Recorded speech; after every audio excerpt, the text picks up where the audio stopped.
So the Mishnah will clarify those kinds of ambiguities. The Mishnah will also fulfill omissions in the text. For example, we have absolutely nothing written in the Torah about what tefillin should look like. What do you do with tefillin? It's actually Mishnah and even further development of our law, but it says only that it should be a sign upon your arms and as frontlets between your eyes. So who would say that automatically turns into a black document made of leather with parchment inside it, straps coming down? That's like all oral Torah is not written Torah. And finally, on occasion, the Mishnah and the later Talmud it contradicts the written Torah. On a very small number of occasions, the oral Torah will actually say, we don't do it like it says there. Like, for example, it says you will give him 40 lashes for his crime, and the oral Torah says it really means 39. Or the Torah says an eye for an eye, a tooth for a tooth, and the Mishnah says no, it means the monetary value of an eye in payment for an eye, and that kind of thing. So that's a very important function that the Mishnah has. These three things together form. Oops, I wanted to go really backward up here to show the overall slide. Do that nicely, sure we can. These three things together form the oral Torah as we have it today. Any arguments or discussions, challenges, objections? Clear as the sun. I wish my children were like so attentive and compliant. Right, Elisa? Okay. Yeah. The reason why we have a transition from the oral to the written Torah is really due to the massive crisis of the 2nd century.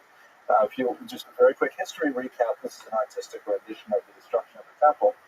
The Jews, we talked about in previous lectures, the Jews had a failed rebellion in the year 66, went on for 6 years, and ultimately was completely unsuccessful, ended in the last stand of Masada. The Jews suffered under tremendous persecution for the next few decades, and in the year 135, there's another attempt to throw the Romans out of Israel under Bar Kokhba, also unsuccessful, followed by horrific persecutions under the Emperor Hadrian. So by the time you get to the middle of the 2nd century, the Jewish world is really suffering. There's a complete lack of centralist leadership. There is a huge demographic impact when a generation and then their grandchildren are completely devastated in futile rebellions against Rome, especially the male population. There's been a large-scale exile from Israel, primarily to Babylon at this point, and the Jewish community has lost, perhaps most importantly, has lost the central locus of its worship. Everything was centered on the temple. Everything was centered on the idea of bringing your sacrifices there. I mean, how many generations can you go losing that central unifying factor and still continue as a people? So a rabbi named Yehuda Hanassi, and this is now going to the text of Rav Shira Gaon's famous letter, a rabbi named Yehuda Hanassi realized the difficulty of the situation, and he resolved to write down the oral Torah and to create essentially a portable Judaism that would allow Judaism to actually be taken on the road, and it could survive and amazingly even flourish without the temple. And this magnificent work of literature was the Mishnah, as we shall see. Yes, Lizzie,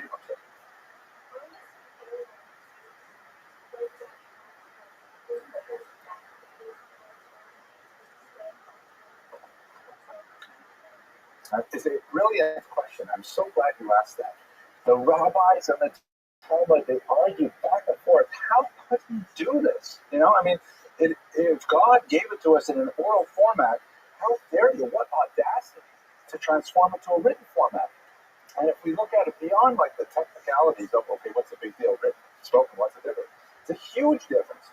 The very quality of orality is huge because there's a level of information that is conveyed through oral teaching that is completely flattened by textual presentation. That's one of the reasons, by the way, that I like taping these and delivering them on the internet because you can read everything I'm saying in a book. You can read it even better and more accurately, maybe without the jokes and stuff like that. But all the information is there. The learning is not necessarily there. The features of an oral presentation, even one that's fairly, where I do most of the talking, I do most of the listening, I like a partnership of conferences, is that, you see my tonality, you see my facial expressions, my body language, you see where I emphasize, what I don't emphasize. There's a whole message that is delivered here that cannot be retained on the written page. So the rabbis were saying, there's no way that we can do this. We'll completely destroy it. It's like making everything, into black and white. I mean, how much more so? Nevertheless, Rabbi Yehuda Hanasi justified it, as the Talmud would later say, through the verse at Tehillim that says, it is time to act for God. They have destroyed your Torah. Meaning, we're at a place where we must, take a bold step. And we must act for God because they, in this sense, the Romans, have destroyed your Torah. They've destroyed the temple. They've destroyed our national integrity. What are we going to do? Others, by the way, criticize them with the same verse, saying, oh, you say it's a time to act for God? You've destroyed the Torah. Meaning you're going to do this? That in itself destroys the Torah. But part of his genius was that, and I don't want to go into this in great detail here, but the Mishnah itself has a tremendous degree of ambiguity built right into it. Like, for example, a typical Mishnah will take an issue, let's say whether or not a particular kind of chicken with a particular kind of defect is kosher or not, and the Mishnah will say, Rabbi X says this chicken is kosher, and then Rabbi Y says this chicken is not kosher. And then you go on to the next Mishnah. And if you're reading this like a law code, you want to say, well, no, what am I having for dinner tonight? Can I eat this chicken or not? The Mishnah does not say. The Mishnah leaves it open-ended. So you must, perforce, have a teacher who preserves the Masorah.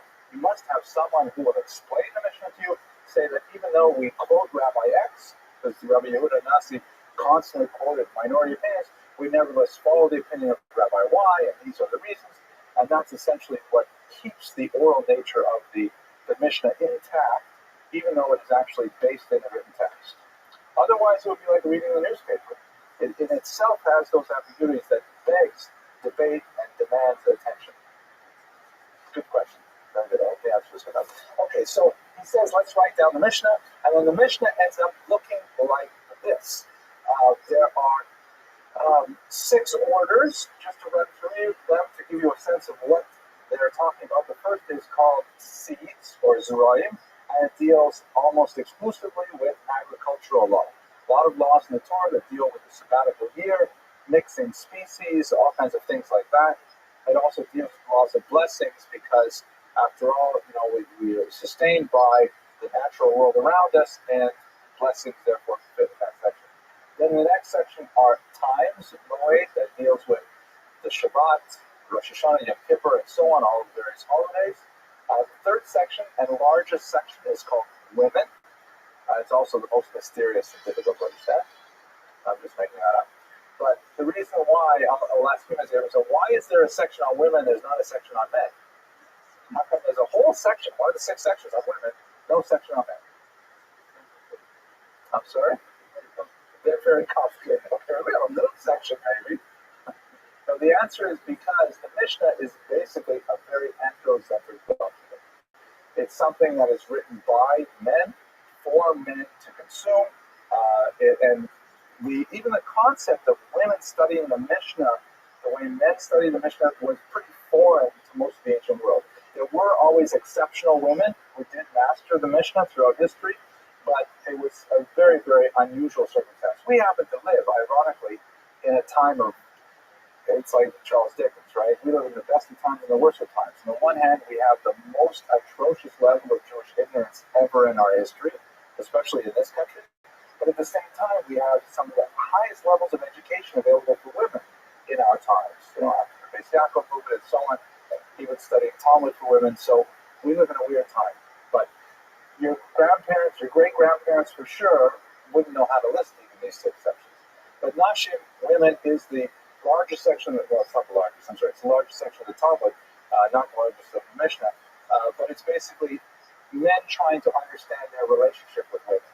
So a lot of discussion of marriage, of divorce, of reverent marriage, like when someone dies childless and his wife then marries his brother, that kind of thing. Right after women, as the yeshiva joke goes, then you study damages. Okay, thank you for chuckling. It was a joke, right? Damages is perhaps the most classically studied part of the Talmud, and that deals with, the Reuven's goat ate the prized tomatoes of Shimon, but then tripped on his porch and broke his leg. So how much does Reuven have to pay Shimon for the tomatoes, and Shimon has to pay for the broken leg, and what's the fence allow the goat in? All these kinds of basically tort law, criminal law, that's dealt with in damages. The last two sections are deal primarily with the Talmudic, or the temple period, holy things, which deal with sacrificial law, and purities that deal with ritual purity for the purposes largely of temple worship. Those two sections are studied less than the others. Now, what's interesting about the Mishnah, among many things, is that Rabbi Yehuda Nasi, he didn't write it, he compiled it. He collected sayings from teachings from all the rabbis of his generation, writing them all down, and then he sifted through them, and he tried to determine, okay, which teachings are the best? Which teachings are the most accurate, the most comprehensive, the most concise, and so on? And those he boiled down into the Mishnah. However, all those other teachings that either were inaccurate or were fragmentary or were misleading, he did not throw them away because Judaism is inherently conservative. We don't like to throw so many things away. That's what my wife says about my desk drawer, that I hang on to things too long. So those extra bits of text were preserved in two distinct documents, the so-called Baraita, which is an Aramaic phrase meaning outside. These are bits of Mishnaic teachings that didn't make the cut for the Mishnah itself, and also the Tosefta, or the additional text. These are also teachings floating around in the time of the Mishnah, did not quite make it to the Mishnah, but we didn't throw them away. If you get a volume of the Talmud today, you'll see that the Tosefta is actually printed at the back of the Talmud in its entirety, whatever tracking, but they're mixed into the Talmudic text itself. If you look at this diagram here, so the Talmud is made up of the following. It's made up of the Mishnah. It's a discussion of the Mishnah and the use of Tosefta and Baraitot to clarify the meaning of the Mishnah. When all these things are mixed together with a whole bunch of miscellany texts dealing with the biographical stories, legends, recipes, folk stories, cures for diarrhea, and all kinds of amazing things, all buried in this document as a kind of a glue, then you have the Talmud. But I actually like that. Can I show you that again? Let's do it again, because these graphics are really fun. So you start out with the Mishnah, and then the rabbis, the Mishnah, by the way, is set to writing sometime around the year 200. So it's set to writing sometime around the year 200, and a lot of discussion is going on about it.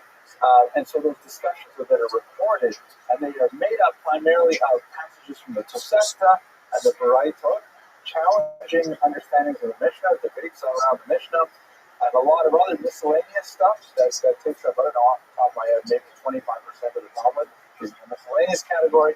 That altogether is what we know as the Talmud today. And this is basically Rav Shmira Gaon's description of how we got to where we are today, intellectually, through the passage of the writing of the Mishnah, the additions of the Braitot, the Tosefta, miscellany, and that then we get to the central document, which was basically set to the writing we have today sometime around the end of the 5th century. There's a certain amount of debate. It could go even a century either way. There were two versions of it. One that was brought together in northern Israel, it's called the Jerusalem Talmud. It's like misnomer because it wasn't in Jerusalem, but nevertheless it's also called the Palestinian Talmud. And the more authoritative later recension of the Babylonians, that is the one more widely studied and is pictured here today. Okay. So this, why Babylon? This is getting to your question now.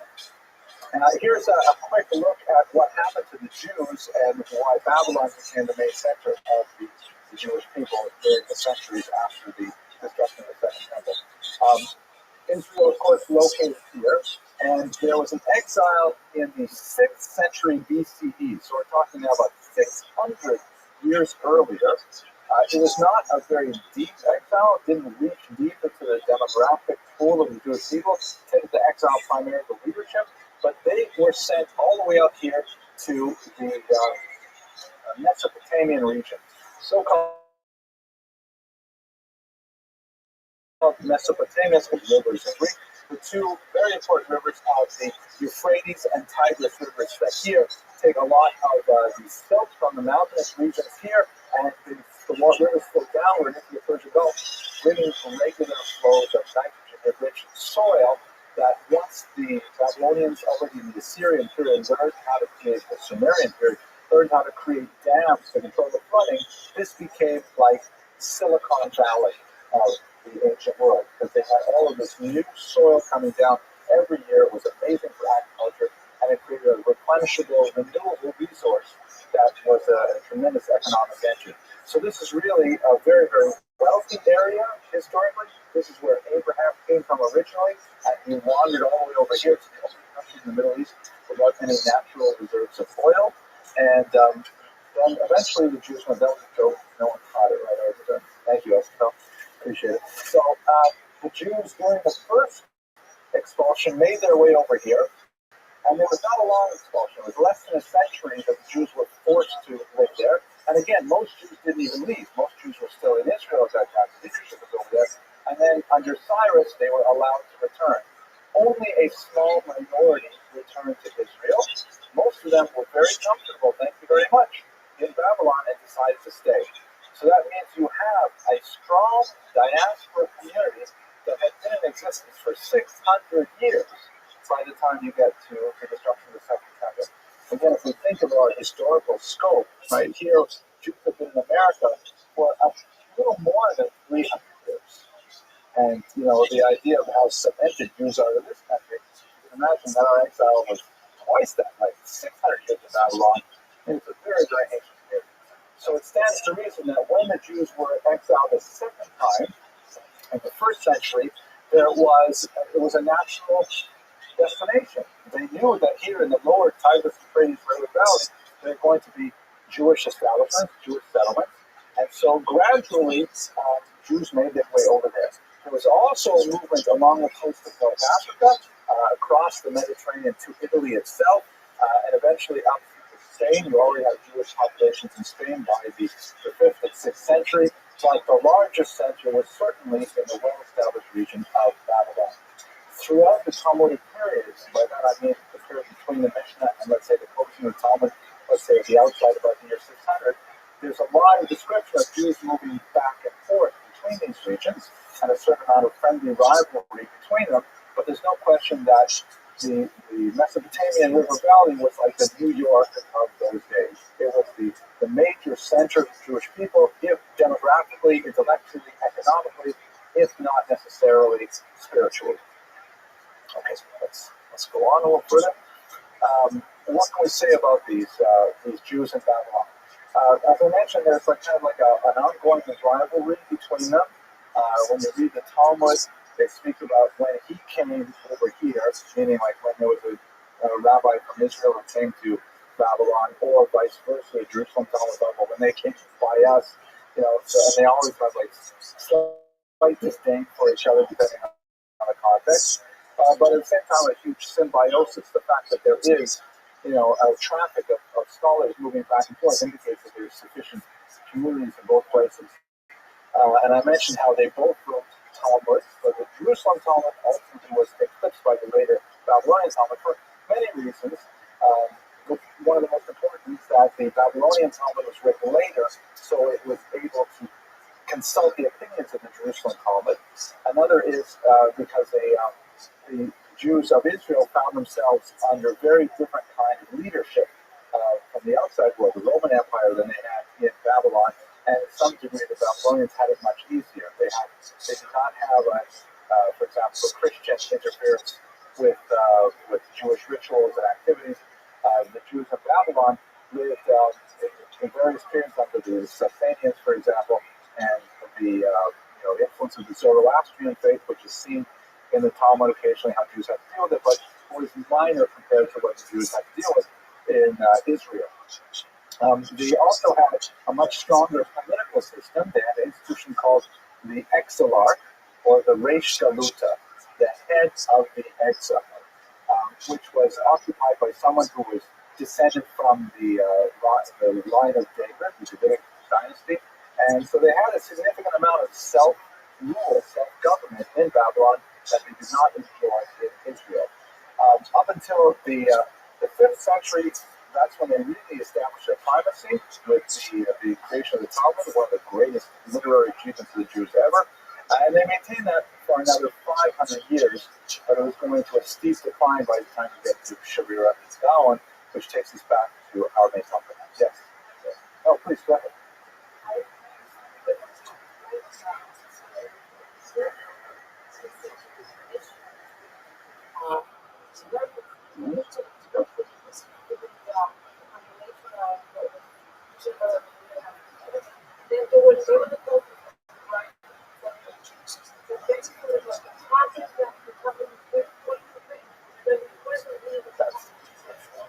That's an excellent question. I'm glad you asked because I could feel myself as I was saying it. I was kind of rushing through it.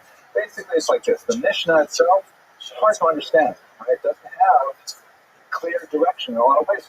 So rabbis would get together and they would argue about the Mishnah and argue and argue and argue. And these arguments, when they were really geschmack arguments, really good arguments, they would kind of remember the key points of the arguments. And somehow, over the course of centuries, these arguments were boiled down to the code words, or just little codified phrases. And then he said this, and you have to remember really what that all meant. And that was eventually all these like memorized debates were then set to writing, and that set to writing debates is the Talmud.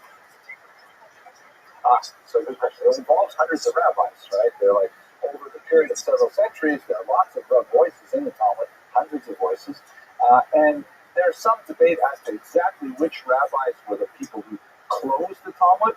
The traditional view is Rabbi and Ravashi, but there's a lot of debate over were they given that credit and it really happened later or it really happened earlier.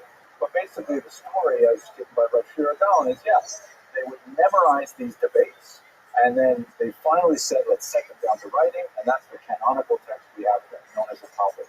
It's a long extended debate on the meaning of the Mishnah with lots of citations from the outside sources to try to bolster a point of view. But it most importantly, it reminds me of a joke. So I'll tell you this joke very quickly. So I mentioned how the arguments were codified, right? People are like rolling their eyes, but it's almost over. I have to say these jokes. Otherwise, I just go home and I feel very frustrated. So the joke goes like this. There are people in a prison who are living together for a long time, right? Of course, they're incarcerated. And they don't see other people until one day a new prisoner is put into the jail. And he sits down in the mess hall with them, and they're sitting and eating. And then one of the prisoners says, 52. The other prisoners all break out laughing. And then another prisoner says, 37. And then they all fall on the floor laughing. And this goes on for a while. So the new prisoner says, what's going on? And they say, well, see, the thing is, we've been in prison together for so many years. We all know each other's jokes so well that we just give each joke numbers. And whenever we want to tell a joke, we just say the number and we remember the joke and we laugh. Right? That's what we do. So he says, wow, that's great. Can I try it this year? Go ahead. So he's looking around at all the prisoner table and he says to them, 16. Stone-faced. He says, 22. No reaction. Finally, the guy leans over and says, you're telling them all wrong. Okay, so that's essentially like the Talmud is written. It's all these really tightly coded phrases where if you just read it without the oral tradition, without a Masorah, without a rabbi, you would say, what could this possibly mean? Compounding this fact is the truism that the Talmud has no punctuation. So you don't even know with reliability when one phrase ends and the next one begins. It really takes a tremendous amount of highly specialized study, years of practice to be able to decode even a single page of the Talmud. Once you get it, once you can really do, let's say, I don't know off the top of my head, if you can learn 50 pages on your own, then you're pretty much well set to do the entire Talmud. But just learning those 50 pages may take me 5-6 years to learn how to do it. It's a very difficult process. Anyways, Shamir Gaon. So he was a Gaon in one of the prime cities of Babylon, the city of Pumbedita. There were about half a dozen cities that were especially important. Pumbedita was one of the two most important. The other was Sura, a certain amount of rivalry between those two cities. He got into a certain amount of trouble because he was the chief judge of the rabbinical court, and he did not agree that they should appoint Nehemiah to be the Gaon before him, and he refused to consent to the appointment of one Nehemiah.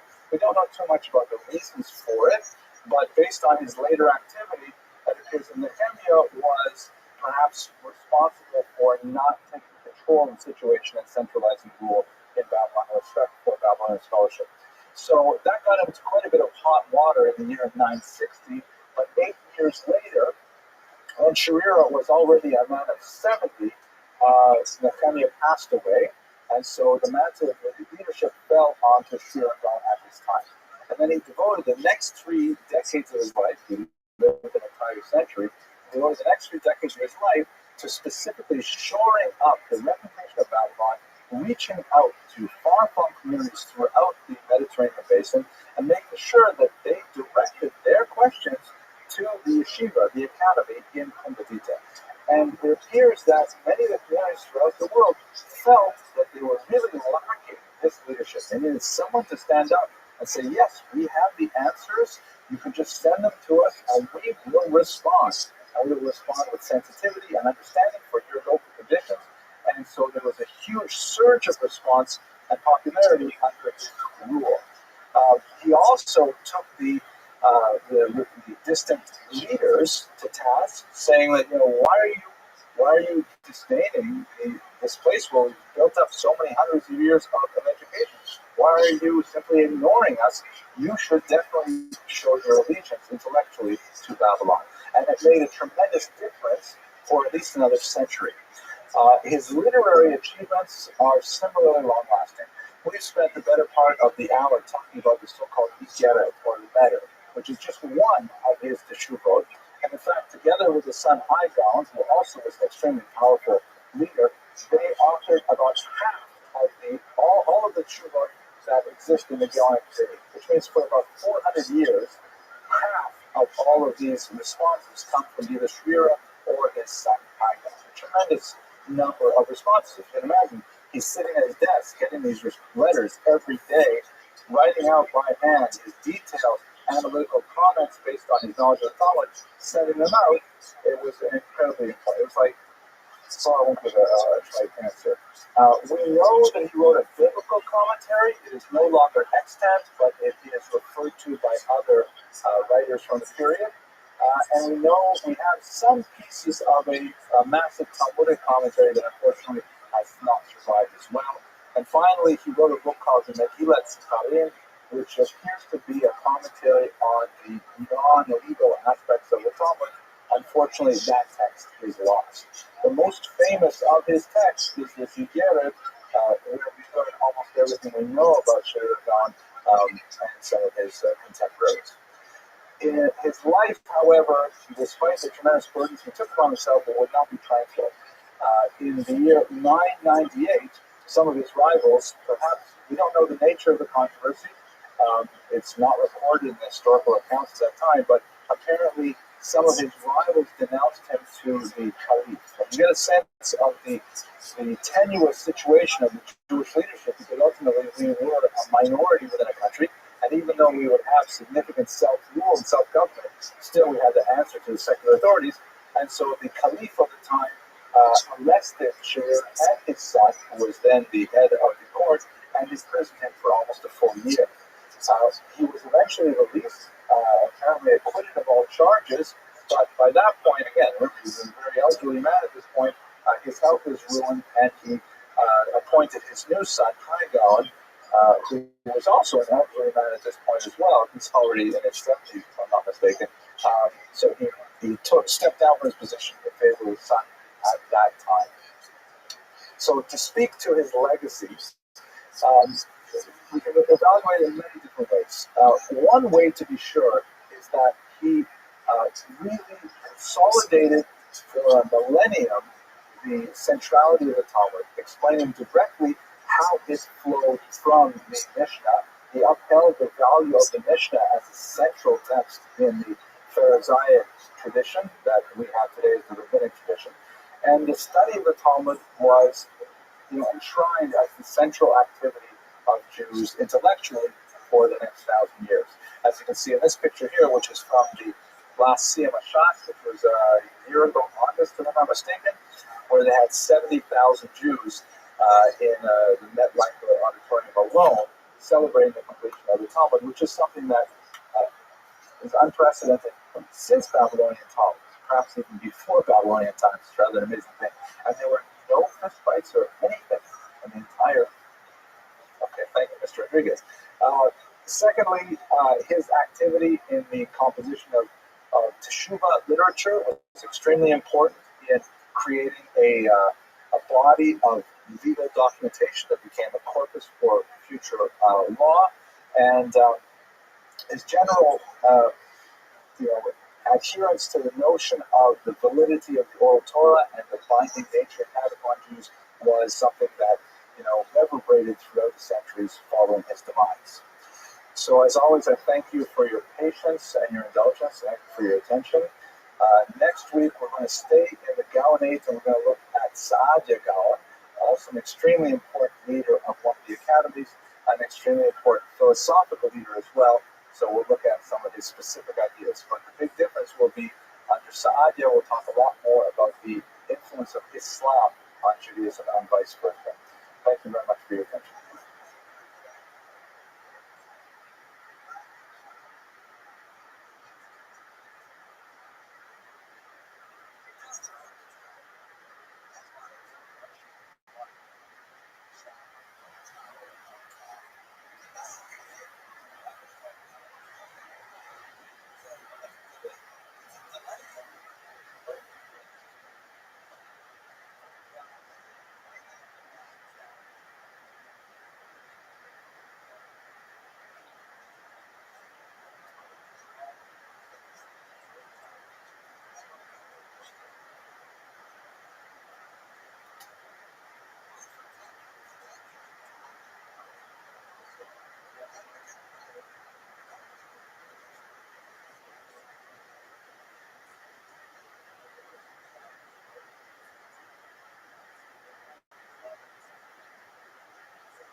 Yo, when are you going to join my Discord?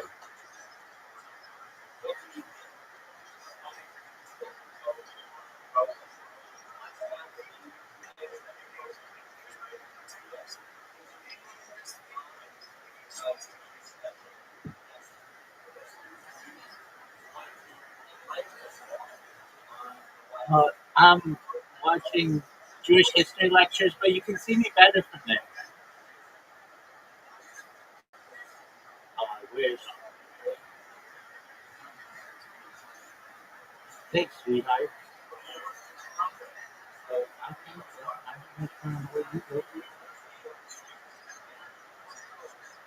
that's okay. We all have to whore ourselves out one way or another. Why don't you come to my Discord? My Discord is discord.me/rabbi. Discord.me/rabbi. The link's there. Sure. Absolutely. Just into a browser, type Discord, Discord.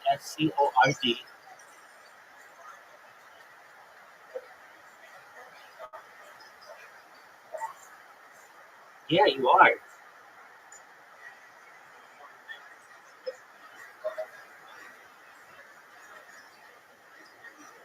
Me, like ME, /. That's absolutely fine. So it's /rabbi. So it's discord.me / um it's yeah, it's above the question mark, or it's below the question mark, at least on mine. Okay, just it's slash. You know what slash is, right?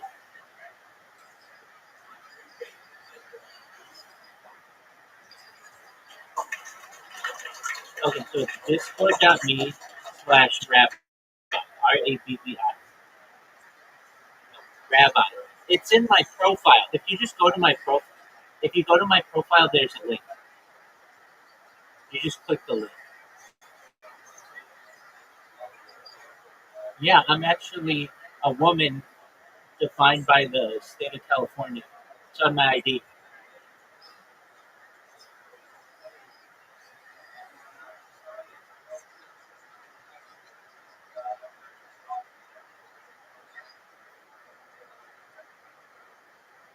All right, come in the Discord. I can hear you better there. I can tell you all about my project.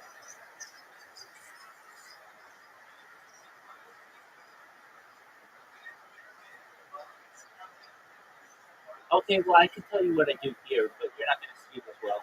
I'm Rabbi Rothschild. I stream on like 24 hours a day, 7 days a week, 365 days a year for world peace.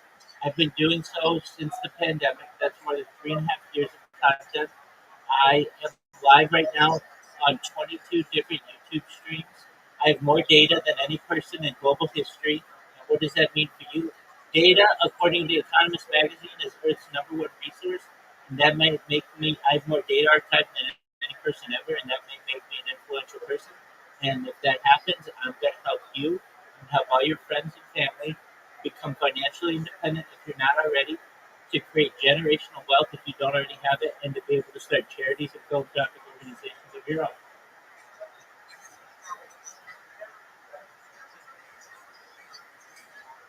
I think so too.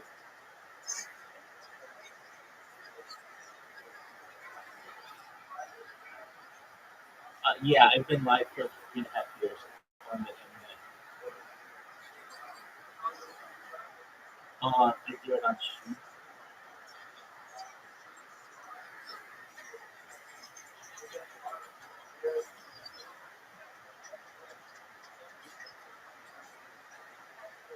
So I would say yes, but a lot of my content gets banned because that's against the terms. So a lot of times I'll just put that on a GoPro.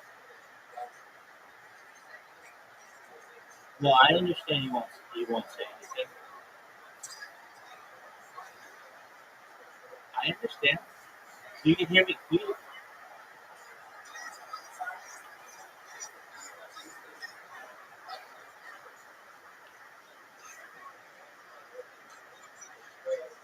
Oh, it'll come. Don't worry. And when I do it, I lift my leg like I'm some type of military weapon, and then just let it fire.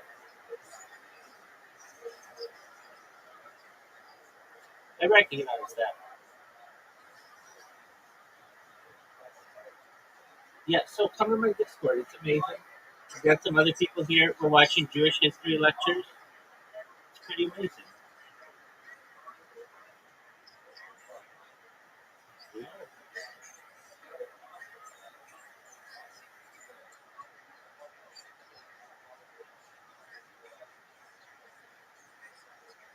Yeah. Yeah, I recognize that.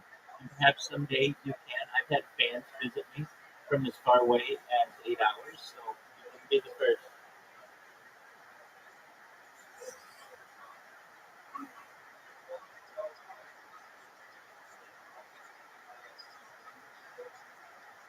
Yeah, I do whatever you want.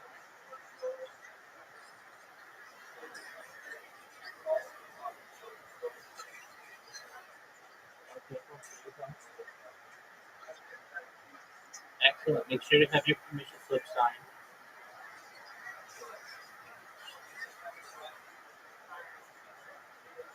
What'd you say? You have to be 18 years old to be in my Discord, and please be 18 to be here. That's great. So, are you going to come to my Discord? I know I sound like the person with the white band. Okay, excellent.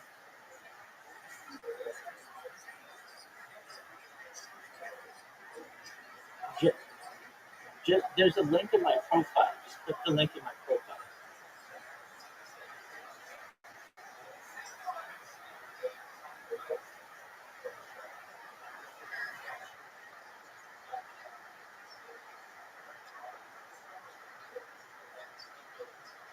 I wish. Yeah, absolutely.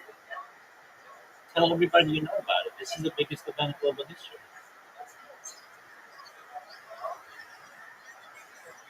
The reason why it's the biggest event in global history is because data is Earth's number one resource. This is essentially a time capsule of human history. It goes back to the pandemic. We've seen the death of the Queen, the birth of AI, the coronation of the king, and everything in between.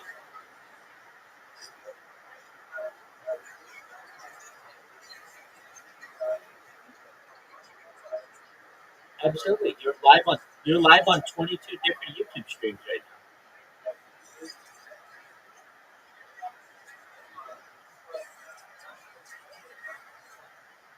Yeah, I mean you're on the phone and yeah, YouTube can hear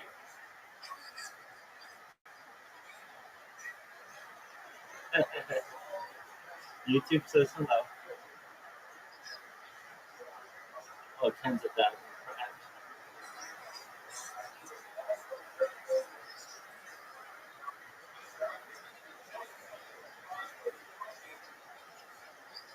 That's amazing.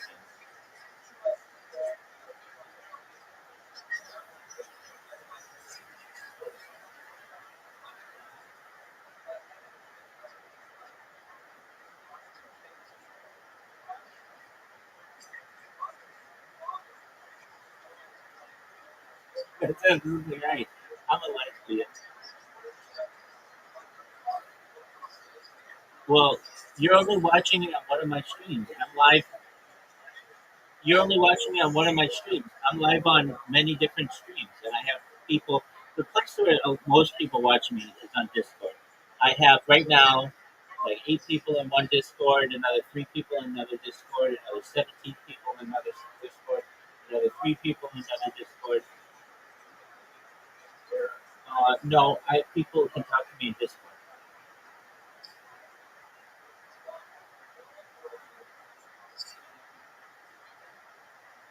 Come to my Discord. Okay, that's cool.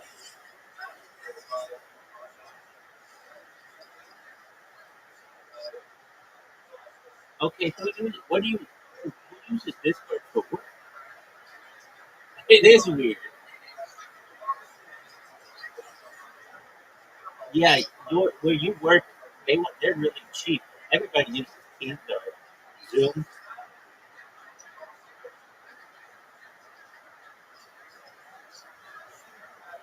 Yeah,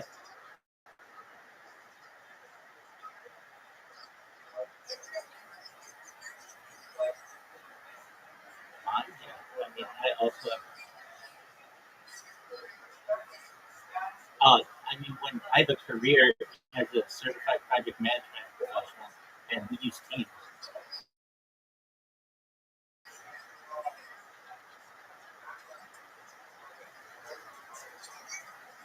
Yeah, and on Telegram and on Discord. I'm sponsored by cryptocurrency. It's worth $100 million.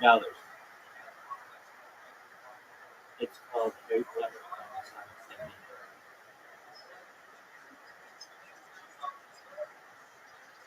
Oh, perhaps I'm doing it right now.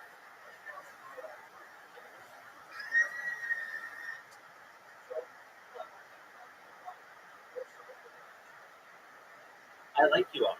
You guys were here earlier, and I ignored you.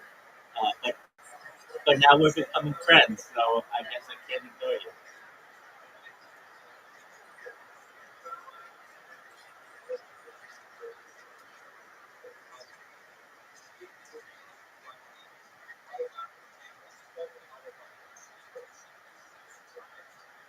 One 100%.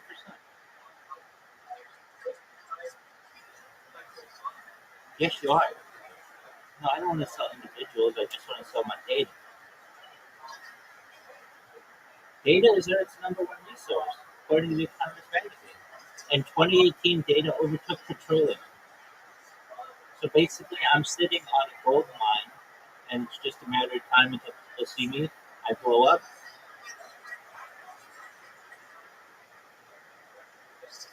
Go ahead. You sound like a bit.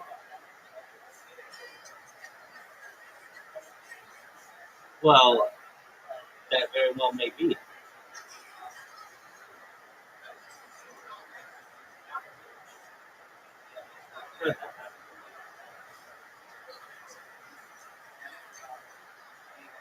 Word. It is. It's bigger than World War II. It's bigger than World War II and World War One combined.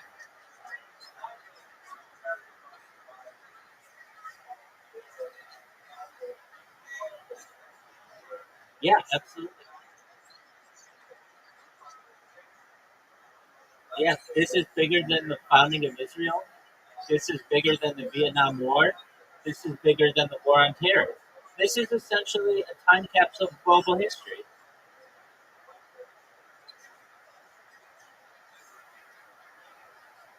Perhaps, yeah. This is bigger than the Bible. This is bigger than the Epic of Gilgamesh.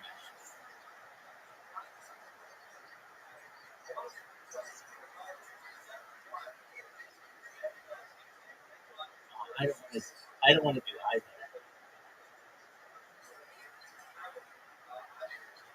No, I don't want to do either. I don't want to reinstate slavery, and I don't want to end this live stream. What about Burj Khalifa?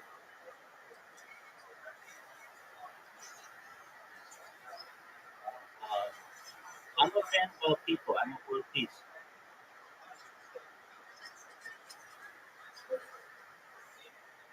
Yeah.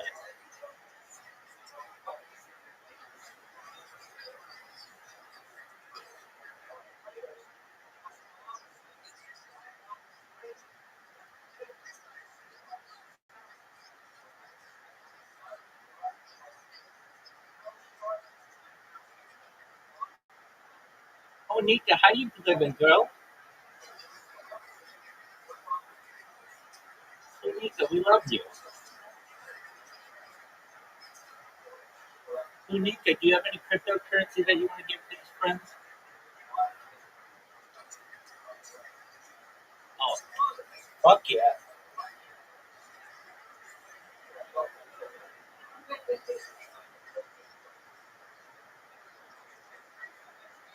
Please do. Knock yourself out. Depending on the song. Yeah, I do.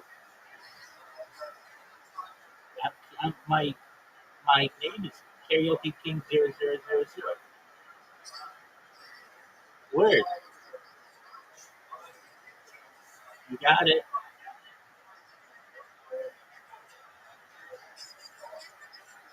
Yes.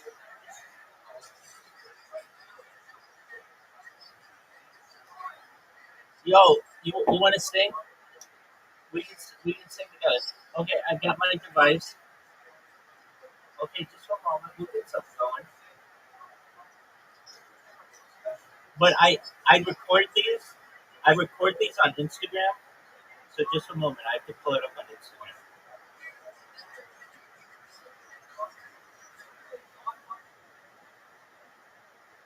What kind of music do you guys like?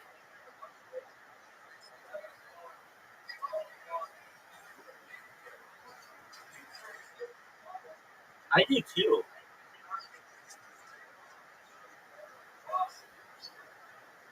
Do you know Wade in the Water?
Hey, do you like Prince?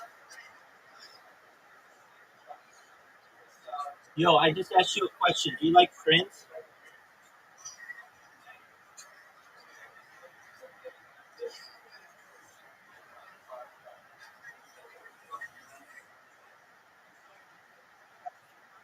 Do you know the song Raspberry Beret by Prince?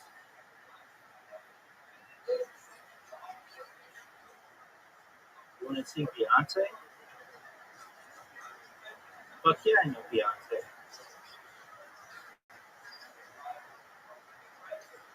Sure. I don't know if that's one of my big ones that I know.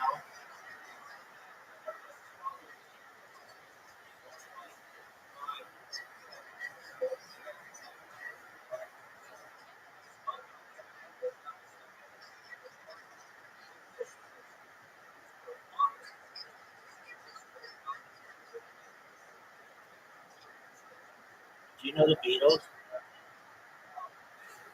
Do you know the Beatles?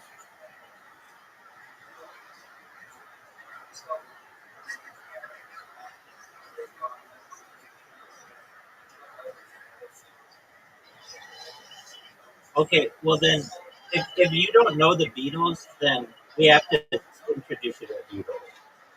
So, no, I don't think they're gonna touch you. All right, so this is the Beatles, but when I sing, I also do like I like pretend like I'm playing a guitar. So here we go. If this is live on Instagram as well. All right, and a one, and a two, and a one, two, three.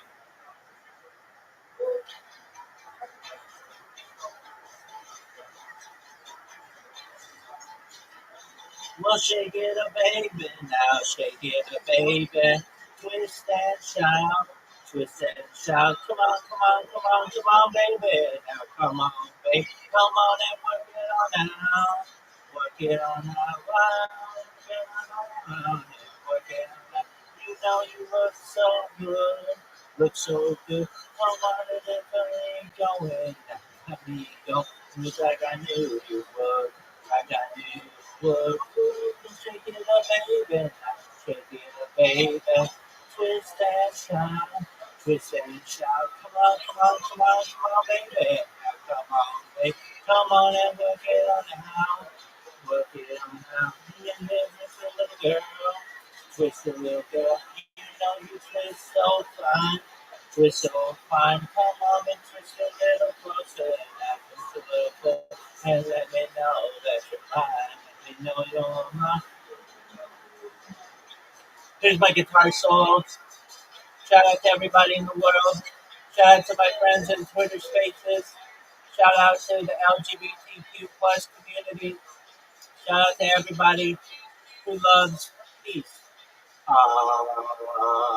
uh, uh, uh,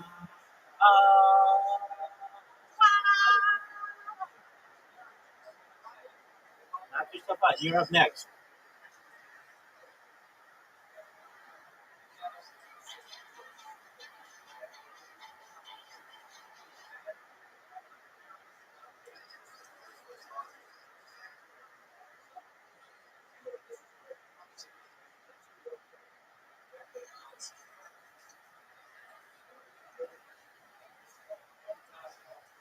Sing WAP.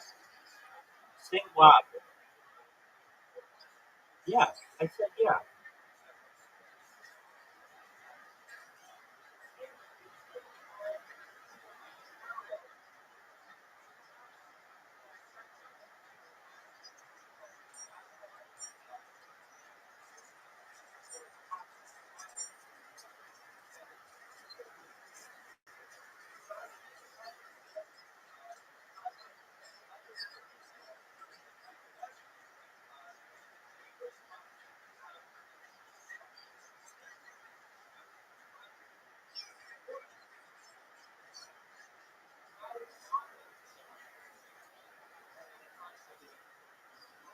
There you go. I like that song.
Beautiful.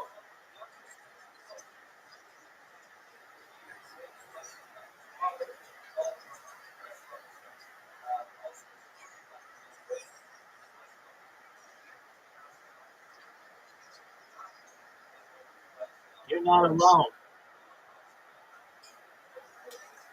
Yeah, you heard me. I'm extra, baby.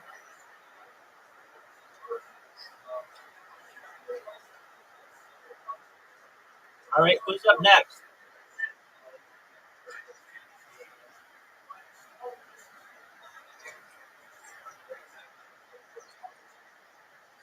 Oh, we're ready.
Yeah, I know. We're watching.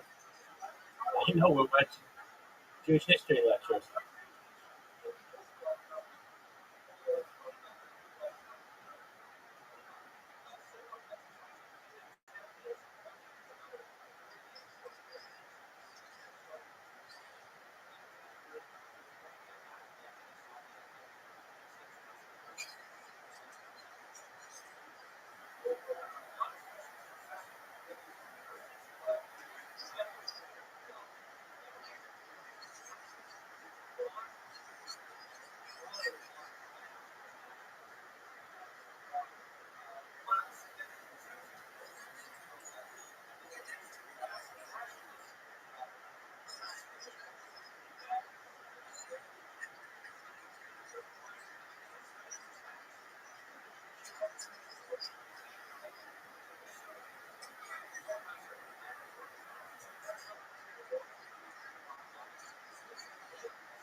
I'll be right back.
Yeah, we'll start then. Okay. All right. Okay.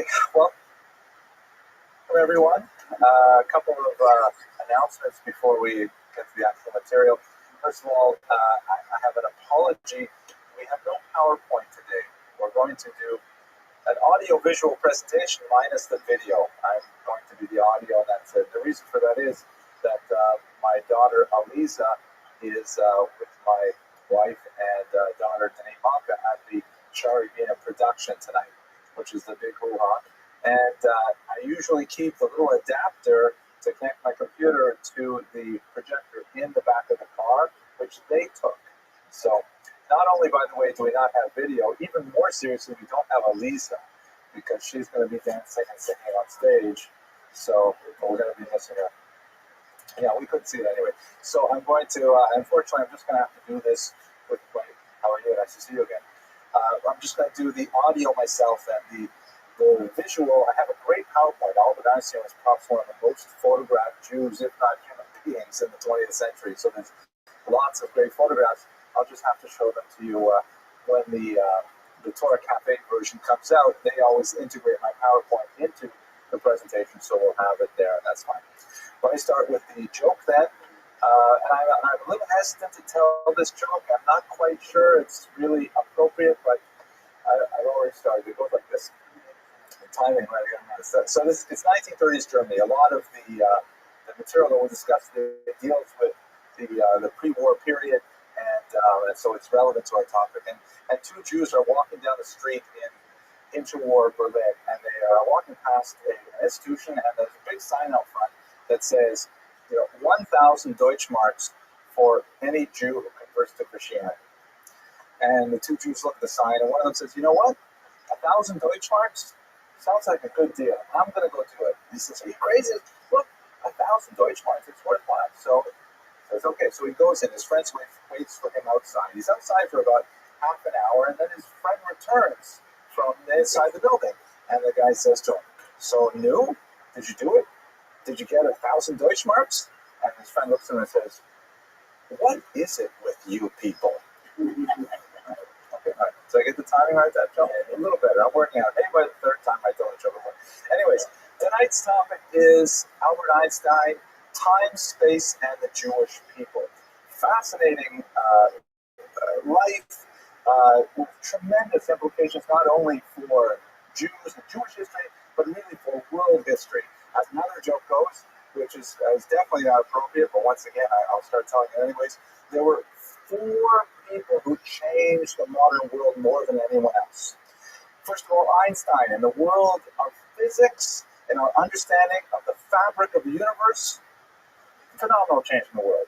Secondly, Freud, our understanding of the internal workings of our personality, the development of the subconscious, the discovery of the subconscious, things like that, incredible, changed so much. Marx, our entire political system changed as a result. The development of socialism, communism, huge changes in the world as well.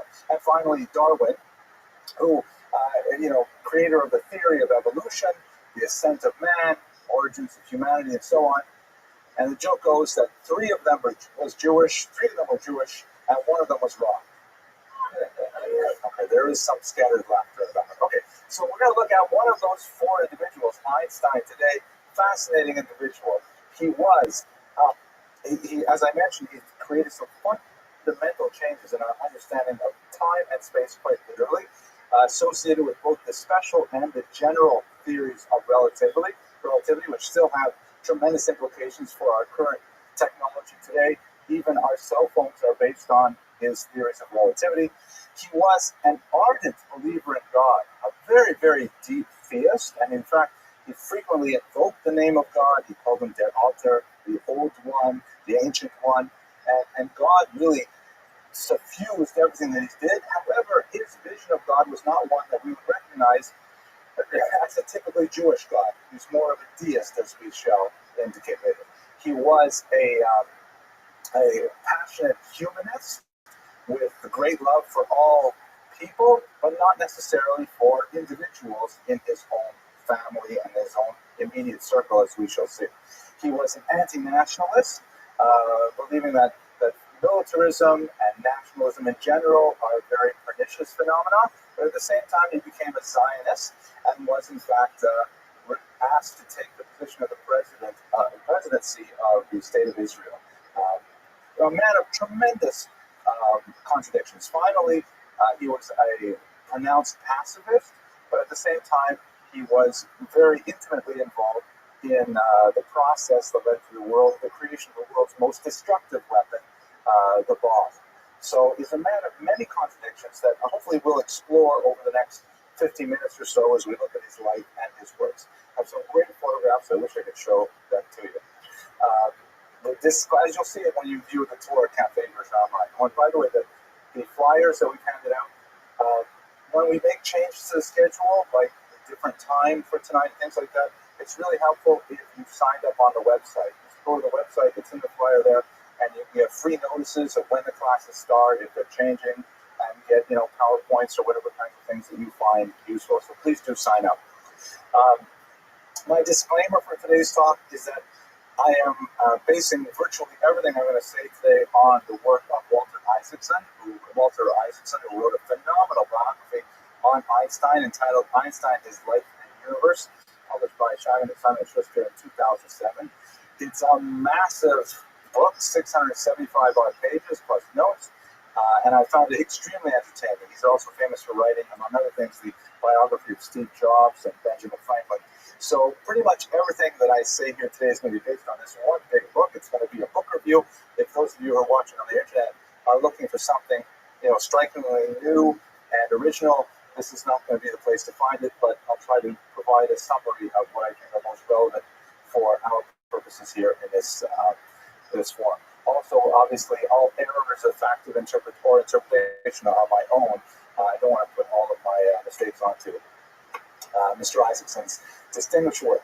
So, to begin, his family came from Germany, Ulm, Germany in particular. His family are typical German Jews named Hermann and Pauline Einstein. They came from a commercial background. The father had a pretty strong interest in engineering and got on very early with the electrification projects that were going on at the turn of the century, the few decades before the turn of the century as well. His mother came from a wealthier family. Einstein's grandfather was a grain merchant. Basically, Einstein, when he grew up, followed his parents around much of Europe as his father got various contracts to create electrification projects for various cities and suburbs and individual projects around Italy and Germany in particular. He was not hugely successful, and in fact, they had many serious business reversals, so much so that young Einstein often tried to persuade his father to quit his own small business and simply get a job earning a salary, because that would be much more stable for him. Ultimately, that's what ended up happening to his father, but it was a way in which young Einstein was able to get some glimpse of the mechanical workings of things like power, magnetism, and so on. Einstein himself was born in 1879. He had a single sibling named Maria, who was called Maya for short, and she was born in 81.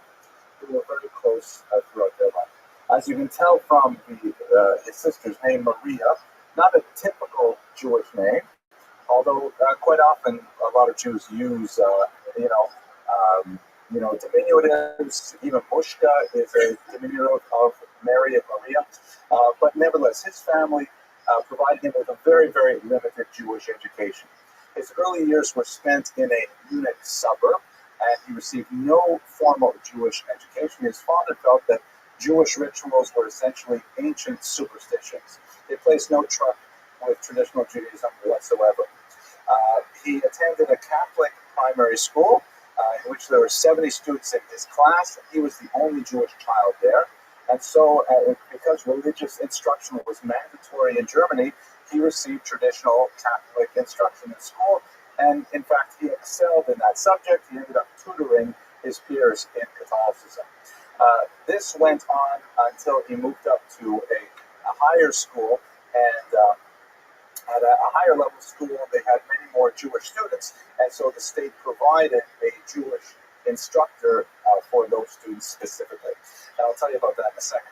What's interesting to note from the Jewish perspective is that Einstein spoke about his early Jewish experiences, and he felt that the teachers were really quite fine. The teachers showed no animosity toward him whatsoever.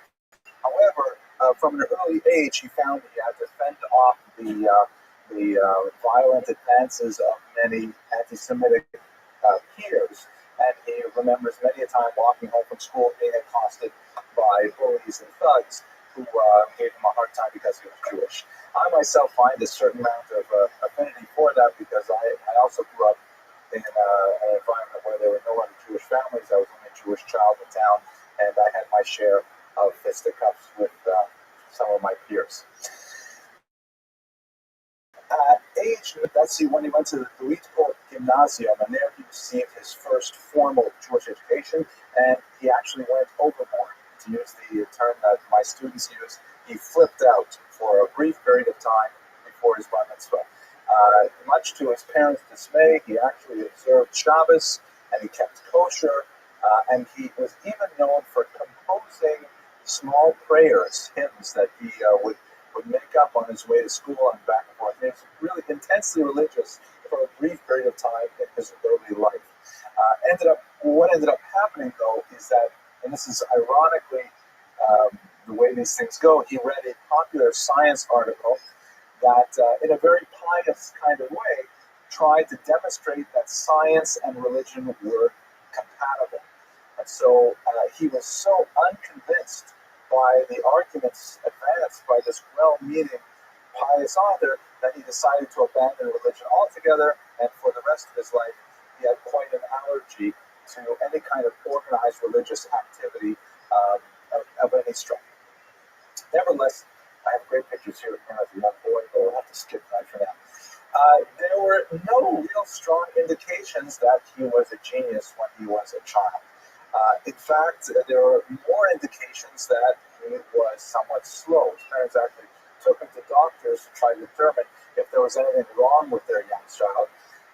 He didn't speak until he was 2 years old, and he had a very strange form of echolalia, where he would rehearse whatever he wanted to say quietly to himself, as it were whispering to himself his tentative statements, and then he would repeat them for public consumption.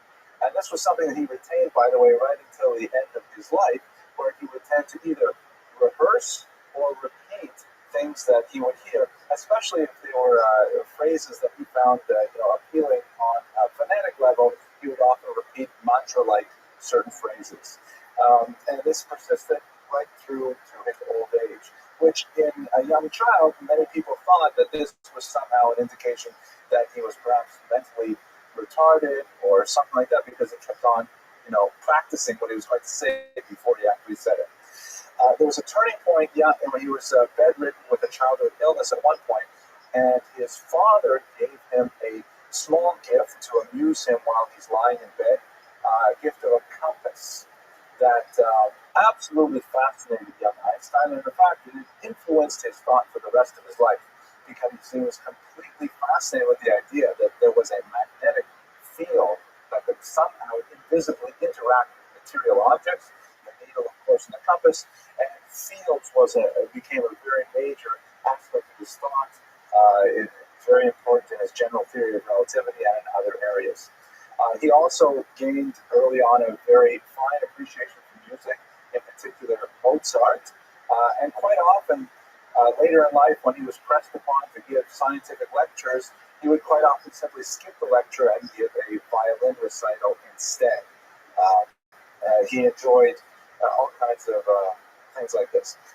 He had some significant early ability with mathematics that was recognizable, but he showed limited interest in subjects that were far outside his canon.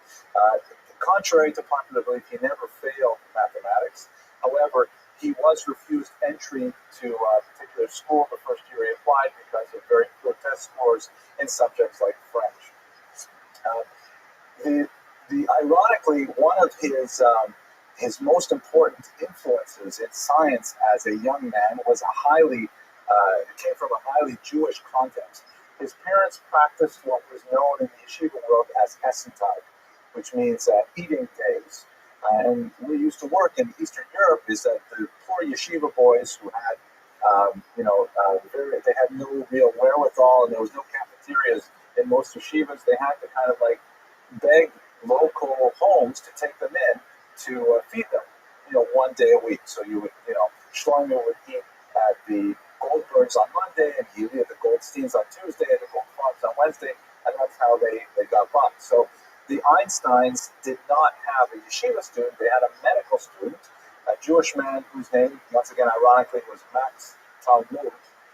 When he came to America, he changed it to Talmay, and in fact, they were reunited later. And Max Talmud, as a medical student, saw this precocious young boy, and he began to share with him popular science magazines, teaching him basic physics, basic chemistry, and so on. And Einstein responded with great interest and enthusiasm. And early on in his life, he testified about those years as having one of the first of what he would later call Gedankenexperimenten, which means thought experiments. And this is something that Einstein was really quite famous for. Compared to other professional theoretical physicists, he was rather weak in mathematics. I mean, obviously his computational skills, probably all of us all put together wouldn't come up to half his computational skills, but nevertheless, he was not considered a great mathematician, and in fact, he relied throughout his career on assistants to do the really hard number crunching and produce a lot of the formulae that he came up with. But what he was unsurpassed at were these so-called thought experiments, where he could transform complex ideas into visual images that people could imagine. The first one that he records having had was when he read about the speed of light and a lot of the debate over light as a particle or light as a wave. He imagined to himself, what would it be like to ride a bicycle alongside a beam of light? What would that beam of light, look like if you were traveling at the same speed? This is essentially what's going to lead to his special theory of relativity, which hopefully I will explain to you if I still remember how to do that in a few moments. But throughout his life, he was constantly thinking of these things.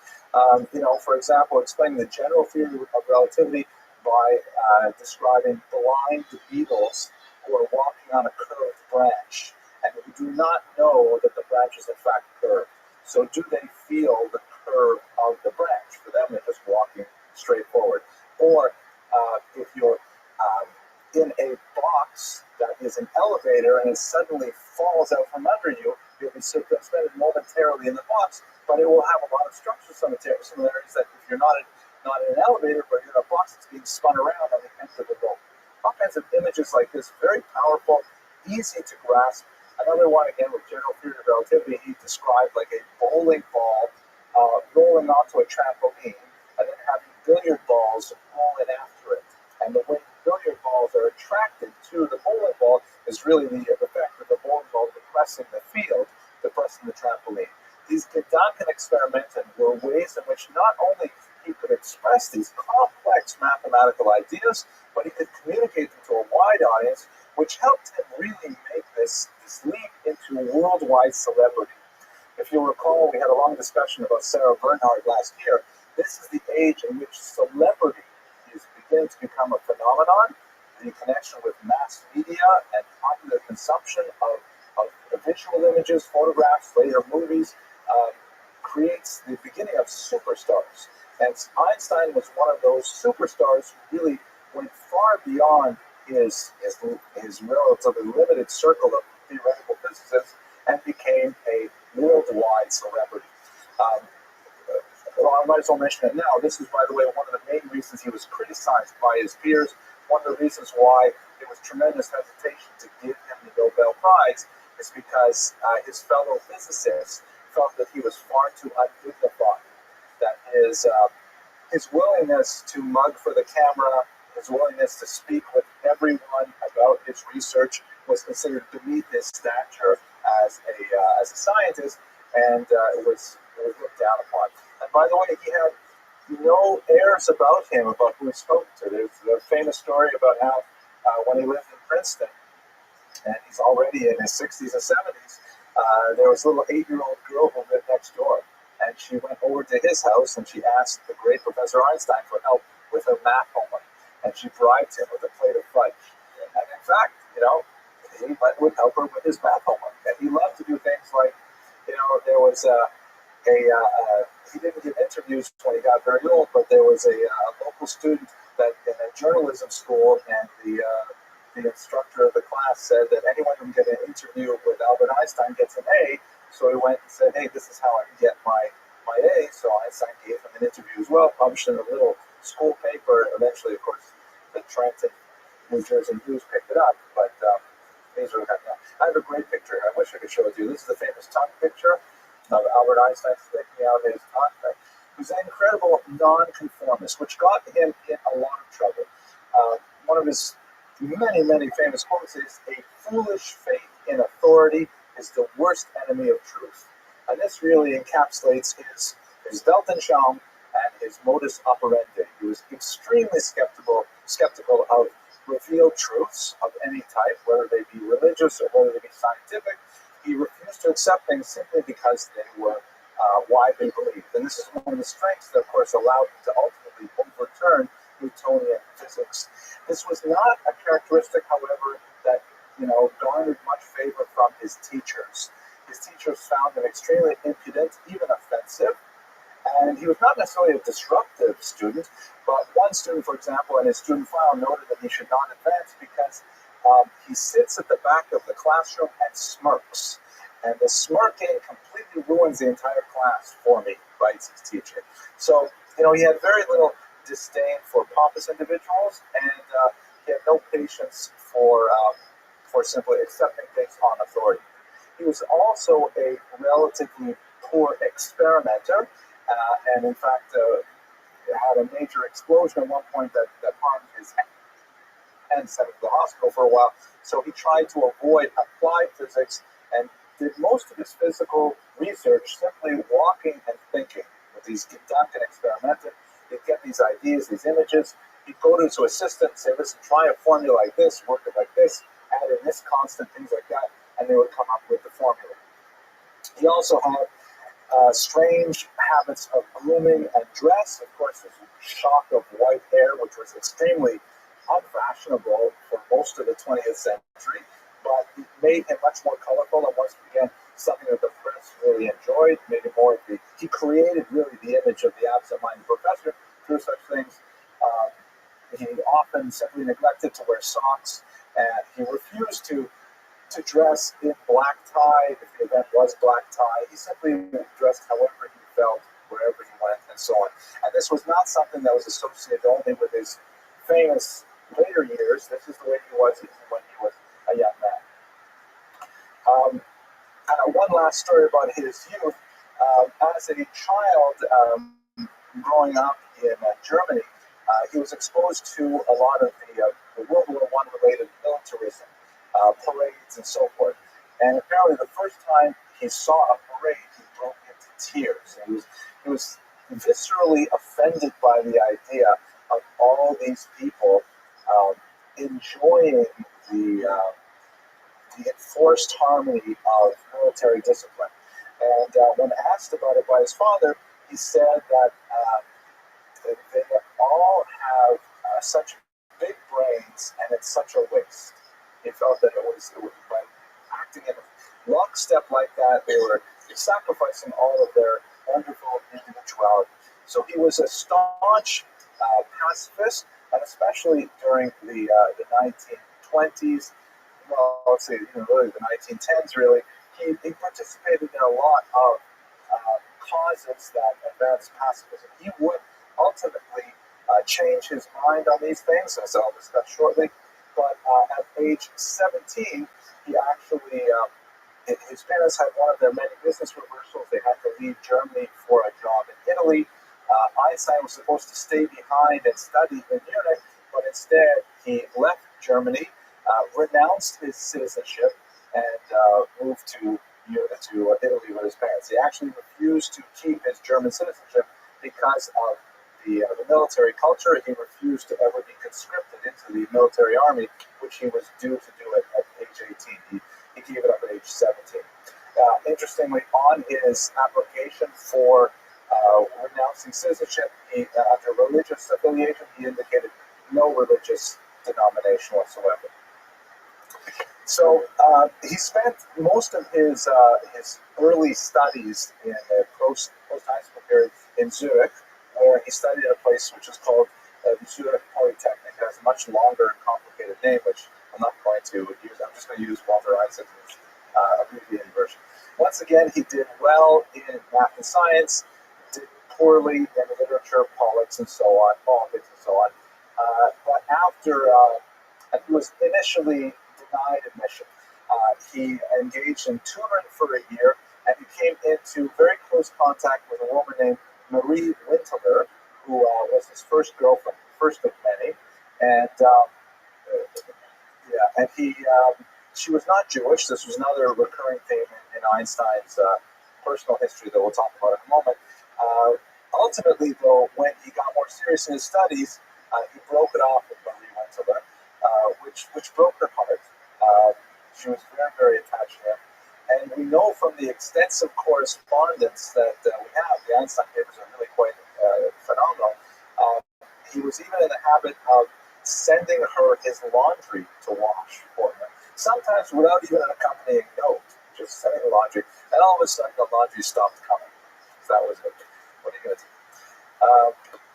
At the Zurich Polytechnic, however, he met the woman who would later become his first wife, a woman named Mileva Maric. She was a brilliant physics student, also studying there. Ultimately, because of her relationship with Einstein in part, she would not graduate from the Zurich Polytechnic, but she was the only woman in the class, which is really quite unusual for the beginning of the 20th century. She was a Serbian Orthodox Christian, again, not especially a pious Orthodox Christian, and they had a long-standing relationship before their marriage. His parents were very much opposed to the marriage, opposed to the relationship as a whole, not because of her religious background, but they were concerned about her suitability for a match for Einstein in other ways. She was 3 years his senior. She had a pronounced limp, and she had a somewhat dour personality that ultimately would descend into mental illness later on in her life. And one of their children also suffered from mental illness and was actually institutionalized for most of his life. Nevertheless, they maintained this relationship and produced a child whose existence was not known until 1986, because it's very, very rarely mentioned in Einstein's papers, and only came up with some papers discovered quite late. A little girl that they named Lizero. Einstein never saw his first child. Mileva went back to Novi Sad to give birth to her, and we don't know exactly what happened to this young child. Apparently, she was given up for adoption to a close friend, possibly, of the mother, and she most likely died of scarlet fever just 2 years after her birth. Although there are these things are not confirmed, it could be that she actually grew to adulthood, but most likely the trail ends with her death of scarlet fever. But shortly thereafter, she came out of her delicate condition, as they say. They were married, and they ended up having 2 other children.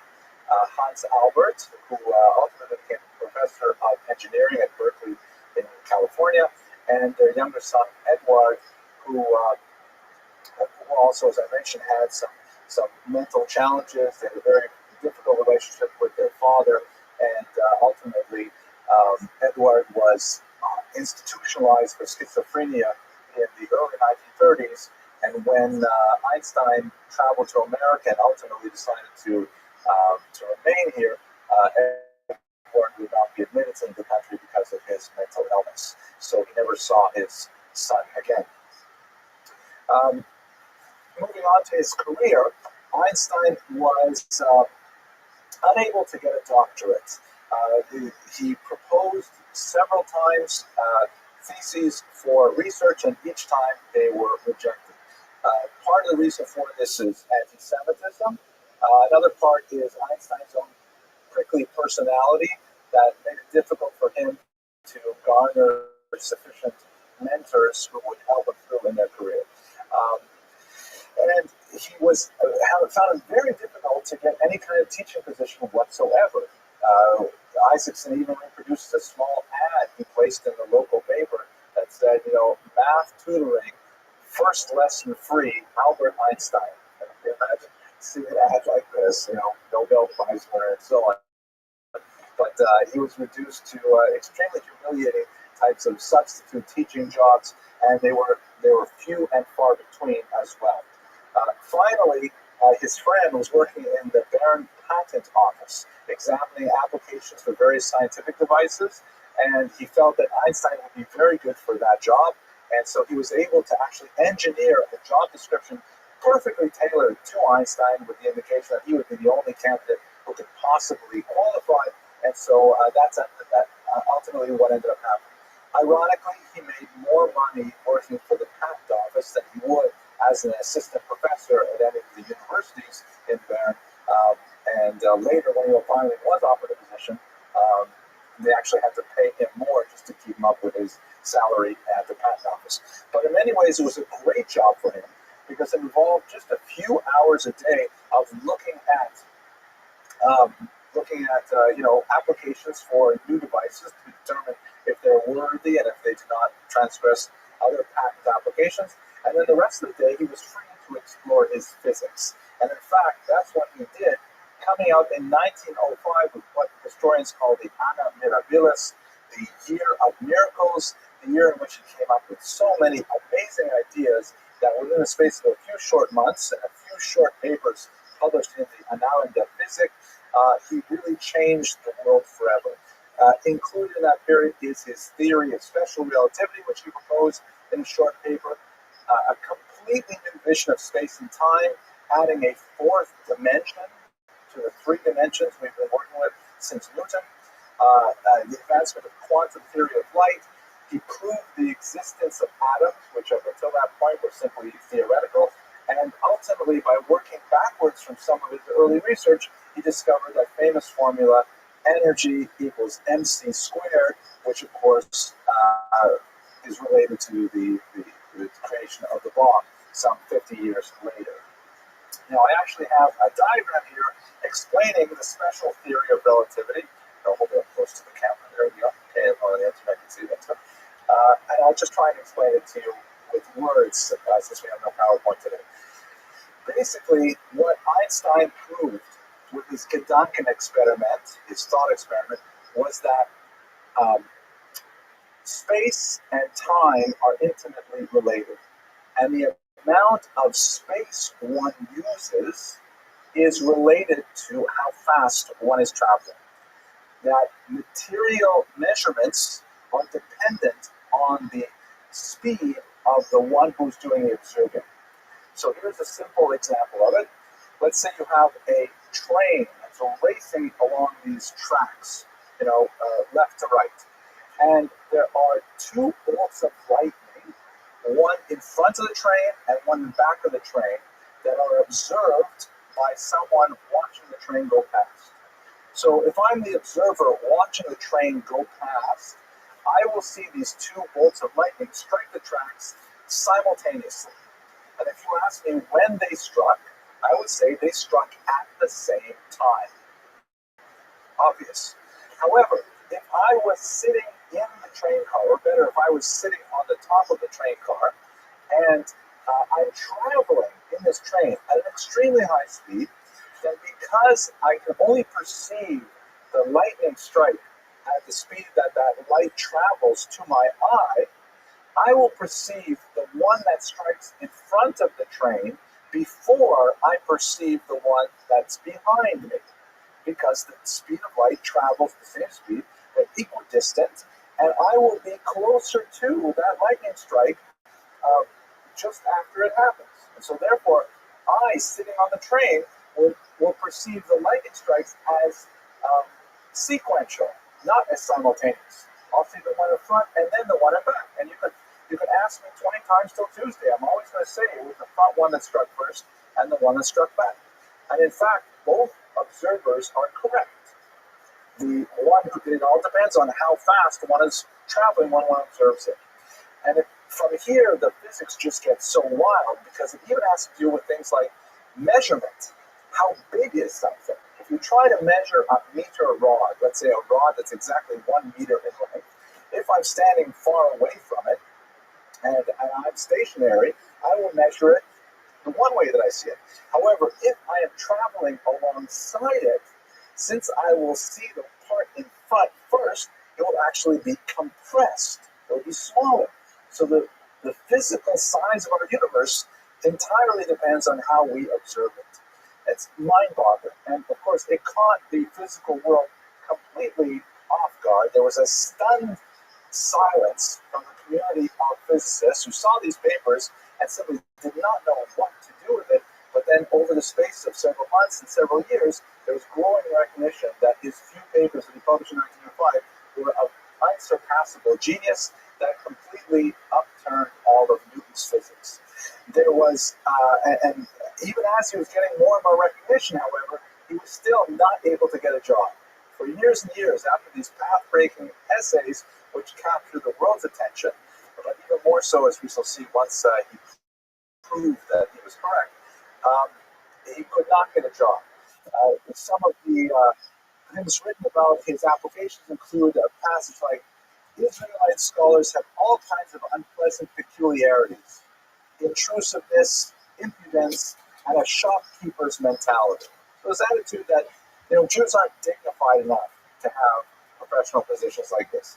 Ultimately, at age 30, he got his first academic position at the University of Zurich, working as a, I think the phrase in German is Lektordozent or something, where he was literally paid by the number of students that he received.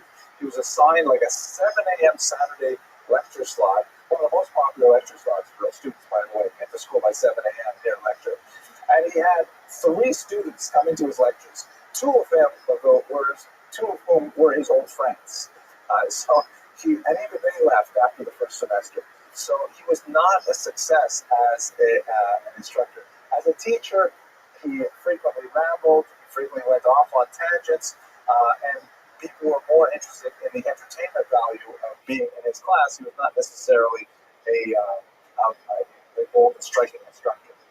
Ultimately, he got a professorship in Prague, and he did, by the way, since he had to get the job, he admitted in his application that he was Mosaic by persuasion. Things changed much more dramatically for him in 1919. In one of his papers, he wrote that, and he frequently does this, he wrote that, you could test my theories with the following kind of experiment. And he would suggest ways in which his theories could be tested, often using mechanics that were not available at that time. Many of his tests, by the way, or his experiments, for example, were proven only when we had space travel and could leave the atmosphere. But one of the tests he suggested was something that would require a total solar eclipse, because he argued that based on his calculations, light would bend next to gravitational forces, and that the sun, being a large gravitational object, would actually bend beams of light. Our perception of light would cause it to bend. But it would be impossible to observe this because stars that are too close to the sun are blocked out by its light. The only time you can actually see it is during a total solar eclipse, when the disk of the sun is obscured and you can see the stars behind it. Someone suggested, let's try this in the next eclipse, which was in 1914, and it was going to be visible in the Crimea. If you're familiar with the dates of the 20th century, not a good year and not a good place, because it was right at the beginning of World War I. The scientists who were attempting to make this determination were arrested by the Russian government, suspected of being spies, and the whole thing was lost. The next solar eclipse was in 1919, and in fact, researchers went out to 2 distinct locations to map this, and they managed to take photographs of it. I have one here of the eclipse, which proved conclusively that light is bent by gravity. Uh, this physical world was not totally surprised because this is really what he had written about in 1905. But the newspapers, including the New York Times, just went crazy over it. Because here was a very dramatic story with an eclipse proving that time and space are related, and Einstein was launched into the stratosphere in terms of his popularity. At this time, his marriage to Mileva had disintegrated. They were no longer living together, but they were very much tied economically, and Mileva was loath to grant a divorce to her husband, even as he gained more and more fame and security. He desperately wanted a divorce, and in fact, one of the final things that clinched it for Mileva was Einstein was absolutely convinced that he would win the Nobel Prize, which had a very significant prize award at the time. I think the award now is something like $500,000. I don't know what it's exactly worth, but back then it was worth approximately 37 years of salary for a professor at the rank that he held at that time. And so he promised her the money from the Nobel course. She was obviously also convinced he would win the Nobel Prize, and so she agreed to the divorce. And in fact, later when he got the money, he turned it over to Mileva, and she bought some real estate with him. And this allowed him to ultimately marry his first cousin named Elsa Einstein. They had a long-time relationship while he was married to Mileva, but later she became, of course, his wife. And she ended up becoming essentially his manager. She gave him pocket money. She would frequently find him when he was lost, which was a not uncommon occurrence, either in the streets or sailing. He quite often would get into his sailboat. He did not know how to swim, and he would just, the Coast Guard would literally have to bring him back because he would simply be found drifting off in some bay somewhere. There's even a apocryphal story, which is probably not true, but still very illustrative, that when he was working at Princeton, a call came into the dean's office, and a caller says, "I need to speak to this dean." And the secretary said, "I'm sorry, he's not available." He said to him, "Well, could you please tell me Dr. Einstein's home address?" And the secretary says, "I'm sorry, I'm not allowed to give out that information." And apparently the caller said, "Listen, don't tell anybody, but I'm Dr. Einstein, and I forgot how to get home." It's probably not true, but nevertheless, it's still within the category of exceptions. Einstein's wife, Elsa, would charge for autographs and for photographs of her famous husband, and she kept a very detailed ledger, and then she would take that money and donate it to charity. But she was essentially, kind of like his bodyguard, keeping him from an increasingly fascinated press. Turning a little bit to his thought and connecting it to Jewish views of Einstein's life, he, as I mentioned earlier, he was fascinated with God. He believed deeply that there was a unifying force, like a magnetic field, that ran the universe, that it was fused everything whatsoever. He frequently talked to God, he frequently invoked God's name, and he felt that nature was an illustration of God's greatness. He's famous for saying things like, "God does not play dice." God may be subtle, but he is not malicious.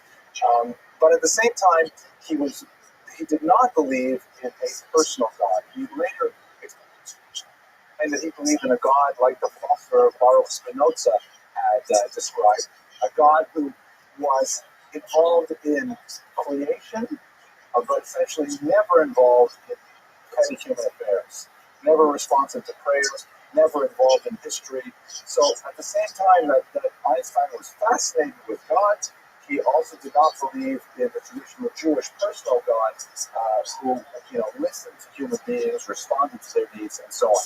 Really quite different from him. This is more like deism as a philosophy than anything else. Anyways, I've described most of his career in Europe, but storm clouds were brewing in Germany.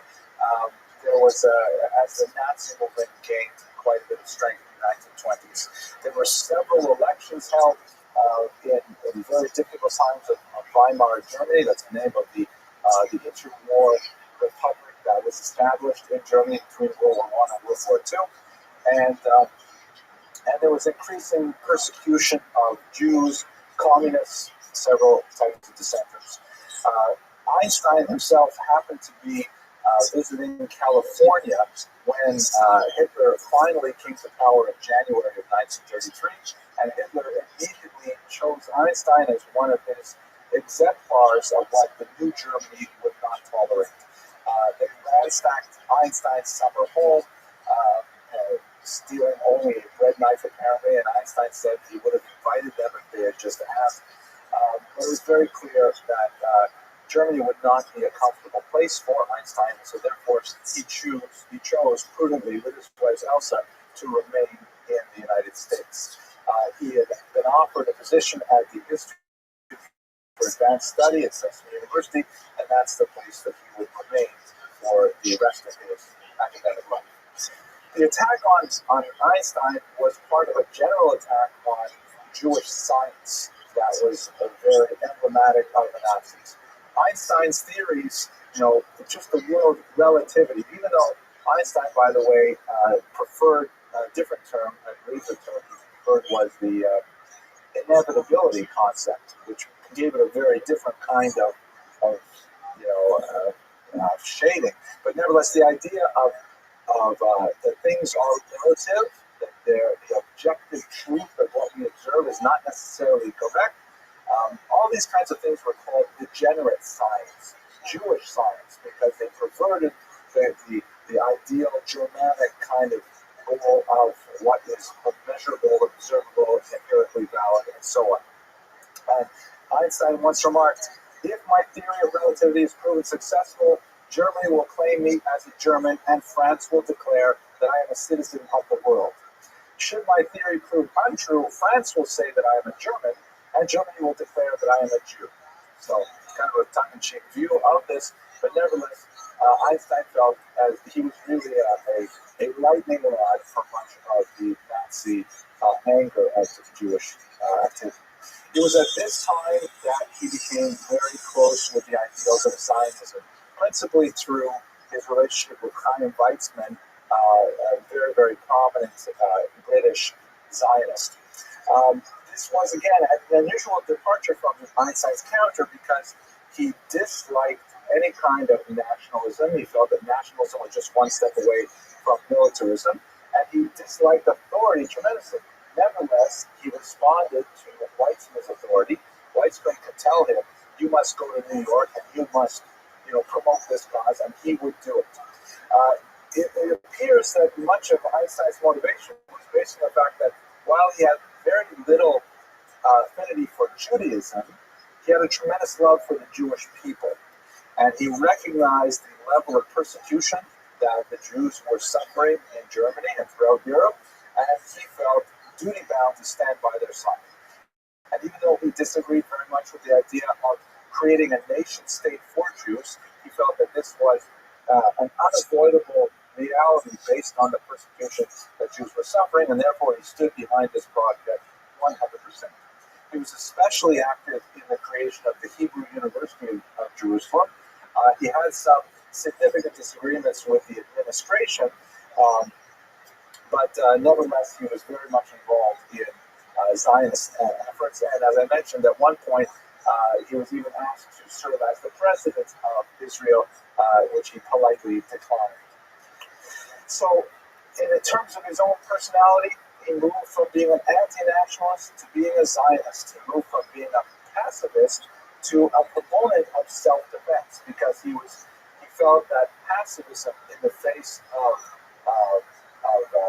totalitarianism was in fact succumbing to the superior power of the state. And so therefore he believed very much that Jews and Western democracy should defend itself from fascism.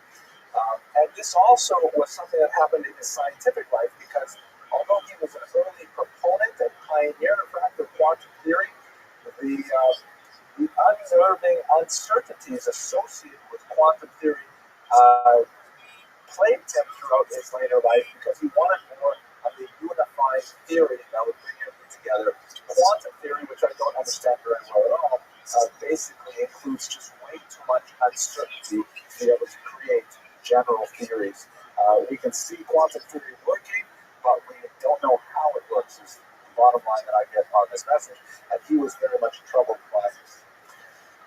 Late in his life, and we're coming towards the last few slides here, he was approached in the 1930s by two Hungarian refugees who realized that his formula E equals mc squared allowed for the unleashing of the power of the atom, ultimately creating weapons of phenomenally destructive force.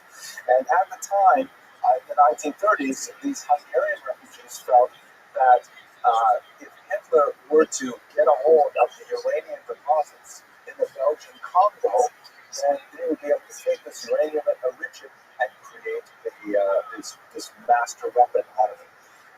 They went and they found Einstein and presented this theory to him. Einstein agreed that it represented a severe threat, and they debated exactly what they were supposed to do with this information. Ultimately, Einstein drafted a historically very significant letter that got to President Roosevelt explaining that the Germans were able to, don't forget Germany was the most advanced scientific nation in the world at the time, and shortly after Germany declared war, Einstein's letter arrived indicating that, if the Germans get this first, America would be at a huge, perhaps fatal disadvantage. Roosevelt believed him, and they created an institute called the Manhattan Project, which was tasked with the discovery of the technology and ultimately the creation of this doomsday weapon. Ironically, that is pretty much the extent of Einstein's involvement in the creation of the atomic weapon. He was excluded because he could not pass Army security clearance. When he was admitted to this country in the face of Nazi persecution, there were a few anti-Semitic groups, including, if I remember correctly, something called the League of American Women Voters or something, who wrongly charged that Einstein was a communist. Although he did have some socialist leanings, he pointedly refused to ever speak in Russia because he felt that his presence there would condone that regime, and he refused to do so. But nevertheless, whatever anyone said about Einstein went into this file that was, kept on hand, even if it was not true at all, and ultimately he was denied Navy clearance. They did get, however, Army clearance, but that didn't matter. They would not give him the access to the finer workings of the project. They did at one point get stuck on a small technical issue, and through a roundabout way, they asked him for advice on a specific technical problem. He understood what he was working on, solved the problem, indicated his willingness to work further with them, but that's the extent of his work with the bomb. He has been associated with it, though, in the popular mind, primarily because of that crucial letter to Roosevelt indicating how important he was. Later, Einstein would have phenomenal regrets over the deployment of the bomb. And he wrote, "Had I known that the Germans would not succeed in producing an atomic bomb, I never would have lifted a finger." Meaning his entire motivation for the bomb was the fear that the Germans would get one. If he were sure that the Germans would not get one, he would not want the Americans to get one either. In fact, much of his last years were devoted to a rather quixotic attempt to create a world federation, to try and create some kind of super united nations that would regulate weapons and regulate the hostilities between nations. That had very little success at that attempt, but nevertheless, it was a noble kind of cause to engage in. So here I have a great picture. Here he is at a Jewish function, actually laughing, but getting a lot of his personality. His legacy is complex. And in many ways, there's all kinds of fascinating footnotes to his life. One footnote that's really quite amazing is that after he died, a routine autopsy was performed, and the local coroner, a Quaker who had no authorization to do so from the family, examined and weighed all of his organs and decided to keep Einstein's brain. Yeah. And he kept his brain. He essentially soaked it in formaldehyde, and then after some years, he decided he would share the brain with anyone who had any interest in research. He cut it up into tiny little, microscopic slices and would give them away to anyone whose research suited his fancy. Nothing really significant has come from Einstein's brain since his demise, but there was one interesting possibility where one of his granddaughters by Hans Albert, who was adopted, secretly believed that in fact she was the daughter of Einstein himself. He was quite active until later in life, and she wanted to have her DNA tested for a paternity test. But the way in which the brain had been treated did not really produce the kind of results to determine whether or not she was actually Einstein's daughter.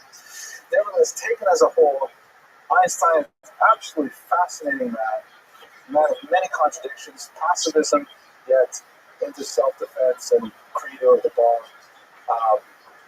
An anti-nationalist who became an ardent Zionist, a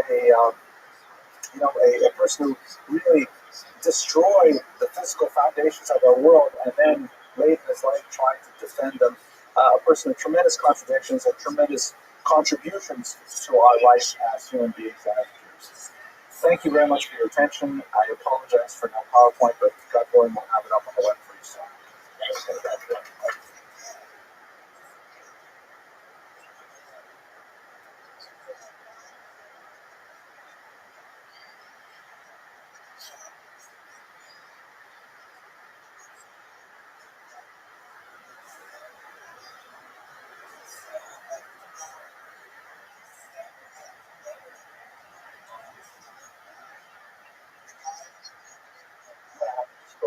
Slightly weaker PowerPoint. I'm sorry. Proper, but I do have this one. So, starting over. Deep breaths of breath. So the Jews on his way to America, and it's the 1890s, and there's a lot of restrictions on how much wealth you can bring into the country or take out of the country. I'm not exactly sure if it makes sense. But anyway, he's a dentist, and so he converts all of his liquid assets into gold teeth. He told me, I'm sorry. Someone else told me. It's not a joke like this. It was funnier when someone else told me, I'm sorry. So what happened was he gets 5 sets of gold teeth. He gets to Ellis Island and declaring his property, and says, I don't have very much in terms of liquid assets, but I do have these 5 sets of gold teeth. And the immigration officer says, well, 5 sets of gold teeth? Why do you need 5 sets of gold teeth? He says, well, you see, I'm a very observant Jew, and this isn't really strictly speaking necessary, but I like to have 1 set for meat and 1 set for dairy. And the immigration officer says, oh, that's very good. Okay, so that explains 2 sets. What are the other 3 parts? As well, we have this holiday, Passover. We're very strict about what we consume. And so I have 1 set for Passover meat and 1 set for Passover dairy. So that makes a lot of sense. You must be a very religious, pious man. That explains 4 sets. What's the 5th set? I says, well, the truth is, every now and then I like to eat a little bit of Chinese. Sorry, Chuck. I'm trying to use. Okay, all right. I know what that is. Okay, so today's discussion tonight is about Stephen Samuel Wise, a very important figure in American Jewry, and in many ways, as we shall see, he's really a formative figure in defining what was an American rabbi. He was of the Reform movement, Reform persuasion, and so we're looking at him primarily in a historical vein. Obviously, here we are standing in an Orthodox synagogue. There's a lot of issues we may have with his religious orientation and his approach to Torah, but this is a history course, and we're using his biography to kind of look at some of the major events that happened in America during the dates of his activity. He was born in 1874, died in 1949, so his life really went through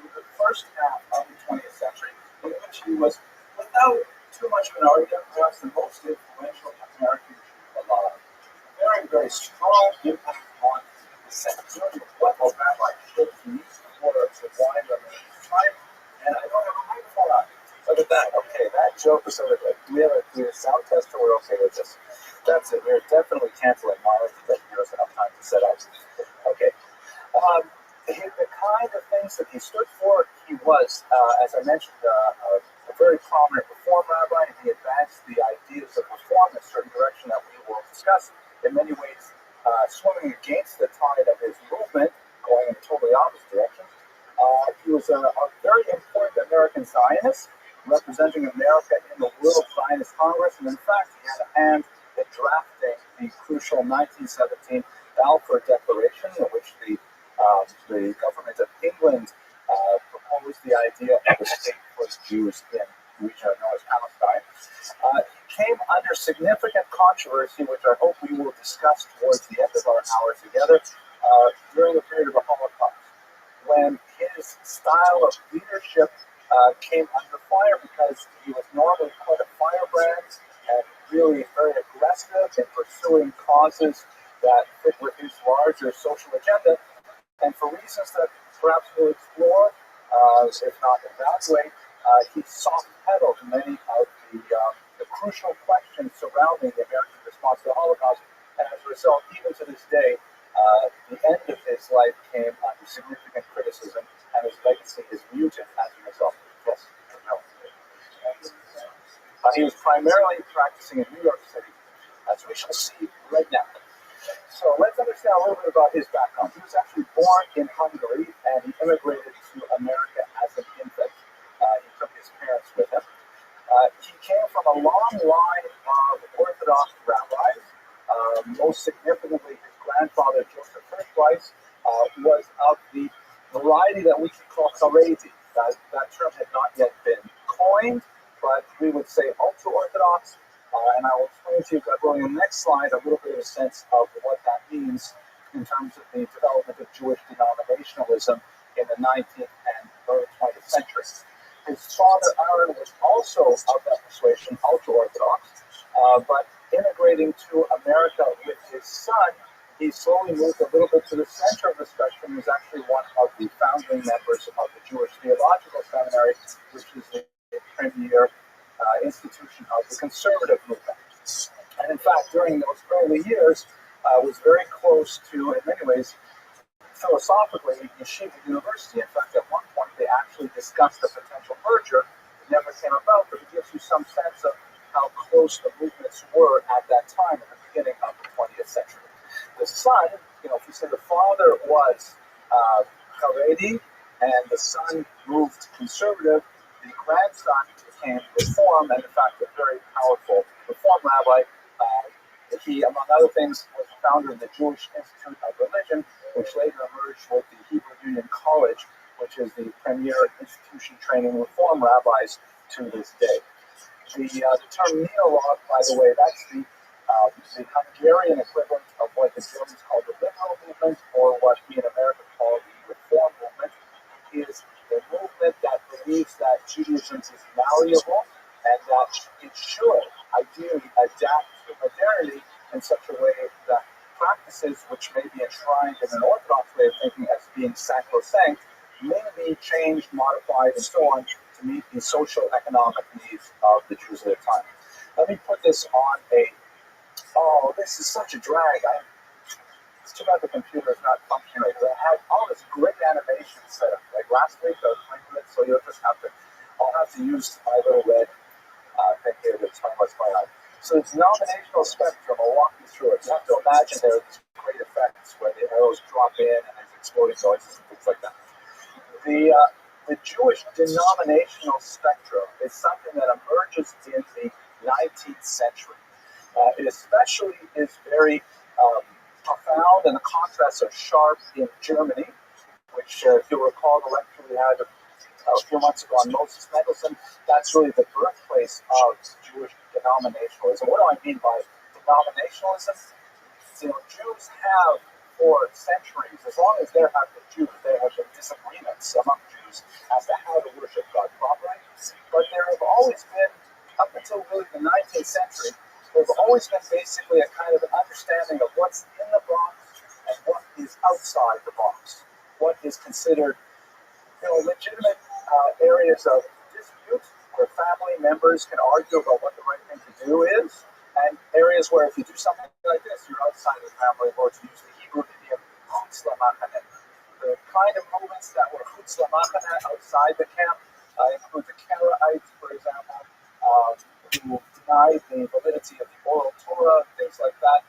And there are scattered movements like this, the Sabbateans, for example, scattered movements like this throughout time. But for the most part, the bulk of Jewry kind of followed one broad path, while there were ethnic differences between Sephardim, Ashkenazim, and so on, and that could be translated to actual practical differences in terms of what you eat on Passover and so on. The broad area of Jewish practice was common to all Jews. This changed dramatically in the 19th century, really the beginning of the 19th century, when there was a grassroots movement in Germany of disaffected Jews who felt that traditional, what we would call later Orthodox Judaism, did not speak to their spiritual needs. It also did not meet their ambitions for social acceptance among the non-Jews, especially in Germany. And so, in a rather rapid fashion, many halachot, many aspects of Jewish law were abandoned overnight in a kind of a slavish imitation in many cases to try and ape non-Jewish sensibilities. There were actually two separate votes held to try and move Shabbos, for example, to Sunday. It was much more convenient to have Shabbos on the same day as non-Jews. Those motions were defeated. But other things like importing an organ into the congregation to be played on Saturday, things like that were major wholesale changes. Well, what's going on here? Well, yeah, but I have to put my password in. The computer is just not working the way we want it to.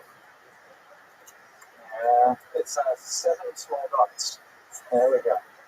Okay, and we'll kick in now. Yeah, it's searching. So am I. Searching. Okay. So what you have to imagine here is there's a line that goes left to right. That is okay. There we go.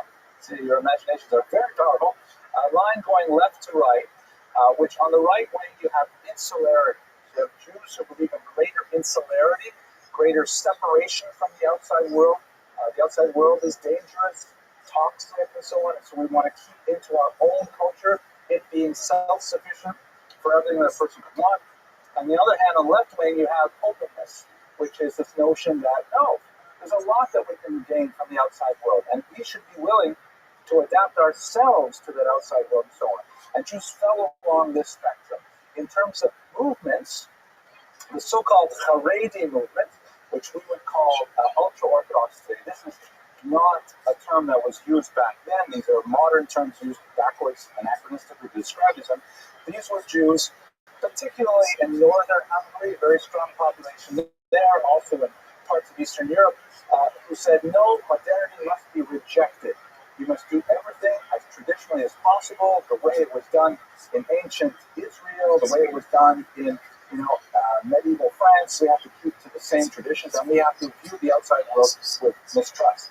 On the other side here, you have the neo-logs, which is the term in Hungary for the reform, who says, no, we should be open. We should, attend universities. We should appreciate the opera. We should dress like non-Jews, learn the vernacular language, and so on. Rather than feeling that we have to, circle the wagons and stay within our own culture, we should explore the outside world and be active participants in the outside world. Later on, here, these actually moved. It was really cool, the animation. I have to use your brackets. You have the so-called neo-Orthodox here, who were Jews who said, wait a minute, change is inevitable. We have to deal with it. We have to adapt to very radical social changes with emancipation, but that does not mean that we should sacrifice the Torah. So the neo-Orthodox, also known as the modern Orthodox, believed in examining Judaism carefully and culling those practices which are not actually halakha, not actually Jewish law, but are customs that have accreted to Judaism over centuries, issues of styles of dress and things like that that can be jettisoned without so much difficulty, while keeping the essential halachot of Shabbat, Kashrut, Tarat, Mishpachah, and so on. And those were very prominent here in Germany. And since they are more towards the openness end of the spectrum, I moved them to the left of the Caribbean. And then over here on the left side, you have the conservative movement, then in Germany called the historical positivist movement, not very big in Hungary at the time, but they believed in similar values to the neo-Orthodox, but a little bit further to the left, more towards openness than towards insularity. There is, however, this bright red line, this is driving me crazy. This bright red line, and I'm locked out again.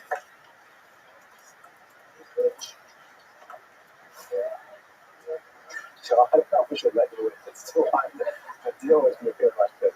But there's a bright red line, a line in the sand, however, that separates these movements.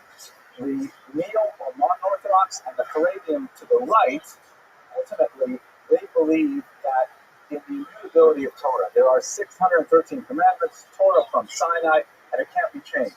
They may argue, like, do you have to wear this kind of hat or that kind of hat? But they say, hey, you've got to wear, let's say, a head covering.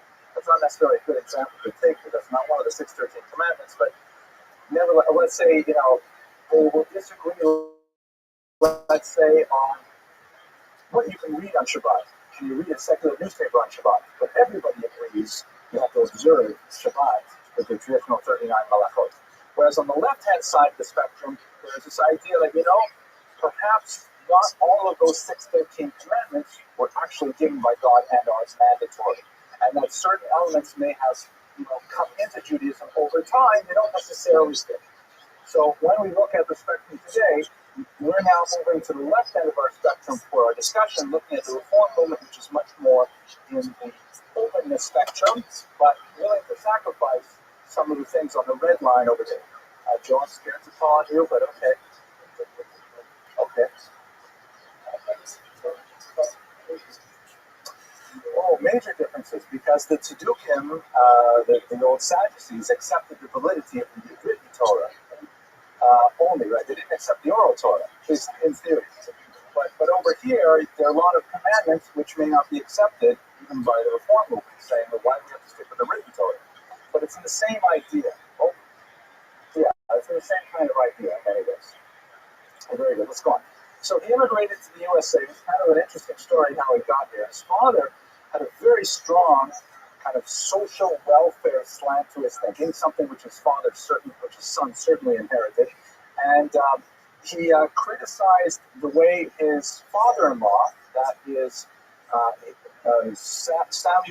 Stephen Samuel Wise's maternal father, he criticized the way he ran his porcelain company. And in fact, he started to unionize his father-in-law's company, get the workers organized in his father-in-law's plant. So the father-in-law turned around and bought him and his family one-way tickets to New York City and got rid of the union maker by shipping him off to New York. And that's how our subject came to New York as an infant. Just looking at, more broadly speaking, again, the history of immigration of Jews to America. I'm not going to spend much time on this because we have a function and other things, but we have basically three very significant waves of Jews to this country, increasing in numbers by the time we get to the middle of the 20th century. The first Jewish immigrants to these shores were Sephardic immigrants. In the 17th century already, Jews who had been wandering from country to country after the Spanish expulsion of 1492 and the Portuguese of 1497. Some of them went down to South America and then made their way up to North America, where they settled in various locales. We even have some locations here in Florida of these early Sephardic settlers. They were just a trickle, though, tiny numbers. In the 1840s, we begin to get a much larger wave of immigrants from Germany, Jewish immigrants from Germany, who are primarily fleeing for economic reasons and the oppressive nature of the anti-Semitic legislation in the German and Austro-Hungarian empires. There were, for example, as we discussed also in the Mendelssohn lecture, there were restrictions on marriage for Jews. Jewish grooms had to possess a certain amount of hard cash in order to get a permit to marry. And second and third sons in a family had to produce even larger amounts of camps. It was a very crude form of Jewish birth control, which today is only exercised, for example, through day school tuition and mechanisms like that. That's a joke. They're probably going to take that out of the Torah Cafe version of this. But that's the idea is that if you were a third son from a middle class family in Germany, you had little chance of legally marrying a Jewish woman. And the only way to marry a non-Jewish woman would be to convert, which is also not an option. So you had a large number of primarily male German Jews coming to America starting in the 1840s. But they get to these shores, and they actually did fairly well. By the time we get to the 1880s, they're already well established, wealthier. They have built many synagogues in New York in particular. And this is the environment into which you have the largest wave of Jews, about 1.75 million Jews coming between 1881 and 1917. These are Jews primarily from Eastern Europe, the eastern parts of the Austro-Hungarian Empire, Russia, Congress, Poland, places like that.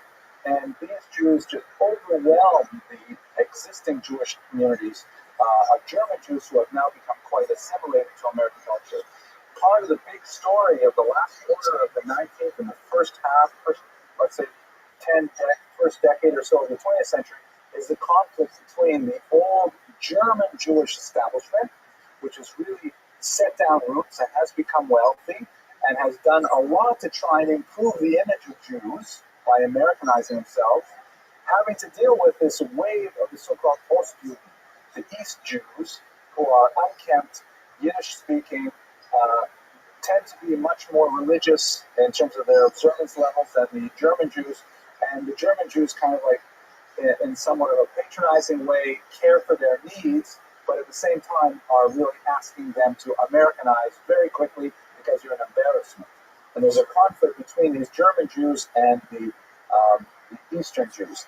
Weiss, of course, he just predated a major influx of Jews from Eastern Europe as a baby, but he was very early to adopt the English language and American sensibilities, and he succeeded tremendously. He had ambitions from an early age to join his father and grandfather in a much longer tradition as a rabbi. As I mentioned, however, he pursued the much more liberal approach of Reform rabbis, and he was actually ordained by this man, Adolf Jelinek, very important rabbi scholar of the 19th century. And this is something that I'm hoping to emphasize throughout this lecture, is that the image of a rabbi in America changed dramatically during this period of time, and the model that was perhaps strongest, as evidenced by Weiss himself, was to his role models, which were these scholars, these rabbi doctors from Germany, who all had, advanced secular degrees from universities, along with rabbinical ordination. Their observance level, their piety, their charitableness, their counseling abilities were considered less important than their sheer brain power, how many books they had published, how erudite they were. It was kind of like a status symbol to have a rabbi who really, could lecture at the local university as well as ministering to a congregation. There are very few of these nowadays, but this was kind of like the model, the gold standard of rabbis in the first half of the 20th century. I'm sorry? No, he was not. He was very reformed. Well, Adolf Jelinek gave him a reform ordination. So he was not an Orthodox rabbi by any means. His teacher was not an Orthodox rabbi, but nevertheless a rabbi scholar. I mean, Jelinek and others, published a lot of really good scholarship, mainly in something called the Wissenschaft des Judentums, which means the science of Judaism. There was this idea, very prominent in the 19th century, that Judaism was kind of like a static culture, like studying ancient Egypt. And if you wanted to be a scholar, you studied this dead culture that was not moving or going anywhere, and you translated things from Hebrew and Akkadian and Ugaritic and things like that, and that's how you demonstrated your largesse and your intellectual power. The idea of a rabbi as a pious figure, as a spiritually enlightened figure, was not considered high status in Europe or in America even at this time. Absent, of course, the Eastern European model, where you have the Hasidic rabbi, very charismatic, very populist, may not be deeply literate even, but that's an entirely different model of leadership that was accepted by Jews at that time. Mr. Rex. Oh, so now we're going back, not Jelinek, now we're going to Wise. Wise, was educated here in America, and he did a PhD at a very young age. I think he was 24, so when he finished it, actually, that's right, he was 25 years old. He translated Shlomo even Gabriel's ethical treatise. I forget which one it was. He translated basically a medieval Spanish manuscript from the Arabic. We're talking about real scholars here, and that was his PhD dissertation. He also translated much of the Bible for the Jewish Publication Society. He was one of these early Hebraists here in America. Okay. He married an exceptional woman named Mary Louise Waterman in 1900 when he was about 26 years old. And she was an unusual woman. She was a disciple of Felix Adler, who was a very important thinker at the beginning of the 20th century in America. A little bit earlier, he did something called the ethical culture movement, which was basically Judaism without God, in my humble opinion. A lot of like secular version of Jewish values, but palatable if you really didn't want to do all the God things. And very profound, huge impact on a lot of secular thinkers, including Jews who lean towards the secular. She ended up becoming quite an intellectual force of her own. Perhaps in a later lecture series, we'll spend more time looking at her life in particular. She was a translator, a scholar herself, translating many Jewish works, especially modern Zionist works from several languages, wrote many of her own books, and was a social activist really functioning at the highest levels of American government. She passed these values along with her husband to their rather exceptional children, shown here in their youth. The son was also quite a prolific author. He was a family that wrote a lot of books. He even wrote a biography of his mother, which is probably the best thing a Jewish boy can do. I'm going to have to write one of those of my mother. That would be, I think, really nice. And he had a tremendous skills in the art world. He ended up moving to Europe, where he was an international art connoisseur and expert on various forms of art. His daughter, their daughter went on also to become an author and to become a judge at various levels of the circuit courts. She was especially important in child welfare issues. She advised Eleanor Roosevelt and served on many high-ranking national level committees working for the welfare of children. So really an exceptional, overachieving family all around. Now, going back to his life, they moved to Portland, Oregon. They spent some time out there where there were not so many Jews, but nevertheless he was beginning to make a name for himself. In 1906, he was invited to Congregation Emmanuel, perhaps the leading German Jewish establishment synagogue, to try out for a position as their rabbi in a Reform temple. He's invited at a young age to give some trial sermons. Apparently, there's some dispute that actually went on in the press afterwards. It was a national issue, believe it or not. Apparently, he was offered the job, but he refused because the congregation refused to give him what he called a free pulpit. In other words, he wanted kind of like what the universities called tenure. He wanted to be able to say whatever he wanted from the pulpit without fear of losing his job. The board of the congregation was unwilling to grant this to him, and so he declined. There was quite a bit of a focus of controversy over these version of events. He ended up going back to Portland, but then he came back a year later and established a rival temple, which actually became even more famous, the so-called Free Synagogue. We called it the Free Synagogue because it had, of course, a free pulpit, and he could say whatever he wanted and not get fired. But it also had free high holiday seats. You could, everything was free. It was based on donations only, but there was no fixed price membership. Everything was designed to be totally open, very much in consonance with his social welfare values. Yes, Joe, I'm afraid. I don't know. I imagine he had some fairly wealthy individuals. He's a very powerful speaker, very charismatic. I didn't do research into where the money came from. But it reminds me of a joke. Did you hear the one? Yeah, I'm telling you in the middle, I won't catch it. The one about Goldstein comes to the door to get in on Yom Kippur, and the guy holds him back. So Goldstein goes to Daven, goes to the shul on Yom Kippur, and he goes to walk into the sanctuary, and the Rabbi says, "Where's your ticket?" He says, "I didn't buy a seat." He says, "I'm sorry, you can't come in." And he says, "But I have to get in. I have to talk to Goldfarb. It's crucial." He says, "Look, I'm sorry, if you don't have a ticket, you can't come in to be with the congregation." He says, "It's really important I talk to Goldfarb. It's a matter of life and death. Really, you have to let me in." So the Rabbi says to him, "Okay, fine, you can go in, but don't pray." Okay. Sorry. I also like the iconography of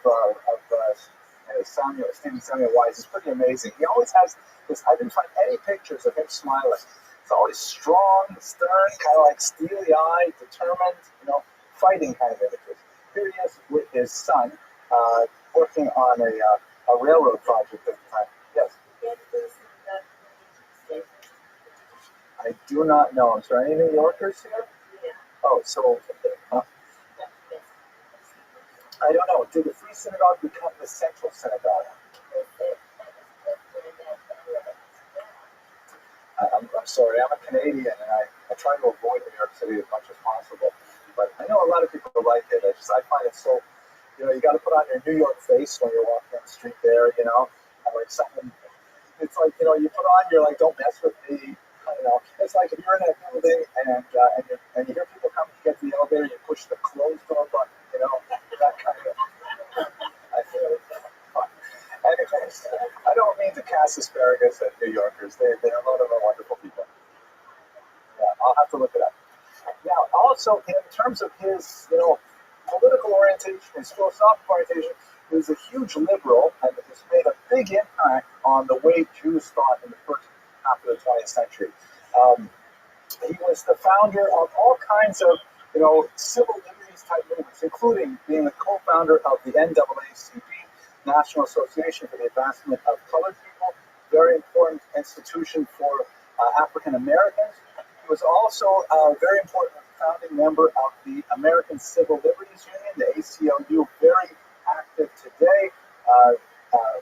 Forthright defenders of very unpopular causes for the purpose of upholding the values of the Constitution.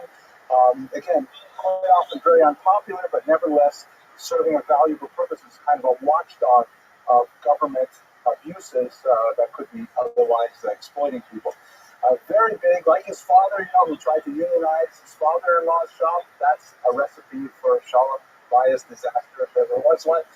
He was also very big at promoting labor causes, and he hunted out corruption wherever he could find it. In fact, one of his campaigns even brought down the mayor of New York, James Walker, who found himself under so much stress of corruption charges because of Stephen Samuel Wise, that he ultimately resigned in 1942. On the Jewish side, he also founded the American Jewish Congress, which was a more liberal and at the same time more strident institution of American Jewry, an organization that was founded largely to distinguish itself from the earlier American Jewish Committee, which is a little bit more old school, play nice and try to get along. The Congress was much more, active in exposing anti-Semitism and working for social causes outside of the Jewish community as a whole.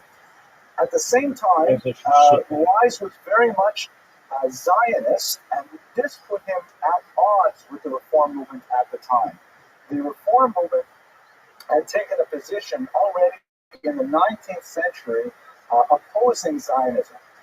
You might think, well, what could be wrong with Zionism? Why would a movement, especially one of openness, argue that Zionism is incorrect?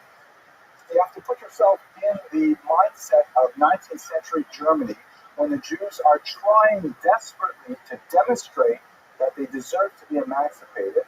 And one of the charges, sometimes with an anti-Semitic basis, sometimes I think a legitimate political argument, is saying, listen, where do you belong, Jews? Do you belong here in Germany as German citizens? Or are you here as sojourners, as travelers, hoping ultimately return to Israel, perhaps under some messianic period? The specter of dual loyalty. If there ever would be a war between, let's say, Germany and France, which happens about every 30 years in the 19th century, and you have to fight against French Jews, which side will you fight on? Or even if there were to be some kind of Jewish state, would you go and join that Jewish state, or would you remain loyal to Germany? So the Reform movement took a very principled stand, saying no to Zionism. Our home is here in Germany. And you see that in a lot of different ways. Like, for example, the very use of the term temple to describe a house of worship, in Hebrew, that's a loaded term.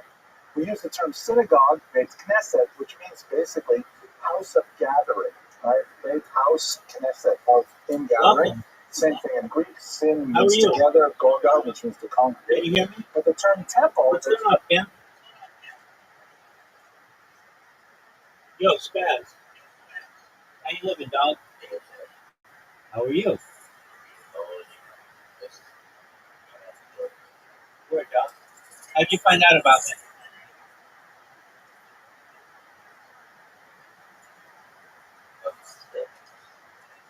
Oh, from Kick? From Kick? That's tight, dude. No way. Are you a streamer?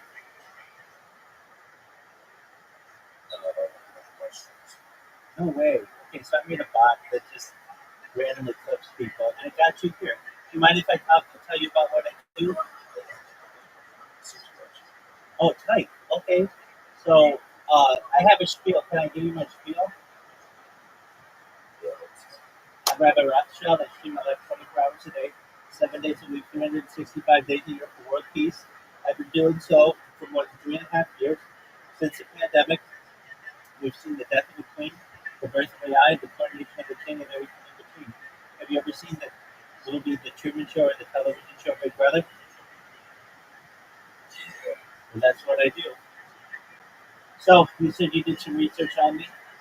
As you can tell, I have a lot of social media. I have over 100 YouTube accounts, over 200 Instagram accounts, over 500 Twitch accounts, over 1,000 TikTok accounts, over 2,000 Twitter accounts, over 5,000 Blue Sky accounts, and over 10,000 Kick accounts. One,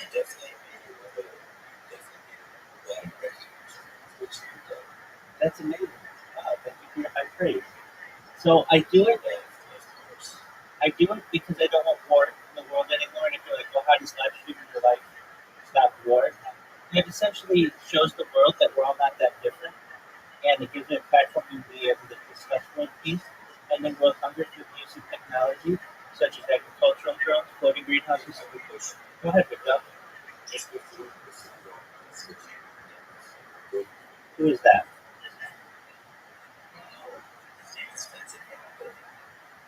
Yes, just because you said you have so much. Okay. Do you know why you got banned?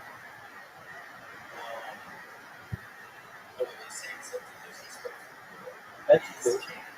That's cool. We all deserve a second chance. All right. Bear with me and let me find him. Ben, how do you spell it?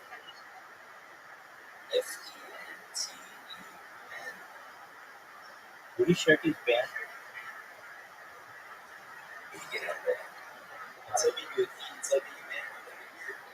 He's not banned.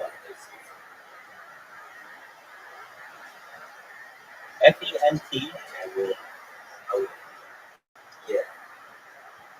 Yeah, it's not banned.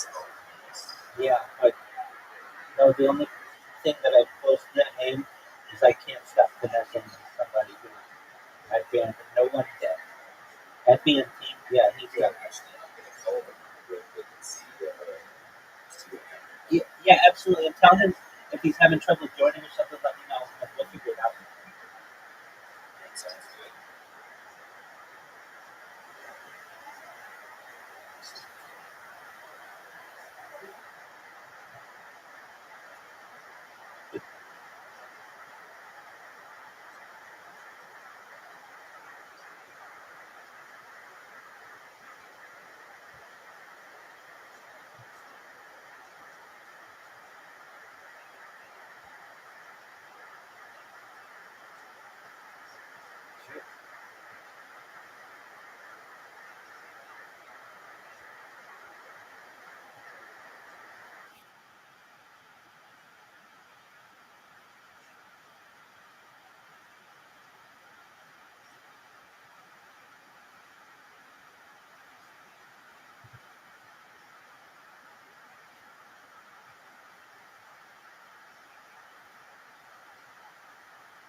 All right, what is It's for next. got it? Sounds good. Use the plan. So yeah, just yeah.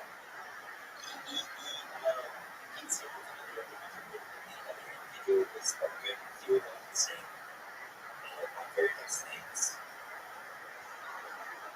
So that's what happened. It was he goes That's okay. No harm, question. no harm, no foul. He's back. Alright, we'll be here in a second. Excellent. I look forward to the meeting with my captain. That's good.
Are you the camp? Picking that, sticking in. Looks good in the hood.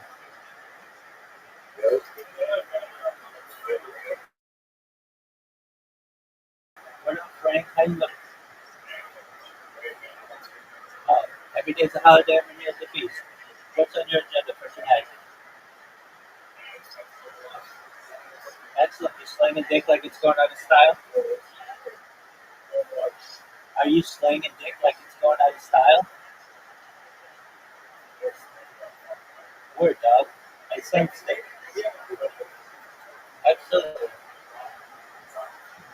I love it. Thank you so much for doing so. Go ahead. Okay, excellent. First, is everybody 18? Okay, if you're not 18, you can't be.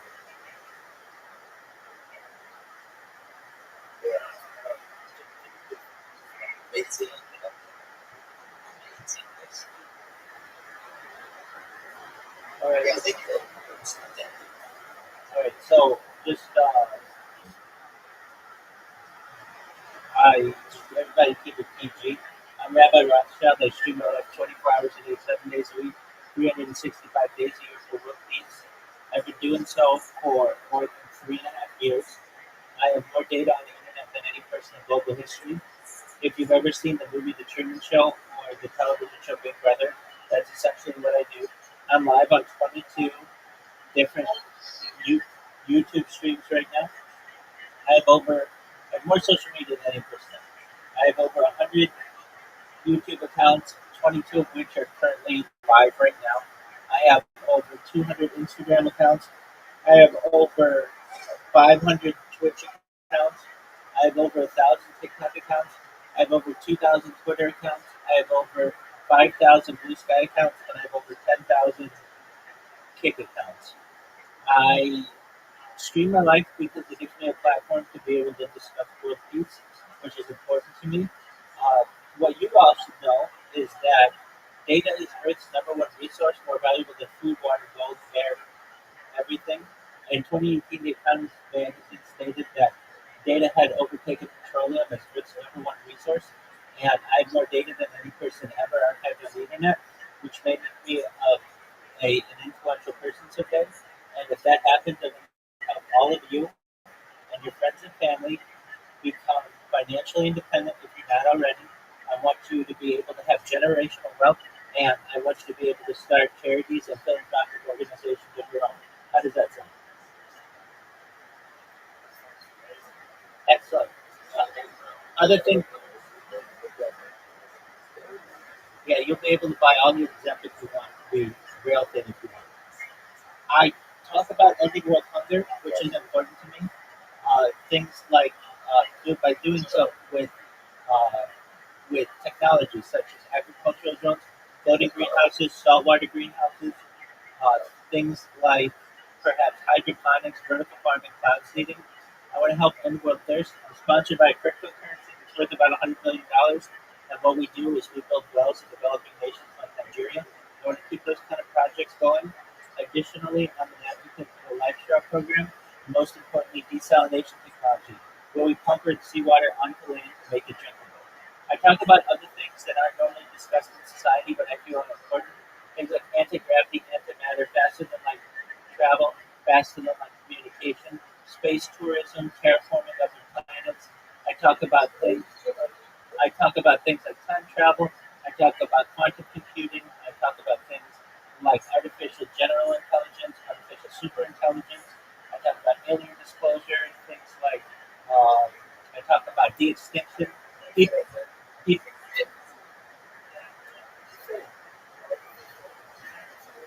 no, artificial general intelligence. No, it's AGI, artificial general intelligence. And since we have a questionable person here, who's maybe not 18, I don't want to talk about those things. Look, if you're going to talk about that, then I'm going to have to kick out the person who's live for turning 18 months. I don't want to have sexual. I don't want to have sexual discussions with people. That's okay. I talk about things like de-extinction. If you weren't aware, the first successful de-extinction took place in the year 2003 with the Canadian ibex, which was a goat located in northern Spain, southern France. Fast forward to the year 2021, a company out of Dallas, Texas, responded known as Colossal Bioscientific. They made it their goal that within the next 3 years to reintroduce the woolly mammoth in the Arctic Circle, utilizing Asian elephant circuits. I think this is a mind-blowing goal. They recently made headlines with their introduction of the direwolf. Their direwolves are about a year old. Joe Rogan has met them. They want to reintroduce the Tasmanian tiger and dodo bird following the woolly mammoth, which which I just think is really exciting, and I look forward to archiving. Additionally, I talk about some things that is going to affect every person in here, some things that are going to affect everyone in here. If you want this all with your consent, you might be able to in the future utilize the type of technology known as life extension technology. When you were all born, the average life expectancy for everyone in here was about 80 years old. I'm going to increase that to age 100, 120 through the use of technology such as oxygen therapy, peptides, human growth hormone, stem cells, things like cryogenics, things like ambrosia therapy, cold shock therapy, to get you to be 120 years old. But you may make it to that age and you may say, Rabbi, everything that you said came true. This has been wonderful. What's the next plan? And again, this is with your consent. If you want, you may be able to utilize a technology known as mind avoiding technology, with which is with your consent, scanning your brain into a computer like a CAT scan or an MRI, knowing where every atom is in your central nervous system and your peripheral nervous system, for later download as an android, an avatar, a cyborg, a cybernetic being, a clone of yourself, a robot, an ethereal being, whatever you want to be. But what I'm saying to you all is that you may be able to experience a future of digital immortality. What are your thoughts?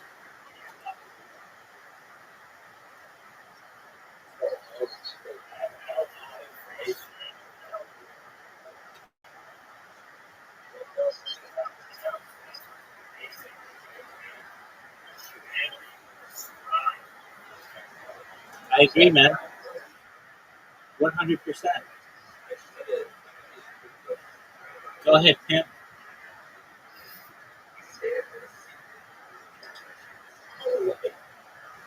No. I used to let people chat, but then I'd get people who put like really gory things in there, and okay, I don't know what you mean.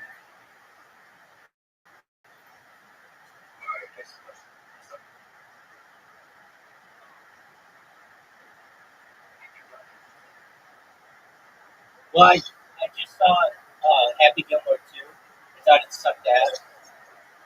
Um, I liked the first one a lot. The first one's classic. The second one just had too many cameos. I would have really liked it, even with all the cameos, if they would have just kept it to golf. But if you haven't had a chance to see it, basically the last hole, they like have like a how would I say it? A hole that they can adjust with a cell phone, which just doesn't make too much sense. I wasn't too big of a fan of that, but it was cool. I mean, I think he's made some really great movies. Happy Gilmore's an all-time great. Billy Madison, of course.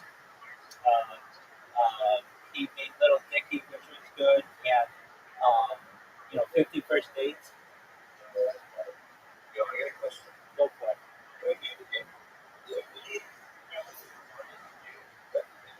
I am. Yeah, because I utilize artificial intelligence better than any other Jew or any other person on earth. So if there's ever a question that I don't know, we're going to get to the bottom of it as quickly as possible utilizing artificial intelligence.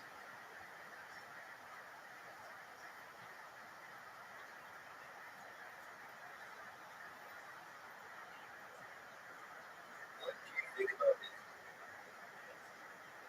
Sure. I'm very pro-Israel. Perhaps I'm the biggest pro-Israel person on earth when Israel is acting correctly. So you're not I'm pro-world peace. I don't want anyone to die.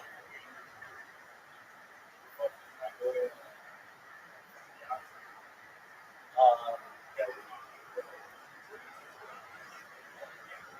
yeah, so I'm definitely an advocate of Benjamin Netanyahu and have been for decades when he's doing right, but I don't like when he doesn't do right. Anything that veers us away from world peace, I do not endorse.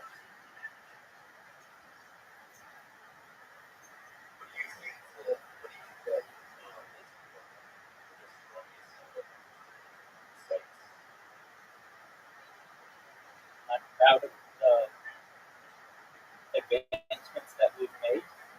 I don't think that that's necessarily true, though. It's publicized very well.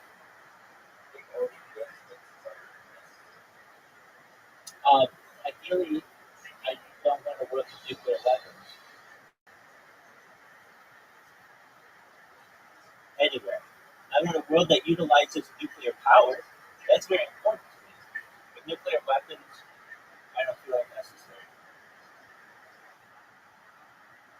And then because I'm a pacifist, so generally I do my best to avoid violence and all that. Yeah, I mean, it's in self-defense. You know, you do what you have to do. But I don't believe in aggressive violence. What do you think about the young blood? Dude, I'm a huge advocate of the young black community and the old black community. I love the black community.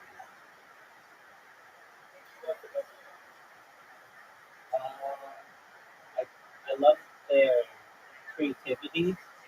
If we're talking, are we just talking about like young black people? Yeah, just like the black Yeah, I love their creativity. I love their views on that you're a big fan of. I don't know what that is. Well, that's like kind of black culture. It's Yeah, like, if we're talking about just black youth, the major advocate, I love the music. I love their sense of creativity. Who's my favorite rapper? Puff Daddy. Yeah, but I also love, yeah, I also love Tupac. I love Notorious. I love Snoop Dogg. I love,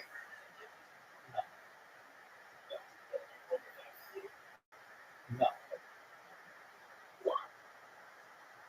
I've never had the opportunity to meet them.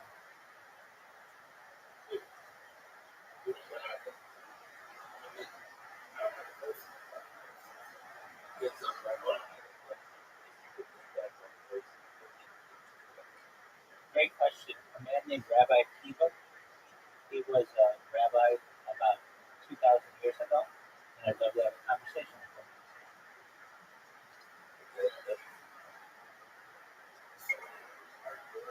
I am. so let me know my I'm a huge advocate of my people. I'm a major leader within my religion.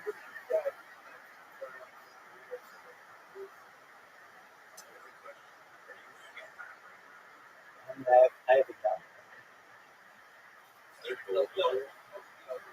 Just my brain, maybe. Do I think that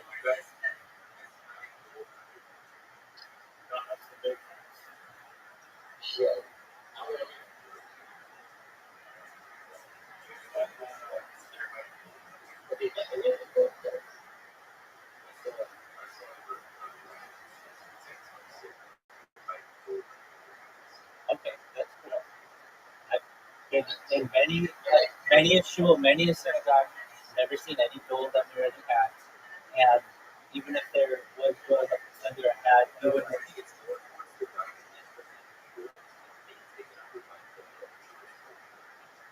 Oh, that happened centuries.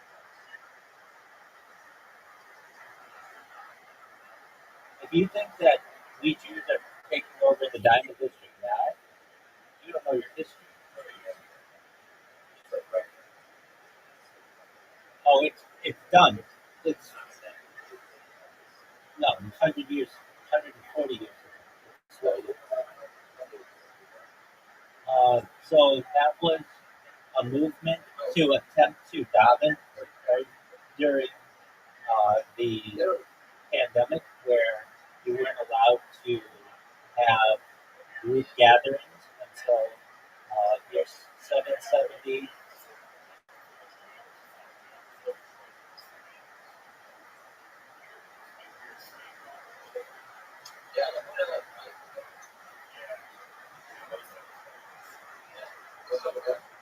I mean, I wasn't there, so I don't know.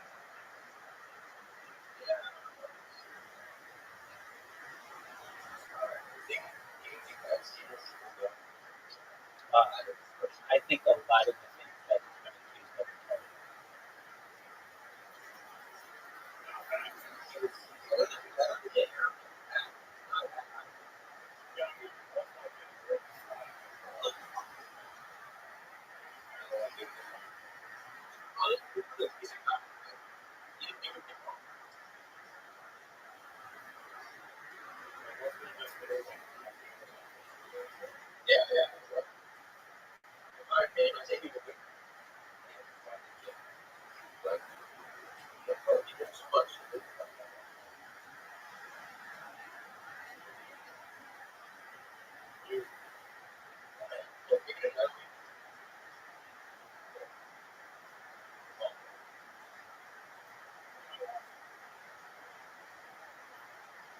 So if I may ask, to the person who found me on Kick, you just saw one of my clips.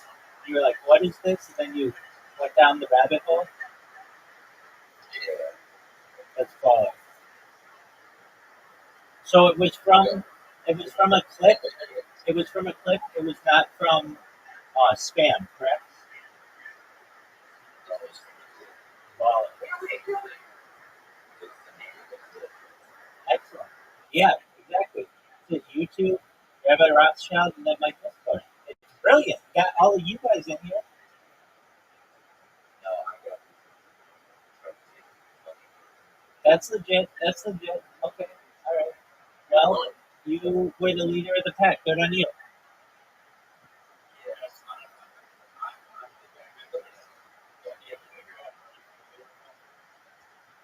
He's a what? I can't hear what you're saying. Can you repeat it and no one else interrupt you?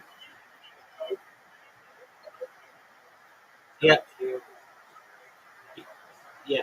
Don't talk about those things.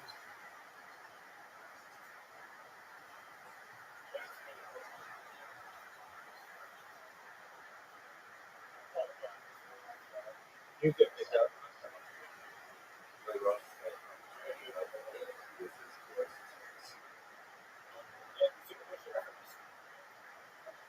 Yeah. I'm good. No, I'm good for right now. Israel knows that I'm good.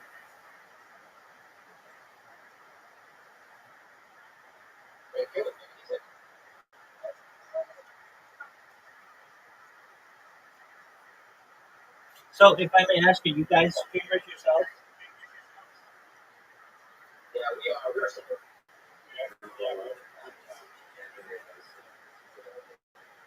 Okay, that's cool. Okay, very cool. And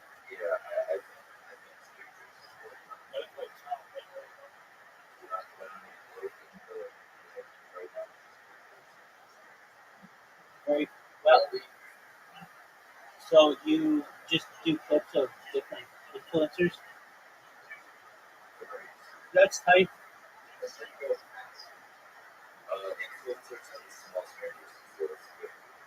Very cool. Who are your favorite streamers?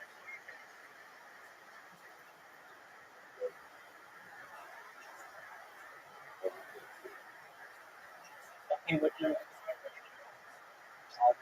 that personally, but I've heard of them. What do you like? What do you like about them? Okay, you know I'm the number one streamer all time in Rossi's Discord. Oh shit. Yeah. You got it right. Very well. Well, you guys should know. Yeah, he's been in my stream. He was on my YouTube and he interviewed me once. And I'm the number one streamer all time. Um, yeah, if you want to,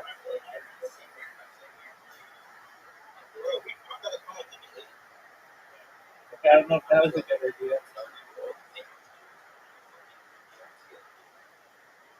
Or dog. Um, word. So if you want to be and if you want to connect with Aiden, the best person to connect with is Citrus, who is his like right hand man, and just drop him a message with your proposal, and if they like it, they'll connect with you.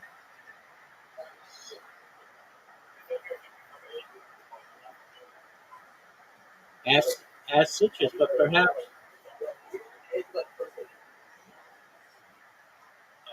that's not an.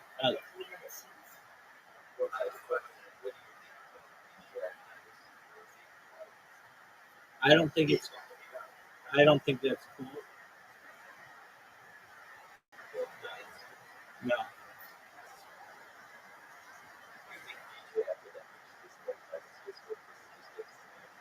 frankly, I don't know who.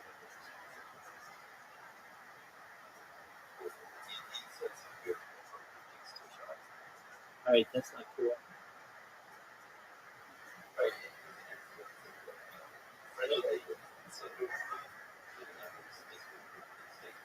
No, I don't think anybody should be canceled. They if they did something illegal, then you could press charges against them. Was it necessarily All right, well, I don't know enough about the situation of how many well, you still all day, every day, all day, every day, baby. I can tell you before. Word, dog. 100%. Are you guys live on Kick right now?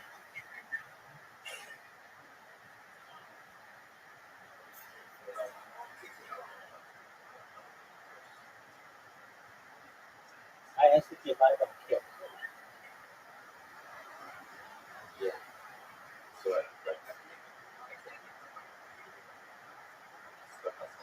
I understand. Hi, dog. What aisle? Oh, like by the checkout?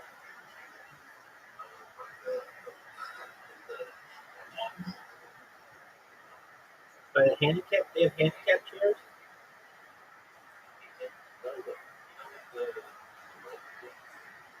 A wheelchair?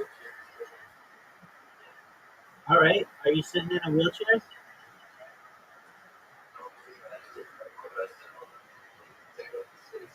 I mean, I don't know. Maybe there's nowhere else to sit. Maybe you are handicapped.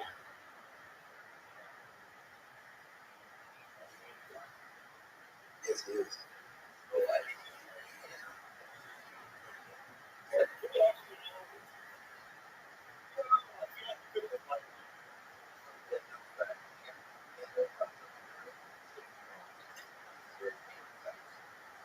All right. Well, she can sit next to you at the Walgreens.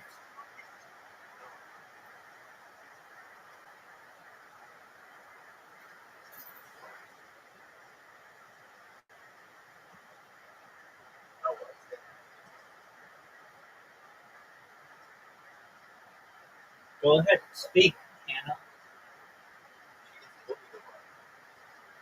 Dude, everybody gets bullied on Discord. No way.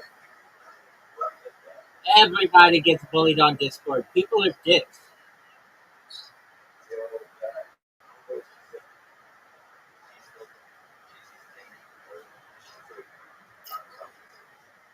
All right.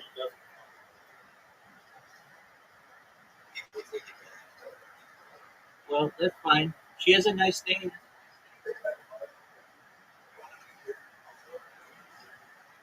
Yeah, sure.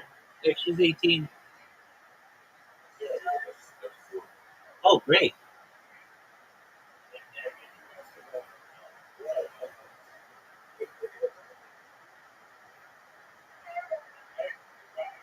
What's going on? I'm based out of Southern California.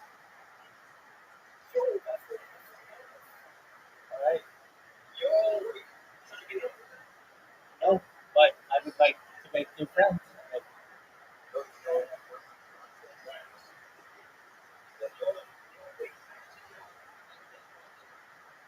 Do you know how many girls want to date me? I got cheap Africans a list, dog. Word, dog. Every single day of my life I can.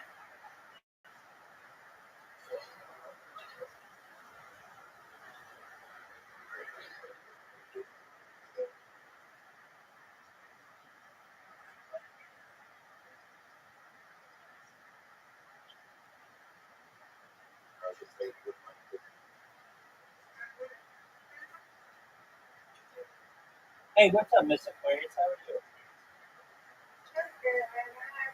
I'm well. We had some friends join us. Well, they're gonna have to be patient because Miss Aquarius and I play a game. It won't take long, but we do it every night, and it's bowling on an app called Play-Doh.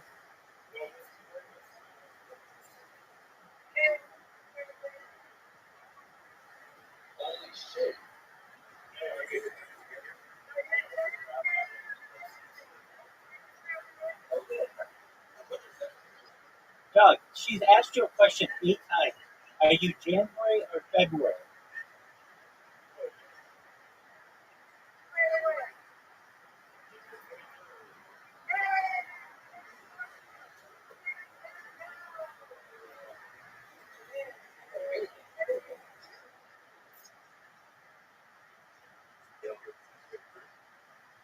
They're all my girls. She's my friend.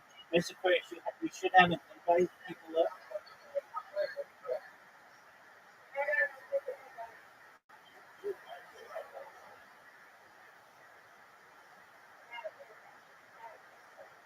Hit it, girl.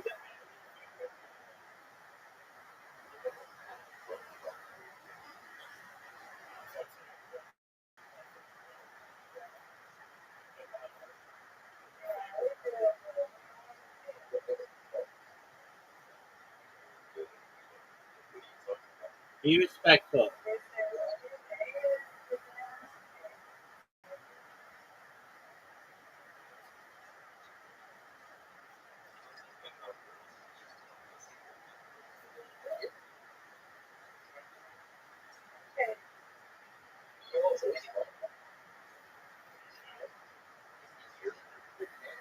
Wait, hey, if you're not going to be respectful, then I'm going to ask you to leave.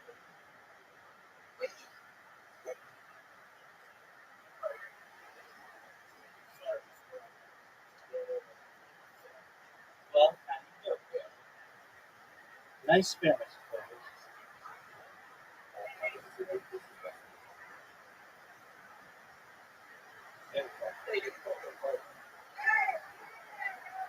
I just did. There we go.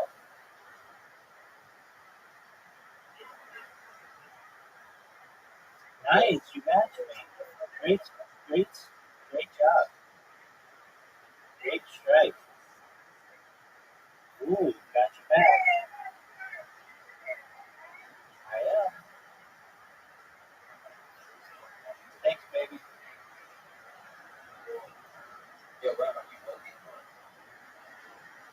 I appreciate it.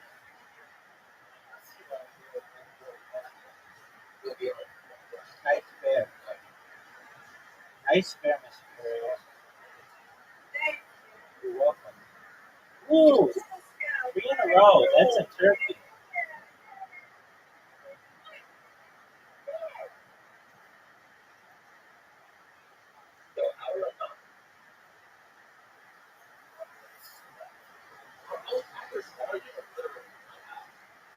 Did you know that it's 299 days to Grand Theft Auto 6?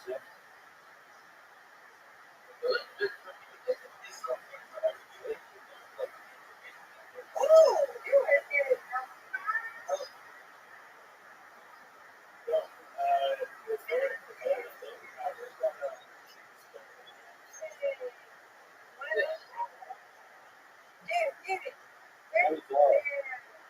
Wow. 111.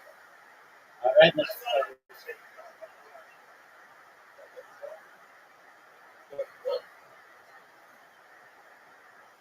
Mr. Curry, we need you to get your 100th win.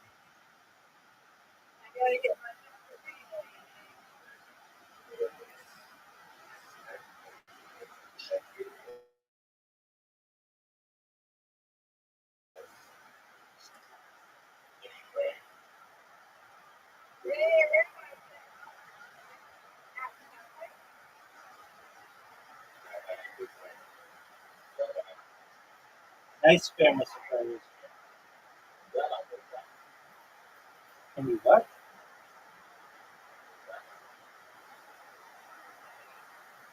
Did you have to make up beer?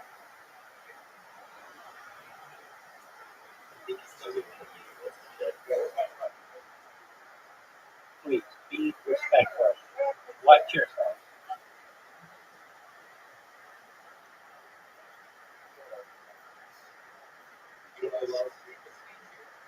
I do.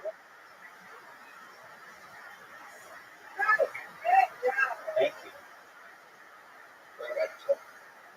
Poor dog. What other games do you guys like aside from Overwatch?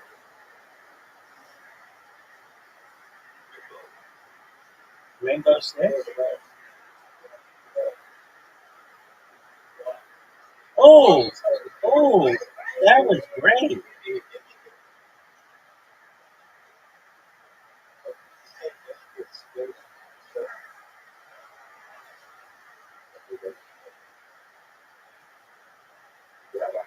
Yo, Kim.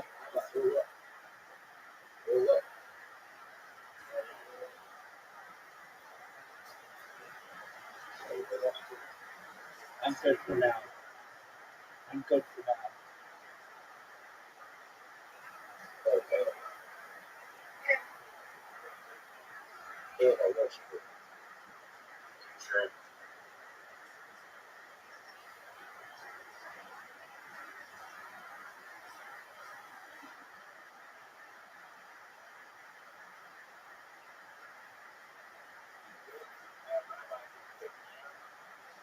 No.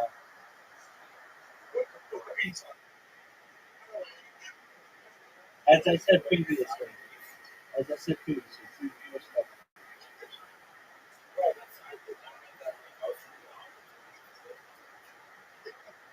All right, look, I'll just say that. What kind of business do you do? What kind of business do you do?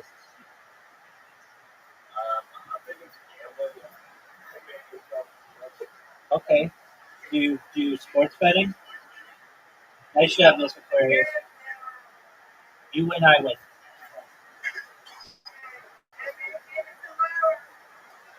Let's hope so. God willing, we'll play, okay? Night, night.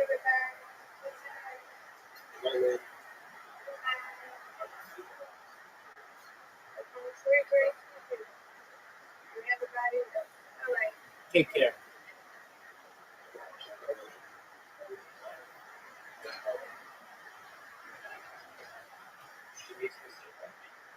She's a very nice woman.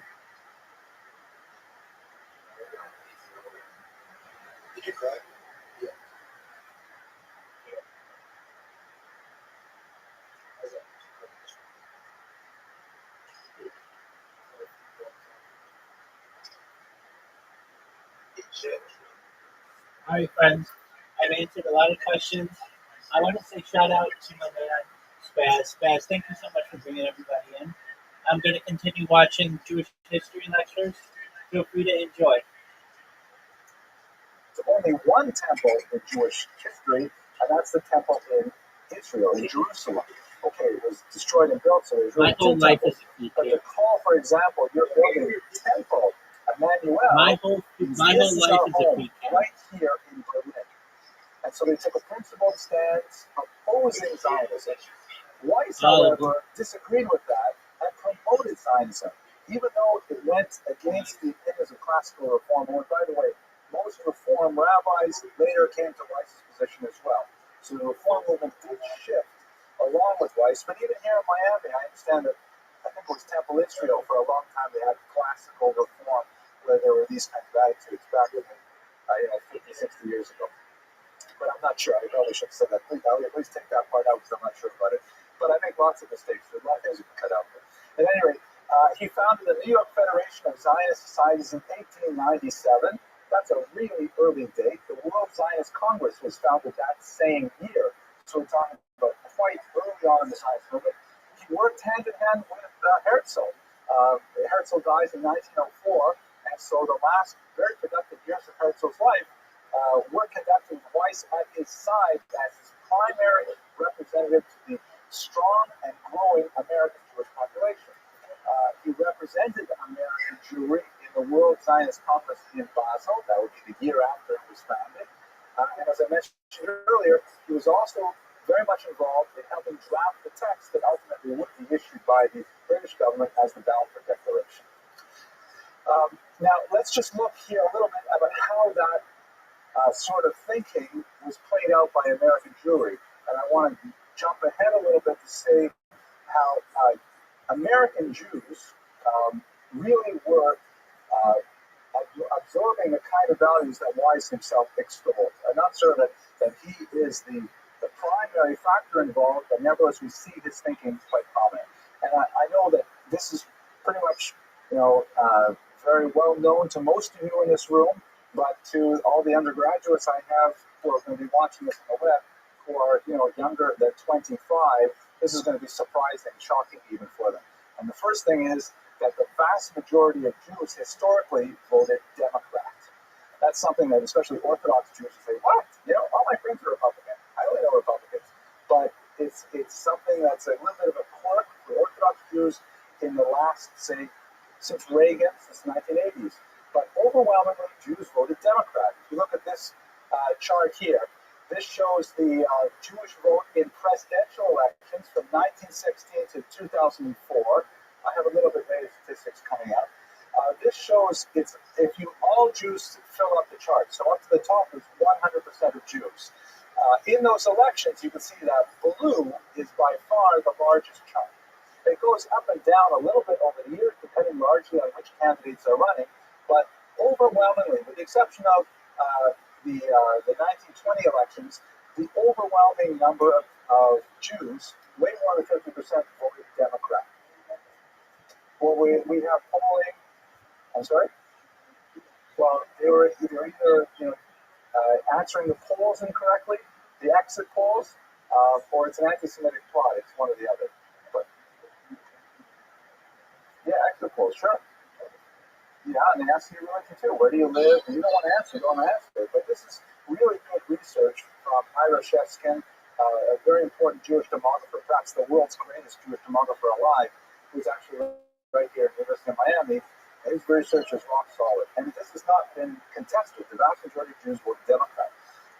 However, let's look at this, for example. I'm sorry I didn't have 2012 election results to show you, but this is a similar kind of material on the 2008 election. So if you look at how people voted by ethnicity, you can see that, and also I tried to figure out how to make these blue and red, but I couldn't figure that out, I'm sorry. So if you look at Caucasians, whites, a little over 50%, let's say about 60% voted for McCain, Republican, and closer to about 35% voted for Obama. Among Hispanics, the number is reversed, where you have many more Hispanics voting for Obama than for McCain. Obviously, Romney experienced something similar in the last election. Among blacks, this is a huge surprise. Only a tiny percent voted for McCain, and overwhelmingly, of course, they supported Obama. And look at Jews here. Jews are voting more like Hispanics than like Caucasians. This is what Norman Podhoretz once said, that Jews make money like Presbyterians, but vote like Puerto Ricans, meaning that Presbyterians, old-style Mayflower Americans, tend to be wealthier.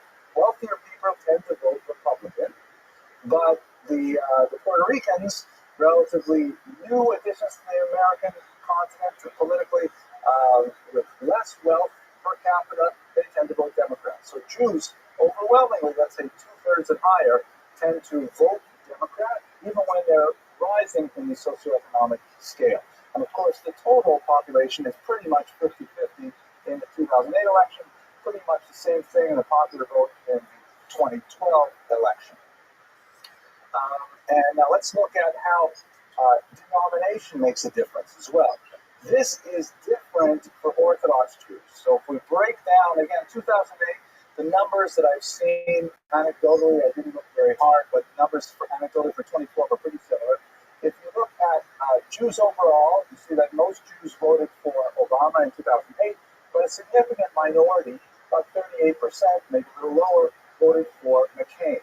When you look at the Orthodox respondents, however, the numbers are reversed. About 75% of Orthodox Jews voted for McCain, and about a quarter, 25%, with my, there it is, 25% voted for Obama.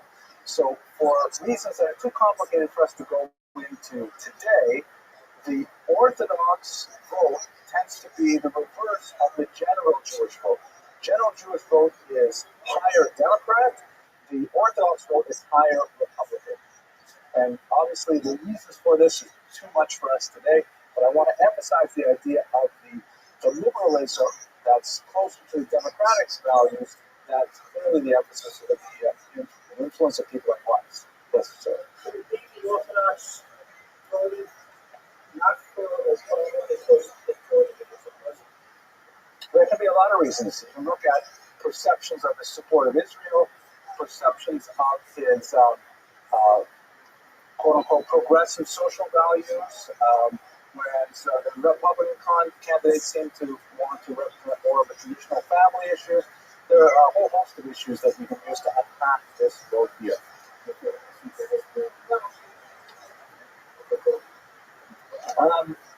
Yeah, well, I think my guess is, and this is like I'm in the history department, but not in the theoretical history department, but I would guess that the numbers might not be as extreme. But when you look at candidates before Obama, before 2008, this pattern was holding as well. Yeah, Orthodox Jews since Reagan were breaking away from the Democratic trend, and the Republican trend was increasing. I think it has mainly to do with the perception of what is the social agenda. Issues like abortion, gay marriage, things like that, tend to polarize Orthodox voters. And so a lot of those things fall into this.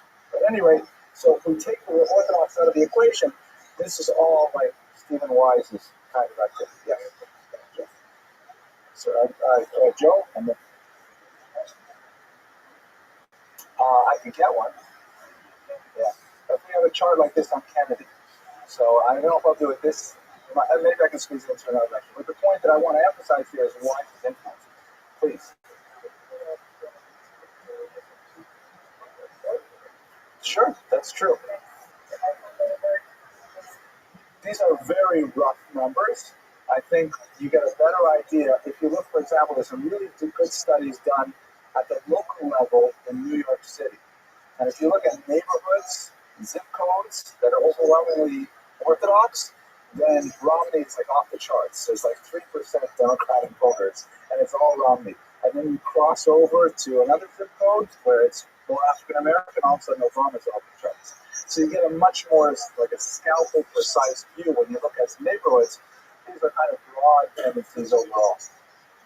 But okay, let's go back to the early 20th century.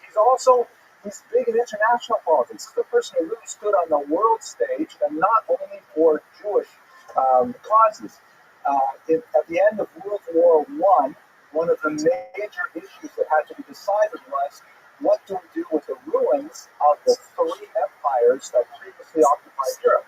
The Russian Empire, the Austro-Hungarian Empire, and the German Empire, all of which did not exist in 1918 after the war.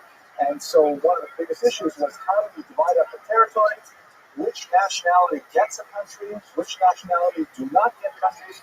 And at the Paris Peace Conferences, the Versailles one here, a lot of different groups had an opportunity to present their case for statehood. Weiss represented Zionism and the case for Israel there. He was also influential with President Woodrow Wilson, who established the 14 points, a system that was designed to try and create a for who would get statehood after World War I.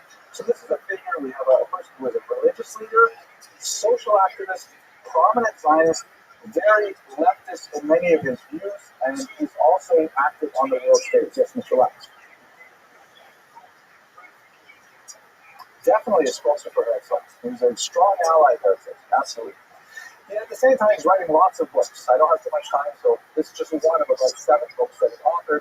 Basically, his speeches, sermons, things like that, which later made it into print.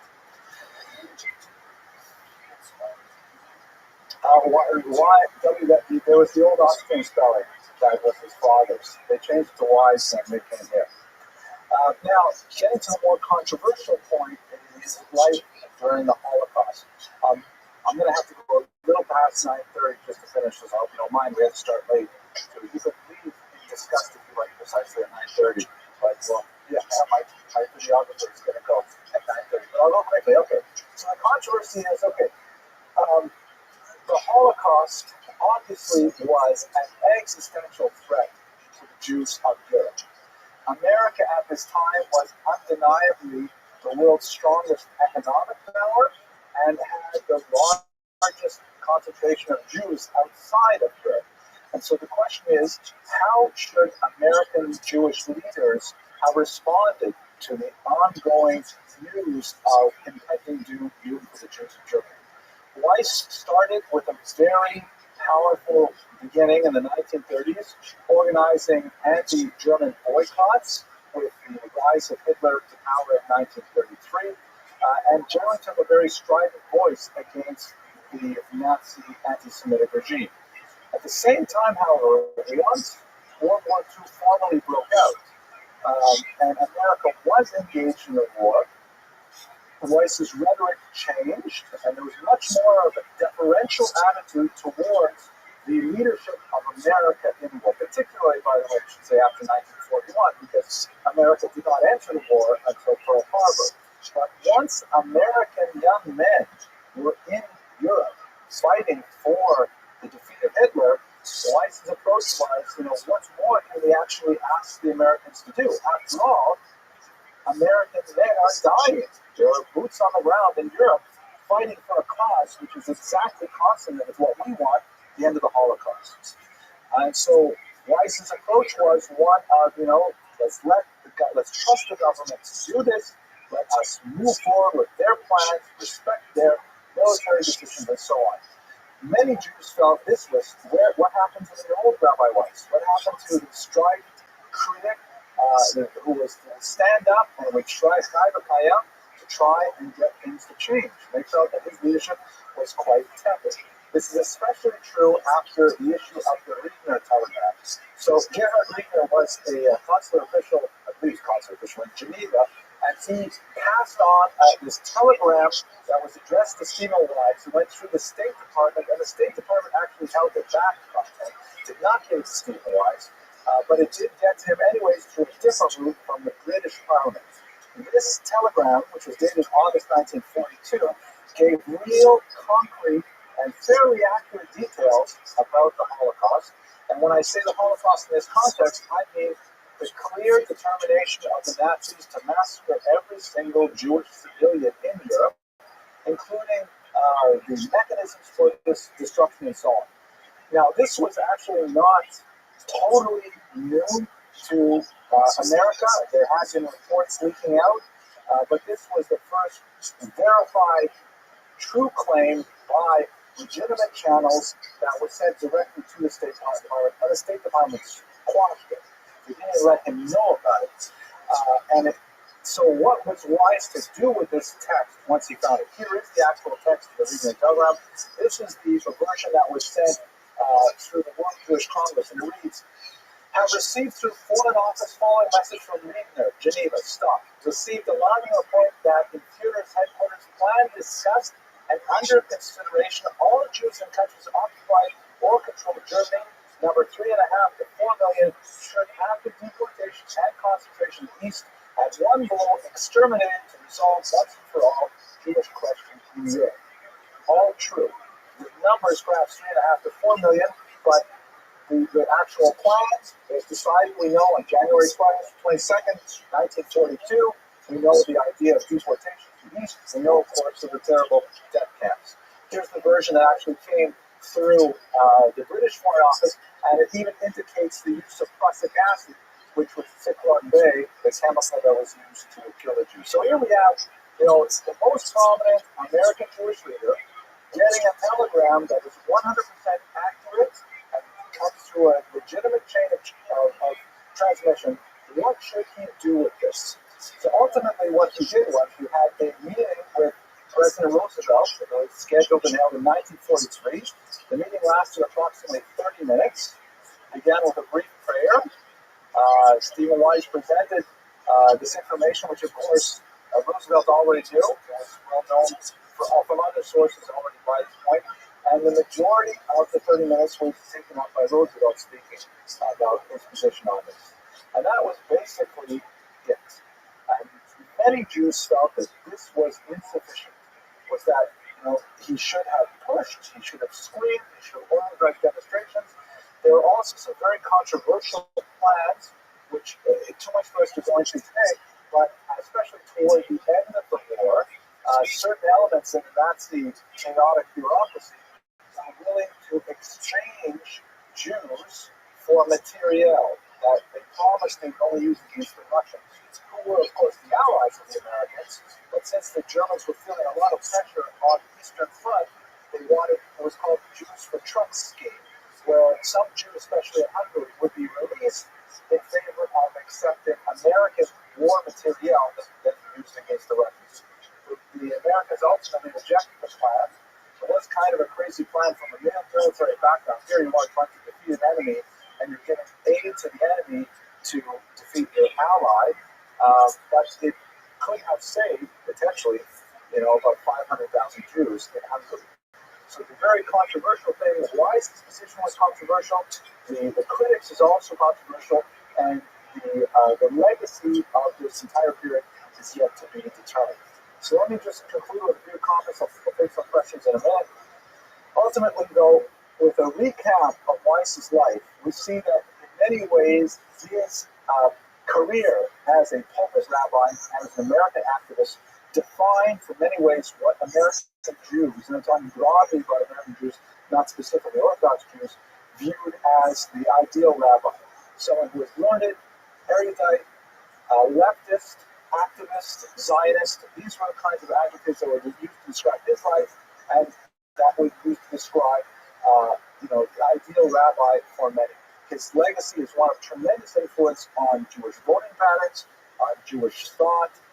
It's somewhat more mixed and controversial when it comes to the difficult period of the Holocaust, but nevertheless, Rabbi Weiss's approach to the problems of the day definitely made a major impact on the way Jews think, even in the 21st century. I'm going to take some questions, but at first I want to thank you very much for your attendance and dismiss you because we're already out of time. So thank you very much for attending.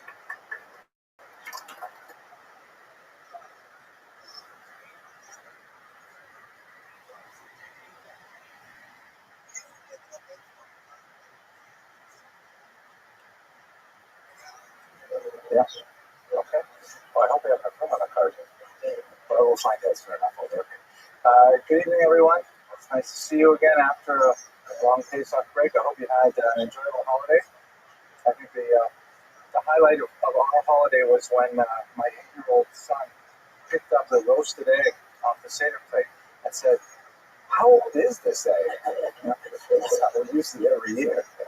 Anyways, I want to wish a public mazel tov to Rabbi and Rebbetzin Grunstein, and specifically to their daughter, Gitty, who was just married a few moments ago. A very nice young man named Mr. Mandel. The traditional blessing is that they should have the merit to build a bias, Ne'eman Yisrael, and eternal help in Israel. Mazel tov. Okay. And I'm very happy I managed to get to the chuppah, and with great personal sacrifice, I tore myself away from the Chinese food buffet to be here tonight. That's very kind of you. Thank you. But if I have a home, I have to go home and make sure my kids are okay too.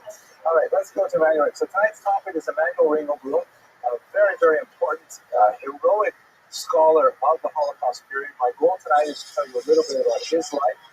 And of course, since this is sort of a thinly disguised attempt to offer an undergraduate survey course in Jewish history, we're going to talk about the Holocaust, specifically up until the deportations of 1942, and we're going to focus on the ghettoization period, which is crucial to Emmanuel Ringelblum's work.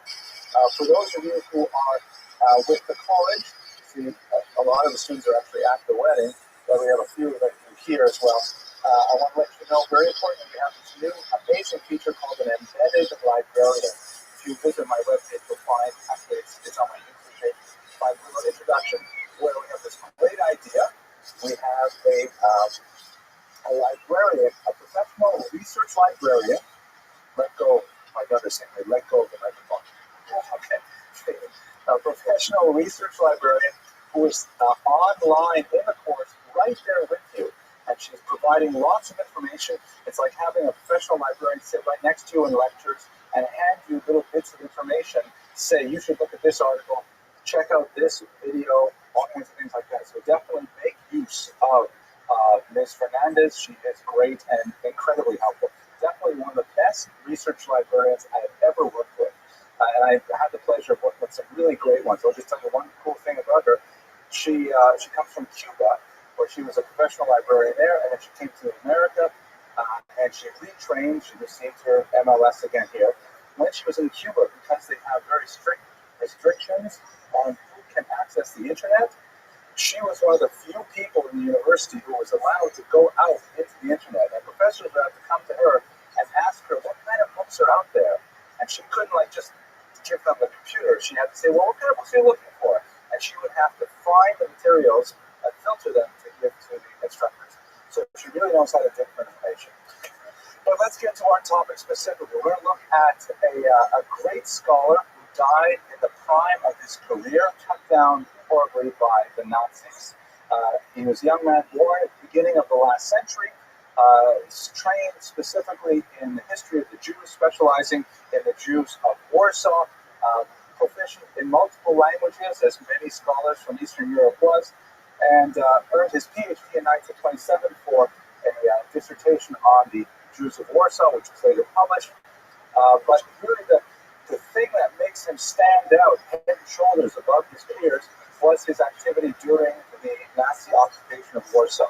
Specifically, he created a clandestine group of volunteer scholars, demographers, sociologists, anthropologists. When necessary, he trained them in the basic school tools of the scholarship, and he sent them out with the simple goal of documenting as accurately and as objectively as possible what exactly is happening in the ghetto. An incredible, powerful record of every aspect of life in the ghetto was recorded by this group, which was called Oneg Shabbos, because they met on Saturdays, and that was the time they all came together to discuss what they were doing. And although he saw immediately after the rebellion, the Warsaw Uprising in 1943, that their work would be halted by the Nazi onslaught, not to mention the deportations that happened earlier. He arranged for the burial of this massive archive. I'll give you a sense of its size shortly, in 3 separate caches underground in Warsaw. 2 of them were discovered after the war. Scholars went back because there were 3 survivors from the group, and they found these archives, and they unearthed 2 of them. There's one that's still missing. We're hoping that one day we will discover it. And it gives us a glimpse into the 9th circle of hell that we would not otherwise be able to understand without the tremendous scholarship of Emmanuel Rigogo. So my goal for tonight is to tell you a little bit about his life in particular, and then to kind of ease back the focus of the lecture to talk about the unfolding of the beginning of World War II, specifically on the creation of the ghettos, and then talk about what his archive tells us about ghetto life, and then we'll speak about his legacy. We will not discuss tonight the second half of the Holocaust, specifically the evolution of the final solution, the Endlösung, that saw the creation of Auschwitz and death camps. I'm hoping that next week's lecture, when we talk about Evgenia Ginsburg, we'll use her life to talk a little bit about that aspect of the Holocaust. Okay, so why don't we get started here? Here he is as a younger man. He trained with 2 other remarkable historians whose work also were definitely in the top tier of Jewish scholarship of the early 20th century. Raphael Mahler did fantastic work on the evolution of the Haskalah and the Hasidic movement in 19th century Poland, and also Arthur Eisenbach did a lot of tremendous work also on the Jews of Poland. He was a non-observant Jew who affiliated with the leftist Zionist, the ROTHSCHILD, the Workers of Zion Party, which is most famous perhaps for their influential development of the kibbutz movement in Israel. They were argues that Israel should be both a Zionist homeland for Jews, a refuge for Jews from all over the world, and at the same time, Orifeld argued that it would be inappropriate for Israel to be just another country. If they're going to start from the beginning, they should make it a socialist country. And so the Poale Zion in Israel later developed into what we call today the Labour Party. Poale Zion is really the central core of it. The Poale Zion, like many of the Jewish parties at the time, had a lot of internal conflict, and at one point it split into a left branch versus a right branch. The left branch was more closely affiliated with the more radical communist elements in Jewish society, and Ringo Bloom leaned left as well. He definitely believed in a secular, socialist, messianic vision of Zion. He was also very common for the Coalition members at the time, an intense believer in Yiddish, the Mama Lashon, that was the vernacular of the Jews of the day. Although it was a declining language even before the Holocaust, when, of course, the demographic impact of 6 million deaths, and the majority of them in Eastern Europe, virtually doomed Yiddish, although it is having an interesting renaissance. Maybe we'll have an opportunity to discuss it another time. Many Jews were assimilating out of Yiddish at the time to other linguistic choices, such as the vernacular, be it Polish or German or Russian, in very small instances Ukrainian, or they were being tempted by Hebrew, which was, of course, the language of the Zionists. And Yiddish was regarded as, they actually called it the jargon. It was not considered a real language except for very serious scholars in Lithuania associated with the Yiddish Wissenschaftlicher Institute, or YIVO, which later would associate himself with. But as a Yiddishist, he believed that the language really encapsulated the core values of Jewish culture, that it was a way to express certain things that could not be said in the ancestral tongue of Hebrew, and certainly not in the non-Jewish languages like Polish and Russian and so on. So he was really a believer in writing in Yiddish. He wrote a lot of his scholarship in the Yiddish language, in promoting the formal study of Yiddish through YIVO, which standardized the dialect, for example, and spelling, things like that. Sort of his philosophical orientation. He joined Warsaw University, and something which kind of pleased me in a way, at the same time, he also ended up teaching at a Jewish high school for girls. I know because when I got my PhD, and I thought, here I am, I'm a big scholar, I've made it, things like that. Then I discovered what some people say is the most effective form of Jewish birth control, which is day school tuition. That's a joke, thank you. But I'll probably edit that out of the cafe version. But when I realized how much day school tuition was, then I ended up spending a lot of my time volunteering at local day schools to help offset the tuition for my kids. So it made me feel that I'm in the same family. If Emmanuel Lindell could do it, well, he's got a PhD at the University of Warsaw, okay, I can also teach at day school. As I mentioned, he was very well published, a tremendous scholar, very prolific output. He also believed in promoting scholarship as well. He founded several journals, and he founded a circle of younger historians like Dr. Weisenbach and Rabbi, and he associated himself very heavily with this fascinating institution, which I myself am very pleased to have spent and honored to have spent a lot of time studying with them at YIVO, which was this premier institute of Yiddish language scholarship in Europe. After the war, it was moved to New York City, where it had a place on Fifth Avenue for a long time, right next to the Guggenheim. I had an office there one summer, which was one of the greatest research summers of my career. And now it's in the Center for Jewish History, a little bit further south of Manhattan. One of the most important institutions of Jewish research into Eastern Europe to this day. So now let's back up a little bit and understand what is happening in the larger world and how that affects the Jews specifically in the Holocaust. I'm sure that for many of you, this is very basic history, and for some of you, maybe very personal history as well. But for the interest of my undergraduate students who will be viewing this for who knows how long on the web, I'll just give a little bit of more basic information. So it's important to distinguish between the Holocaust and the Second World War. These were two interrelated phenomena, but they were also quite highly distinct. As one of the greatest biographers of Hitler wrote, Eberhard Jäger, he wrote that Hitler really had two main elements in his Weltanschauung. In fact, that's the title of his book, Hitler's Weltanschauung, Hitler's worldview. There were two things that Hitler wanted to achieve. One was he wanted Lebensraum. He wanted living space. He believed very deeply in the mission of the Germans to colonize all of Europe, specifically Eastern Europe, and he would stop at nothing to be able to conquer the entire continent. We'll see that even more clearly in today's lecture when I show you some maps. At the same time, his other main goal, it was not epiphenomenal, it was central to his personality, was anti-Semitism. He really believed in the total destruction of the Jewish people.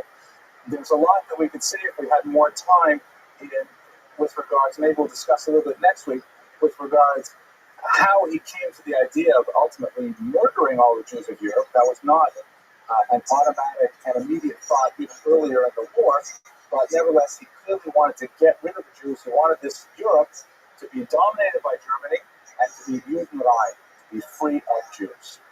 He formed an alliance ultimately with several other powers known as the revisionist states. They were so called because they wanted to revise the World War I peace treaties. World War II, as my teacher, Professor Mabachi, used to say, World War II is really World War I Part 2. World War II was fought largely because the end of World War I was not sufficiently handled.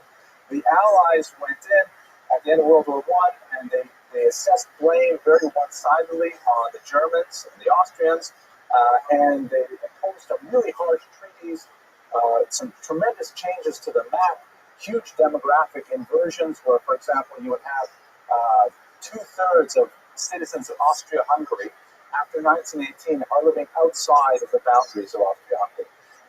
Two-thirds of the people living in Poland are not Polish. The capital of Lithuania was located in another country. There were all kinds of crazy things that they decided at the time, which pleased a lot of the newer nations, but the loser nations of World War I were deeply dissatisfied, and when you couple that with the economic crises of the Great Depression, they wanted to fight again. They wanted to revise the peace treaties, hence they were called revisionists.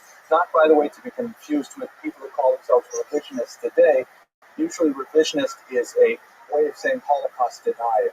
They call themselves revisionist historians. It's a different phenomenon. So anyways, Hitler joined with several disgruntled states, most notably Germany, and for other reasons, Japan. And he formed an alliance that ultimately resulted in a war which broke out in 1939. But it didn't break out immediately. There were a couple of really important territorial changes that preceded it. First was, here's a map of Germany, and one of Hitler's first demands was Austria. Austria really deserved to be part of Germany, he said, because it's a common culture, they speak the same language, they share the same, broadly speaking, historical experience, and Austrians, seeing Hitler's tremendous rise to power and the way he restored pride to Germany, the 1936 Olympics were a huge success, and so on. So Austrians wanted it as well. And so in a move called the Anschluss, Austria joined with Germany. This is memorialized, of course, in a very famous movie that we love at home, The Sound of Music. I often, when I'm in a good mood, try to think of myself as Julie Andrews, and but I don't want to embarrass my daughters who are here listening to this lecture by talking about that. So, anyways, the Anschluss, Austria is joined to Germany in 1938, and then Germany made a lot of noise about the Sudetenland, which are these orange areas here that represent the edge of what became Czechoslovakia. It was heavily populated with Germans, ethnic Germans. And the people living in the Sudetenland, the Germans wanted to join Germany, and Germany wanted to take them back. It's also a significant mountain range, so controlling the heights was really important strategically. And Hitler threw a massive tantrum, saying, I'm going to take this back, or else there is going to be war. And of course, what happened was the Allies, afraid of another war because they'd just gone through this devastating First World War, they followed a disastrously stupid policy of appeasement, in which they said, okay, Hitler, fine, but just this is it. Really, just give you Sudetenland, this is it, and then you promise, right? You're not going to make any more demands.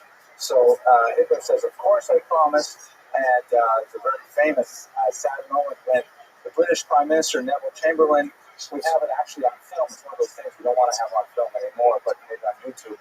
He lands at the tarmac in England, and he gets off the plane, and journalists all around him, and he holds up this piece of paper, which was completely worthless, saying, I have here in my hands a piece of paper signed by Hitler, and he promises there will be, quote-unquote, peace in our time, or peace for our time.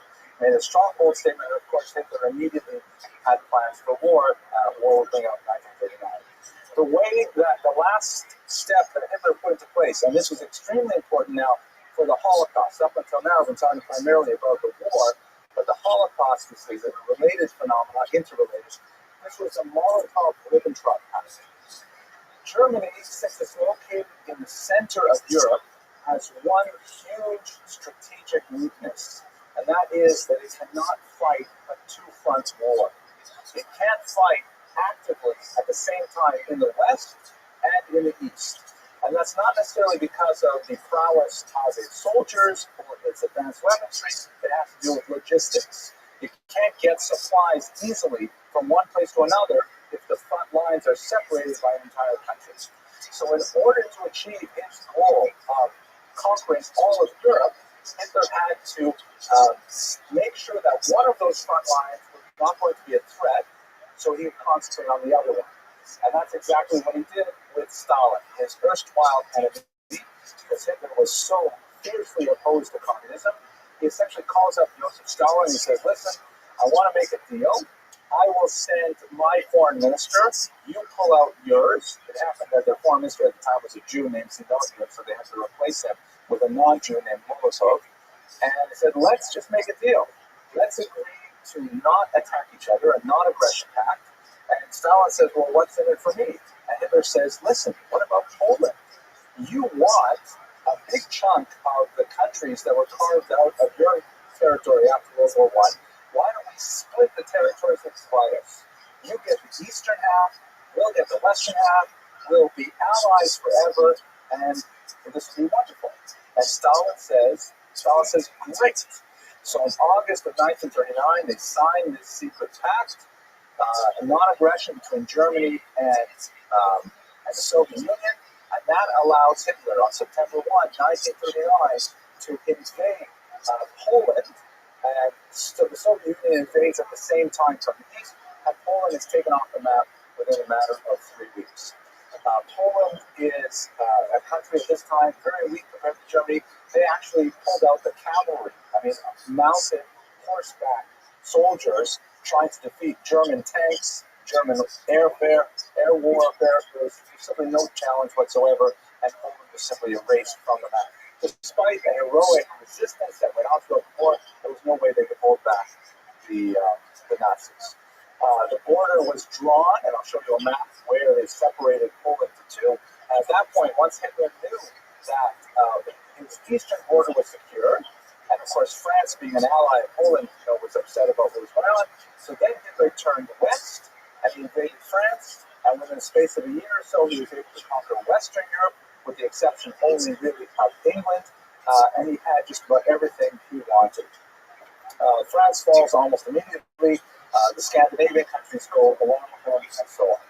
So, Britain, however, managed to hold out for the entire war, despite an absolutely punishing barrage of bombs known as the Blitz, which had children sleeping in the underground. For those of you who are native to Florida, they actually have trains running underground in many other parts of the world. That's a joke. Okay, I should have joked. And that basically takes us up to the division of Poland. I should say one more thing, and then I'll pause for a couple of questions. So this means that by 1940, that is really 9 months into the war, June 1940, France falls. Hitler has all of Western Europe completely to himself, and Eastern Europe is secured by a peace treaty, and he really could have stopped at that point, and he would have had a tremendous amount of power. However, his goal was specifically to the east. He wanted to colonize the east with Germans, and so what he did was, on June 22nd, 1941, in an act known as Operation Barbarossa, he double-crossed Hitler, and he attacked the Soviet Union. He double-crossed Stalin, and Stalin was completely taken off guard. He really thought that Hitler was his best friend, and he would never attack him like this. And Hitler ended up invading deep into Russia, nearly bringing it to its knees. This is especially important for the Holocaust because this is really the first time that we see mass murder put into place by the Nazis on an organized bureaucratic scale. Again, this is quite late in the war, June 22nd, 1941. Prior to this, we had what are called Einzelaktionen, single use or single actions from time to time. Perhaps the largest of them was Kristallnacht, which less than 300 Jews were killed. It's a terrible thing, but we're still relatively small numbers. With Barbarossa, Hitler sent behind the Wehrmacht, behind the German army, 4 police battalions who were specifically tasked to round up Jews living in the little Städtlein, little villages throughout Eastern Europe, take them out to ravines, such as shown here in this photograph, and then machine gun them to death. Estimates between 1.5 and even 2.5 million Jews exist, or there are estimates of as many as 2.5 million Jews killed by these so-called Einsatzgruppen, or mobile killing squads, including my own family in Lithuania, who were showed this way in Elul of 1941. Ultimately, however, the battle would turn against Hitler, as we know, but that was not until 1943. This map here shows you the extent of the Nazi advance in Barbarossa. You'll recall Western Europe is all under Hitler's control. So Eastern Europe, this is the boundary that was drawn by Hitler and Stalin.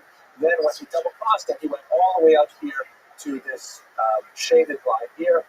He actually, you can't see it on this map here, but besieged Leningrad. He came within striking distance of Moscow, you can see up here, and it was only after a really telling battle here at Stalingrad that the Red Army finally managed to turn the tide of the war and eventually press the Germans back to Berlin. Okay, so so much to say about this here. I guess I'm going to talk for 2 more slides and I'll take questions. I apologize for keeping you on hold. What happened to the Jews with this advance? So I mentioned the Operation Barbarossa, where the Einsatzgruppen would go through and round up all Jews, communists, homosexuals, Jehovah's Witnesses, other undesirables, and take them out and shoot them.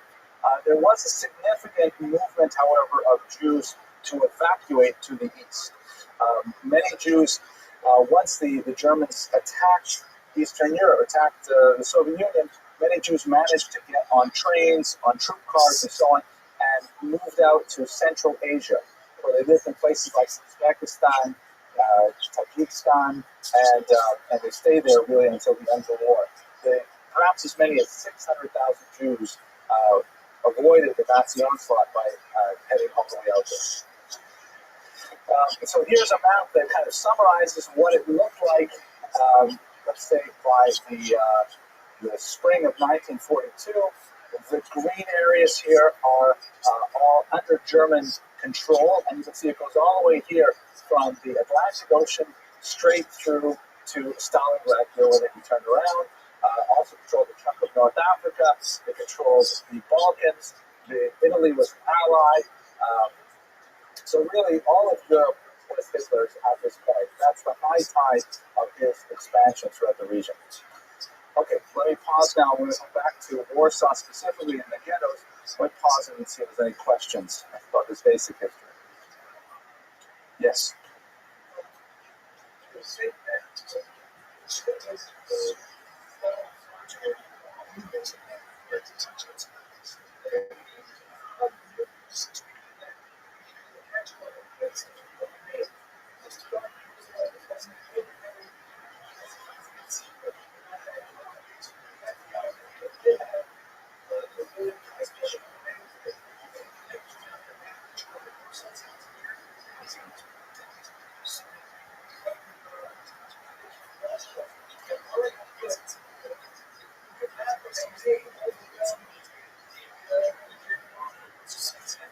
So I think that's very true in terms of Stalin's personal approach to industrialization.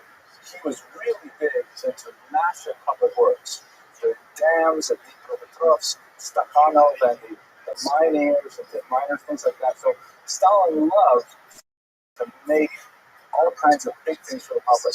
Most historians nowadays, though, believe that this is just part of Stalin's regular trend to big public works construction. It was not, however, in anticipation of an attack by Hitler. We have lots of records that generals are saying, Comrade Stalin, Nazis are doing some kind of funny troop movements on the border. You think we should be worried about it? They say, don't worry, it was just them working and stuff like that. And it's completely caught off guard. It's it was disastrous for them. Eventually, they were able to turn them back, and the industrial capacity, particularly in Siberia, of the Soviets was especially important to turning that toy. That's also, by the way that America won the war too, because we outproduced them. The sheer amount of munitions that could be made in this country and shipped overseas was, there was no way the Nazis could keep up with it. Yes. The huge thing is from both sides of the conflict countries. But the reason they even died, they only stand with the Russian about the Russian, and that's we get that we know we cannot stop. So the railroad was, the railroad that is different Gauge tracks. and defeating that in the general council. That was that is they have from the United States, and then they sending thousands of daily, and we make here in the private 1,000 tanks daily. That's amazing. So, Okay, let me take this back. but they need that time. That's a possible interpretation as well. Let's move back to Warsaw then. No, please, no, it's a very useful observation. So what's going on in Warsaw at this point?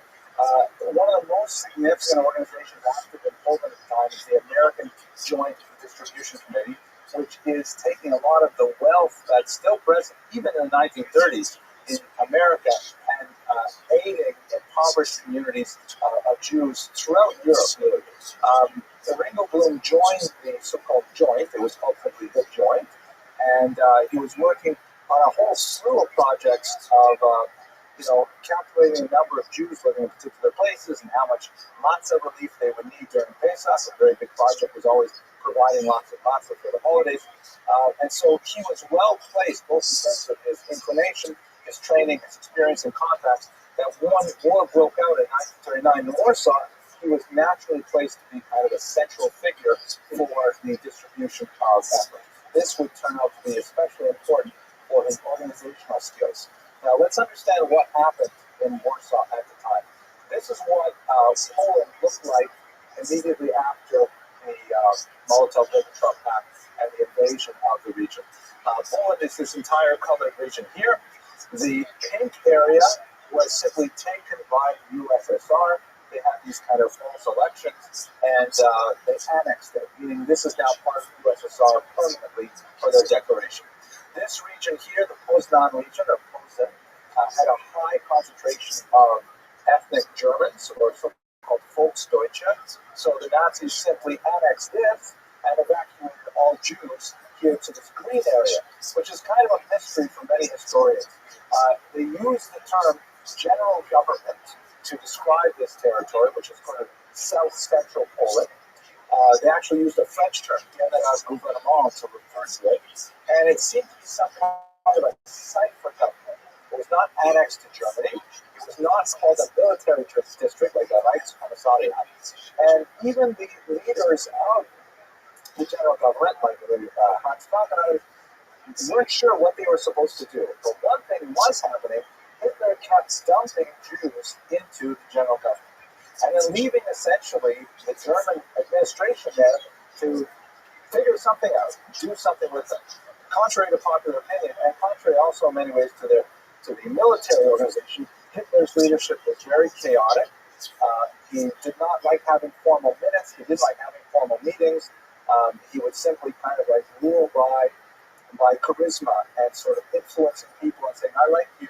Go ahead and do this project." And just give tremendous reign. So we don't have a lot of real documentation and insight as to how he worked out his ideas, specifically vis-a-vis the Jews, but the general pattern is clear. It seems that this was to be a huge holding ground for Jews from all over Europe, and ultimately, when the death camps were constructed, as you can see in this map, Auschwitz, for example, or Maidan, they were often in very close proximity to this general gouvernement, which would facilitate the murder of the Jews.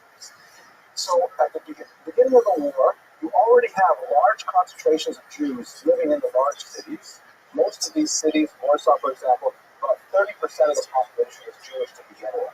And then you have Jews living in the outlying villages, where, again, because of the agrarian nature of the societies, the villages are also predominantly Jewish. Sometimes over 50% of the population in a village would be Jewish, but quite often they would hover between 20 and 50% population mark. So there's lots of Jews concentrated in urban and in semi-urban areas.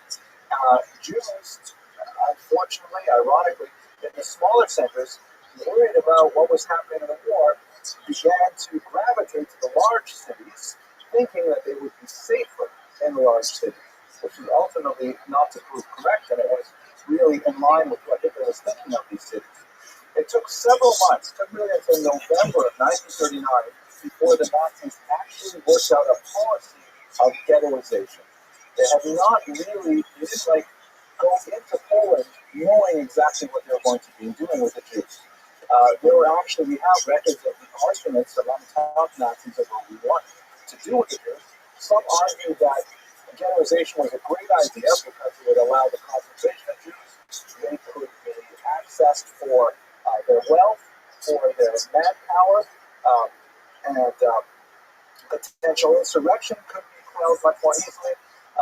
But there were others who said no. The degree of concentration required would result in a tremendous spread of typhus and other epidemics, which of course was also true. Nevertheless, the voices that argued for the creation of formal ghettos won out, and one by one. How'd you find out about my future?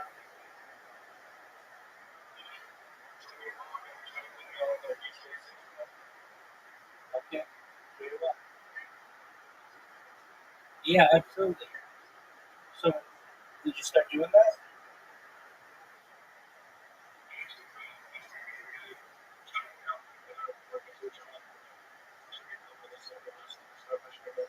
You know, it's 299 days until Grand Theft Auto comes out.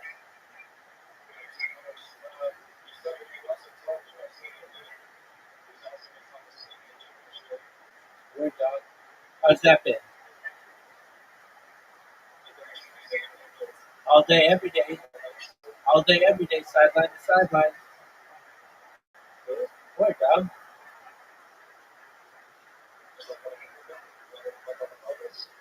No dog, if anything, I'll help motivate you. Word, my friend. Oh, yeah, absolutely. Your self-esteem.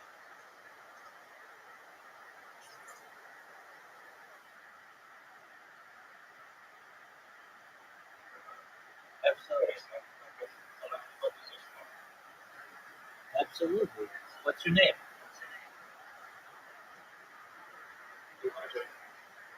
It's a girl named Elijah.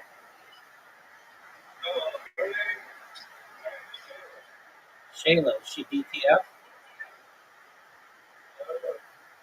Well, yeah, that's her dog.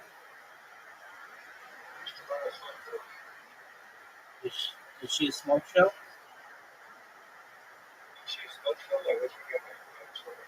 No. Is she hot? All right, well, get her on your stream.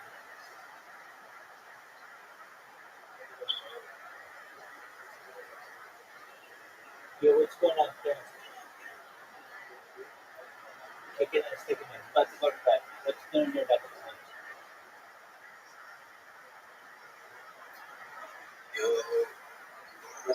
Yo, Cam.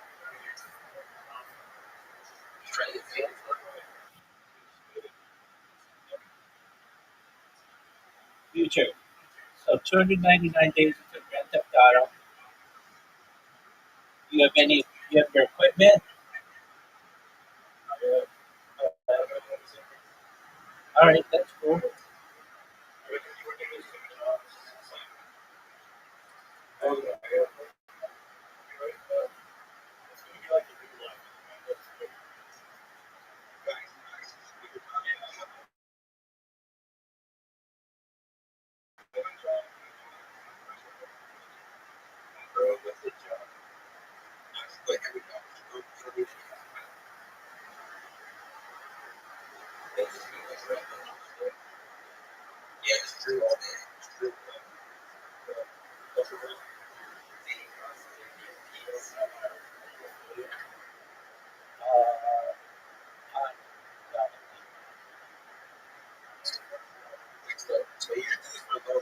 Yeah, absolutely. I just get mad because I create so many accounts. Nobody wants to make me an affiliate.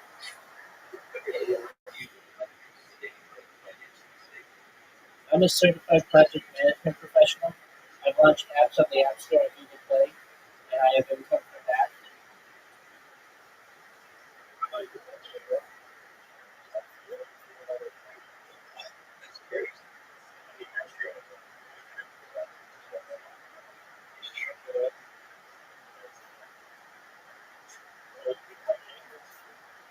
Yeah, if you can Grand Theft Auto 5, Fortnite, those are the big ones. CSGO. Dude, no, that's not cool, and I don't know how to get that. That's not cool. That's fine. I don't want to do that.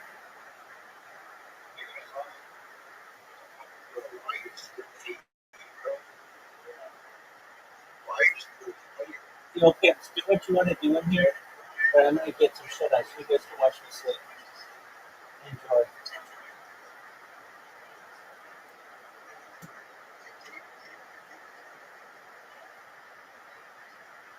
For one, in the major cities of Eastern Europe, ghettos were declared. Um, Quite often, they were, as you can see in this picture here, this is a street scene from the Warsaw ghetto, where most of our photographs will be from, because we're talking about Ringenthal. And they resulted in incredible overcrowding, like unbelievable overcrowding. At one point, Ringenthal calculated that in the average domicile in Warsaw, there were approximately 14 people for every square meter. It's hard to imagine how that could possibly be. A square meter is about a square yard. So how can you squeeze 14 people into that space? It meant obviously a lot of people were living in the streets. You would have stacked up bunk beds with all kinds of things where people were living on tremendous privation, particularly through 1941. Some of the headaches associated with the ghettos were, well, where exactly do you put them? The fact is that Jews, being very old residents of many of these places, tended to live in the downtown areas because they have communities that go back literally 800-900 years. They tend to live by the rivers, by the central station, things like that. And that means that in Jewish neighborhoods, you tend to have a lot of important infrastructure: hospitals, train stations, churches, cathedrals, all kinds of things like this. So how do you simply declare an area totally for Jews when you're going to have to rip out all of the other infrastructure that is necessary for non-Jews? This doesn't show up very well, I think, in the projection, but this is the map of the Warsaw Ghetto. If you just follow my finger, you see that it has all kinds of jogs, backwards and forwards. Sometimes over here it actually has a huge dip in the center, and this represents the Nazis' attempt to create a map of the ghetto that would be acceptable to their administrative needs to contain the Jews and at the same time appease the non-Jews who are very unhappy and included in the ghetto or not. You have streets that would run through the ghetto that were not part of the ghetto, streetcars that were sealed whenever they went through the ghetto, things like that. And ironically, most of the ghettos were not even walled. Most of the ghettos remained totally open. And what kept Jews in them was the fear of betrayal by the so-called Shaltsovniki, or the greasy ones. These were Poles who would hang around outside the ghetto walls or the ghetto area, and they would wait until Jews tried to escape by going underground. That was the phrase used. I mean, if you had what was called a good appearance, meaning you could pass as a non-Jew, so you would just try to slip out of the poorly guarded walls. You shouldn't have in your mind a picture of like a prison camp. The ghettos were not prison camps. Some of them for sure had walls, but most of them had none. They were just like neighborhoods, which were highly concentrated. But if you are a Jew who tried to slip out on one of the streets into the broader area, and one of these Schmaltzowski were there to prosecute, they would demand a bribe on the spot, and if you could not provide it, they would simply turn you over to a Nazi. citizens arrest kind of thing, and the penalties were incredibly harsh. We're talking about summary execution right there on the street. It was a very, very brutal time, not at all comparable to the ghettos in Western Europe. So really, these Schmalzoniki were extremely effective in keeping the ghettos closed, even when they did not have walls. Well, I'll give you another. No, actually, we'll talk about that when I talk about smuggling. But the ghetto in Warsaw was sealed in November of 1940. Another extremely important element of the ghetto, and by the way, all of the research that I'm sharing with you now is based heavily on Ringwood Bloom's work.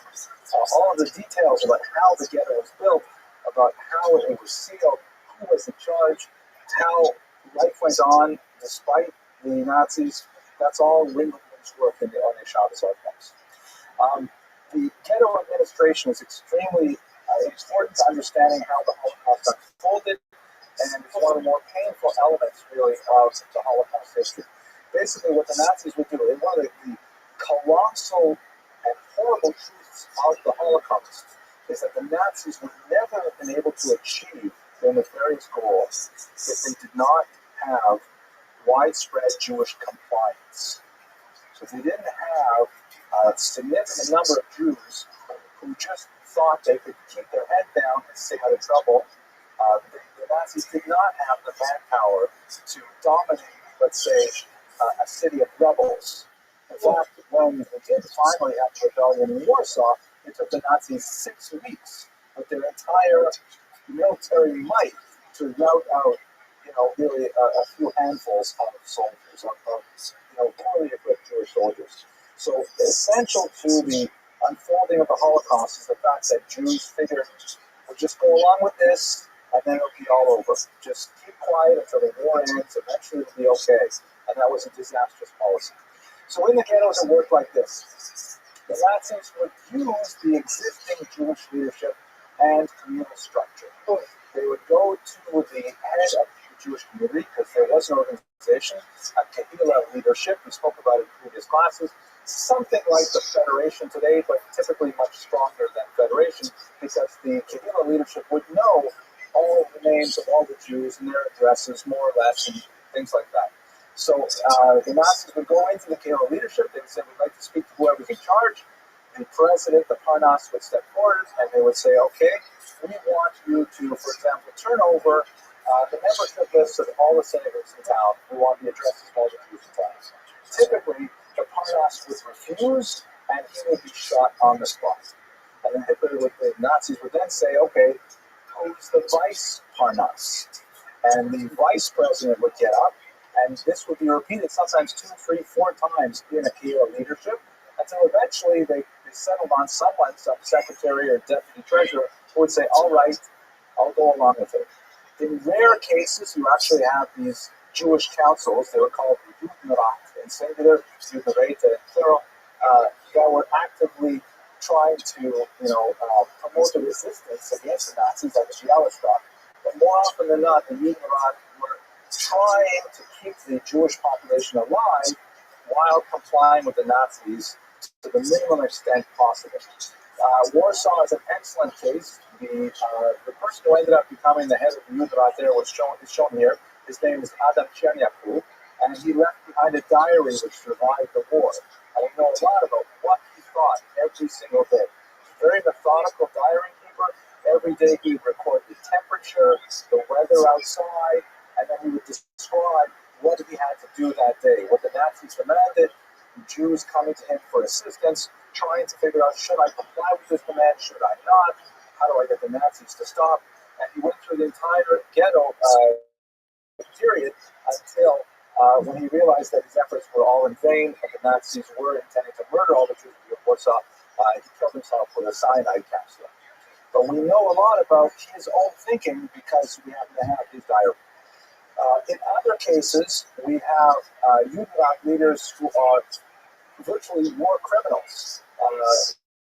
There's a lot of controversy over one Chaim Kutsky of Lodz, who took a different strategy. We'll talk about that in a second. But basically, he lorded over the population of Lodz like he was a messiah figure. He had his face printed on ghetto money. He had himself literally carried about in a bier, meaning like people physically carrying him about town, and he treated his position as some kind of king. They called him King Chaim because of the way he held himself. In Israel, immediately after the war, there was a lot of discussion as to if any of these Reubenite leaders or officials were to survive, should they be tried as war criminals along with the Nazis. Very difficult emotional period. Also important to note, the Judenrat was in charge of recruiting, equipping, and training and maintaining the Jewish police. These were Jews who, like the taskmasters in Egypt, would implement Nazi demands to round up other Jews, take them to the Umschlagplatz, steal their valuables, enforce the rules against smuggling and so on. Very, very difficult and complex thing. Yes, Mr. Ross. Kabul is a complicated term that was usually associated with the camps rather than with the ghettos, but they're in the same kind of category. Two main ghetto philosophies are evident from the historical record. It appears, again, the Nazis did not really spell out what they wanted to happen in the ghettos. So some ghettos, like Warsaw, the Nazi leadership seemed to feel, local leadership, that the purpose of the ghetto was to simply hold the Jews and let them die as efficiently as possible, economically as possible. So there were, for example, actual rations allotted to Jews, but the amount of rations were 150 calories per day, which is an incredibly small amount. That, his own snail needs something like 2,000 to 3,000 calories a day. To live on 150 calories is impossible. And in fact, that would be played out in the ghetto as well. These are called, the so-called, by historians later, the attritionist ghettos, because it seemed that the model was to have the Jews simply die of attrition. Other ghettos, like the one in Woods that I mentioned earlier, it seemed that the leadership felt, well, we have the Jews all locked up here, let's do something useful with them. These were so-called protectionist ghettos, where the secret to survival, it was believed, it turned out ultimately not to be so, was a cherished work permit. That as long as you had an official permit to work in one of the factories, for example, in which they produced textiles, so they're working on all kinds of clothing for the German army, as long as you were productive, then you would live. However, as we get to the deportations, even the most productive members were to die. In Warsaw, though, specifically looking at that region, the overwhelming experience was one of starvation, of near constant hunger, incredible malnutrition, again related to the tremendously low rations provided by the Nazis, and no normal influx of food into the ghetto other than what the Nazis provided or through smuggling, which we'll talk about in a minute. Malnutrition meant that many Jews succumbed to typhus, a disease borne by fleas, which spread through the ghetto at alarming rates. And there's so many photographs we have. And I've chosen a lot from a place called the Lochamei Ghetto. It's a kibbutz in Israel, the ghetto fighters' house, where they have one of the largest archives of these photographs, also available through Yad Vashem. And people would simply get tired, lie down in the street, and die there. And there were so many bodies that, according to Ringelblum's research, at one point they were collecting, the public sanitation workers were collecting 150 bodies every single morning from the streets of Warsaw for burial in open pits. In fact, one of the most frightening studies that you have in Ringelblum's work is a study of the activity of the Chevra Kadisha, the burial society, which at the beginning of the war is struggling to keep up with people who were killed in the initial bombings. And then they slowly become overwhelmed, and they simply stop digging individual graves. They're digging large trenches, not filling them up every night because it's pointless. There's going to be more in the morning. And a lot of terrible, terrible things associated specifically with starvation. The other end of the starvation was smuggling. And in fact, Ringelblum, in a very, very powerful passage in one of his books, which he wrote in the ghetto, he says that if he ever had the opportunity to create a memorial for the ghetto, it would be a statue of a little child, because much of the ghetto was sustained by the work of children smugglers who were able to fit through cracks and crannies and quickly evade, Schwarzovniki jumps around them and so on to bring back rations from outside the ghetto. Here's a picture of the Jewish police arresting a child who will then later be hung. The child can't be older than 6 or 7 years old. How did this struggle work? The ghetto had an incredibly ingenious industry of recycling. Typically, people would sell their valuables first, their jewels, their cash, their furs, whatever they could get rid of, they would sell it first. And it would be taken out to the outside world because the ghetto walls were extremely permeable. To give you an example, quite often the architecture in Warsaw has these duplexes where you have like a large sort of apartment building with apartments that face to one street and on the other side facing the other two separate homes. And so one set of houses might be on the Jewish side of the ghetto and the other side would be on the non-Jewish side. So a simple matter, since they shared a central wall, they can simply break through the wall inside the building between the Jewish and non-Jewish side, put a big closet in front of it. In Europe, it's much more common not to have built-in closets like in Europe and America, but they have like boxes that they move. And by night, that would simply be an open traffic route for smugglers. Children would take whatever valuables they had. Sometimes the Jews would actually have little factories going on where they're making especially things like brushes and brooms and recycling it, and they would take it outside of the ghetto, trade it for grains, for foodstuffs, whatever they can, and then bring it into the ghetto, unless they were caught, as shown here, by the Jewish police. Ringelblum records an incredible diversity of Jewish life in the ghetto. In some places, it is incredibly heroic, understanding what the Jews did under these incredible circumstances. Ringelblum included in his archives examples of about a dozen different newspapers written in Hebrew, Yiddish, and in Polish, published in the ghetto. There was apparently a functioning underground Jewish medical school in the ghetto. There was a theater. There was a circulating library. There was an incredible amount of activity where Jews were actually attempting to maintain some kind of normalcy despite the overwhelming tremendous of the Holocaust as a whole. Marriages went on. Here's a photograph of a wedding that happened in the Warsaw ghetto during this horrible time. And perhaps the most powerful story is the attempt to maintain religious life in the ghetto. We actually know a fair bit about that from one scholar in particular. His name is Shimon Uberban. He was one of the observant members of the Oneg Shabbos collective, and he was tasked specifically by Ringelblum to record all aspects of Jewish religious life in the ghetto at the time. And so we have a huge amount of documents from Uberban describing, going to the Hasidic table of Rabbi Kolonis Kalmish Piaseczna, Kolonis Kalmish Shapiro, known as the Eish Kodesh, for the writings that he produced that also survived the war.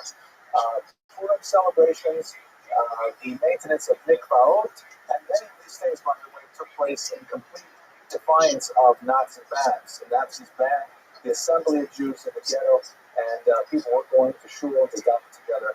Kind of questions they asked, we have records of them because of Kugelman and Ringelblum's work.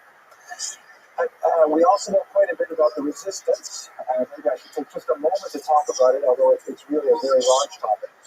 Resistance was a complex and hotly debated topic in the ghetto, and in fact through much of the Holocaust. It seems that there was, to make it very simplistic, there's a huge generational gap with regards to the question of resistance against Nazis. The older generation, particularly the rabbinic leadership, the established Parnassa, the established Tehillah leadership, believed in the strategy that had worked for 2,000 years, which was basically see or flee. Right? You pay your bribes, and the Nazis will leave us alone, or we run away. We find another place to live. In the case of the Holocaust, neither of these strategies were effective. Hitler was not at all interested in bribes, and of course the Jews had less and less places to run. But nevertheless, the established leadership felt that the best thing we could do, is to just try and stay out of trouble. We have to also compound this with the fact that the Nazis were very big into collective punishment. It was one of their strategies to quell the incipient rebellion among the Jews. For example, early in the war, I think it was already November 1940, there was an incident where someone fired shots at a Nazi soldier in a particular street, and then the culprit ran into one of these courtyards that had multiple apartments surrounding it. The Nazis surrounded this, but he was long gone. But they went into this building and they arrested them. It was 60 men who were living there and took them away. And they said that they wanted to find out who the culprit was. Everyone in the building said, we have no idea. The courtyard is open. Anyone can run in. Probably ran out the back way. We had nothing to do with it. And in fact, they didn't. They were just at home at the time. And the Nazis demanded a large bribe to release them, something like 500,000 zloty. It was on a Friday, and on Shabbat, the community, of course, overrode Shabbat in order to collect the money. But by the time they delivered it Saturday night, the Nazis had decided to murder all of the men. And by the way, there were young boys in that group as well, as young as 12. Simply murder them all, despite the plot. So this, struck tremendous fear into the population. And the older generation was saying, we cannot stick our heads up. We can't revolt because the Nazis will come down hard on all of us. This ultimately proved to not be a successful strategy either, as the resistance was left to the young and the rebellious who disagreed with the establishment.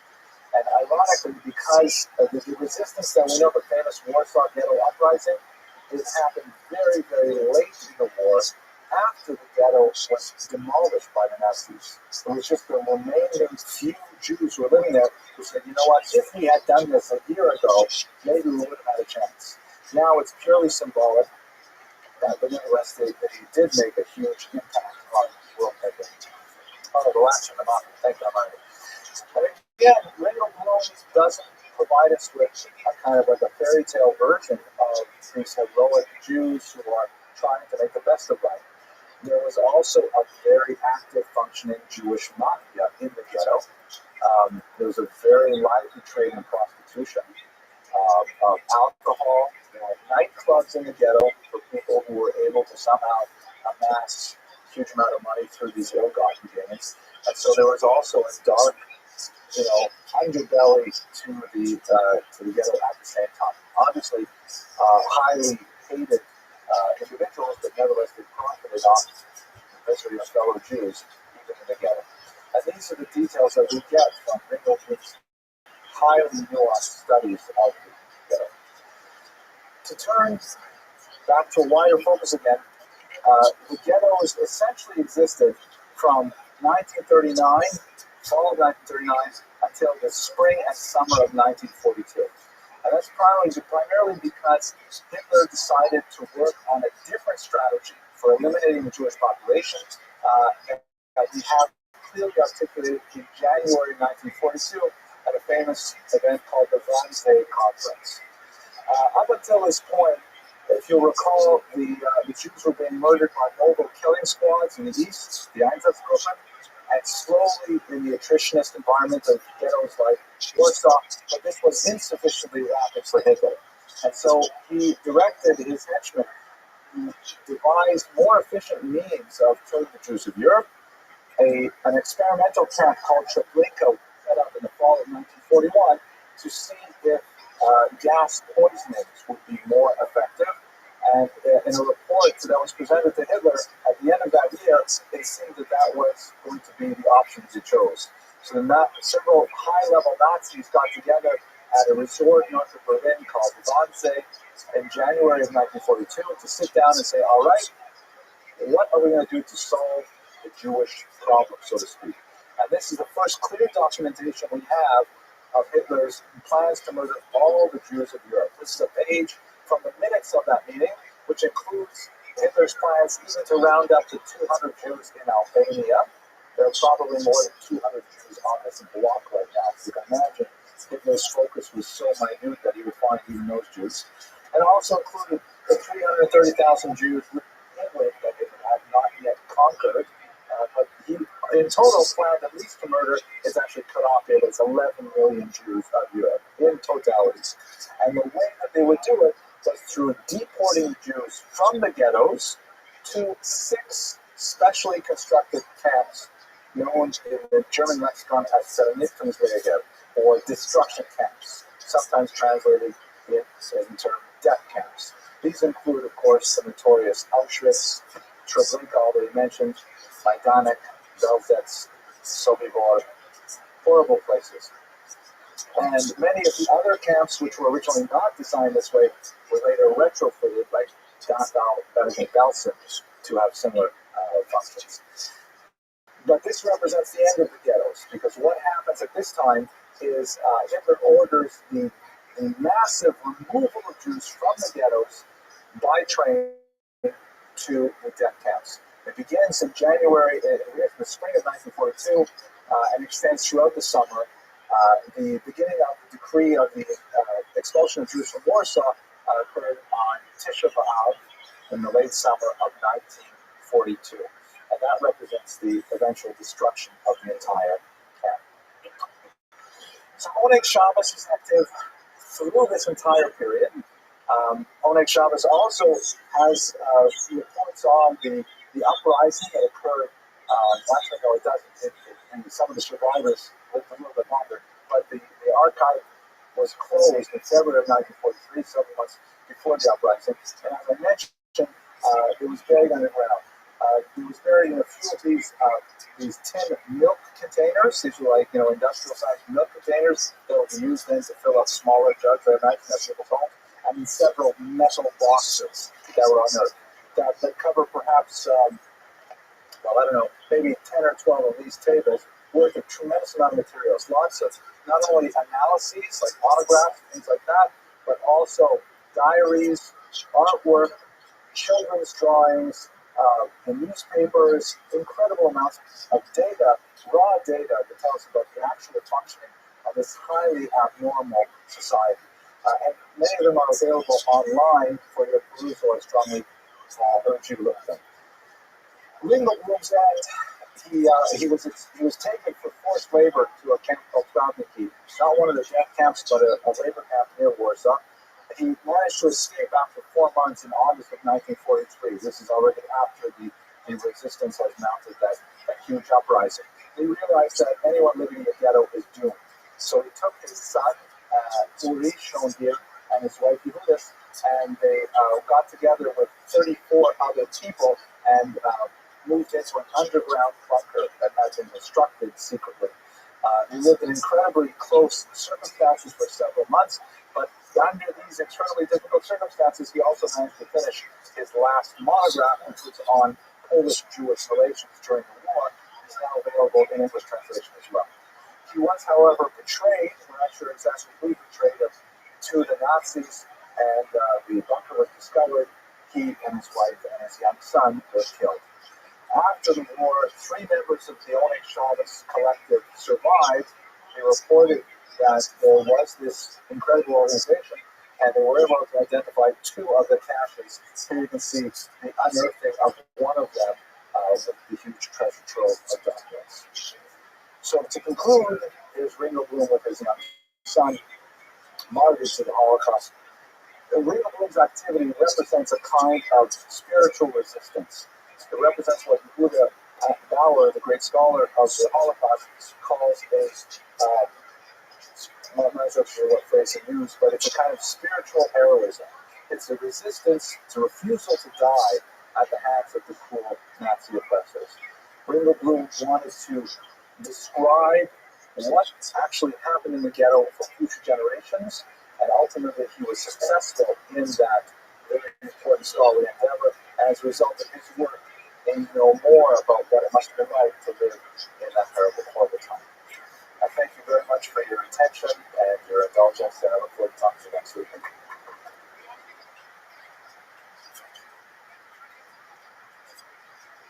So good to go. Okay, so this is the last class before the Passover break. We'll take a few weeks off until I think April 10th is our next meeting. And we're going to be picking up with Manuel Ringelblum.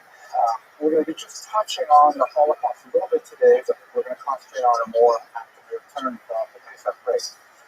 But in today's context, the joke goes like this. There's this,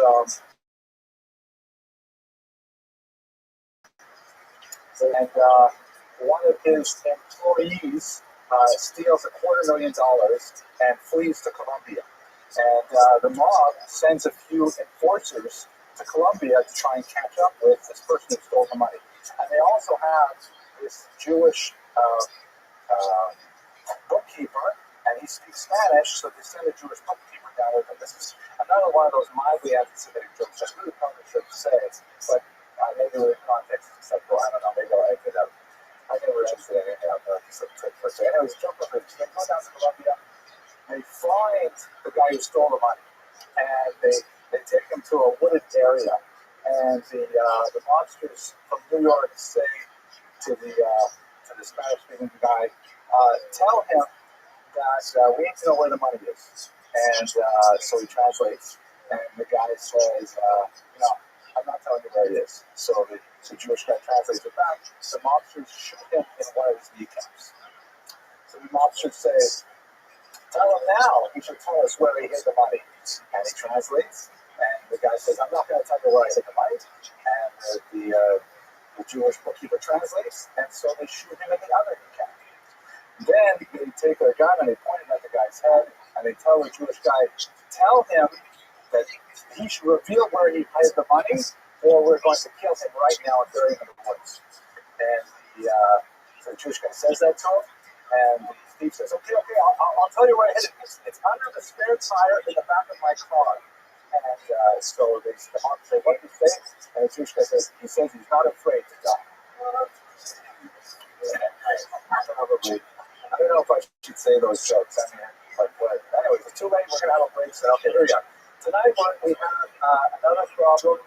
We should always have this problem, but it happens that I know a lot about the topic that we'll be discussing because my dissertation was really on the first few years of this period, and I spent a lot of time studying in the Soviet Union and working in art right there. So I know a lot more than I can possibly cram into 60 minutes. Normally, I know about 15 minutes worth, and I just sort of speak slowly and add in filler and take questions until we make it up to 60 minutes. But tonight I could actually probably speak for 3 or 4 hours without stopping, and I've got to condense it into 60 minutes. So it's going to be one of those classes where I'm going to give you, God willing, a lot of background on the social movements, the major political events of the period 1917 through 1948, with a little bit of material specifically on Shlomo Mikhail's and his life.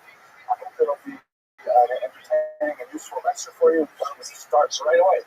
So, his years 1890 to 1948, he's most famous as the director of the Moscow Jewish Art Theater, an extremely important venue for Jewish cultural expression in the Soviet period. Specifically, he happened to have the rare combination of good talent and good fortune in that his particular expertise in drama was so well suited to the moment of that particular period. During the years 1918 until 1930, there was a remarkable renaissance of Jewish culture in the Soviet Union, so much so that many American Jews actually immigrated to Russia during that first decade of this very, what looked like a great promising state, in order to more fully actualize Jewish culture. And Shlomo Mikhail's was like one of the greatest exemplars of the heights that Jewish culture could take during this period. This period was, and the policy was known as Korenizatsiya, which we will explore in greater detail. But for now, it basically means, it's hard to translate, indigenization. The word Korean in Russian means root. So rootification, going back to the roots of Jewish culture. Later, when this was shut down by Stalin in the 1930s, Mikhail didn't do too much because he was under kind of close scrutiny during the Stalinist period. But in the context of World War II, he had another major heyday because once Hitler double-crossed Stalin and invaded the Soviet Union, all of a sudden Stalin felt it would be appropriate to get the aid and assistance of these very Jewish nationalities living in the Soviet Union, as well as their diaspora communities. So he allowed for more expansive nationalist expression in the period after 1941, meaning Ukrainians could be free to express their Ukrainian identity a little more, Jews were free to express their Jewish identity a little more, and he hoped to use people like Shlomo Nicholas to enlist the support of Jews around the world. And as a world-famous figure, he did in fact create a lot of this kind of movement for the Soviet Union, but that was short-lived. After World War II, Stalin's paranoia returned, and he survived the notorious doctor's plot that we hope to discuss towards the end of the hour, only to be murdered later by Stalin, and then run over by a car to try to make him look like an accident. He died a martyr, literally, for Jewish art and activism during this period. So we'll look at his life, and we're going to spend a lot of time talking about this Soviet policy in general. First of all, let's get to the revolutionary period. So you'll recall last week we talked about the end of the the end of the Tsarist Empire, when the corrupt, corpulent, bureaucratic, top-heavy Tsarist Empire fell in the context of a riot on International Women's Day in 1917. Shortly after that period, when the Tsar fell, a new provisional government was put in place, led by a man named Alexander Kerensky. You don't want to miss that. Very important. And Kerensky had this ideal sort of idealistic image of how to create a new political entity out of the rubble of the Tsarist Empire. He felt that it should be really democratic, everyone should have a say, and nothing radical should be changed until everyone can come into agreement on it. And he spent a ridiculous amount of time preparing for a democratically elected constituent assembly. And the problem was, this fledgling provisional government was faced with some tremendous challenges, such as the fact that they had widespread starvation, a very, very dissatisfied population who were looking to movements to overthrow even a provisional government. They had a reactionary wing that wanted to return the Tsar to power, and they're in the middle of fighting World War I. I mean, it was 1917, World War I was still going on, so Kerensky's very liberal attitude of trying to wait until we can decide these things democratically was actually a downfall of the provisional government, because he kept on putting off major leadership decisions, while his opponents, and in particular the Soviet movement under Vladimir Ilyich Lenin, could gather force and eventually take over the country. This happened in October or November by the Western calendar of 1917. You'll recall that the Russians were literally, it was 11 days behind the rest of the world, because they were still using the old Julian calendar. So in the Soviet Union, they called it the October Revolution, even though it occurred in November. And Lenin, managed to amass a lot of support, particularly in the urban centers, working with the proletariat, the factory workers, and Soviet soldiers, or Bolshevik soldiers as they were known then, marched to the Constituent Assembly when it was first finally convened, and they, with arms, disbanded it and proclaimed all the power to the Soviets, meaning they would create a new entity, the first communist society in the world, in the leftover remains of the provisional government. They were never able to recover. This is a propaganda poster from the period. This is kind of cool. I can use this here. Here you have a capitalist, with the traditional top hat and the tails, and on his stomach is written capital and the weight, indicating that he's really gorging himself on excess income. And he's standing on top of a worker here, and essentially says that this is, if all power is given to the capitalists and death to the workers and the peasants. But over here you have the opposite, which is the heroic Soviet peasant, very muscular, tall, and he's got it says in his sign, long live the workers, peasants, and Soviet power, and this is with the death of capitalism underneath. The huge inversion of the political order, with now, theoretically at least, the working masses, both urban proletariat and peasants, join together to create this ideal new society. He came of age during this tumultuous period. Recall he was born in 1890, so he was 17 and 18 during the years of the revolution. He was born in Dvinsk, originally Latvia, and his family name was actually ROTHSCHILD. He changed it later to Mikhails, which is just a little bit more Yiddish sounding. ROTHSCHILD is kind of a strange name even for Jews. He dropped out of a law school in order to join the theater. That was his dream, and he rapidly advanced through theater in St. Petersburg to Moscow, and then a few years later was appointed the director of that theater.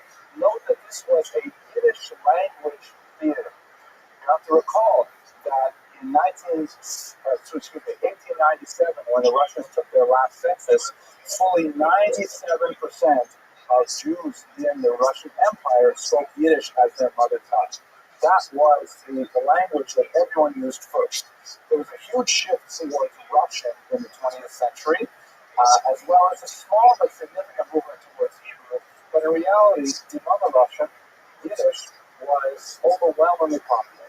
And the idea of creating literature in Yiddish was just hitting its stride because figures such as Shalom Aleichem, Mendel Forum, and others had already been publishing for about 20 years.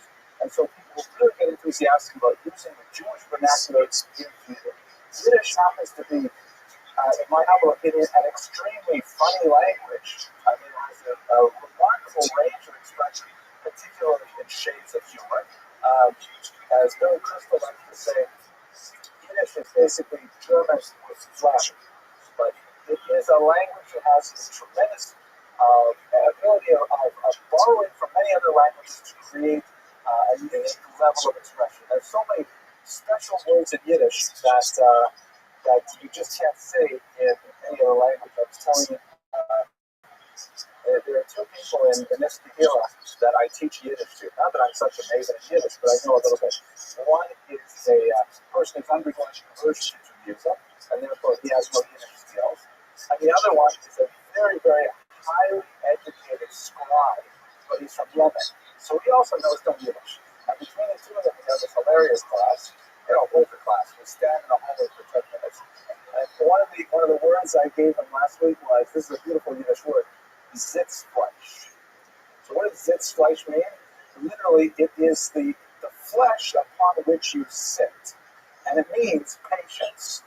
Right? You have to have a lot of padding to be able to sit in a chair for a very long time. So to be studious means to have, a well-proportioned derriere. It's really what the Yiddish expression. Sitzfleisch means patience, diligence, and so on. So that's the kind of nature of Yiddish, and it's a shameless borrower. It will take words from any language. If it's a cool word, it will borrow it. I have a dictionary that was published in 1905 in New York City that has the Yiddish word in it, sonofagot. There is sonofagot. That sounded like that. Like, it was a good word, sonofagot. Right, okay. He was married twice with two daughters by, I can't recall which marriage. First he was married to a Jewish woman, later he married a Russian woman. Now, back to the general history of the period. It was not at all a smooth transition to the Soviet period. There was a very, very brutal period of civil war that lasted really until 1922. That had a very negative effect on the Jews living in the former Pale of Settlement of the Tsarist Empire. There are many, many different forces which were active in Russian territory during this time. There were, just to give them my colors, the notorious whites. These are also known as the White Russians, not to be confused with White Russia or Belarus, which is a territory. The whites wanted to bring back the Tsar, or the Tsarevich. They wanted a young son, not knowing that he had been assassinated at this point, but they wanted to bring him back to the throne, and they were fighting against the communists. They put out posters like this, really nasty picture. This is in Polish, because they fought in Polish territory as well, and it reads, Bolshevik freedom. Like, what is freedom by the Bolsheviks?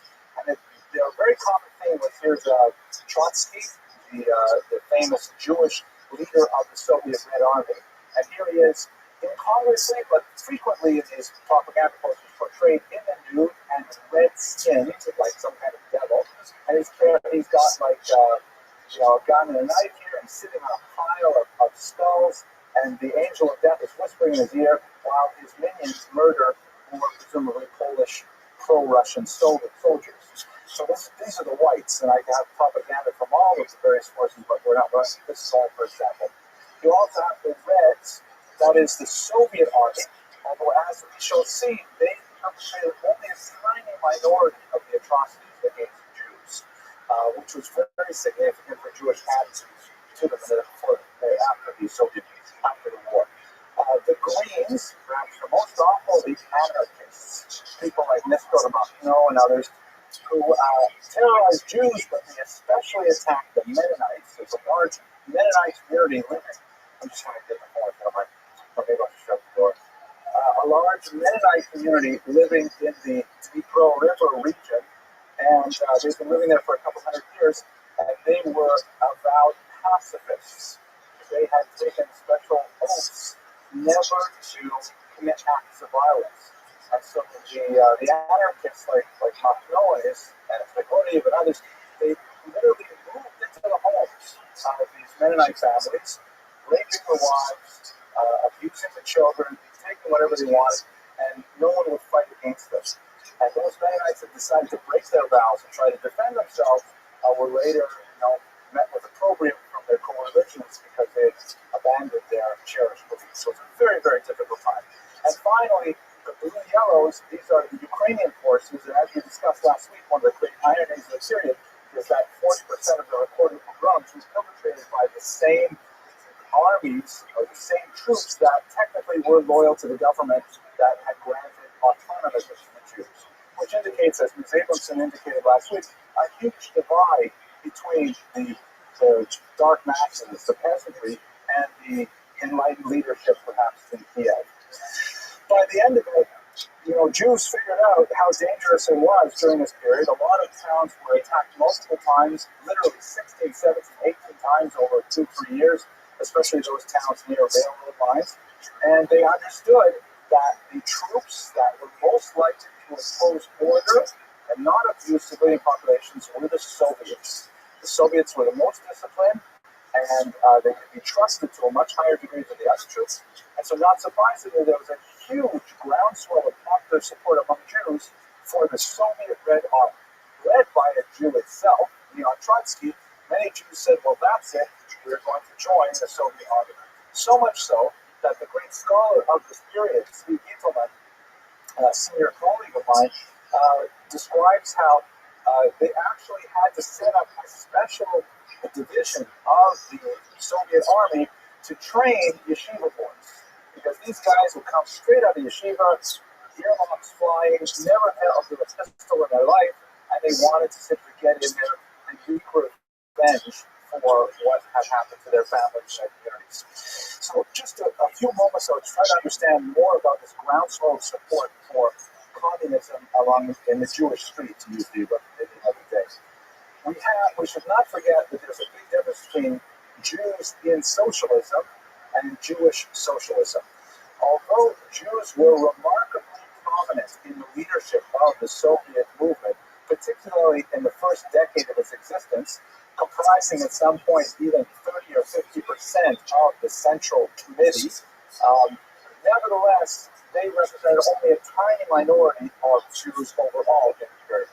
And as we discussed briefly last week, when they did have elections in Ukraine, the most popular political position was Zionism, with about 40%, and then the religious parties with about another 13%, and only after that you have splinter groups of Soviet or pro-communist or pro-socialist parties. So the vast majority of Jews were not communist, but those Jews who were drawn to communism were doing so at a number disproportionate to the population of Jews in the overall Soviet Empire, and also reaching leadership positions with great rapidity. In fact, so much so that the Central Committee was called at the time, I think it was Silo-Sisky Centralny Komitet, which the abbreviation in Russian was VITSIK, and the Jews used to joke that VITSIK actually stood for not all Russian Central Committee, but where 10 Jews are in charge. Vitsed even Commandeer. That was a joke because there were so many Jews at top levels. Why was it? Well, Communism had a tremendous utopian appeal. Marx's ideas put into practice promised that this would be the beginning of a secular messianism with the end of all national hatreds. Once economic inegalities were addressed, then everyone would be free to pursue their aspirations, to each according to their needs, from each according to their abilities. The concept of družba narodov, the friendship of peoples, the end of anti-Semitism, the end of sexism, the end of all kinds of discriminations would come about through this new communist movement. And Jews, in large numbers, bought a hook, line, and sinker. Very, very prominent numbers in favor of the new Soviet movement. This is especially true in the early Red Army, for reasons that we discussed. For reasons that are difficult, though, many Jews also were attracted to the notorious Cheka, the secret police, that would later become known as the NKVD and the KGB. And now, in fact, there's a new incarnation. I forget what the letters are, but it's the dreaded, essentially the Gestapo of the Soviet Union. Now, we don't have really good numbers as to how many Jews actually joined the Cheka, but anecdotal evidence indicates, for example, that there may be as many as 75% of the Cheka in Kiev in 1920 were Jews. That's an amazing number. That would mean that if you got a knock on the door at 4:30 in the morning and someone got taken away and never seen again, chances are it was a Jew knocking at the door during those early years. Now, in the mid-20s, there was the first of many purges where the Soviet leadership tried to get rid of a lot of different people that were undesirable, and the Jewish participation not only in the Cheka, but also in the overall leadership declined precipitously, but the image in the popular mind.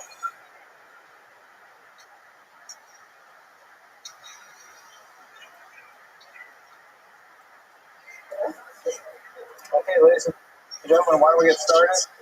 I have a brand new opening joke. So this is one that I heard on a I was going to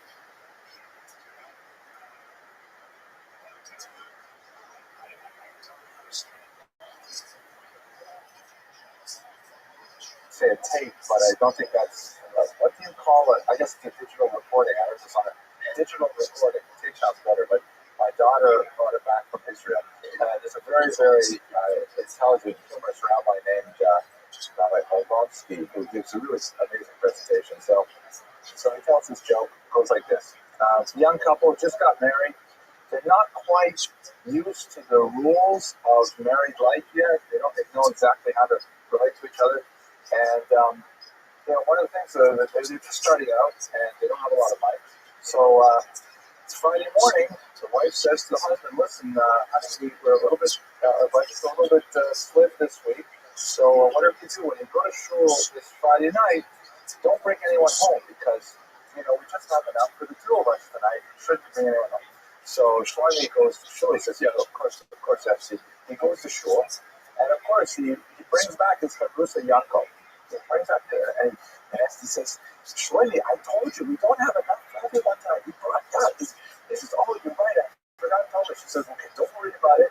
Nothing's okay. We have to give some hospitality. I'll cut up the food very fine. Just please, one thing for sure, don't offer seconds, okay? Because we don't have enough to go around." So they sit down, the next kiddush. She brings out the gefilte fish, and they're just not quite the right size servings, but they serve them. Then after the gefilte fish, so Shlomi says, "So Yaakov, what do you think of my wife's gefilte fish?" And Yaakov says, "This was absolutely fantastic." And Shlomi says, "Would you like another piece?" And Shlomi says, Yaakov says, "No." Okay, all right. So they go, and she brings out the soup. And again, the bowl is not quite half full because the three of them, they taste it, and the Shlomi says, "That's kishmat." Yaakov, what do you think of the soup? The soup was excellent, really superb. And he says, "Would you like some more?" And Yaakov says, "No." So Shlomi says, "Fine, sure." Then they go through a meal like this, and finally, Esty says, "Shlomi, can I see you in the kitchen for a second?" They go into the kitchen, and she says, "What are you doing?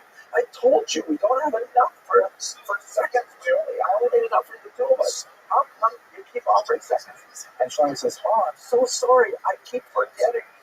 Why didn't you signal me that I shouldn't offer seconds?" And she says, "Well, I kept kicking you under the table." I says, "I didn't feel anything."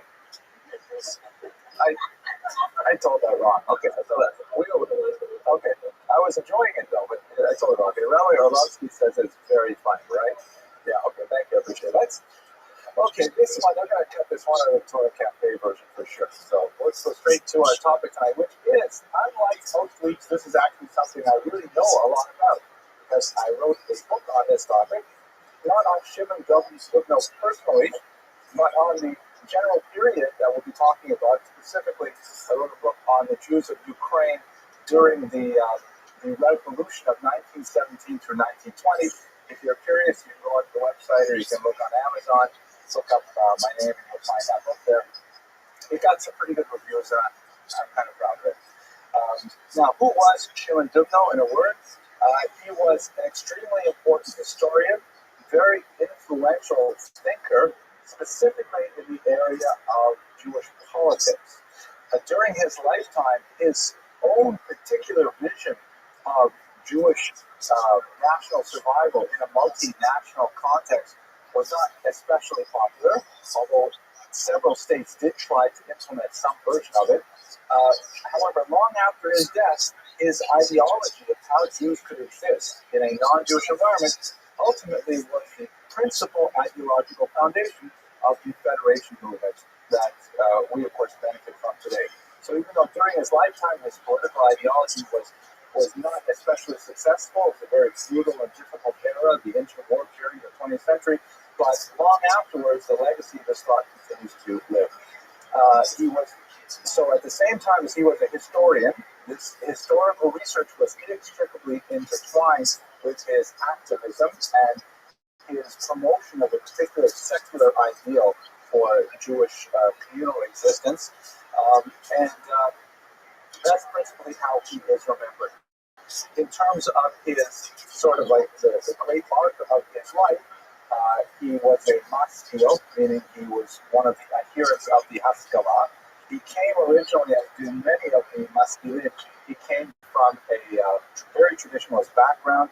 His grandfather was the rabbi of Islamo, and a young man, Shimon was himself regarded as something of an Eloi, meaning a genius of Talmudic study. But at the age of 14, he ended up becoming exposed to secular thought in a Crown school that he begged his father to let him send him to. He listened to a lot of those ideas, and in many ways he simply left traditional Judaism with a certain amount of vengeance and maybe even spite, only to come back to a more moderate position vis-a-vis Jewish religiosity later on in his life. So let's explore his life, and specifically, we're going to spend a lot of time talking about the general political events of this era, because it is an extremely complex and important era, and we are going to cover a fair bit of time. The region we're looking at is known as the Pale of Settlement, which is this, I think here's the clicker from, there we go, see. So that way, if I want to point to Minsk like this, you can see where I'm pointing, because I can use this. There we go. Okay. So this is the Pale of Settlement. What is the Pale of Settlement? Well, in a word, Russia was Ukraine since 1479. That is, Jews were forbidden to live in Russia, right? This area over here. There's Moscow and St. Petersburg. We're up here. And they remained that way for a good 300 years until the country is known as Poland, which is primarily this big chunk here and a good chunk of this southern region here, which would also be Ukraine, was swallowed up in three partitions by its neighbors. We talked about this briefly a few weeks ago.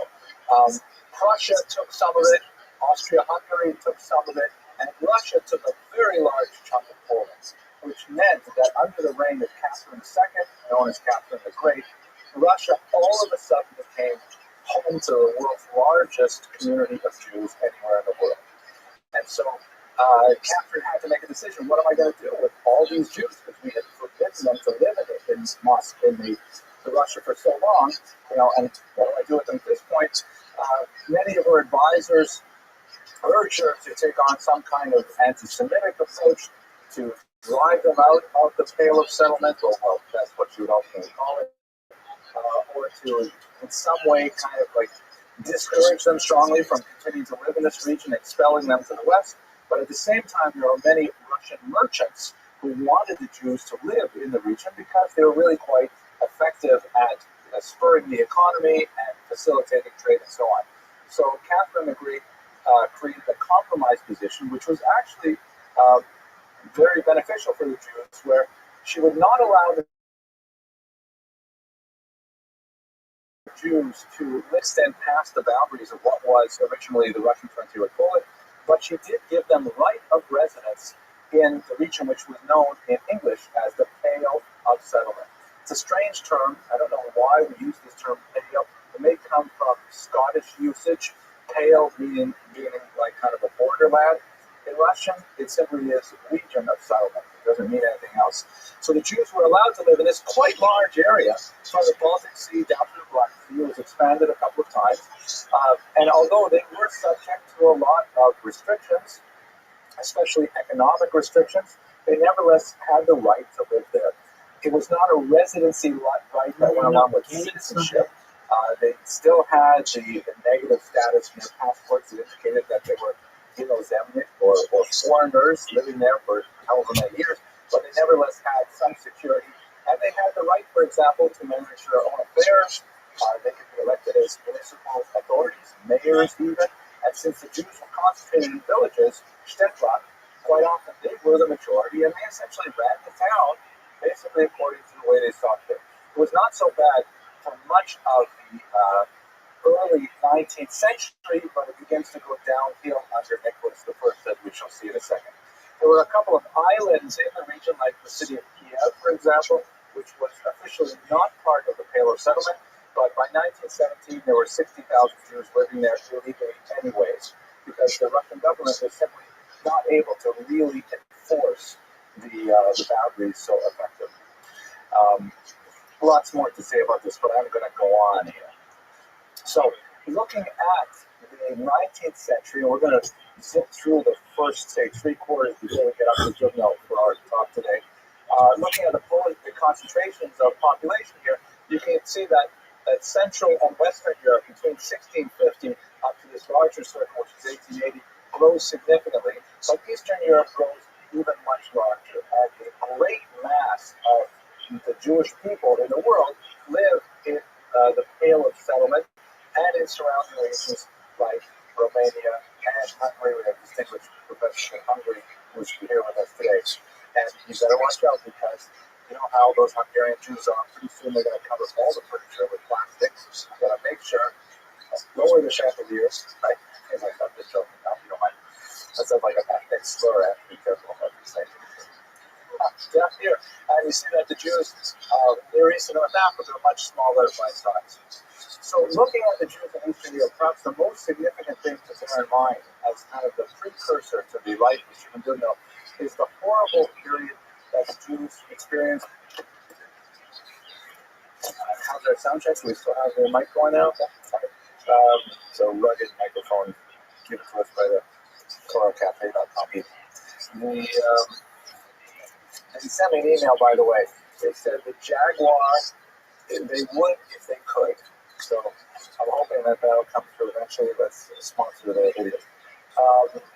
Right. So under Tsar Nicholas I, who reigned from 1825 to 1855, the Jews experienced a rather intense and prolonged period of official state persecution, which was aimed explicitly at assimilating them to a Russian way of life.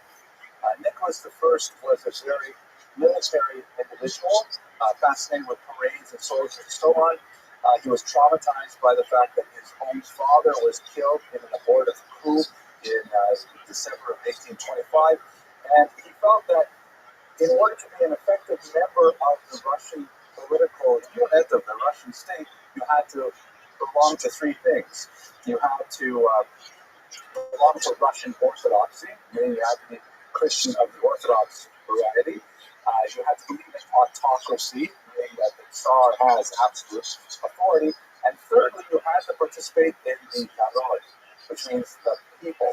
Narodnost means like peopleness. And for Nicholas, that meant, for example, speaking Russian. It meant valuing Russian culture. It meant, feeling completely at ease in everything that was Russian. And the Jews didn't fit. They were Orthodox, but the wrong kind of Orthodox for sure. They had very little to say about Russian autocracy. As you know, the bracha that Teddy says for the Tsar, the rabbi says, may God bless us, keep the Tsar far away from us, right? And then finally, the Holocaust study, here's a group of people who speak Yiddish, more about that later, don't speak Russian very well, dress differently, hold themselves differently, regard themselves as a foreign indigestible mass within Russia. It takes fit. So he put in place two nefarious policies which dramatically altered the experience of Jews in Russia as it had been under his predecessor, not immediate predecessor, Catherine II, who had a much more liberal view. First of all, he established the notorious cantonist system. Under the Russian government, as many governments in Europe at that time, service in the army was something that was elected. You could volunteer to serve in the army. Conscription was not a really large part of the way in which they would muster troops under regular service. However, it was really a career decision because to join the Tsar's army meant to serve for 25 years. It was really a lifetime decision. And typically, Russian peasants would only choose to join the army if they were, let's say, third sons. The first son would get land. The second son, might go into small trades or something like that. But the third son really would not have that kind of inheritance. So they would typically choose either the priesthood or the army, things like that. Jews, as they did for centuries in most European countries, simply paid a double tax and were exempted from conscription. And that was fine by the government because Jews did not make especially good soldiers in this, part of the world. They were not familiar with the language of command. They were not invested in the same patriotic ideals, etc., etc. So what Nicholas I did is said, okay, that's it. Jews must serve in the army like everyone else, right? Because he viewed it as an assimilationist tool. Once a person is in the army, he has to learn a language for sure. He develops a kind of bond with the people he faces death with, things like that. It all makes sense. And then, because he realized that by the time Jews reached the age of 18, which was the age of conscription, they're really committed to Judaism and Jewish lifestyle. They're probably married. They may have children already. It's quite likely they've tasted Chinese food. They're not going back. So therefore, he lowered the age of conscription to 12 and said that 12-year-old boys would be conscripted, would serve 6 years in these reform schools, military schools called cantons, referring to the region from which they were taken, and then they would serve their 25-year sentence in the Tsar's army. And that basically meant that when a Jewish child was taken into the army, they never came back again. Although there are some really fascinating stories about Jews who retained their Jewish identity throughout the entire period, and when they were finally demobilized from the army, since they were veterans, they had special privileges, and they often moved to places like Estonia, which was outside of the Polish settlement, and they established a really interesting Jewish community there based on veterans. At any rate, the Tsar imposed this on the Jewish community specifically to try and accelerate assimilation, and he coupled this stick with what appeared to be a carrot, so-called crown schools.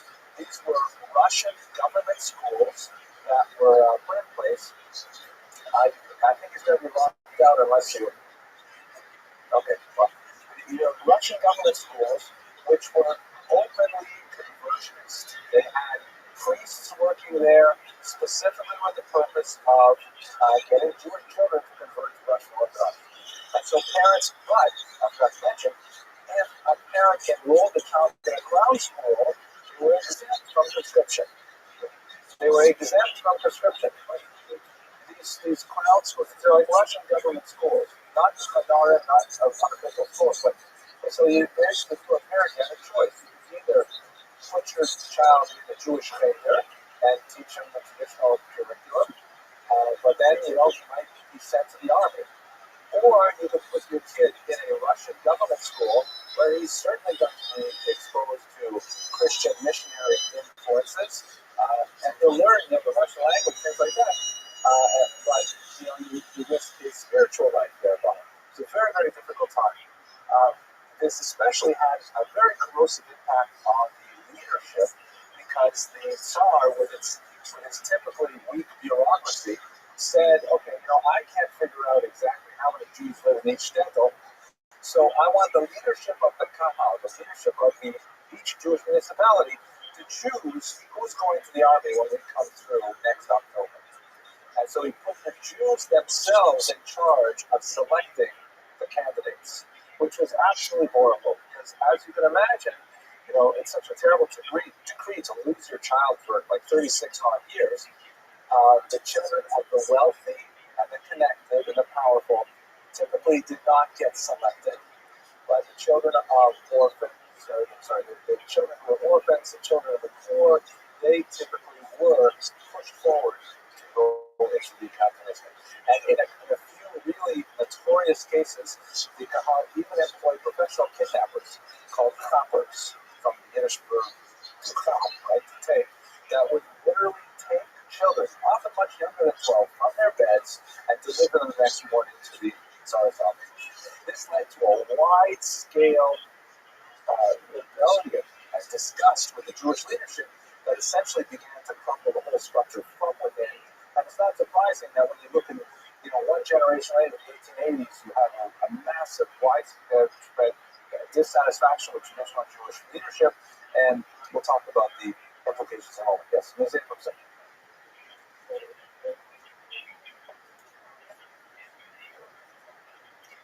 They did not pay the double tax. There were plenty other taxes, but the double tax was removed, correct.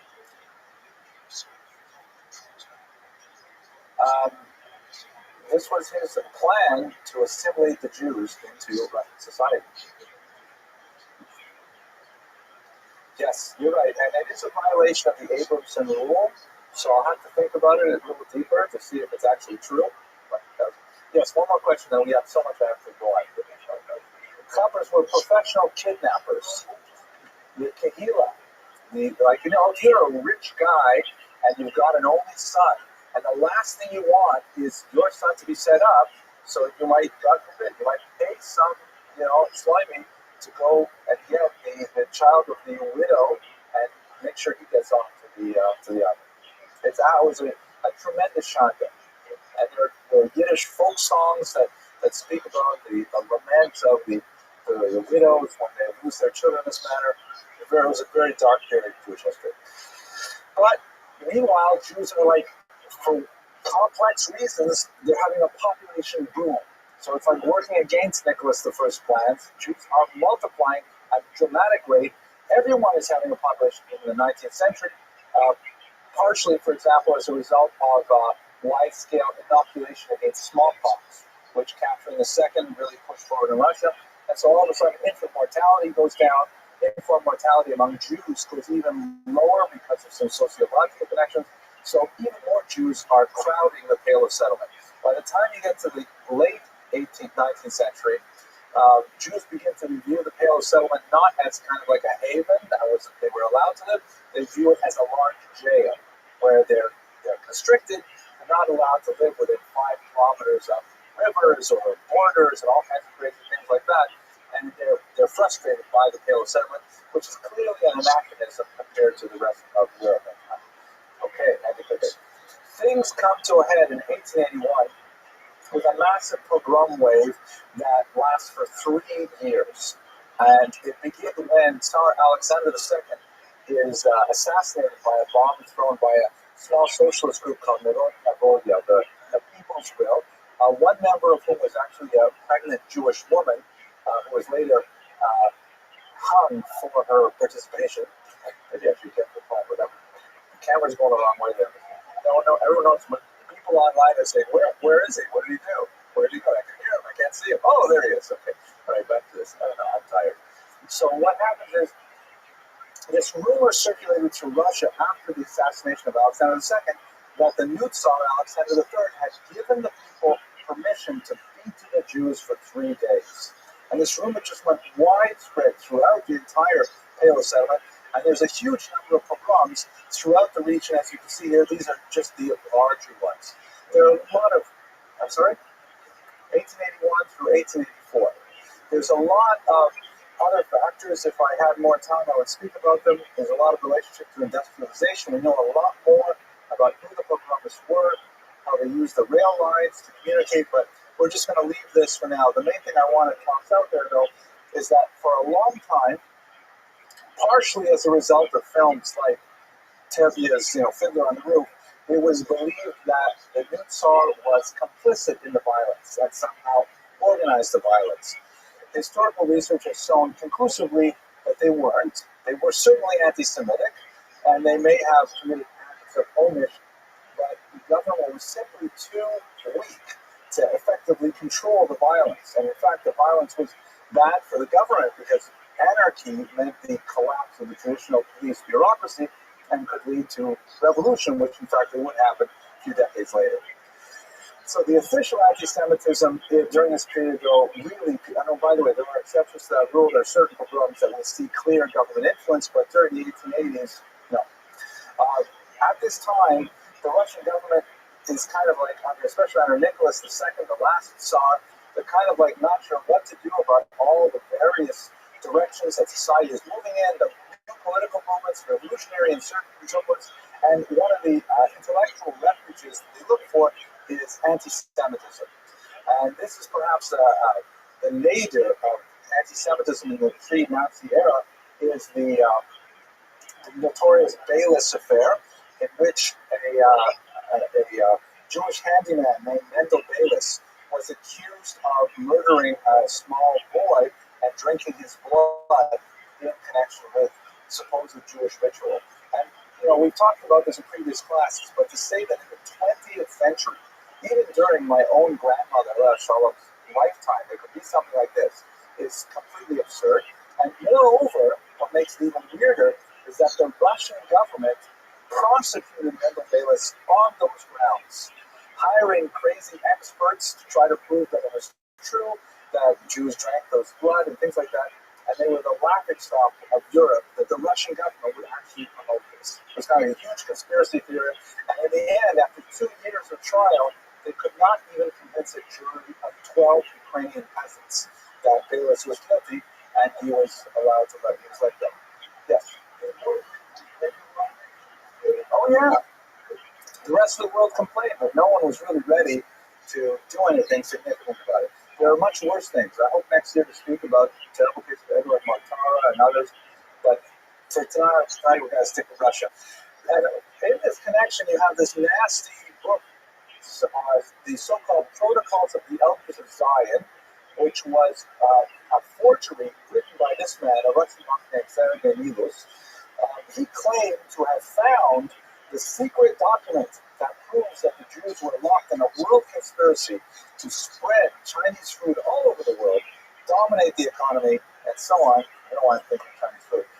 It was a complete forgery. He made it up. He cribbed sources from different places, but it became incredibly popular since its first publication in a serial form in a Russian journal at the end of the century. I'm just going to show you a few slides to give you a sense of its popularity. This is an early Russian language one published in exile in Canada in the 1920s. There's a Mexican version, 1930, the Invisible World Government Jewish Program to Subjugate the World. Right, you get the theme here, it's not too subtle. Here's a couple Nazi examples. This is, you see the spider, like encompassing the globe and things like that. And here's a Polish version, also published by the Nazis, of the Jews sitting on the pile of corpses. I mean, the imagery tends to get a little tedious. There's a 1977 English language version published in London, and a 1994 Russian edition as well. So here's a book with tremendous popularity.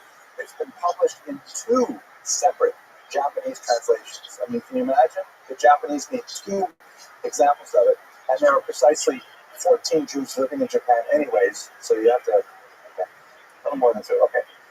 Now, as a result of the 1881 pogroms, Jews turned to 5 new narratives of Jewish history, 5 new strategies to try to cope with what it meant to have the collapse of Russia as a ROTHSCHILD, to try and understand how are we supposed to deal with this new reality. Please recall that already in the 1840s, they had a lot less confidence in their traditional rabbinic leadership. And by the 1880s, you have a lot of revolutionary moments, and a lot of Jews are saying, what future is there for us under this current status quo? So the 5 strategies, which we'll look at very quickly, and the last one is going to be Shem Dubno, so don't worry, we're coming back to that. Let's look at them quickly. The first strategy is, you know what, we just got to leave. And so a massive number of Jews simply leave the Pale of Settlement, which is shown in this map here. You can see the red area is the Pale of Settlement. And between 1881 and 1917, you have, which is the date of the revolution, you have 1.750 million Jews coming to the United States, over 100,000 coming to South America. You have 250,000 to England, 70,000 going for national health insurance, 45,000 in South Africa, and 5,000 in Australia. Note that there are only 45,000 going to Israel as well. But this is a very traditionalist response. It's too difficult for us to live in Russia. We simply have to leave and go to America. The second strategy was, no. We can't repeat this pattern over and over again. It's bad for us now in Russia, so we'll go to America, and then what? How long will it be good for us in America? It should be good for centuries and centuries, but there's no sense that there'll be an end to this. So many Jews said, let us finish this cycle, let us end it formally by moving for the last time to Zion, to Israel. And that's a topic that we will explore in much greater detail in later classes in this series, but that's one of the big plans. This is, by the way, a Jewish farmer from the early Bilu movements from the 1880s living to Israel. Thirdly, socialism. There are many Jews who say, you know what? Why should we move? Why should we be going from place to place? And what difference is it with Zionism, especially if you were an atheist Jew, which is very common at this time? So many Jews said, instead of moving to a different place, let us change this place. Let us fundamentally alter the political, social, and economic foundations of this country, and then it will be egalitarian, and it will be, free of racism, free of anti-Semitism. How does it go? To each according to their needs, from each according to their ability. That was like this kind of utopian idea. This is a picture of Leon Trotsky after his arrest in the 1905 revolution. It's not widely known, but one of the major reasons for the widespread dissatisfaction with the early or the late Tsarist Empire was that it was virtually impossible to get a good haircut anywhere in the Pale of Settlement. I think I took too long to tell that joke, but okay. You can't tell because I'm wearing the microphone, but there's a huge wave of laughter as we tell these jokes. For renewed traditionalism, and this is an interesting strategy that's still present today. All of these are all still present in one way or another. This was kind of like a back to religion sort of movement that gained tremendous strength, particularly in the first 2 decades of the 20th century, saying that no, we're wrong. We should never have strayed. We played with foreign ideals like socialism and Zionism. We should Zionism is also considered as a foreign ideal, a kind of a nationalism. Let us get back to the Torah and so on, and let's go back to our Gedolim. And certain movements like the Agudat Yisrael were formed specifically to try and defend the traditional understanding of the meaning of Jewish history. What was unique, though, about these new movements is that organizations like Agudat Yisrael used the modern political platform to advance that agenda. So they participated in elections. There were many Agudat Yisrael members, for example, in the Polish Sejm, in the Hungarian government as well. I believe you had the Agudat Yisrael represented. So this was like very traditionalist rabbis using very modern mass politics to achieve their ends. So even this was somewhat different. And finally, autonomism. And this is Shimon Dubnov's movement. That brings us back to our main topic. Autonomism was this idea also known as diaspora nationalism, saying, you know, wait a second, we Jews have gone through so much in our history. We have had a state, we have lost the state, we've regained the state, then we've lived for 2,000 years as minorities and maintained our national identity, maintained the integrity of our peoplehood. Perhaps this is a greater evolution of our identity, and to create a state would mean going backwards. We have learned, say the autonomous, under Dugno, to exist as a minority, as a cultural kind of like conglomerate that exists freely within a democratic state. Why should we go back?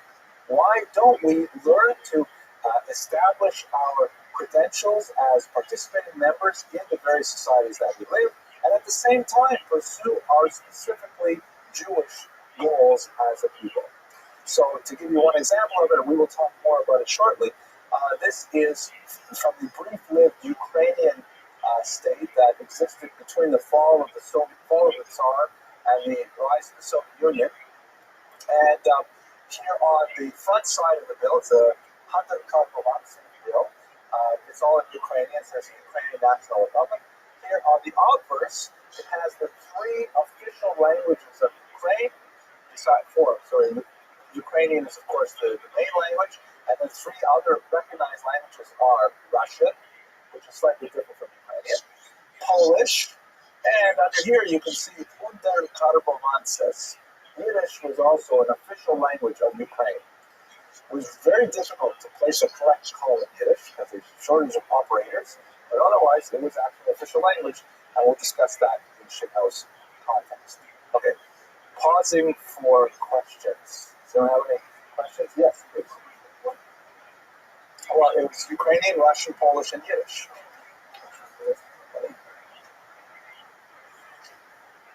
Okay, nobody can wait. We got to go straight to it. Okay, so as we mentioned, Dugno was born in 1860 in Mstislavo.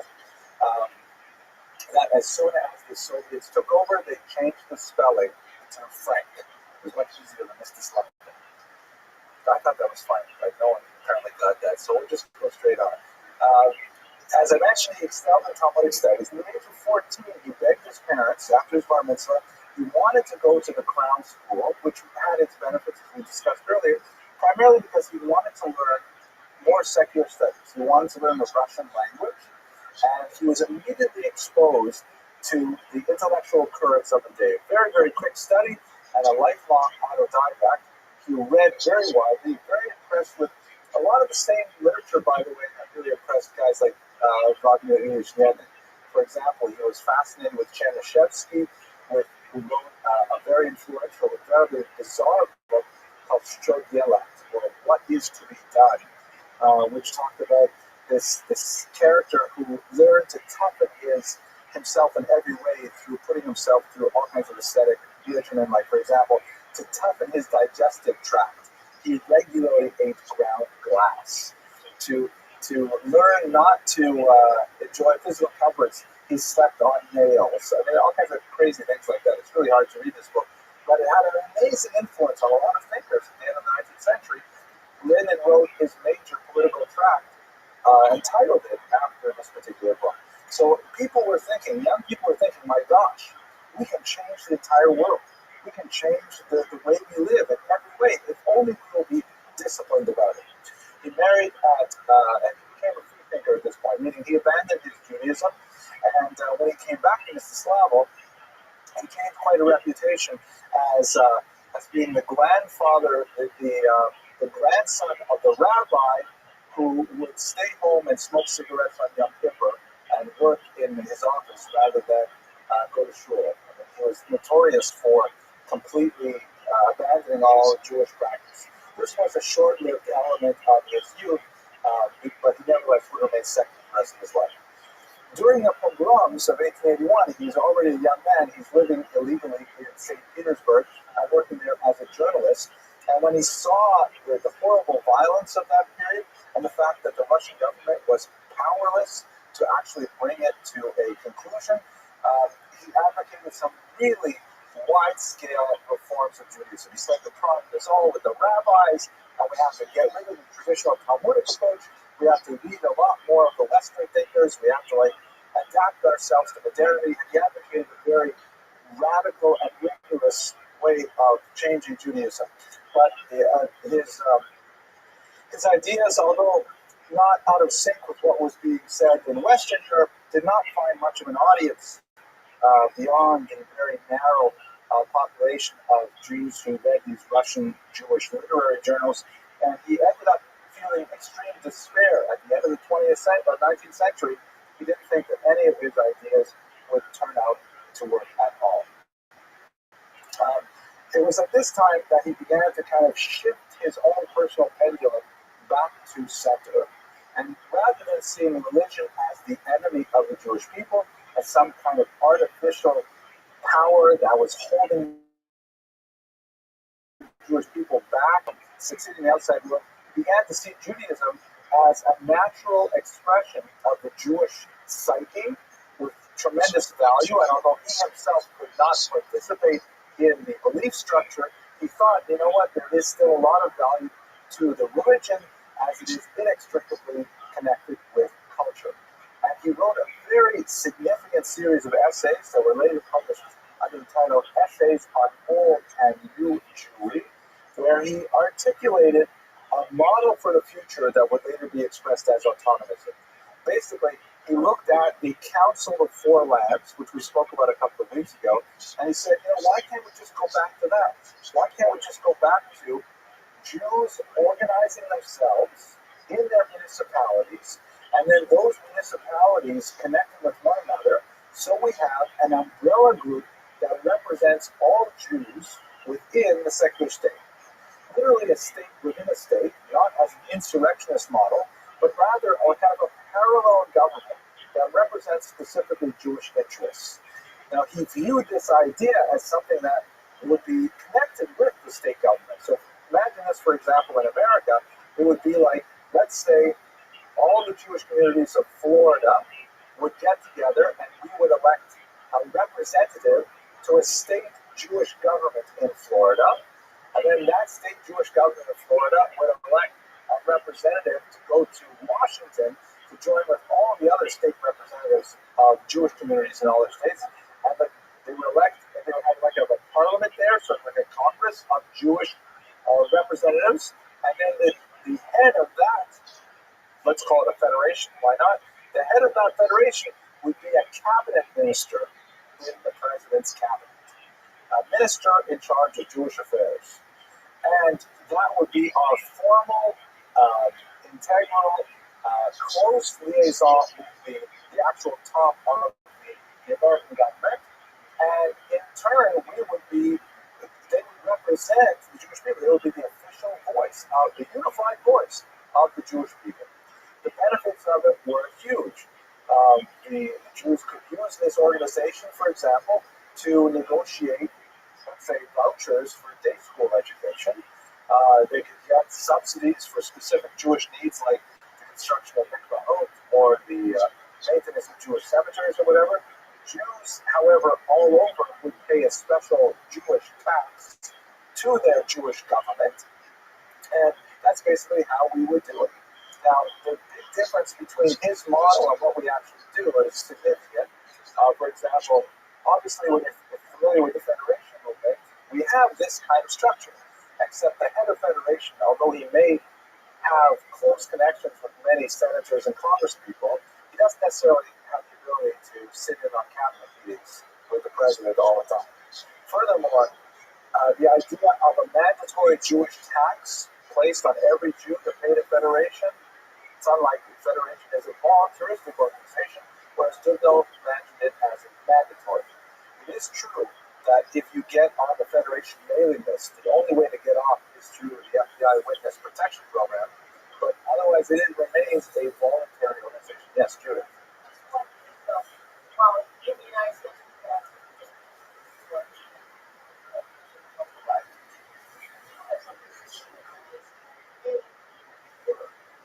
England, France, I think that's right.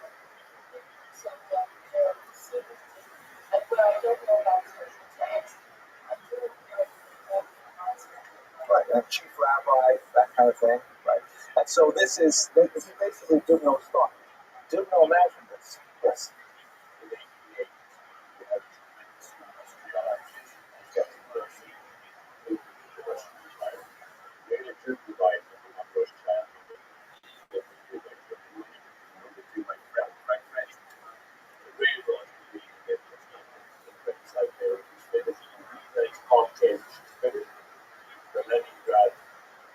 Moscow. Yeah. Mainline spinach, which is a tremendous iron steel mills in Ukraine, particularly in less basin, where the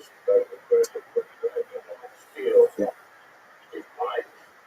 And there is a tremendous growth rate coming forward from 17%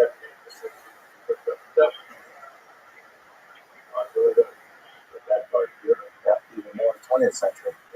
Yeah. So there's a tremendous industrial push. They're trying to catch up to Western Europe.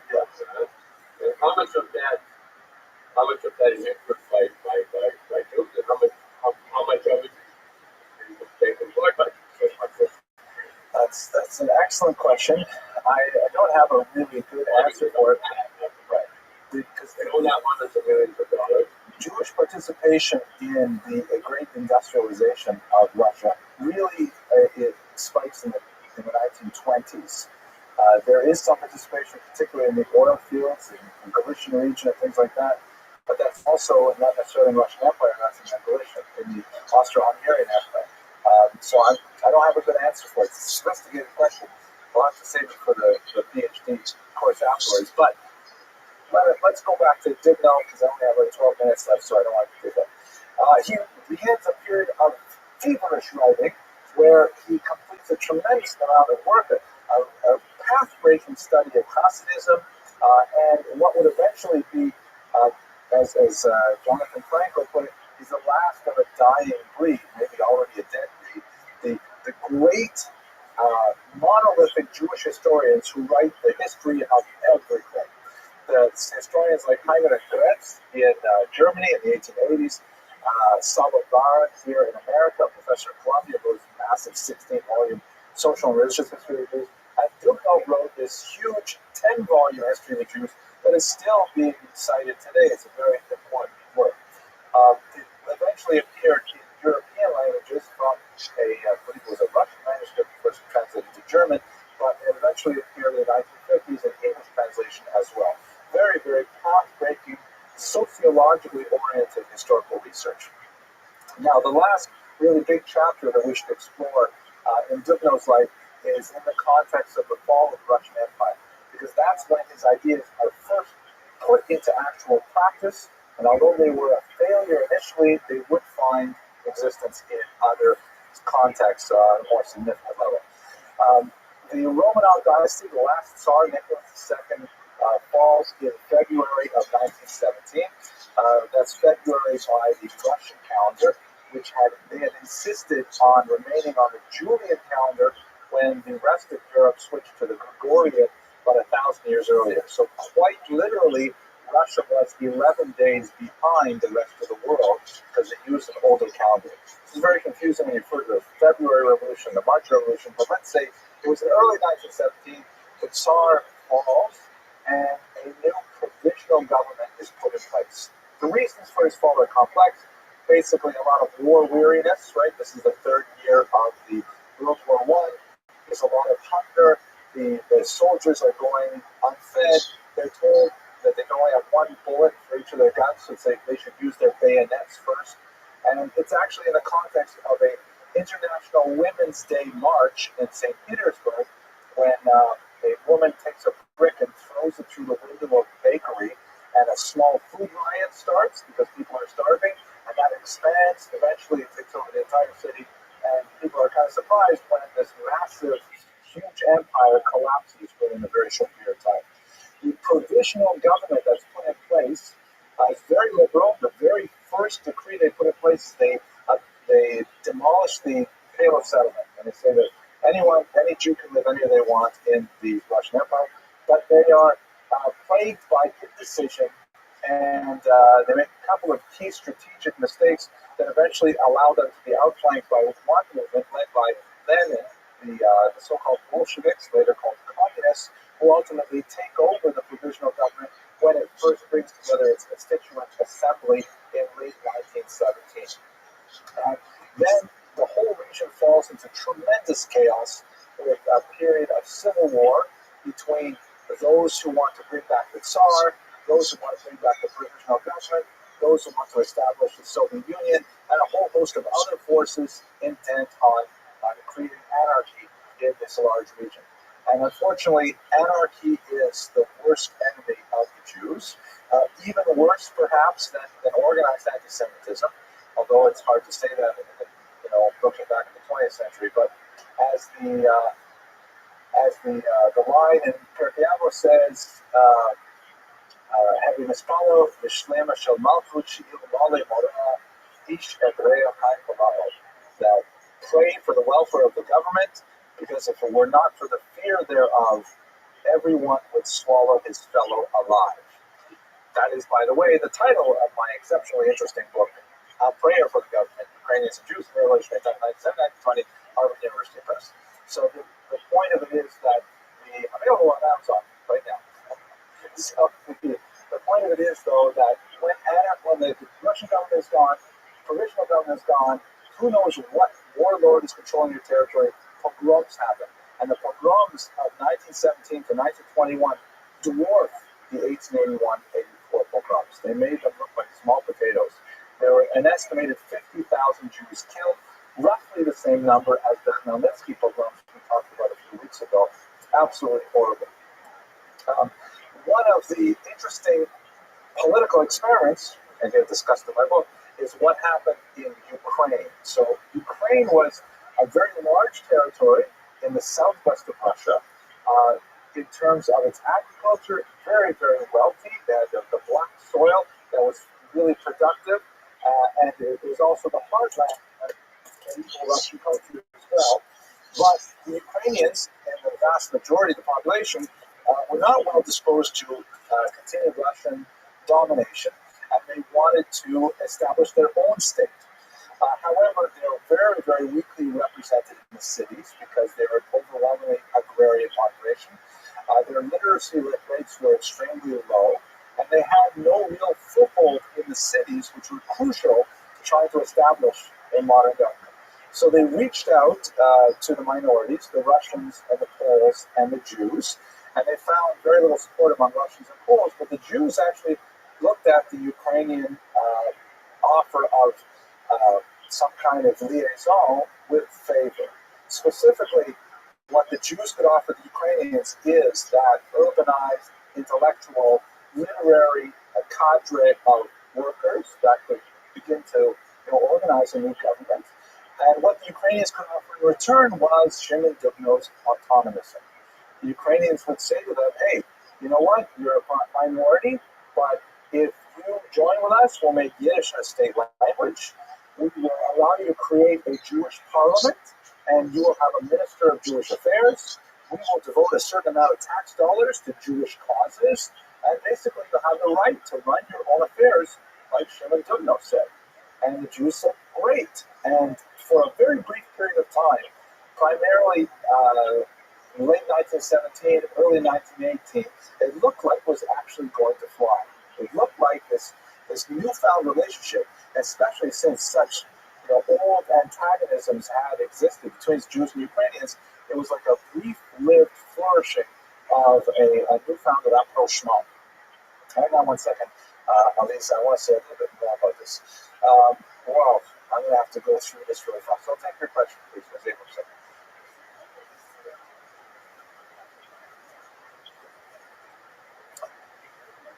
Excellent question.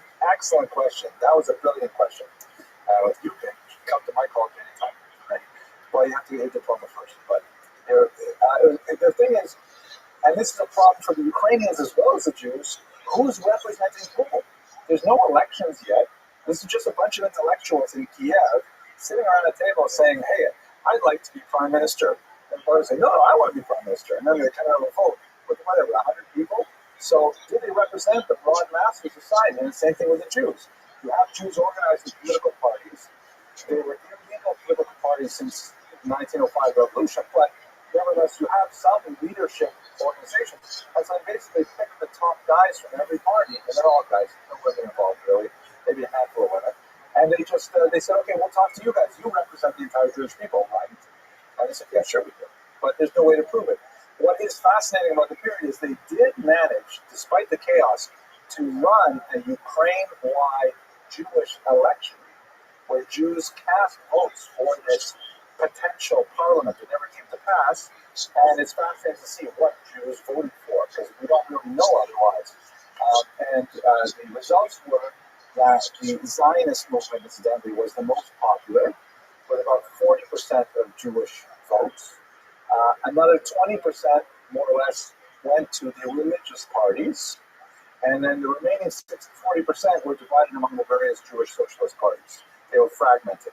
So the bloc between the Zionists and the religious parties formed the largest segment of organized Jewish activity at the time. Okay, let's jump ahead.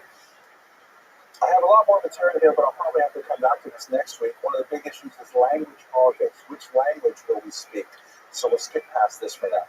Now, what ended up happening to this wonderful sounding experiment is it ended as a colossal failure, primarily because the small group of intellectual and political activists in Kiev, primarily, they were beset with organizational problems and strategic military problems right away. Don't forget, they essentially declared statehood in 1918, and then there were war with the much larger and more better armed Red Army from the north.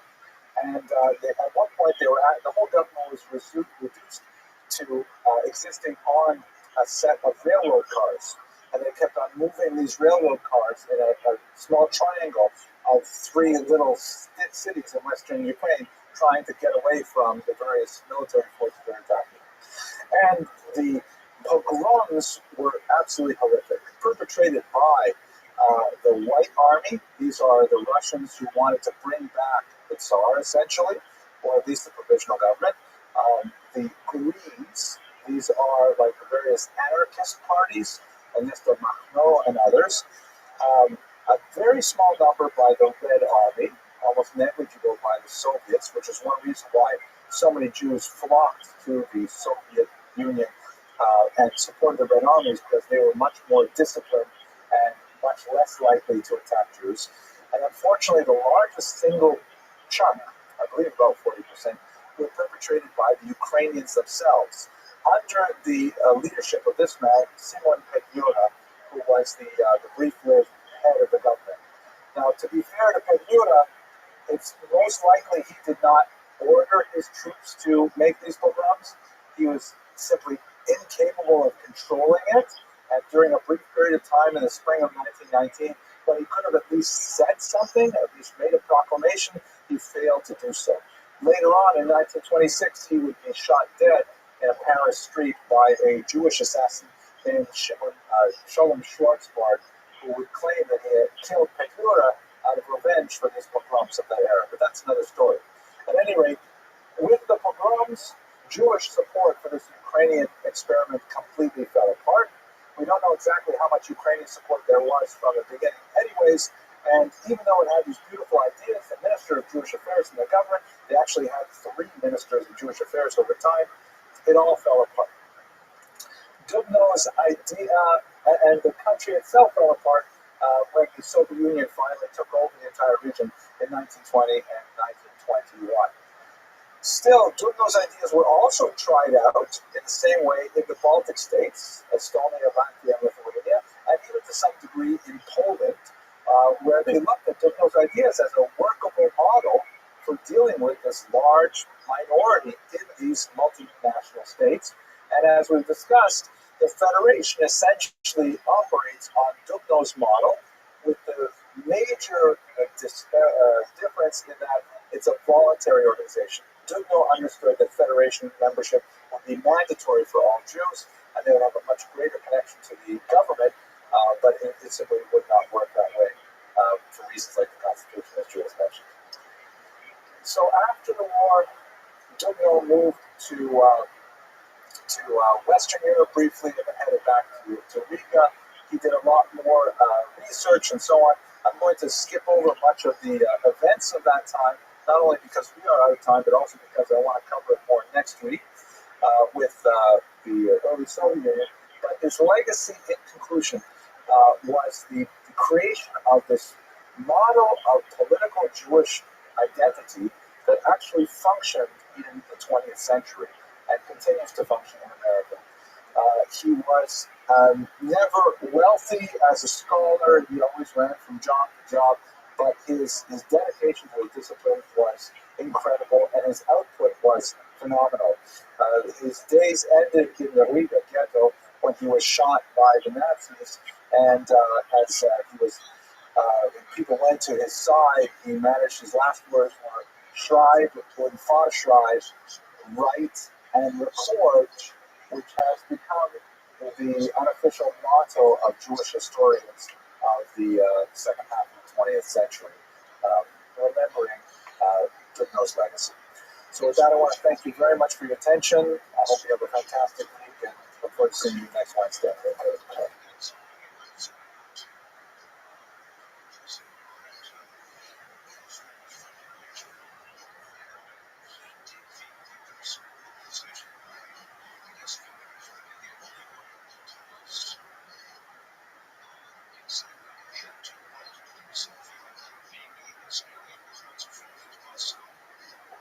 Okay, ladies and gentlemen, why don't we get started?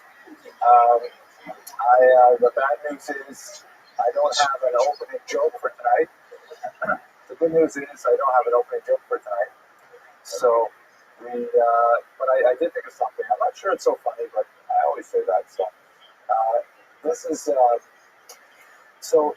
is today we're going to be speaking about Eastern Europe, specifically Ukraine in the 17th century. So I have kind of like a late Tsarist period, late 19th century joke. It goes like this: there's a Jew who gets on a train, traveling from Minsk to Pinsk, and sitting in these compartments with these wooden chairs and so on. And he has his lunch packed with him, and he's sitting and he's eating some herring, and bursts into the room kind of a rowdy peasant with obviously been drinking quite a bit, and sees the opportunity to sit and talk to a Jew. So he sits down and says, "Hey, Jew, what is it that makes you people so smart?"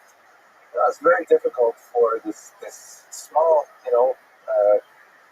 peddler to avoid the attentions of this president in the room with him. So, he doesn't know quite what to say. He says, "Well, we have a special diet, and it's what we eat that contributes to our intelligence." So the president seems, satisfied with that answer for a few minutes, and he says, "So, Jew, what exactly do you eat that makes you so smart?"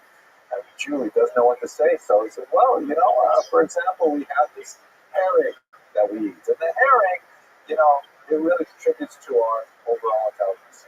So the peasant thinks for a minute and says, "Jew, how much would you accept for a piece of that herring you're eating? This is the herring you're eating right now. How much would you accept?" And the Jew says, "No, I can't. It's my lunch." So I'll give you a ruble. I'll give you 5 rubles. I'll give you 10 rubles for a piece of herring." Finally, the Jew says, "Okay, fine." So he gives him the herring for 10 rubles, and the peasant, immediately begins eating it. He's eating it, and he says, "Wait a second. This isn't special herring. This tastes just like regular herring. It's not going to make me smarter." And the Jew says, "You see, it's working already." Yeah, okay. It's not such a funny joke, but, well, I appreciate it. I don't know. That's a joke that's easily to tell with an ethnic slur, so I'm trying very hard to de-emphasize it. The peasant in this story, for example, is Jewish as well, but no, they can't say that. But we'll edit this out of the final version, I'm sure. Okay, today's discussion is not it's not a very happy topic. We're going to look specifically at the horrible massacres of the mid-17th century. The Khmelnytsky rebellion and the horrific pogroms that occurred in that context of the Ukrainian revolution against their Polish overlords. So we're going to have a lot of discussion about the nature of this kind of communal violence that that has its roots in the kind of antipathy that I outlined in this small humorous episode. And it's not necessarily a happy story, but nevertheless, I'm not a rabbi. This is not a sermon, so I'm just discussing some of the aspects of Jewish history, whether it is positive or not. I would like to mention to you that I'm trying a little bit of an experiment with how I communicate with my students. As many of you know, there are several thousand people who watch this class every week around the world, which is kind of a strange feeling because we have a small intimate group here, but there's a huge internet audience out there. And I'm going to discontinue for the time being my direct emails because I'm not sure they really do what I need to. If you would like to receive word about upcoming classes and just stay on top of what's happening, find out when the classes get posted to the web, please go to my website, jewishhistorylectures.org. You can also Google my name, and you'll probably find me that way. And then on the top right of the screen, there's a little box that says, follow this blog via email. Put your email address in there. It'll send you a little confirmation note. You click yes. And you'll get 1 or 2 emails a week that are mildly irritating. You can forward them to your former friends, and they'll just let you know what's happening with class. If you prefer, I'm also using Twitter and Facebook as ways to broadcast the class. So if you prefer those means of staying in touch, they're also available on the homepage. And it's easy to unsubscribe as well. There's no commitments. If you feel that there's too much spam and you just want to get off, then you just go straight to it. If you don't have a computer, then we post the lecture dates on a flyer. We have some flyers in the back of the room. Where's my assistant, Ms. Abramson? Could you please bring up a few flyers? Thank you, Ms. Abramson. I appreciate that. So there is the flyers. You get any letter with I don't know. I don't have the means to do it in another way, like with cassettes or something.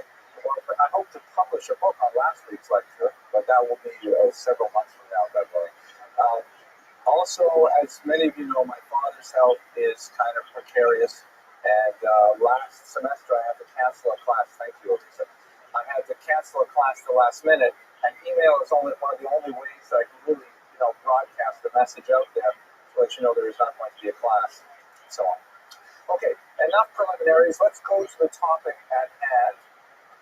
We're going to look at the life briefly of Nathan of Hanover, a rabbi who, as the name implies, has origins in Germany, but his most significant contribution to Jewish history is a book he wrote in the context of the 17th century upheaval in Eastern Europe. In reality, this class is about that upheaval and less about Nathan of Hanover, but since it is the approach of this class to have a biographical kind of book to the story, so therefore we're going to look at Nathan of Hanover specifically. As we mentioned last class, a surname that is geographic in origin is often misleading. And I wonder if one of my undergraduates would know why that is true. How about Ms. Edry? Do you know why a surname with a geographic location is misleading? That's a tough question. Don't make eye contact though, because it's always a killer. Okay, all right. Anyone else want to have a shot? Yes, Ms. Abramson, not an undergraduate, but nevertheless quite a scintillating intellect.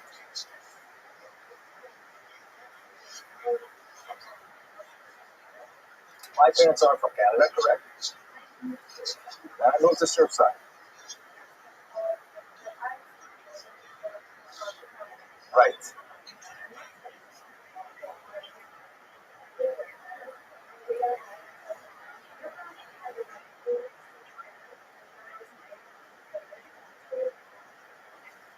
Brilliant and absolutely precise. Thank you, Ms. Abramson, for that contribution. So let me repeat that again. Basically, you only get a surname with a place among the Jews at any rate. It's common among other countries as well. But you only get a surname that's a place long after you've left there, because people will refer to you by your origin only if it's unusual. No one would call you Moshe, Surfside if you live in Surfside. They would call you Moshe Canada if you came from Canada to Surfside. So Nathan of Hanover lived in Ukraine. That's where most of his activity was. And he was most likely born in, or actually born in Ostry or Ostrog, Ukraine. But he was called of Hanover. This is a small kind of note. My grandmother, Alea Shalom, she used to tell me all kinds of stories about the bizarre nicknames that Jews in her shtetl would have. And my favorite nickname, it was a Yiddish culture to give everybody a nickname. My favorite was a guy whose name was Moshe Chayes. Moshe Chayes. That was Moshe, the one who belonged to Chaya. And there were so many Moshes in town that there was Moshe, der Schuster, Moshe, der Hedler. Moshe Chayes means Moshe, the one married to Chaya. So Moshe, who was of Chaya. Okay. So anyway, he was born in Ostry, Ukraine. Ukraine, as you can see in this map here, let's just locate this. It's in southwestern Russian Empire.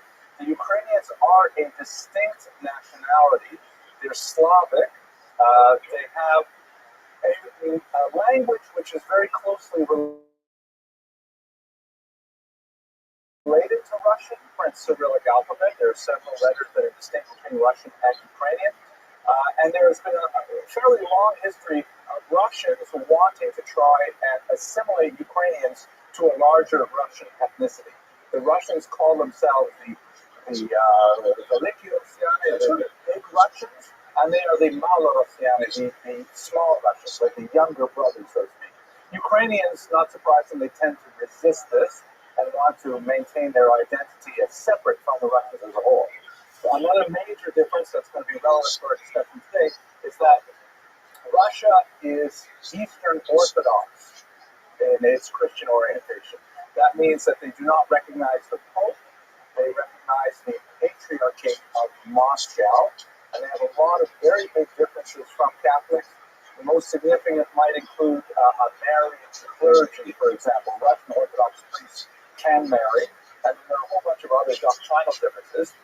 Poles, on the other hand, are Catholics, recognizing the papacy in Rome and all of the rituals and beliefs associated with that. Ukraine, located between Poland and Russia, is split. The eastern half, a little bit more than the eastern half, is Orthodox. The western half is Catholic. And it's a fissure in Ukrainian society that contributes to a lot of the internal dynamic of displeasure that occasionally results in weakened statehood. Because the more Russified Ukrainians to the east want to join, in some sense, with Russia. The more Polonized Ukrainians to the west see Poland as their kind of center of orbit. And so it's a fractured country along the Dnipro River right over here, or Dnipro River in English. So that's where it is. It's also an exceptionally fertile area. It's known as the breadbasket of Europe because it has the Chernozem, the black soil that's extremely productive. And so it's fought over by many of the surrounding countries. We'll talk a little bit about Jews who come in there, but to return to our topic of Nathan of Hanover, although he was rather prolific, his most significant contribution to Jewish literature and our reason for speaking about it today is a very moving and sophisticated chronicle called Yevon Metzulah, which means it's translated fairly well to English as the Abyss of Despair. And it's a very powerful historical account of the Khmelnytsky Rebellion and the pogroms. It's written with a remarkably high degree of sophistication for the 17th century. And although obviously it is a martyrology that describes the tremendous suffering the Jews went through, it does not spare the Jews in its assessment of their culpability for creating the scenario that would ultimately result in violence. So it's a rather even-handed account, surprisingly so, of the upheavals of that time. Okay, so why don't we take a step back here and understand how the Jews came to Ukraine. It was a very, very large population. If you look at the 20th century, it is looking at ethno-linguistic Ukraine, because Ukraine was not a country with its own state until really the Soviets took it over, and even then it was kind of a puppet state of Moscow. Ukraine had basically the second largest concentration of Jews in the world. There's a massive population of Jews living there. Most Jews who call themselves Russian Jews, if you probe a little further, they're really Ukrainian Jews. They come from the region of Kiev or Western Ukraine, Zhytomyr, places like that. Although they may identify themselves as Russian, typically they are actually Ukrainian. So there are two reasons why Jews moved to Ukraine in large numbers from the 12th until the 17th centuries. And they're moving primarily from the Rhineland, from traditional Ashkenaz, and you've got significant populations moving from the south as well, from Austria and Hungary. And so you have this massive concentration of Jews. Here's the Dnipro River that I showed you earlier that bisects Ukraine, and what is called right bank Ukraine, sorry, because when you're facing the flow of the Dnipro, it's on the right-hand side. Right bank Ukraine is heavily Jewish. This is the Polish side, and it has huge populations here. To the left side, left bank Ukraine, this had very, very few Jews living there because the Russian government had banned Jews from settling in those regions from 1479. It's an unusual episode worth mentioning as a kind of a footnote. Jews were allowed to live in Russia up until the 15th century when there was a scandal in the Russian imperial court involving a surprise conversion of a princess to Judaism. There was a Jewish doctor in the court whose name was Raphael, ironically, because Raphael means money heals. This was known in Russian as a shanda for the Yid, I guess. So what they did was the emperor said, that's it, no more Jews in Russia. The Russian Empire was declared officially Judenrein, free of Jews, bad to Jews, until Catherine the Great in the 18th century ended up conquering militarily this territory, and suddenly inheriting the world's largest Jewish population, even though up until the 18th century no Jews were allowed there. So she her successors gradually allowed Jews to settle to the the east, places like Kharkov, known as Kharkiv, or Yekaterinoslav, known as Dnipropetrovsk. People found that Yekaterinoslav was too hard to pronounce, so they switched it to Dnipropetrovsk. And now you have significant populations of Jews out there as well, but that's for another lecture when we get to the 20th century. Mr. Lenz. So, just avoid those body motions because please.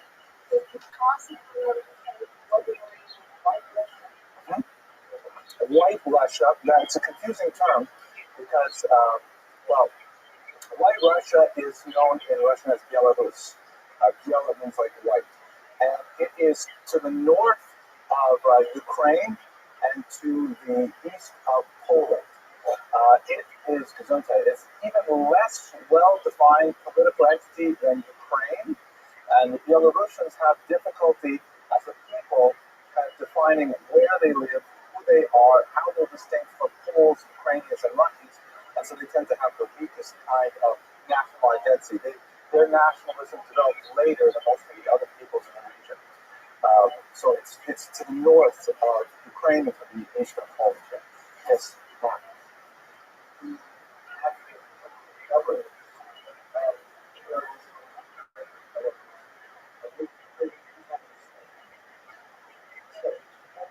Correct. That's going to be our period today.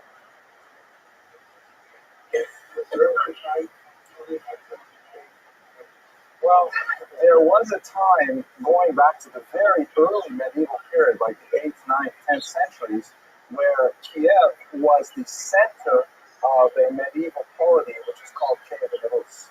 But to call that a state in modern terms would really be anachronistic. But they definitely had. Kiev was developed centuries before Moscow. It's called, Russians regard Kiev as the heartland of their state. But until the 20th century, really until the 19th century, no one's really thinking where Ukraine is distinct as separate from all the other peoples who are related and so on. But let's go on. So I mentioned there are two reasons why Jews came to Ukraine. The first is because there is a dramatic rise in anti-Semitism in Western Europe. This is a picture that we discussed in the lecture on peppercorn, the infamous Zal picture. This happens to be an 18th century rendition, but the image goes back to the 15th century with Jews suckling from pigs associated with the devil and torturing children and so on. Jews were finding it harder and harder to just exercise normal commerce and live in Western European regions from the 11th century on. You have the Crusades, the blood libel, ritual murder charges, frequent expulsions, increasing competition even in areas that had been reserved to them through the law of gratia, such as money lending, and it's getting harder and harder for them to maintain a consistent existence in Western Europe from the 11th century onward. And so in France, for example, they're actually expelled, I think I mentioned last week, 3 times in 1 century. You know, the debts owed to Jewish moneylenders become too onerous, and so the local authorities simply find it expedient to expel them and wipe out the debts. But when they expel the Jews, then they totally lose their economic system and the whole institution of credit. So they have to invite the Jews back again. They invite the Jews 20 years later, there's too much of a debt load, and therefore they simply expel the Jews again, and the cycle repeated itself 3 times in France, just to give one example. So Jews are finding it far less hospitable to be in Western Europe, and as that door is closing, they're looking for an open door, which happens to fall in the Polish-Lithuanian Commonwealth. So this is a rather interesting country. Oh, there's a question. I interrupt right away as soon as I see your hand.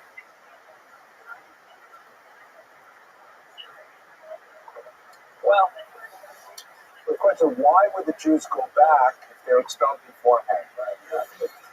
You know, well, I think it's a good question. Why not? I mean, you were expelled once, you could be expelled again. I guess it's kind of like it's like a bad marital relationship. You know, why does she keep going back to him? You know, he's going to do the same thing over and over again. Not a very good answer, I guess, but I'm going to skip over next time you ask a question. So, they never liked you. The right to live in Ukraine. Even all these Germans who have a chance, fall back, they go back. We'll see what's going on here. So the Polish-Lithuanian Commonwealth is rather unusual territory. It's so called because of a dynastic linkage between the royal homes of Poland and Lithuania. And through this marriage, it created literally the largest country in Europe. This massive country extending from the Baltic Sea almost down to the Black Sea here, encompassing all of what we would call today Estonia, Latvia, Lithuania, Poland, Belarus, and most of right bank Ukraine under this massive country that was nominally Catholic with Polish as the dominant language. It had an incredibly weak, primitive economy with tremendous freedoms for anyone who would come in and could start the economy moving. And so Jews were attracted to the potential of being there and working in that context. They were working as missionaries and giving tremendous freedom to Africa there. And they also had a strange kind of political system that allowed for high levels of diversity in society. I don't have time to go into it in great detail. It was ironically the great tolerance of diversity that led to the destruction of the Polish-Lithuanian Commonwealth, because their tolerance of dissent was to such a high level that they were literally paralyzed when faced with very serious threats. And when you get to the 18th century, the Polish-Lithuanian Commonwealth is simply removed from the map by its far more powerful and autocratic neighbors. It becomes, however, a haven for Jews from the 13th century onward, with an especially large wave of Jews moving in from Germany in the 16th and 17th centuries. And they like to refer to Poland at this time by the Hebrew acronym POLIN, which means "Here we will rest." Poland was considered the place where, finally the Jews can breathe a little bit. The levels of anti-Semitism they experienced in Western Europe were nothing like this in Poland, and they had remarkable rights and freedoms and privileges. There were no ghettos in Poland. There were no restricted areas. Jews had tremendous power and ability to organize their lives according to Talmudic principles and so on. I'll mention just one small example of this. A rather amazing thing. We'll come back to this when we talk about Shimon Dukhnov, a 20th century historian later on in this course, was the so-called Vad Ha'arasot, the Council of Four Lands. Because Jews would typically set up these little municipalities called kehilot. We use this word today too. As a kehillah means a congregation. And they would set up their own judiciary, the Beit Din. They would set up their own executive branch, the Parnasim. They would have their own board of the city, the Tuvei Ayir, and they earned the right from the Polish-Lithuanian kings to judge themselves by Talmudic law exclusively. And in many cases, even when they were in disputes with non-Jews, they earned the right to have their disputes adjudicated by Talmudic law. Now that in itself is not so exceptional because that's happened many times in Jewish history. What was unusual about the Polish-Lithuanian Commonwealth is that all of the municipalities in this massive region, about 5 times the size of France, simply decided that they would all agree and work together and create literally a state within a state, a Jewish government that ruled over all the Jews living in the entire Polish-Lithuanian Commonwealth. They met 2 times a year in Madrid, and they adjudicated all kinds of disputes. They worked to take care of notes, like women who were trapped in marriages after being abandoned by their husbands. They worked to effectively create copyright law, all kinds of fascinating things. And it was really a high point of Jewish civilization up until the 18th century. The collapse of the Polish-Lithuanian Commonwealth, however, also meant the collapse of the Council of Four Lands, and it came down in a rather dramatic way. So why were the Jews invited there in the first place? So primarily, they were invited because of the stratified nature of Polish society. The southern regions, which would be Ukraine, right bank Ukraine, had these massive farms called latifundia.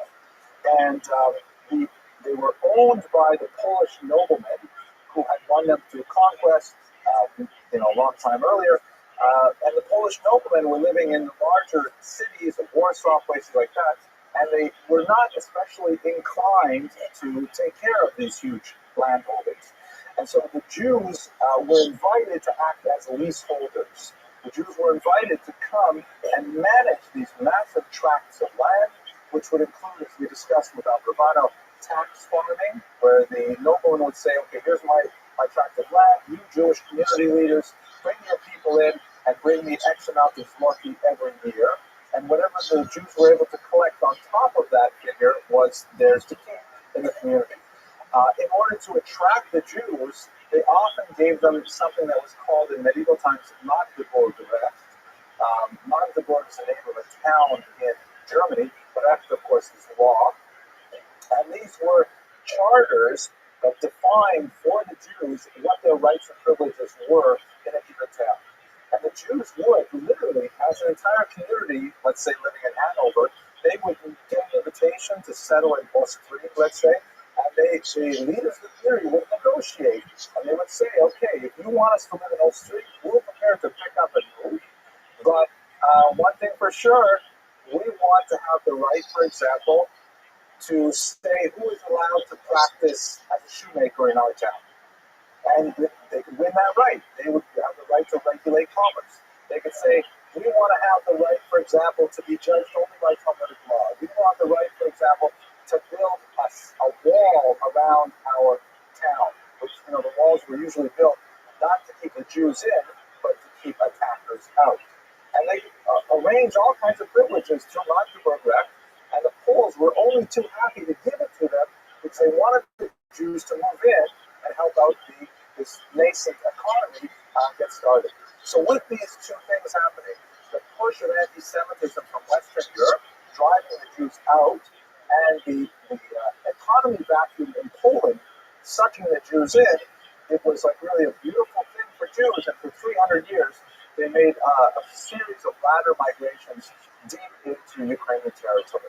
And this is, for example, by the way, this is an early 16th century Christian manuscript that has a little drawing of a wooden synagogue in the background. Oh, I should show you some wooden synagogues, I'm sure, another time, but okay, yes. I have to mention one of the a lot of things I see very, very untrustworthy. But they know what to do. And like that the Jews, they established all around all the textile, the iron, everything. But they lift up unbelievable value for that. And so I'm going to get specific to that now. Now they confess it. Now, I'm going to try and move along because I have to get to now. That's right. I want to go to the last question, or we better move on later. Yes. Casimir, also Boleslav, we have repeated the question of Jews. There's all kinds of interesting legends about their association with Jews and so on. Now, the backbone of the Jewish economy was something called the renta, and this will be very significant for understanding the upheaval of the 18th century. The renta is the name for the system of leaseholding of these large landed properties, where you have the ethnicities are important here. You have a Polish nobleman who is the owner, and he literally owns everything. He owns the streets, he owns the orchards, he owns the mills, like the mills for grain, he owns the water wheels, he owns the fields, he owns the ponds for fishing, the hunting grounds. It all belongs to him, and he can do whatever he wants with it. He has peasants who he also owns. The institution of serfdom was well entrenched. Serfdom is not exactly like slavery, because serfs are technically free. The only thing is that freedom is seriously compromised. They may not leave. They may not marry without the owner's permission. And they are required to do a certain amount of work for the Lord, which may be something called corvée, which is a certain amount of forced labor. So, for example, if you have a 6-day work week, they may be required to go to the farms belonging to the Lord, and they'll have to work 2 days a week on the Lord's farms, and they'll rotate that out. The other 4 days will be theirs to work on the field, or later to switch to something called ROTHSCHILD, where they would actually pay a fixed rent for the privilege of living on the land. But it's not exactly the same as slavery, where they're watched every minute and things like that. Still, it's not a nice situation at all. The Jew, and those peasants are overwhelmingly Ukrainian. You have the Polish lord, Ukrainian peasant, and the Jew is the one who's negotiating between these two groups. As I mentioned, tax farming was the backbone of the renta, where the noble would say, I want my farm to produce so much money per year, collect it any way you see fit, and I will support you in your efforts. The means that Jews devised to collect that tax was often quite onerous. Obviously, there's a tax on agricultural produce, but also the Jews would impose taxes on tolls, crossing bridges, traveling through roads, for example, using the mill or the press. If you wanted to press grapes, if you wanted to grind your wheat, you'd have to pay a tax for that, and a portion of that tax would go to the Jew, and the rest would be for the Lord.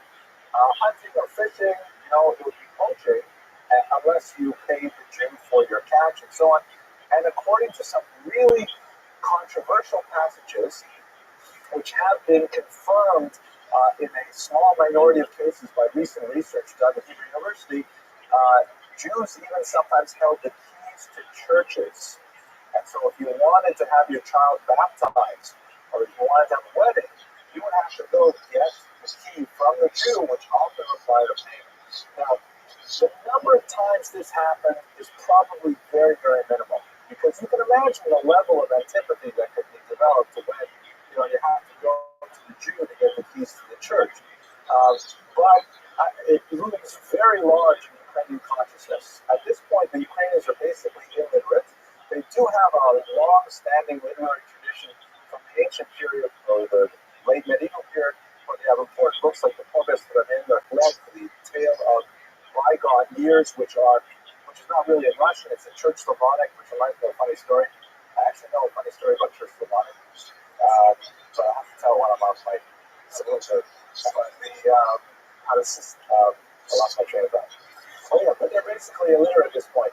What they have as a literary tradition are oral stories sung by these blind guitarists called bandolistas, who would wander from town to town. It's an old motif, almost like that in Greek song. And they would tell these long, complicated poems set to music that were the histories of the Ukrainians. And they're called GUINNESS, these songs. And over and over again, Jews figure as these wicked people who are denying families the rights to use their own churches. So even though it may be only a tiny minority of times that this actually occurred, it nevertheless was a big part of the Ukrainian perception of the Jew. So you can imagine this is not necessarily a way to make friends in your new neighborhood. Add to that another industry that was very popular for Jews. It's called propinatia, which I may have mentioned in an earlier class. Propinatia refers to the monopoly assigned to the Jews by the noblemen for the production, distribution, and sale of alcohol. Jews have a long history with this industry. A lot of the big distillers today and distributors today are Jews. Certainly not a majority, but significantly. Like, for example, there's that guy, what's his name? Glenn Levitt, I think. Yeah, okay, that's a joke, but okay. No, anyways, not so funny. But so the Jews would be given the right to have the exclusive privilege of producing alcohol and selling alcohol. And you remember that the vast majority, close to 98% of Ukrainians are farmers, peasants, and the figure is just about reversed for Jews. Only about 2% of Jews are farmers. Most of them are living in the northern Hungarian region of Sziget, Maramoret, and they're primarily dairymen too. Like Ted was a dairyman. Jews are just not big into farming for lots of reasons that I won't go into right now. But one big industry for Jews was maintaining inns. You know, you travel along the road, stop at an inn, on your way home from the fields, and you'd have a few drinks. The bartender would be Jewish, and the alcohol is produced by Jews, so every encounter you have in this perhaps less salient aspect of modern society would be Jewish. You combine that with the fact that you could often run up a tap, where during the years when you're farming, but all your produce is still in the ground, so you say, I'll pay you at harvest season, and the bartender can say, sure, I'll put it on your tab.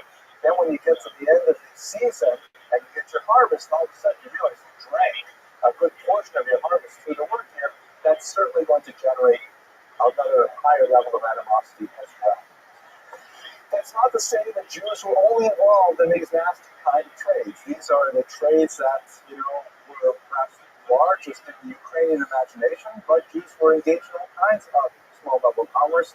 And in fact, when you get to the end of the 19th century, Jews in this region were heavily impoverished as well.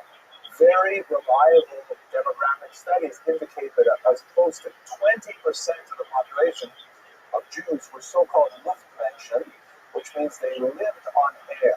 That they had no discernible means of support, and somehow that this living on tzedakah, off charity, is somehow coming their way.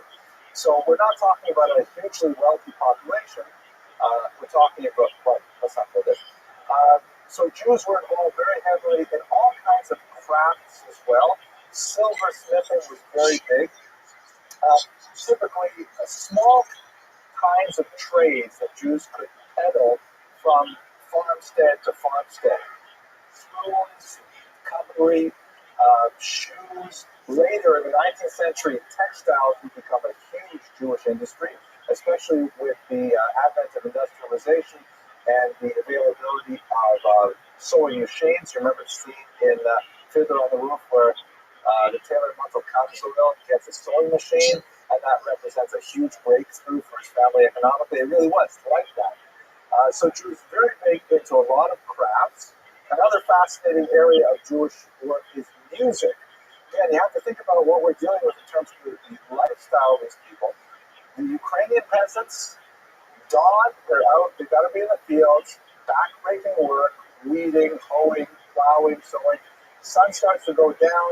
They don't have the energy for intellectual activities. They barely have energy for any kind of cultural activities.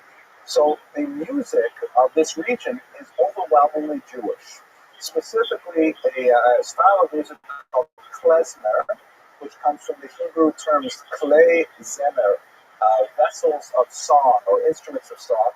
And the klezmer musicians, typically, they're only playing with instruments that can be carried.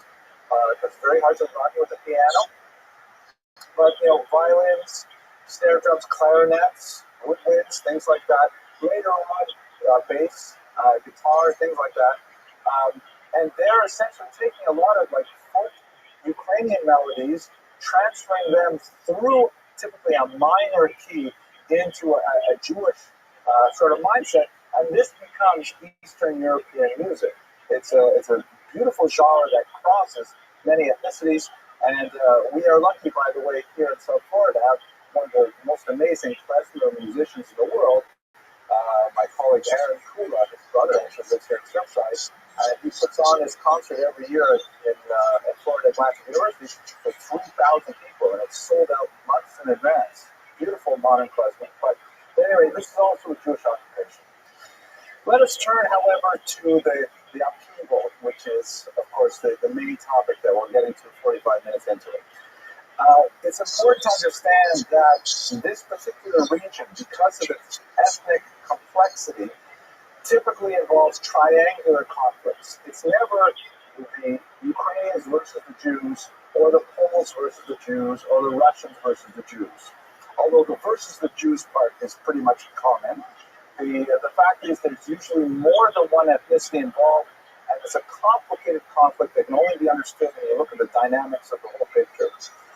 In the period that we're looking at right now, the nature of the Arenda system placed the Jews as the leading edge of the hammer with which the Poles beat the Ukrainians.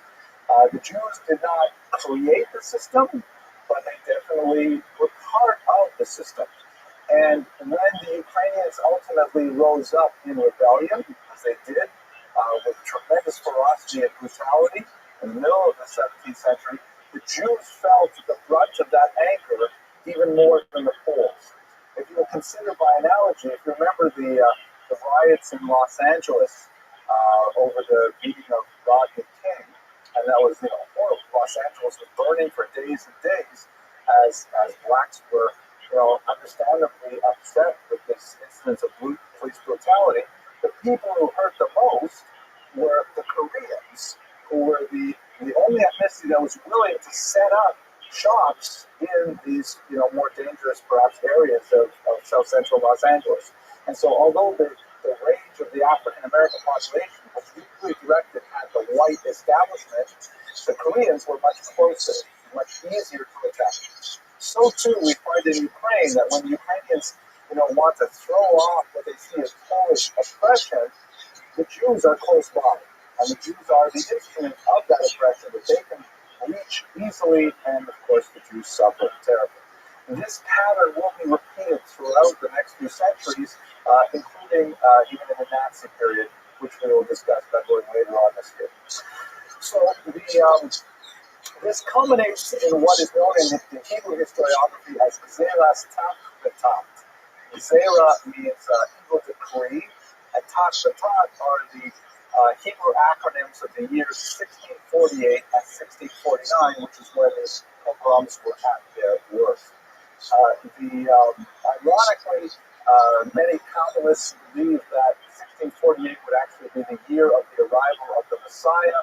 We see that as a recurring theme in Jewish history, and they could not be much further away from the truth. The revolt, when it happened, as you can imagine, had several key factors. The first was economic. The Ukrainians were tired of several centuries of increasingly exorbitant taxes they had to pay to the Polish nobility. They were also cultural, because the main source of this rebellion came from eastern Ukraine, the southern region of the Dnieper River, where the Ukrainians were much more orthodox, and they viewed the Poles as trying to Polonize them, to pull them away from the Russian orbit that 1962. Poles are also a Slavic people, but as I mentioned, they're Catholic, and they write their language with the Roman alphabet. The Ukrainians in the region where this rebellion is starting were Orthodox writing with the Cyrillic alphabet, even though the languages are very closely related. Usually, Ukrainians can sort of understand Polish and vice versa. I remember one of the best compliments I ever got when I was studying in Ukraine many years ago is I went to buy something at an outdoor market, and this old peasant woman looked at me funny and she said, "You have an accent. You're not from around here. Where are you from? Poland?" Wow, that's great. Okay. So the Jews, though, were essentially, they're finally religious because the Poles really wanted the Ukrainians become Catholic.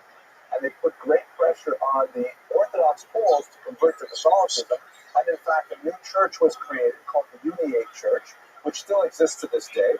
It's very popular among Ukrainians in America, primarily because that's where the migration came through in this country, which was a Catholic church, which the Pope recognized as having primarily Orthodox rituals. So they look like Orthodox. They have similar kind of communion and things like that, and they even are allowed, under some circumstances, to marry, but they owe their allegiance to Rome rather than to the Patriarchate of Moscow. So the Ukrainians rose up under the leadership of a man named Bogdan Khmelnytsky. Here's how you may see his name spelled in a lot of English language work, and it's also another very difficult one to spell. Chmielnicki, it's completely wrong. So this is just the way it's written in Polish, and if you understand Polish phonetics, you'll know that it's pronounced Khmelnytsky, which is also not so easy to pronounce, but that's not our job anyway. Khmelnytsky brought together a band of outliers in Ukrainian society, the so-called Kozake, or Cossacks. These were people who were like runaway serfs. They were living as bandits, mainly attacking Turkish ports on the Black Sea, living outside the boundaries of official society. They were not typically part of any given noble landholding, latifundia, and they were like outlaws. They were, in Ukrainian mind, like cowboys of the Wild West, living on their own, and it's ironic, it is strange that, when you get into the Ukrainian Weltanschauung, the Ukrainian worldview, the Cossacks are like the heroes. They're like bold, independent spirits. They're, freedom fighters. The Cossacks are quite literally heroes to the Ukrainians, and for Jews, they are like anathema. They're horrible villains. And one of the reasons why Ukrainians and Jews often have difficulty communicating with each other is because they don't even have the same vocabulary to describe how they feel about these groups. But we won't say more about that. Here's a picture by the famous artist Ilya Rabbi, who shows the Cossacks in their home base, the Sich, which was located in the rapids of the Dnieper River, and you can see that they wear these Turkish-style haircuts with the top knot and the long, drooping mustache. That was kind of like the style, and they're laughing at a letter that they're writing to the Tsar. They're kind of a devil-may-care, recognize no authority kind of people. So when they finally rose up under Khmelnytsky against the Polish landholdings, they essentially moved their way from shtetl to shtetl, making their way up to the northwest and northwest, out to the Polish, the main area of Polish settlement, and along the way committing absolutely horrific atrocities along the way. At this point, I'll pause to speak about what these atrocities were. Well, we have a little bit of time, so I can take a question or two. Nobody has a question, so maybe I'll drink a little bit of coffee. Okay, so what is a pogrom? The term pogrom is of Russian origin, and it's unclear exactly what the root of this term means. It indicates a quasi-military attack on a civilian population. Although it was not used exclusively for Jews in the first few hundred years of its existence, and it was used interchangeably with terms like riot and insurrection, by the time you get to the 20th century, and especially the horrible pogroms of 1919, this becomes basically a Jewish word. Jews suffer pogroms. There were definitely other populations that suffered pogroms as well, but it's kind of like the Holocaust that is specifically directed at Jews, and that's how people understand it now. The Jews, as they saw this wide-scale peasant uprising, which, by the way, was only one of several major uprisings that occurred in Europe in this terrible century, the Jews saw their allies as the Poles. They saw the Poles as their employers, and typically, historically, the Poles had supported them whenever they had any minor dispute with the Ukrainian peasantry. And so they went to the Poles hoping to receive some succor and some aid. And quite often they received it, but more often than not, the Poles would betray them to the Ukrainians, hoping that the Ukrainians would vent their anger on the Jews rather than express their violence against the Poles. And they literally marched from shtetl to shtetl. We have to remember that the Jews are living in really well-defined, discrete numbers and villages, easily found, easily attacked, not like farmsteads all the way out in the middle of nowhere. They're on the main roads. They have really no place to go, no escape whatsoever. I'm not going to tell you some of the horrific stories that Hanover writes of in Yemen Sula, but they are really very, very chilling, graphic displays of specific massacres that are confirmed by other accounts of the region as well. One area, though, that does deserve a little more attention is the scope of these massacres. Hanover's figures are undoubtedly inflated. And it gets even worse when you go to the 20th century. And many historians have estimated as many as 250,000 Jews dying in these pogroms. That number is certainly far larger than the reality. It's probably closer to 50 or 60,000 deaths, which is a huge number for the 17th century.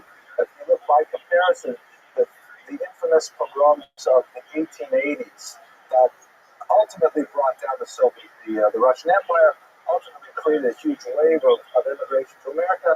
Only 84 Jews were killed in 4 years of pogroms during the 1880s, and those loom large in the Jewish memory. So 50,000 is a huge number. However, very good demographic analysis indicates that there probably weren't anywhere close to 250,000 Jews living there at the time of the pogroms.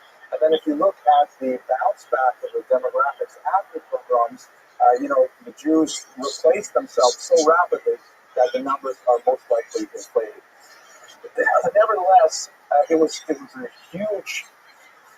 a huge impact on the Jewish mind, the Jewish memory, figures in the Tisha B'Av liturgy, and so on. To give you, let me just say one more thing about this picture. This is a picture from, this is in Kiev, Ploshchad Nezhalezhny, which is the Independence Square now. Right in the center of it, they have here, this is a statue of Khmelnytsky, and he's riding on this horse that's raised up, and he's facing towards Moscow, because ultimately what happens to Khmelnytsky is he defeats the Poles, and then he immediately joins Moscow, which made him very unpopular with some later Ukrainians who felt that he defaulted by giving up Ukrainian statehood when they were just about to grab it. But at any rate, in the original bronze casting of this statue, it had a Jew under the hoof of the horse. Even the Tsar felt that was a poor taste, so when they put up this heroic statue of Khmelnytsky, they decided to remove the downtrodden Jew. Now, what is the result of Khmelnytsky rebellion? Well, it definitely had a colossal impact on Jewish thinking, comparable to the Spanish expulsion.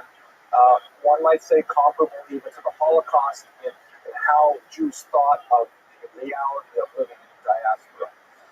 If we see it show up in the Tisha B'Av liturgy, liturgy for 3 weeks. And really, up until the 20th century, there were communities in Eastern Europe who had fast days that were put in their calendar, remembering massacres from the 17th century. And many historians, beginning with Heinrich Goetz in the 19th century, argue that the huge disappointment, the anticipation of the Messianic period, which was then replaced by these horrible pogroms, created a kind of a lassitude and an intellectual despair among Eastern European Jewry that later resulted in the widespread enthusiasm for Shabtai Tzvi, the false Messiah. And there's some good argument for that. Shabtai Tzvi, his greatest period is in the early 60s, so it's right now, it's 10 years after pogroms. Some would say that, like Goetz, for example, who felt that Hasidism was a primitive, superstitious movement, he felt that Hasidism really was a result of Khmelnytsky rebellion because Jews were just so full of despair that they latched onto Kabbalah and mysticism as a solace for understanding their problems. Other historians disagree and say that the connections between these events are highly tendentious, but there's no question that Khmelnytsky and the rebellion looms large in the Jewish imagination. We should return, by way of conclusion, to Nathan of Hanover, who had survived, of course, the pogroms and went on to collect a large number of other chronicles that were prepared by other survivors and put them together in this book, Yemen Sura, which is available in English, a very fine translation by Abraham. As I mentioned, the title is Abyss of Despair. His father was murdered in, I think it was 1649, and so he began a period of wandering where he engaged in various rabbinic positions, first in Germany, then Holland, Italy, and finally Arabia. He was really quite prolific. Perhaps his most famous religious work is called Shari Tzion, which is a Kabbalistic prayer book. It's still in use today in many congregations. And an interesting book called the Safa Bahura, which was very, very useful for the Jewish refugees, which was a quadrilingual dictionary using basic dictionary and vocabulary with words in Hebrew and their translations into Yiddish, Italian, and Latin. Later, after his death, he was updated to include French as well. Very, very valuable book because it allowed Jews who were traveling or were displaced to find a way to communicate. Ultimately, in the context of the Turkish-Austrian War, he got caught up in the violence of that war, and he died as a result of a riot in 1683. But his key work, the Yemen Peninsula, is something that really gives us a very powerful, gripping account of the Khmelnytsky rebellion, and it is a rather even-handed and remarkably sophisticated work of historiography for the 17th century. Okay, with that, I want to thank you very much for your attention and endurance. And next week, we'll go to Western Europe. We'll talk about Moses Mendelssohn, beginnings of the Reform movement, the Haskalah, and Torah. Thank you once again.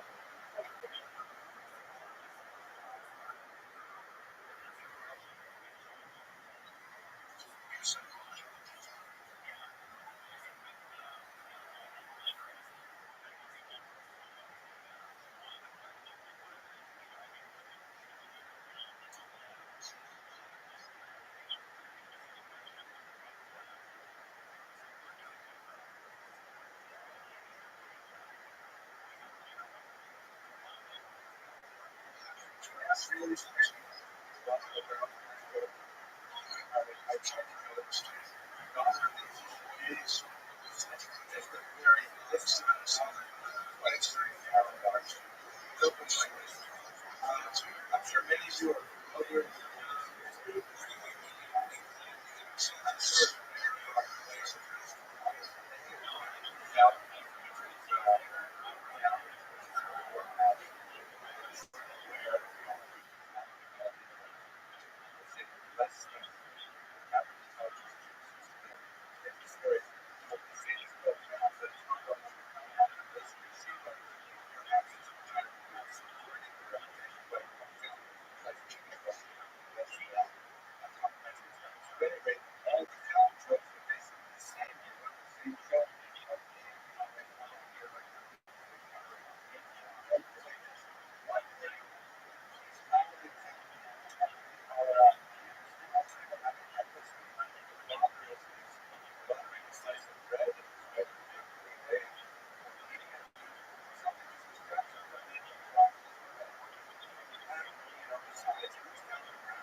Sure.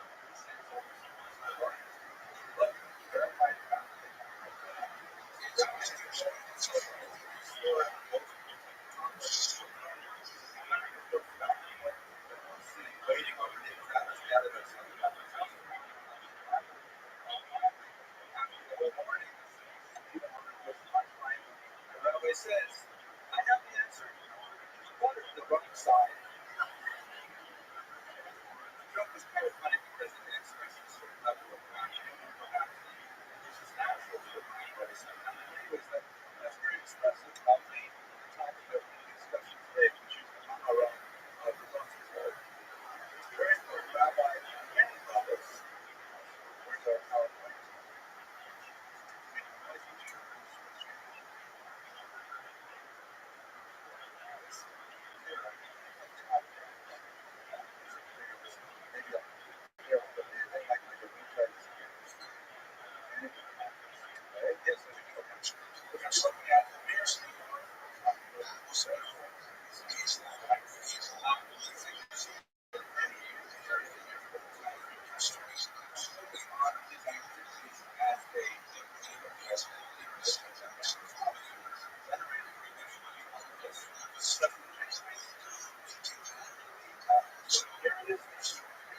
Great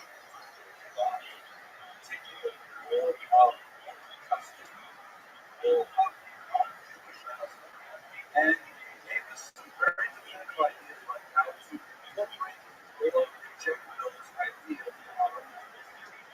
And the radical that he just did work that he did often was signal importance, describing a way in which Jesus exists in the diaspora for the next 7 years. In many ways, he articulated the vision of how Jews exist as a minority with our own independent leaders. But at the same time, that leads to a good interface, very, very deep in the systems of all the and world famous European diasporas famous making statements shape up. The second area that is activity scholarship or it was really essential as political issues that thought about how Jews could survive very much in the Bible. And it's personally to make decisions that those years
declaiming the equal subsidy of capitalism. The 13th century, we talk about the century of the very important time when the church was ascendant, and the church was especially interested in because of their what are the Jews up to? And very interesting first time one of the basic ideas of the bill, largely as a result of Roman's activity, was the idea that the reason why the Jews stubbornly refused to convert to Christianity some 1,300 years after the enlightened activity of the Savior, the reason why the Jews stubbornly refused to convert is because the Talmud, consistent with studying the Talmud, the age, philosophy, all kinds of things, inoculated Jewish youth against the attractions of the enlightenment. Back in the day,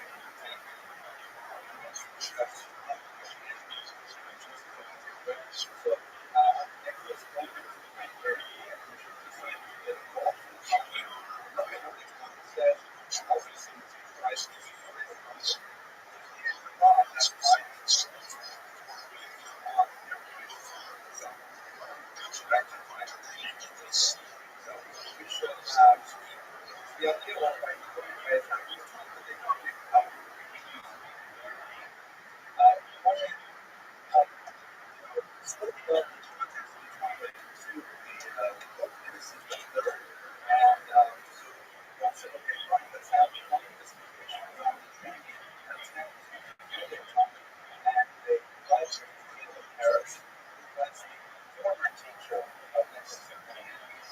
and the two of them sat down and they had a major public disputation in an attempt to undermine the validity of the Talmud and to make this public discussion illegal.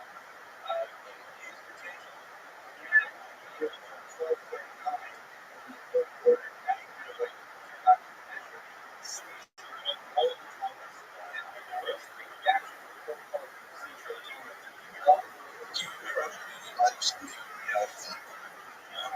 Paris.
accepted as a good standard. Maybe this is why they somehow justify the outbreak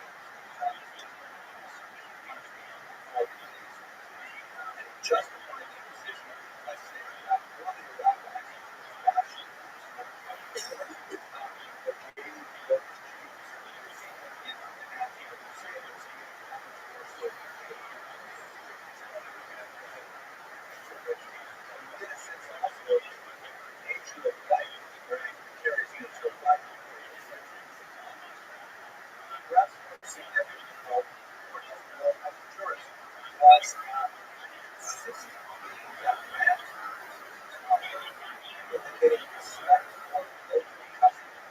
many questions come to me and say, well, since I'm tolerant of this, forever, I think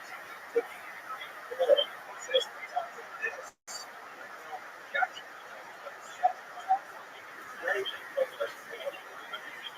I didn't have variance, but because of taking words like something off my head, concept of the just price, the idea of how much money I have put on retail goods. So if you look at it, prices of the top basically said, well, you're really allowed to have pizza, 1/6 of it. 1/6 of 50%. So that's really a market representative.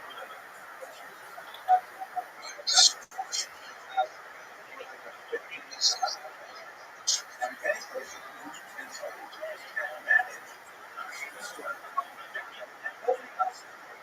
So simply don't come to college. That's very often in situations not necessarily subsidized, but you argue that Jews can follow prevailing economic practices, even if in some ways they're not finally, very importantly, argue that these decisions must be made democratically. This was a piece that was very costly.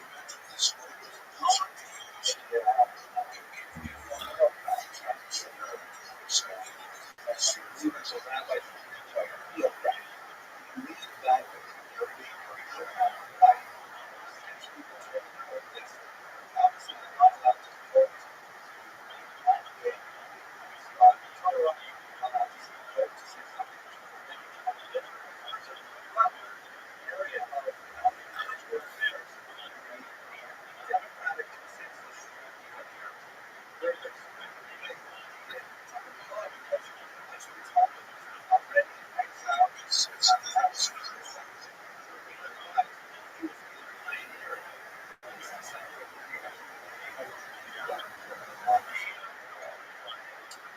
it's not completely democratic. For example, if you want to bring elements of society with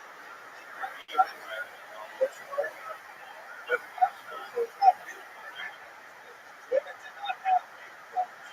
Another very significant element of any religious franchise is that typically get because of the chief.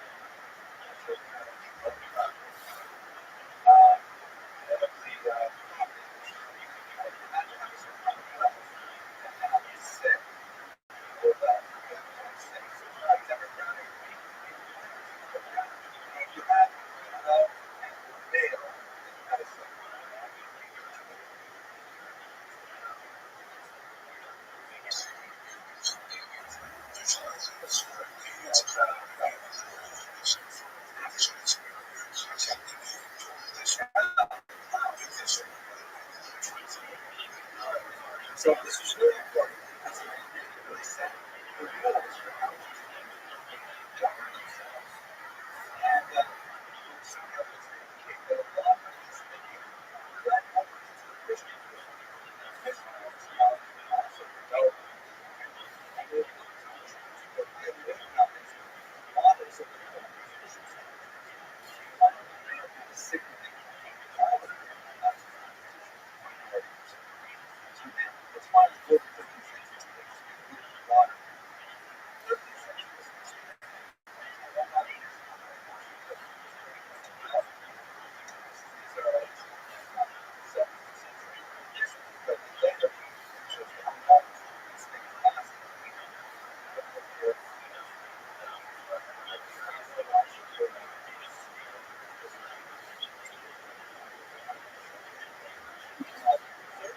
to this extreme.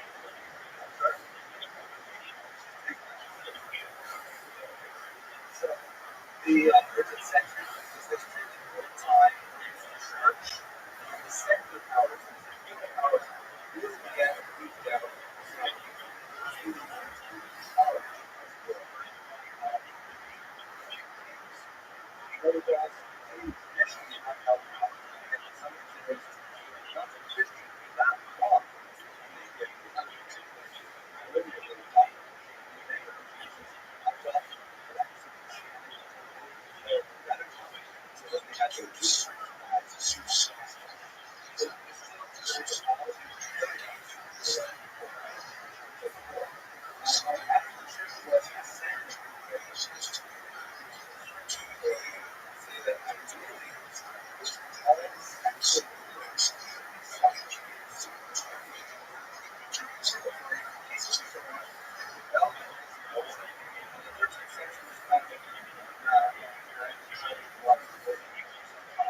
Later on, of course, secular powers were the upper hand in the Reformation.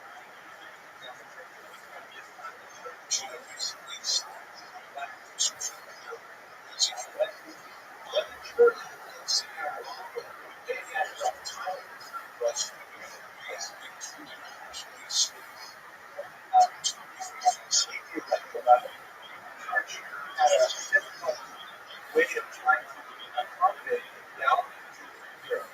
They had this thought. First trustee was by St. Thomas. Later confirmed by Pope Gregory the XIII. And said that basically you can't kill all the Jews. You can't kill all the Jews. You have to let them live.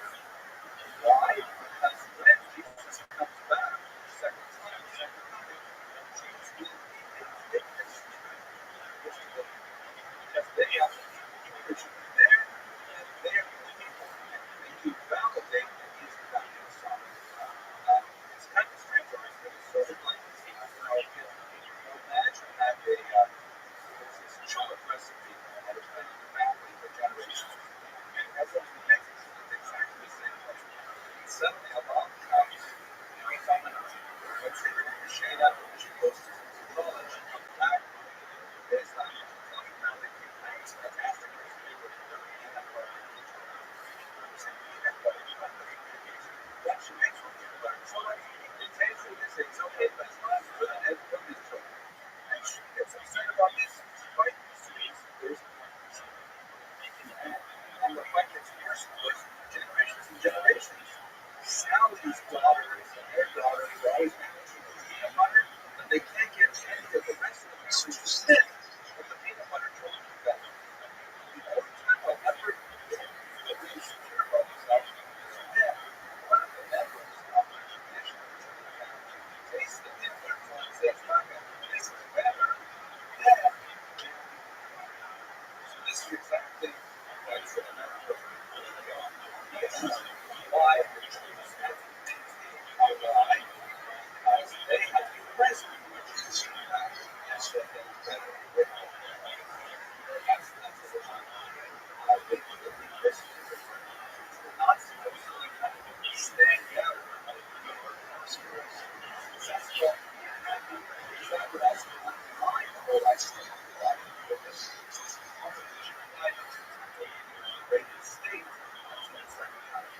So the church had to come down in that difficult place where God succeeded with flourishing, but he's still present.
It's not true of many people. That we belong to a social society, a socio-economic, religious, and I couldn't get out of that. Some families are my 19th century sort of required youth education, required every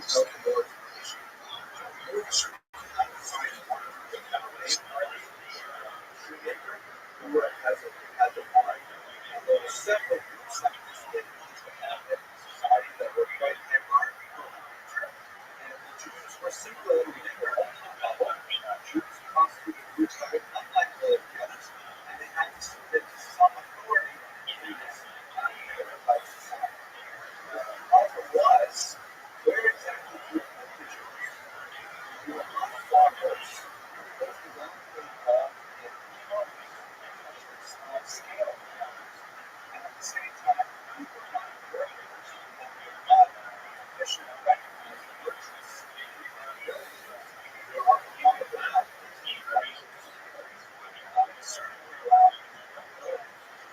Certainly, we traced ways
basically the model that we use for most modern synagogues today as well. Very, very useful model. And it provided Jews with the means to create a social safety net that was greatly framed to allow Jews to care for themselves as a community and self-reliant. But here's you have to realize that in the late 60s, there were some searches for public hospitals, did work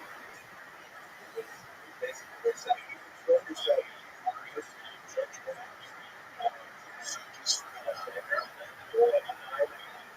was no system of people who are disadvantaged. Really, it's in the Jewish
is two major issues. The first issue was that what we allow them to do is explicitly control events. He was kidnapped. They were dancing. That was a big deal. But he refused to allow them to do anything about it.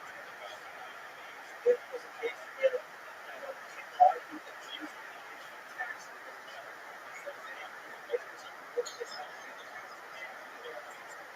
and now they pointed out because his job was to stay later. Because he paid the taxes that he paid. Now he also yes. So then on, studies especially outright notion. In fact, that was in jail when he came out from jail. The other major issue was the rest of what was in the kidnap a rabbi and then being shot. That was because the entire issue was with this. And so he didn't want to be released on such a high basis. He didn't want to escalate the cost of the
So we analyzing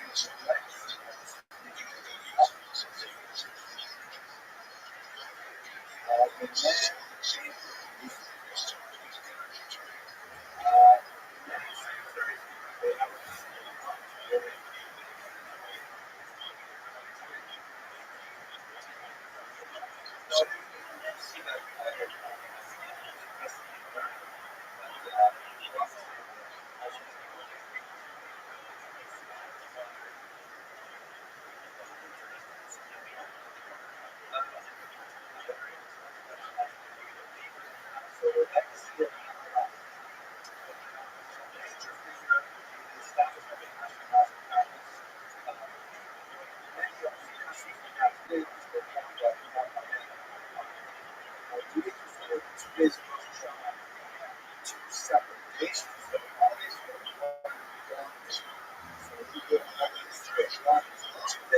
nevertheless the same person. I also aware of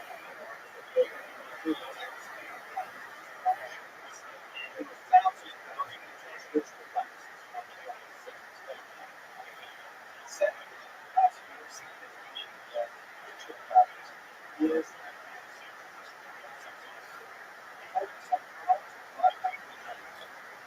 make decisions.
and the second night, very short break, Jesus session with God, where there are a lot of really exciting Shabbat being planned, and this really a lot of time. And a lot going afterwards, and it's over, and we're breaking up, we'll begin again. Thank you.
So the joke goes like this.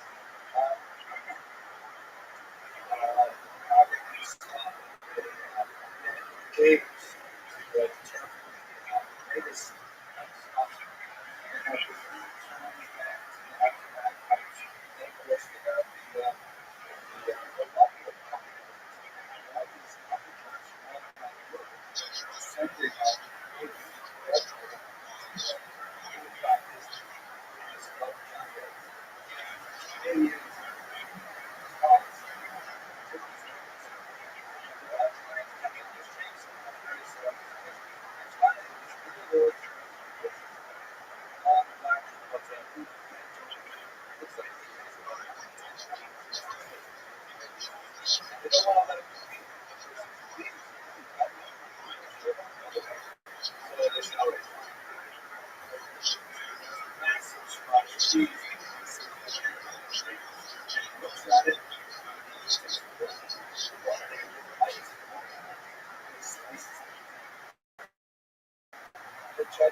It's amazing.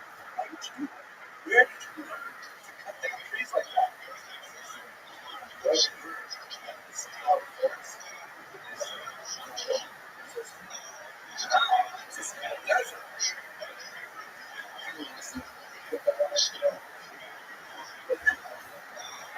I've actually lived in 6 years. Today, it's a topic of little elegance. Last week, which is basically Jewish history is so long. But it's an unusual event to be by its absence, by its lack of time. Also, in the case where the time, in other words, the fact that this is the largely reject by new body culture indicates what the view is essential. I love it to nonsense. So look at this exception of Judaism. Specifically, this group of something called German rioters.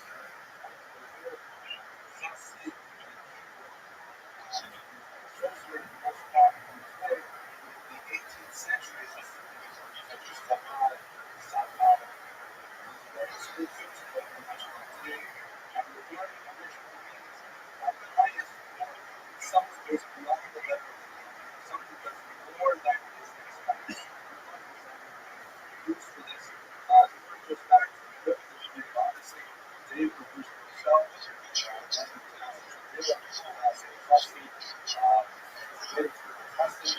So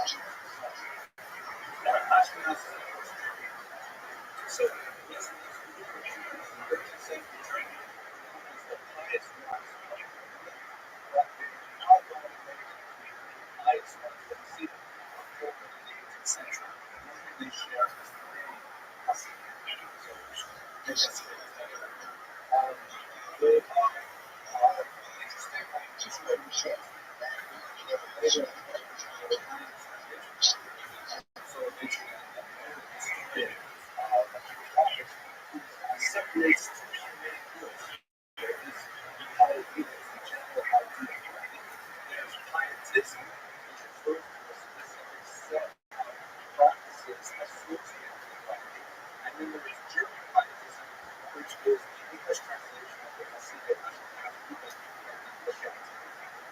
Whereas Ashkenaz was which primarily upper nine region, the towns of Schreier, Mainz, and Amsterdam, lost their beliefs, and also the city of Regensburg was well, as the center of this movement. In particular, at the word of perhaps the most prominent of the Hasidic Ashkenaz, and that that was approximately about 1150 to 1217.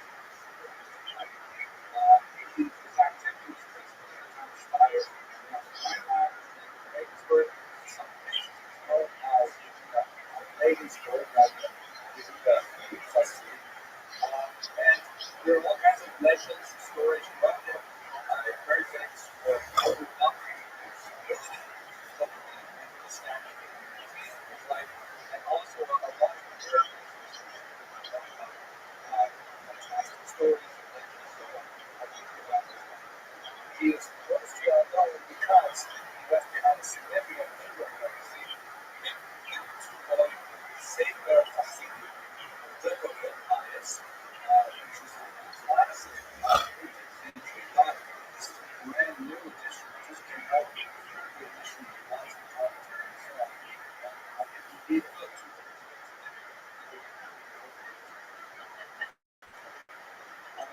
He wrote several other works, sacred examples, and so on, both of which are drafts.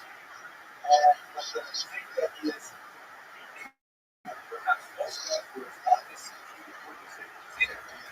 which we see as possibly the right in this chapter, and this famous quote is, and these are the will be left behind will Sabah of the that was primarily intended to witness and it has it's not the will, it's not the will, it's the will, which indicates to his children the behaviors that he would like them and would it's not a will like, I want Snowy to have baseball production. Primarily, looking at this is a will in which he instructs his children as applicants. It's a of future leadership to have hundreds of these wills that are being documented very what is really valued and how they communicate to each other. We'll show you more of that. We have a listener. My father who testified to this, testified to it.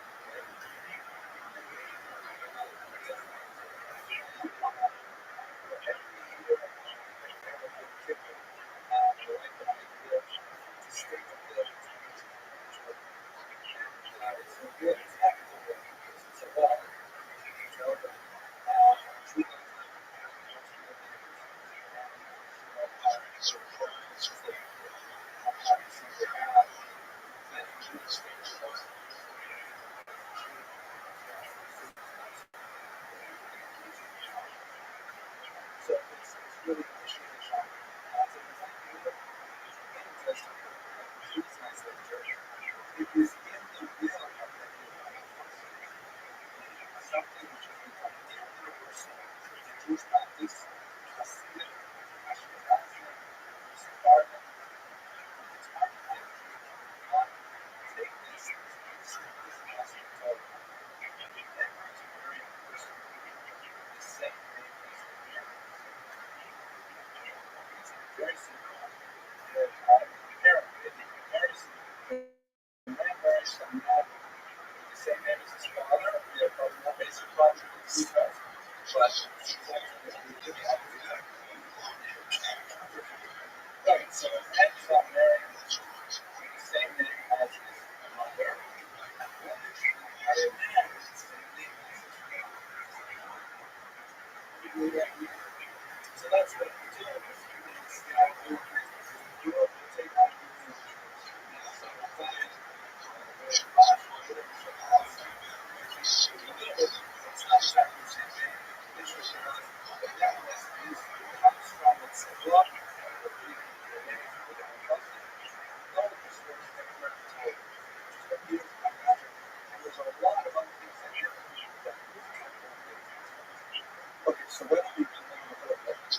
themselves, Jews also Judaize themselves. They also socialize. The tradition of being that's no longer a thing today. Of course, we probably never see something like that. But it's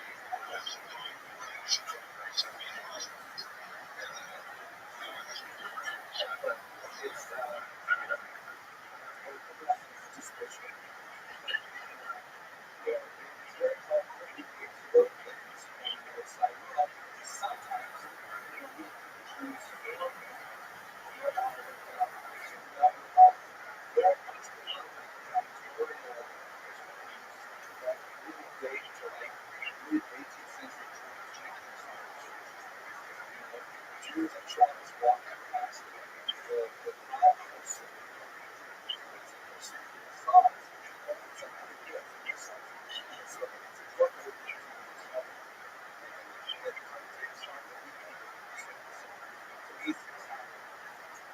So there's clearly the Ashkenazis, some strong trends of tender self-revelation, self-application, very popular among Christians. See the Ashkenazis also share the idea that, for example, we are fundamental people, strong original sin, Christian original sin, strong notion of global Satan, sticky Christian notion of Satan as a entity developed at every turn, people can ally to get connected causes. These have really shown those roots in Judaism, but as you Ashkenazis have many of these well represented. Also, say Ashkenazis are just a century before Rabbi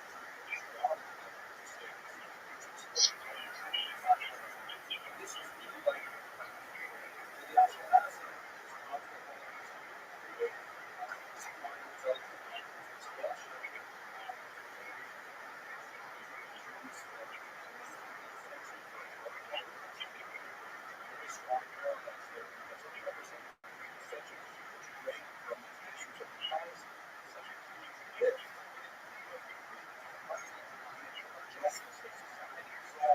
So this kind of internal negativity, this combined with the idea that we have to rectify our sins through flagellation, through penance, is very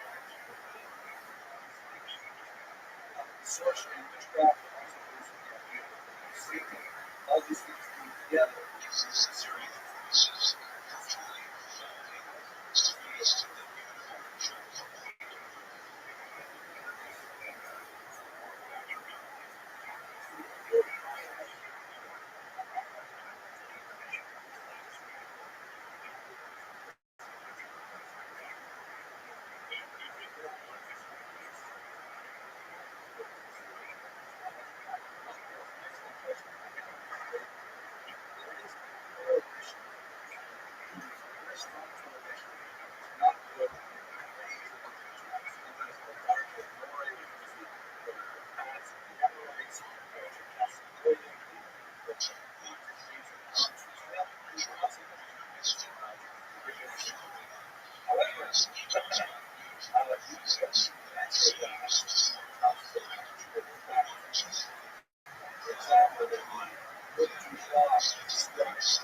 very hard to say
instance, in the passage, that the temple was destroyed because the people were destroyed because they were tormented. And the Talmud clarifies, yes, it was destroyed because the people couldn't be told. They wouldn't have to walk. So what's the minimum that needs to do to the population? I'm sorry, the Romans that we have not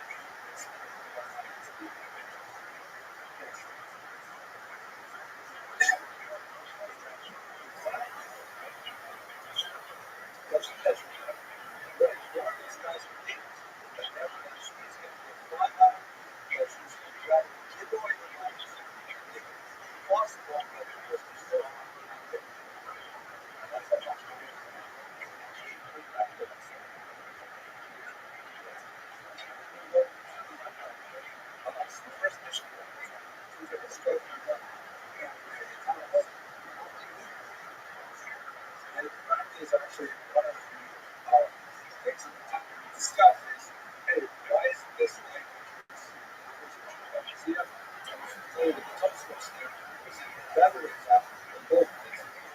The language, because it is, this is what we do in I don't think it's like that. So let's go on. I like this picture of I like it because a lot of us do say that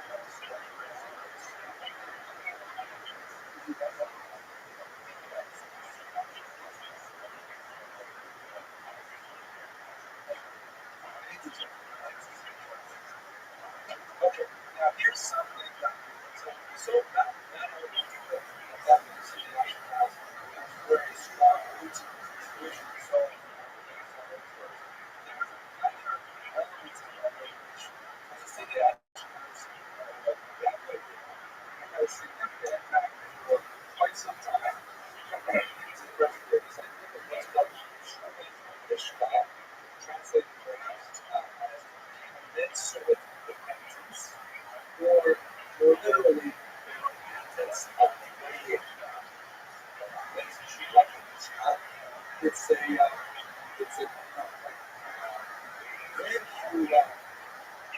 you is a way of doing the shura of repentance that tries to take it into the totality of the impact that led up to repentance of all very Krishna. For example, I can use so let's say you just go to $100 and one block people, and then pay back $500 for certain amount of monetary value.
tradition, which is why first people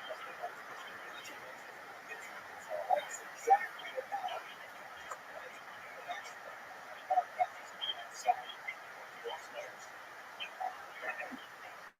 now, when we compare what also makes this more difficult is the fact that we have one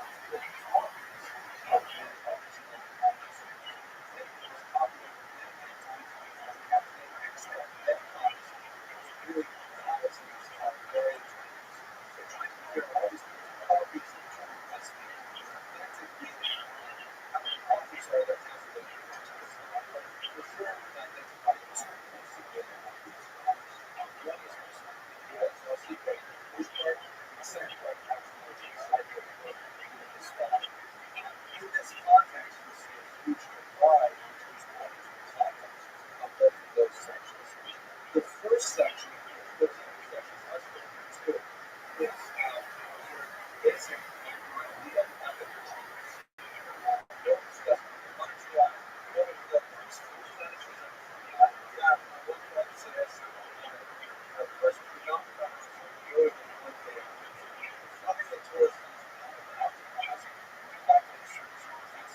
basic idea of the first half says one day a month is time for the second section, however, is very different. The second section has all kinds of discussion of theology, shaping, various types of supernatural beings, the options of the world, how to manipulate them, how to avoid them, where they hang out, all kinds of discussions of really both beliefs of what is the superstitions, both beliefs that help them impress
Second half, part of that really focuses on magical world, asceticism as well. He says that you don't know culture and presence.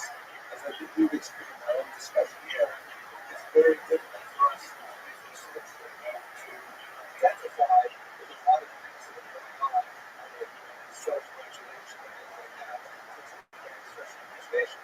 It just didn't stick. It didn't work for Jews. We looked at it as a well, it's really weird. What if Germans was actually not like just like good. And that's what makes this history. And that much of self-flagellation just kind of stayed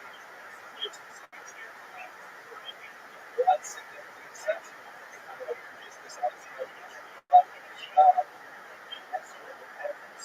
It's perhaps because of this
But now it's the last part.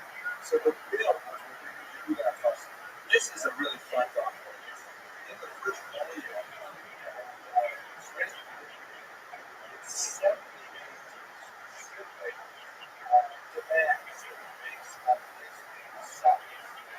It's not clear if we intended these 78 demands to be, it's not clear if we intended these demands to be only for its children, their descendants, or if he was writing a document that was for the world at large. They can't easily be read as something personal. Like for example, he says to his sons, whatever you do, don't marry a woman, same as your mother, and alive as I married her. I know anyone married first name,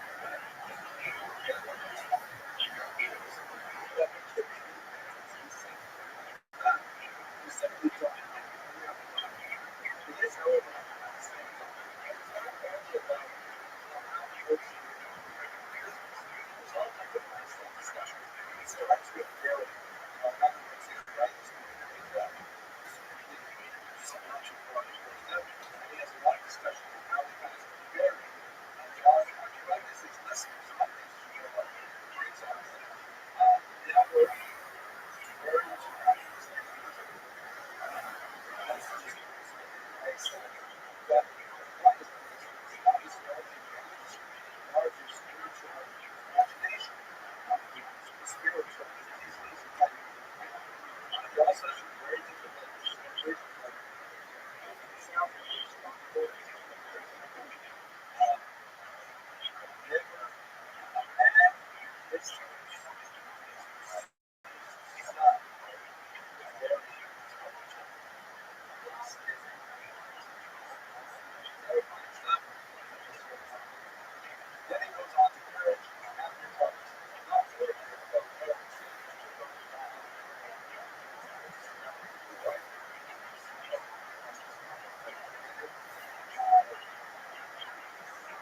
First, all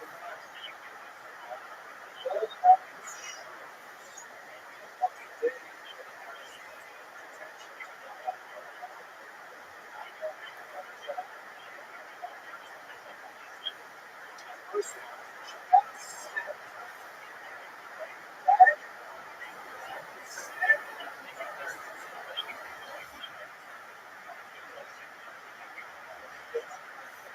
very aggressive. I want to get out of your car.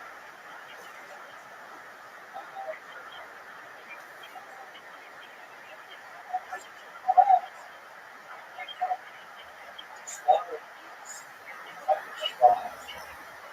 there are those families who can also really trust weird things that they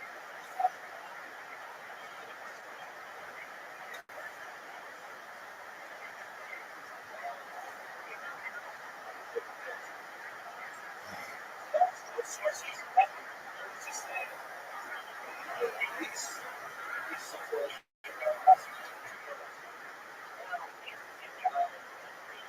this is not like this is not right. Just other words. My name is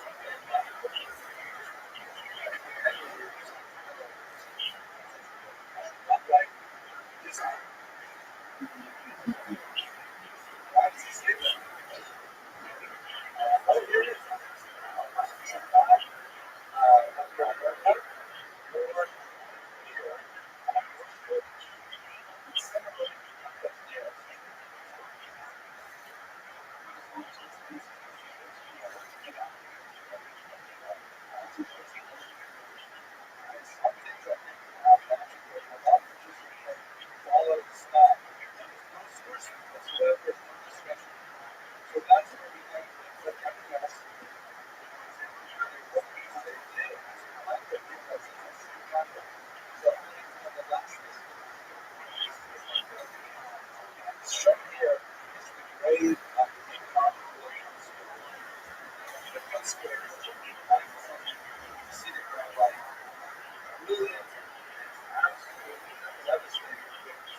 primary contributions to Jewish history is that he's a commentator of unsurpassed genius. He's a commentator principally on the entire Hebrew Bible and virtually the entire Talmud as well.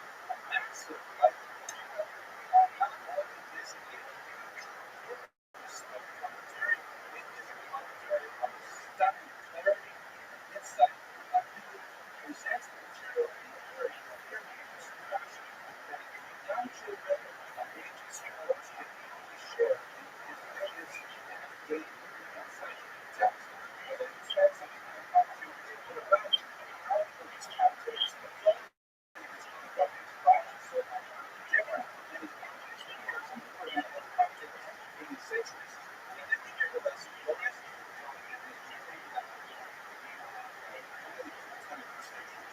there's something to say about in order to learn Torah, you must learn it like two per verse. And this is a kind of chunk into Rashi because the traditional way to study Torah is always to have one finger in the text itself, Rash or Maran, and the other text is always from Rashi's commentary. It's on the same page, and so you learn the text with the eyes of Rashi. More than any other commentator, our entire learning of tradition, Rashi holds that prime place of being the first person that Jews turn to in understanding the text. It is the lens through which we understand the vast majority of our textual documents. There are many commentators who disagree with Rashi's position. They believe that Rashi is the simplest thing is the children and grandchildren. Rashi has Christ first, but the authors take their father and grandfather's promise and disagree with it significantly, but nevertheless, Rashi is the first stop and you have to understand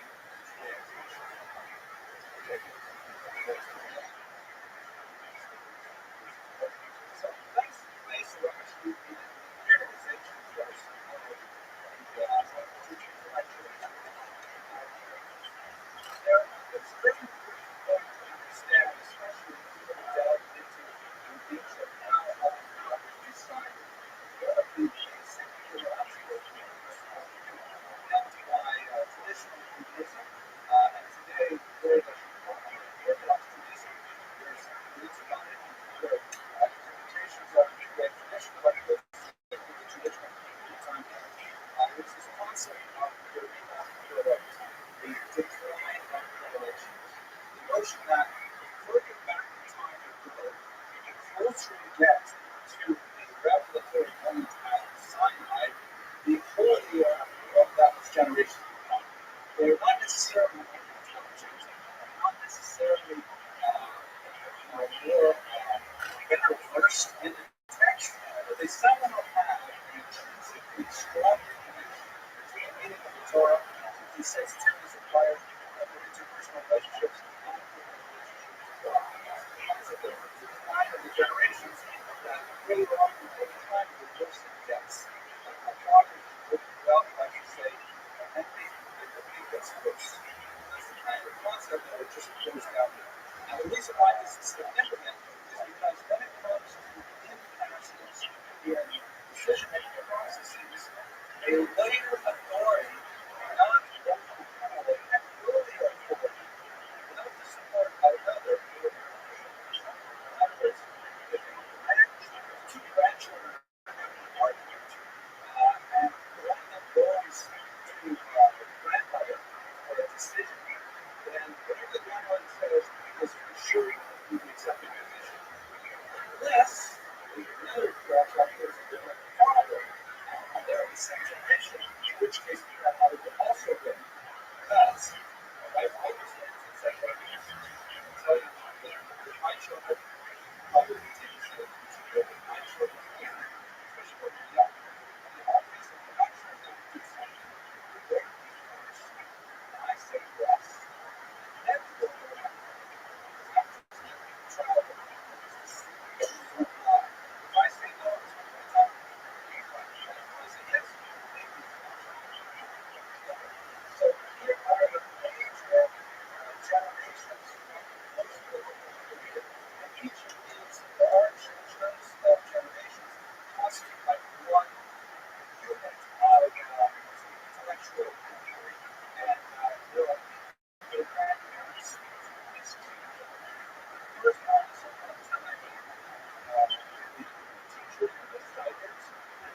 sages and tradition.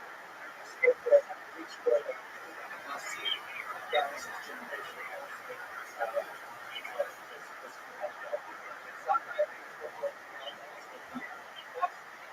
traditional takes on the influence of the second first of the third century.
An entire generational unit that spans about 500 years.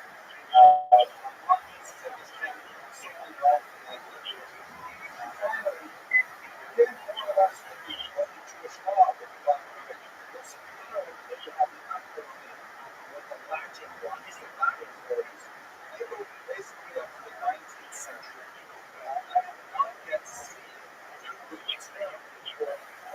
Lived after the 19th century. Actually, by names like Rabbi, for example, or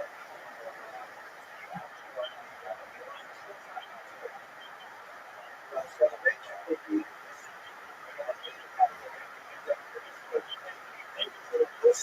authorities as well. Eventually, it may take some years, but not a lot of time to find a ability that our generation nevertheless, each one of these major steps and levels has its impact on building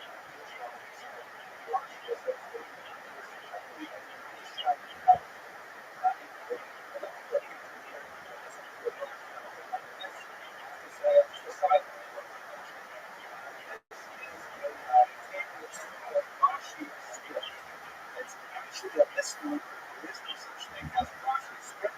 Rashi probably did a person rewriting. It's not terribly dissimilar what we use today and what people are actually using as well. It's so-called Rashi script, however, because it's basically an italicized form of regular document of such signature, and it was a manuscript style of writing, kind of like cursive was common. You had multiple texts on one page. One text, which was essential text,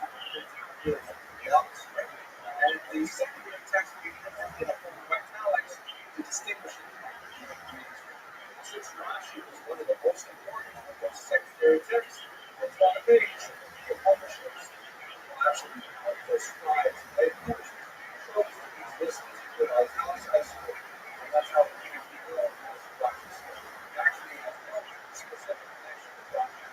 So it's very intimidating from everywhere.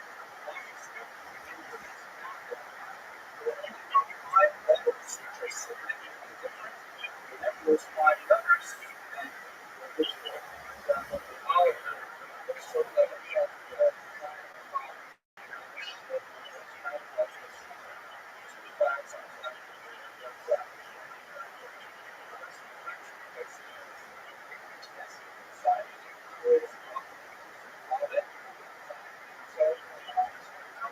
also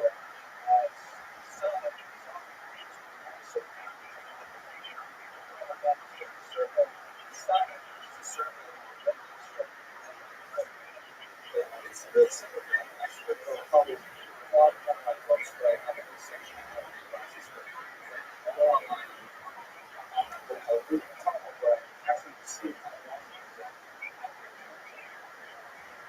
the next question is what is it?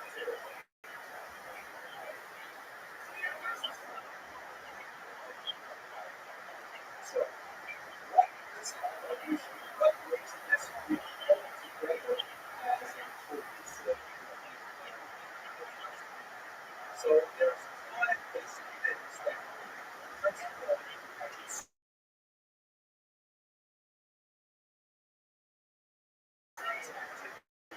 which was distinct from earlier and later perhaps the most significant adjective I could use to describe the Mishnah is that we're very interested here getting the text exactly right and then systematizing it.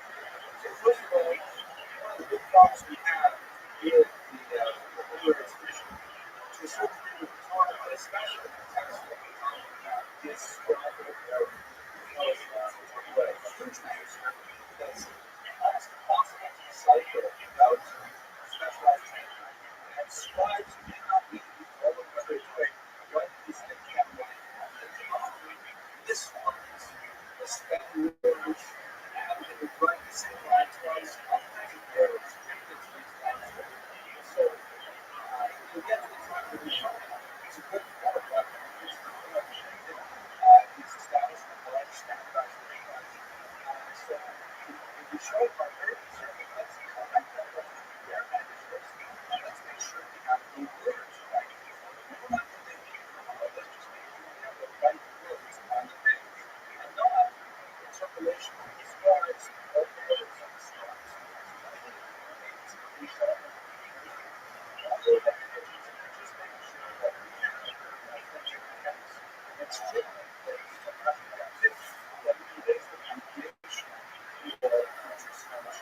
I have a very dedicated young man who's in college, which is just exactly it's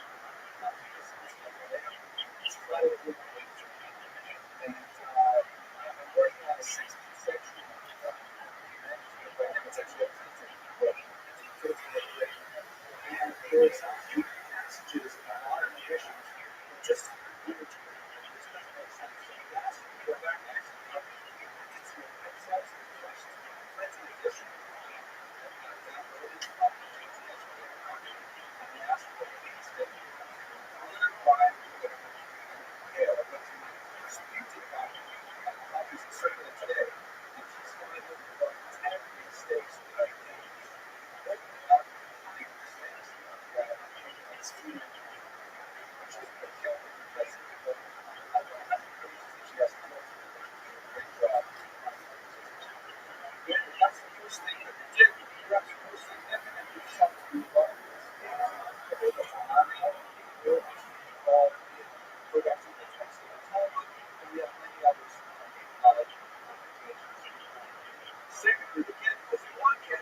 see a very late Rashi's father was a Jew, and once he had an incredibly valuable sale, incredibly beautiful pearl, and so he took initially to sell it to particular people for a fast sum of money, but as he was trying some kind of ship record, Rashi goes that we learned that the jewelers, body as a jewel, was adorned and idolized and being worshipped in his kingdom.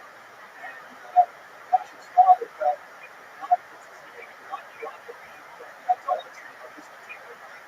So he was moving to the and it was last year. And as the story goes, one voice comes out and said, you have given up this simple thing, and God will give you a chance to this son. Mother, as the story goes, she was on the way when she was pregnant with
Lord Jesus.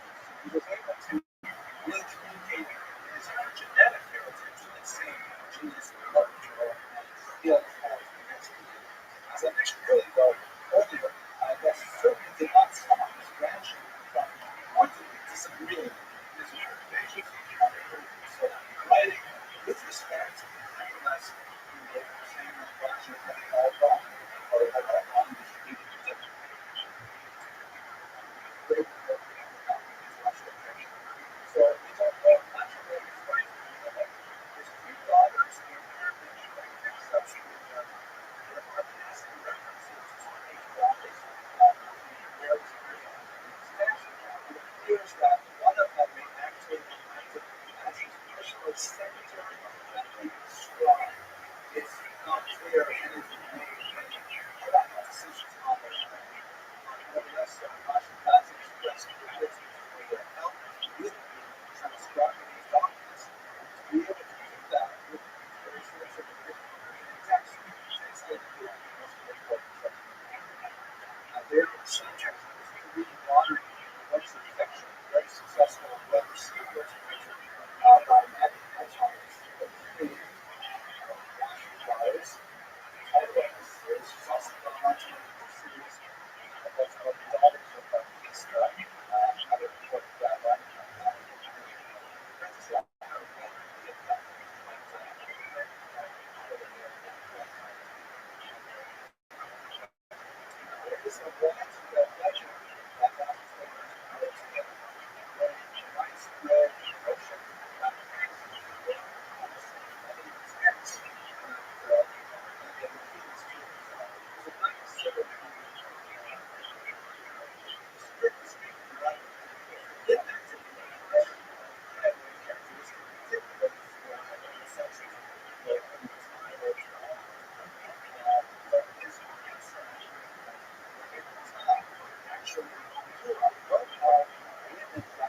So what you have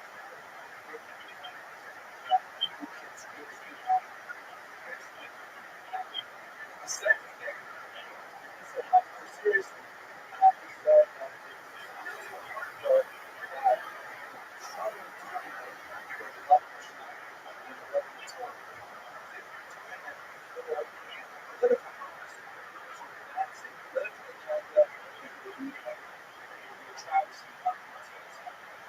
the idea of purgatory itself, it's not actually another rabbi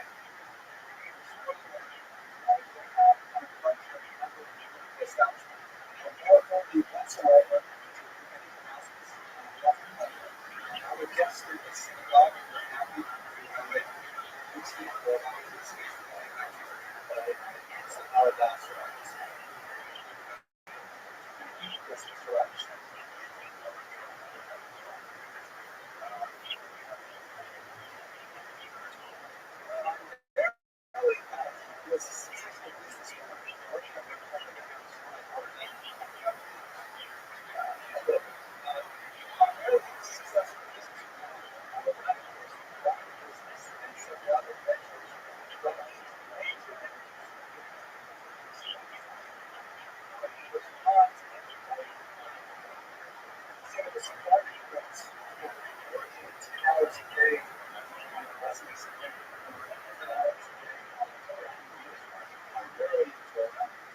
set up this business.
So his idea is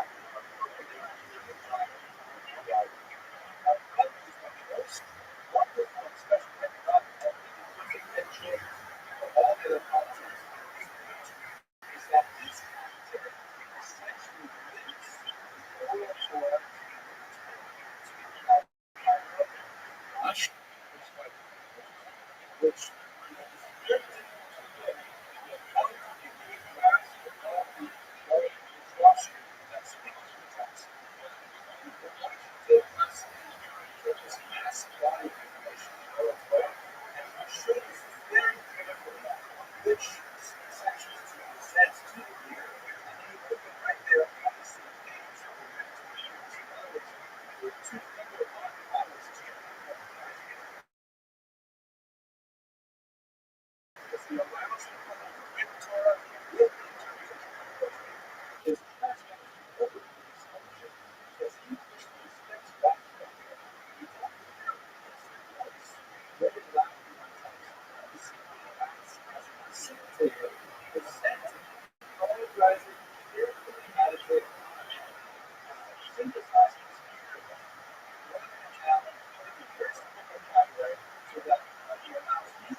And that's, I think those kinds of questions can be very time consuming.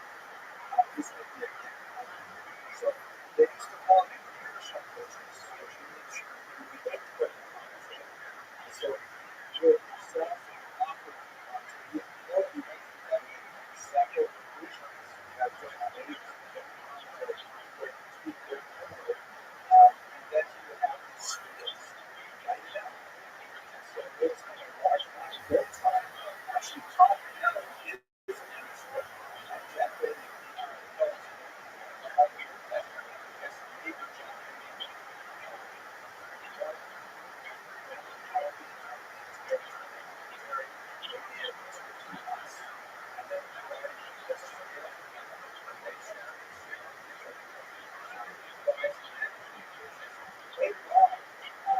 Started to create next to the red cells. Why?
You know what? I don't have other stuff.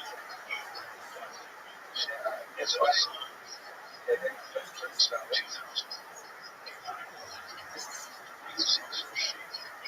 Let's check spelling. It doesn't have to be a process. It doesn't have to be a mission.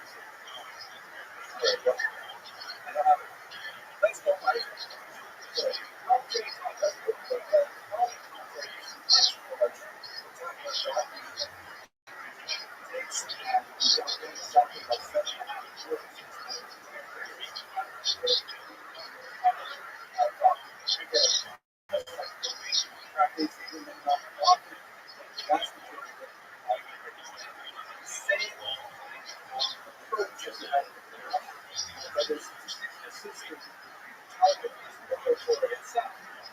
have to follow them.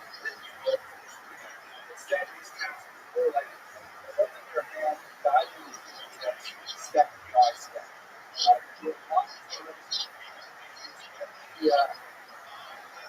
You're following challenge for that steps.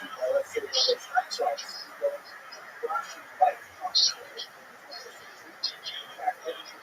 that great intuition.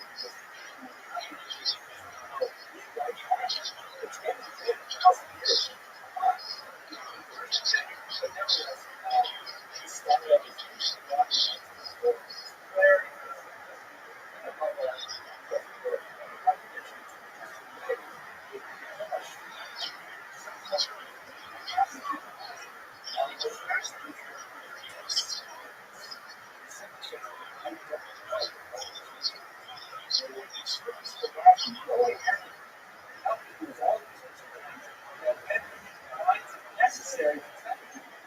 I don't know. Just live it.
center of the series. And I'm going to keep it so to speak about 3 minutes faster than anyways, I'm so delighted that so many of you have come back to enjoy another season of lectures here. We're going to start an absolutely fantastic topic that I thought of really on last year. Essentially, for us to hear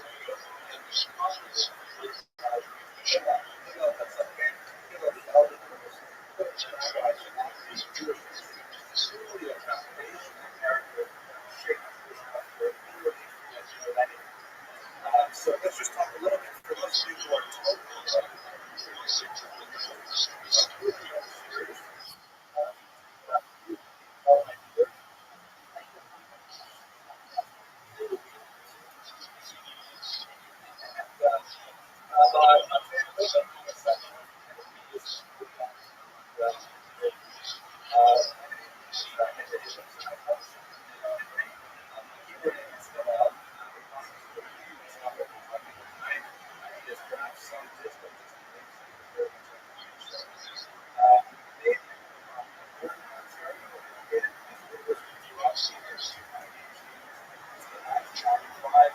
I spent a lot of time at some of the greatest universities in the world,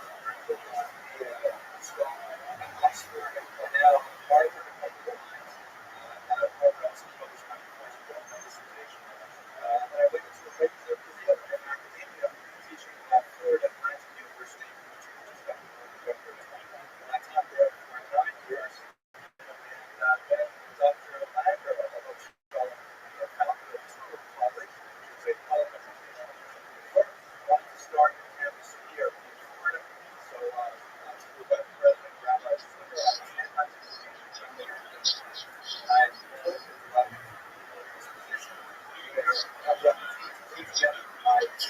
academic aspirations with my cultural affinities.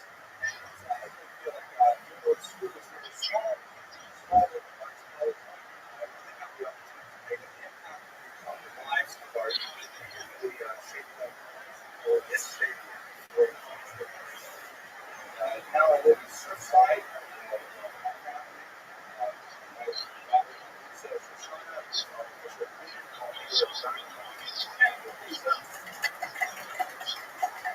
high school student, sorry, for our campus. She just came out with a fantastic program where she was a particular fellow at Yale University, so she's really quite a short time.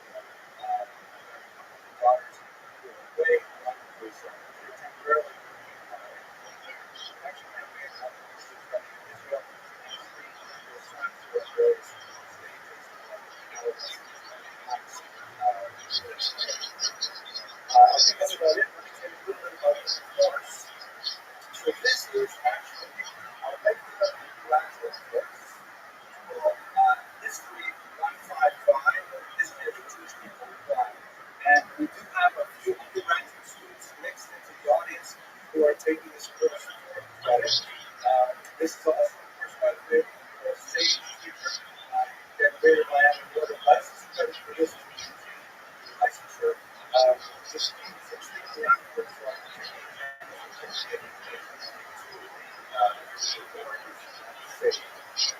at the same time, I have this idea I really enjoy the ability of my team to public so our students very generously allowed me this 4 year to present these lectures to the wider population. The approach of these lectures is a little bit different than the standard university survey course is that I use biography as the starting point for history. The goal is to talk about the larger trends, tangents, and detours of Jewish history, but really seems to be lives of famous and sometimes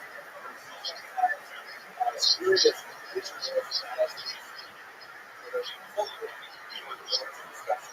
Tonight, of course, Hillel is himself.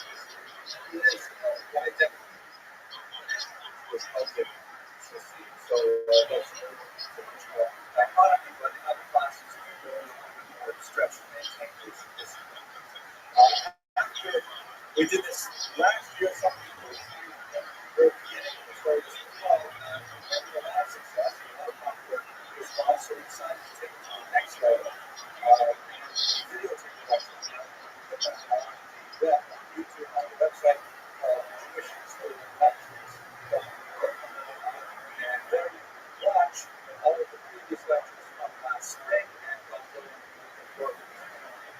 say that about 6,000 people worldwide have been watching these lectures. And one of the features of YouTube is I can actually see which countries have people who are watching the lectures. And I actually went to these last night. I think I have like 20 countries in the Philippines. Shout out there. I've got like 7 in Russia, all told Africa, organized in South Africa, was literally organized in Central Africa. Must be on South. I don't know. It's great because it was started kind of a following. People pick up the videos and put blogs and things like that. And my goal in a larger sense is to make this kind of event sort of like a really attractive section. Is that demonstrate about how to run and have our construction of that campus. Which will be intellectual activity.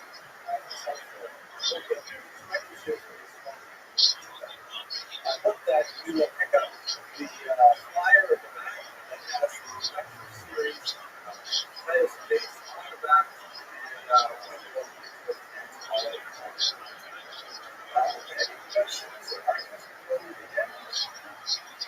Okay, one last piece of very important housekeeping. The name cannot be Torah. These lectures are generously sponsored by the Israel Business Alliance $2,000 for camera and projectors that we would buy from them. And in return, it would be very nice if those of you who want to participate by sponsoring the lecture, money goes to Israel, for something cost. Not really good. So it's asking $200 for sponsoring the lecture. Right? But with participation is a sponsorship in itself. So very much encourage those of you who want to leave and participate in trying to do so. Please just send me an email, sponsor a lecture, that would be great. But I'm really not glad that you're participating in this. And that's really so tonight's lecture is sponsored by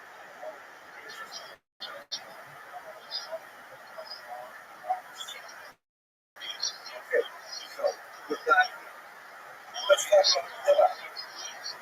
Hillel is certainly one of the most famous figures in rabbinic history.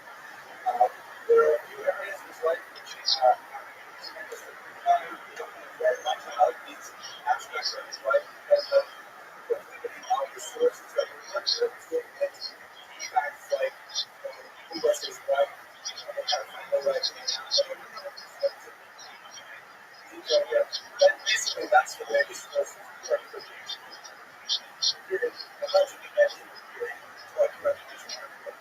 You're noticing that in most of the lectures that there is, in my humble opinion, a kind of heroic attempt here to try and include the voices of the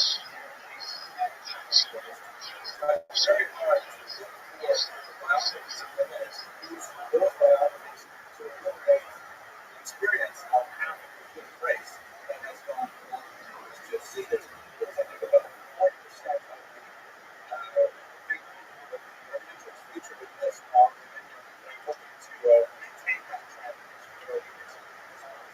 anyways, his years are roughly straddling the turn of the millennium.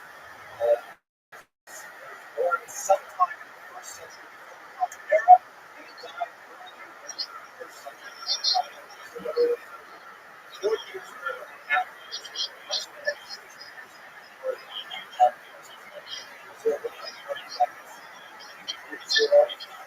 but well, a better look at his dates than we see that we've been talking about.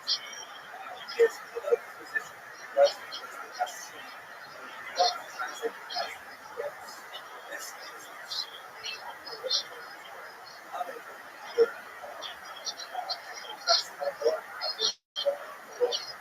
and he was accompanied in that role by the based in the famous Shammai to the Hillel and Shammai, all mentioned in the same way.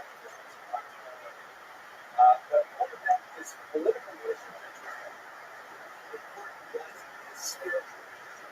The example he set of what it meant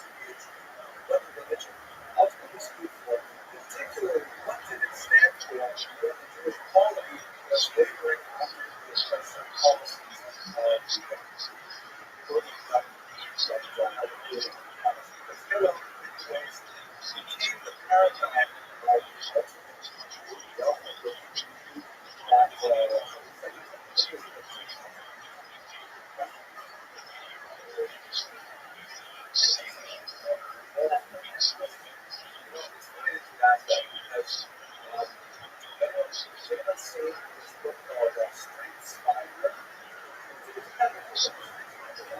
it's a book where they take this test and put it for in fact, and one of the things they said about me is that I really like I get a lot of pleasure and so get there because it makes me feel smarter and maybe but then what happens something else well, the tuna is a plural of tuna, which is an African word that represents okay, I should love to eat but because of that word plural, something is recognized so things are the same. Next time you want to press say, oh, no, there's such a tuna with this sauce that I can sit on it. Alright, so let's go through.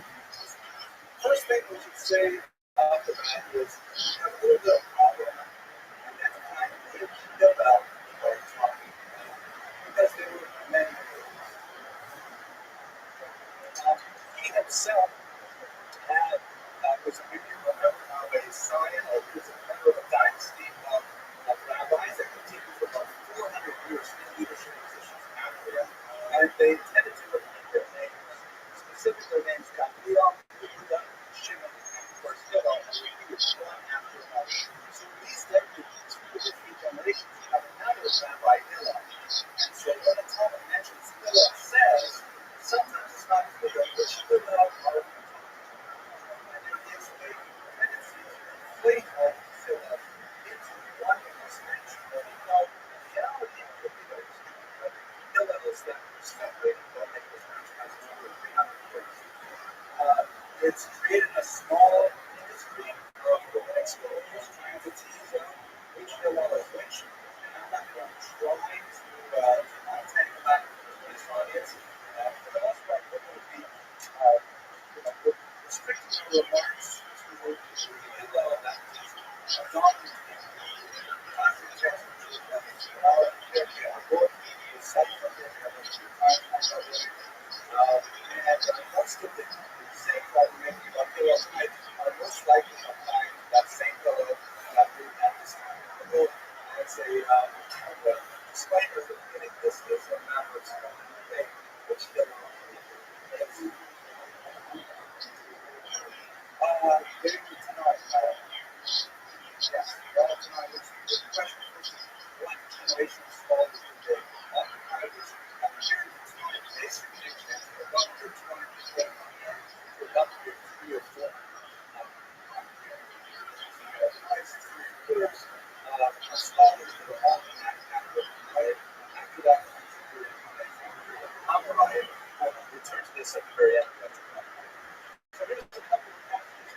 There's one passage that you probably will have heard of because it is arguably one of Hillel's most famous sayings. It exists in the book, very much chapter. He used to say that I am not for myself, but who will be for me. Find that all kinds of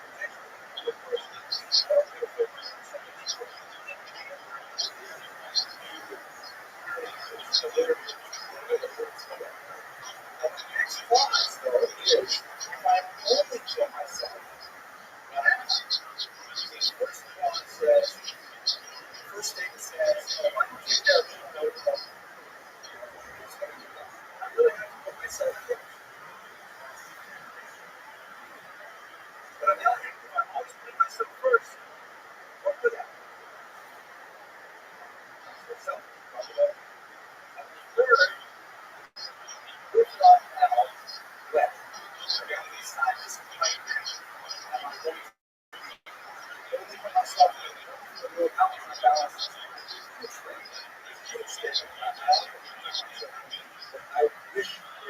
memorize the entire text of the Bible. It's such a phenomenal presence of traditions and traditions. I will tell you, I get a lot of these images on the internet, and I made this site so I can type in people and it appears that it's a very popular tattoo this year. So all these pictures of I don't know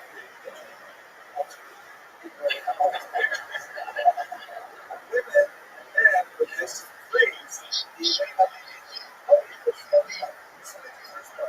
that's I was thinking of it sort of like where is this makes sense with this thing? I have to take care of myself. I'm not the one. Forget about what happens. I have to take care of myself. Nobody has a tattoo. Nobody has a tattoo. I'm only for myself. Who am I? This is the first time.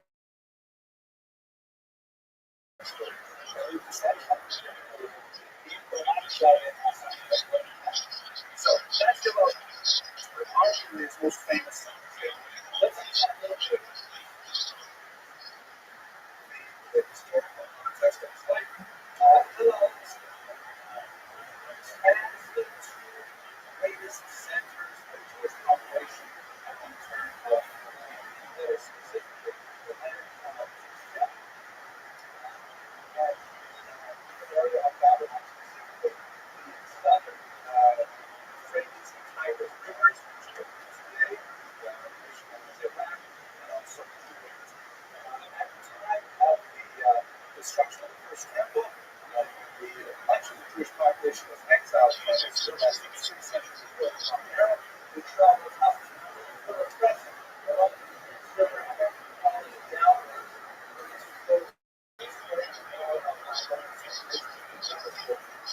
and they set up major sections that lasted really until the 20th century in southern Babylon and southern Iraq. That was a major center of Jewish communities. Not a little bit, let's say, before the establishment of the state of Israel in the 1920s, comparing Israel in the 1920s to New York City. This was, of course, the leading spiritual part of the Jewish people. New York City is really big. Babylon was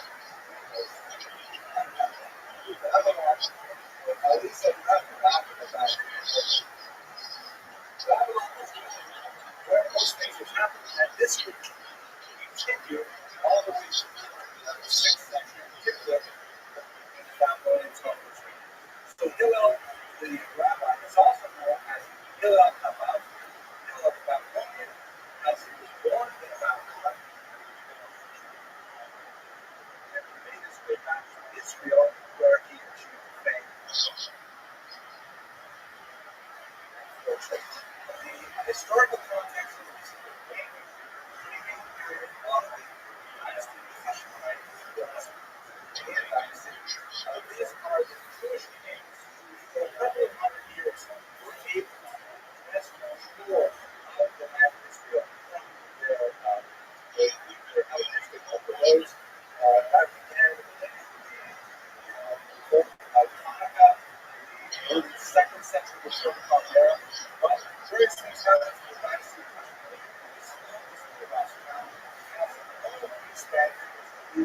they ultimately displaced the nationality and they put them in place into a era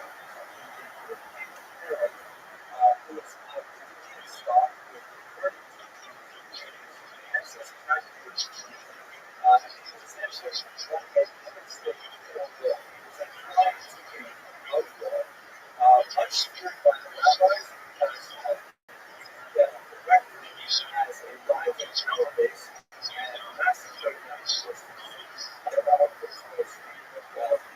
escape those massacres.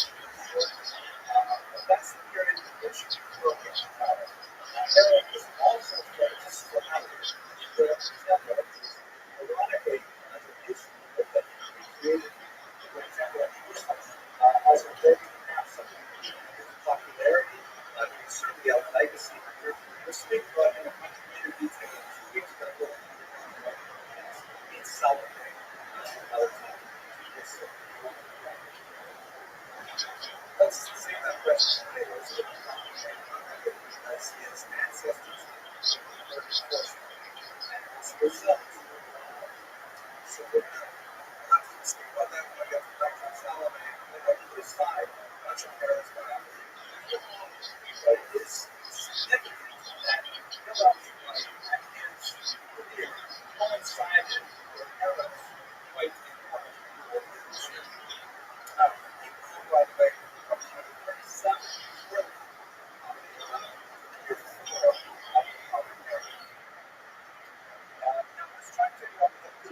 and he had gone specifically to study under these great rabbis.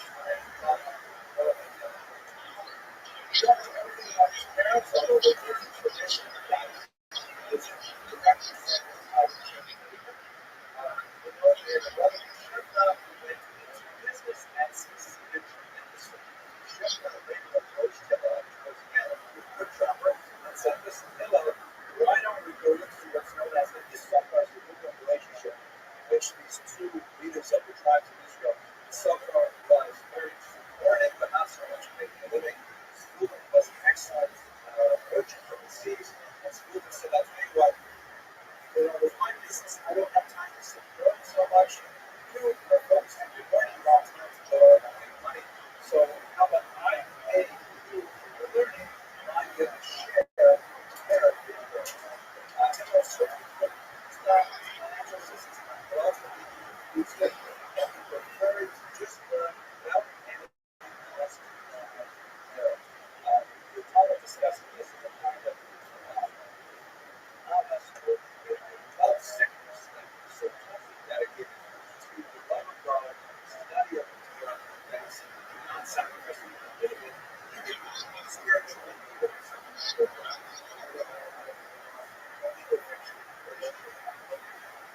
Jack Bishop was offered and he continued to learn in poverty until he was eventually appointed as a Marcy.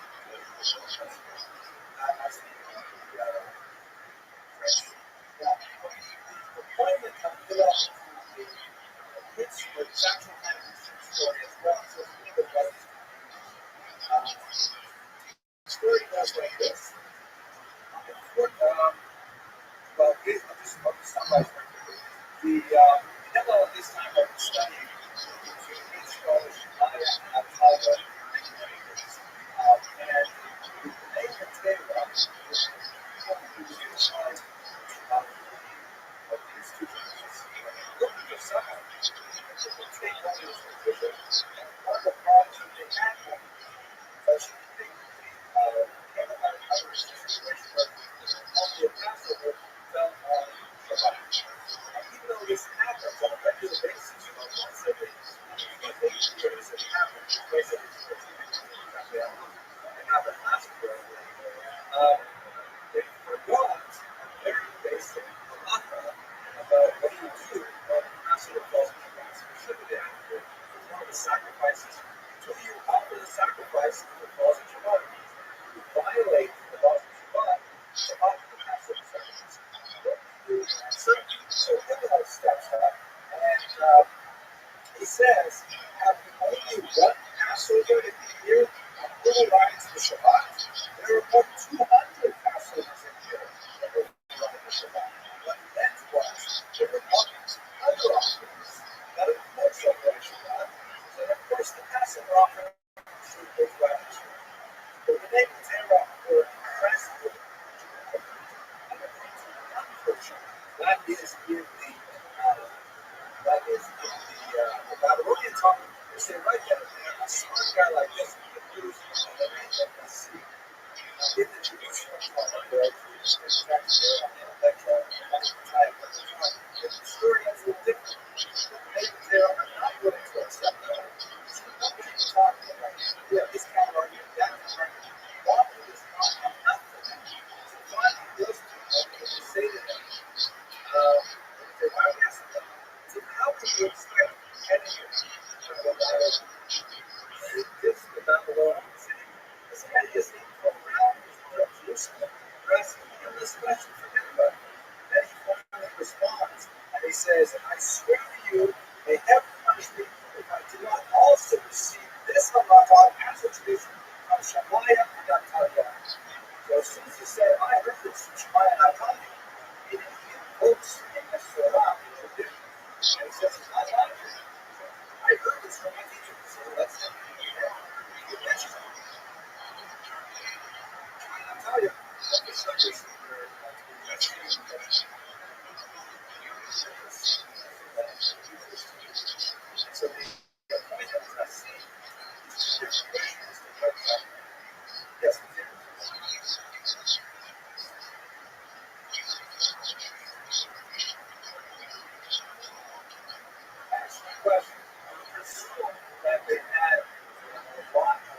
the bells show arrogance.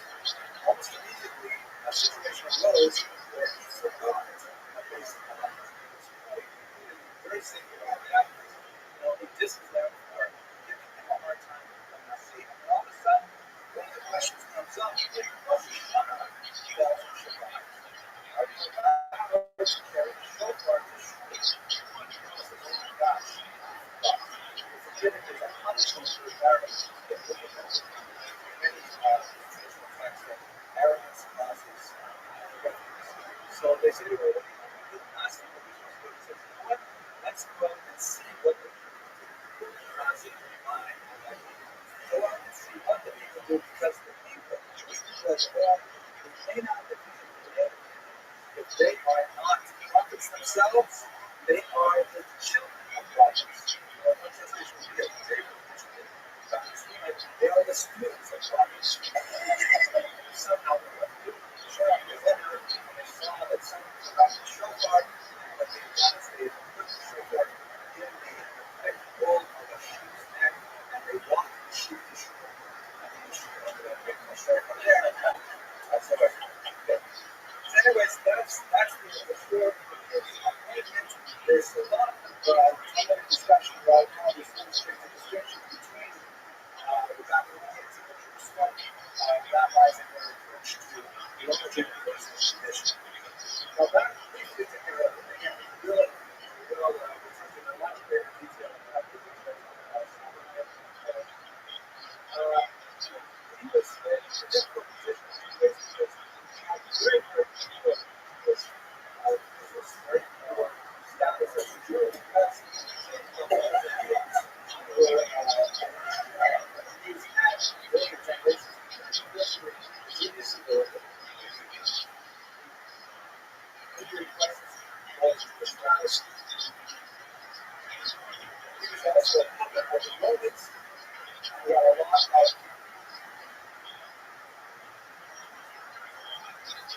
policies that were antagonistic to the Christian particular Jews would not argue as much as he did, but one of his measures was a wide-scale massacre of rabbis in particular. And it happened that in its so towards the Hillel had taken a trip back to Babylon to the south. Exactly why he had to go because the land was escaped from the Hillel massacre. When he came back, had to go and the Hillel of God was connected with central powers that really set the tone for much of the Jewish lives, which was basically to try not to get unfair involvement because the government was put down and says, I'm not going to do it. I'll do what God will do. Do not become known to the government. Don't let them develop their Irish-type process of Jewish. This is essentially a Jewish artistic, a little latitude that we can limit to, let's say, the French Revolution. When Jews began to involve once again in mass politics. We have no reference to Hillel in Josephus, although we do have references to the teachers, I'll tell you. And there's some interesting interpretation here about it. It's not that perhaps this is what Hillel meant. And he sees a skull over the water.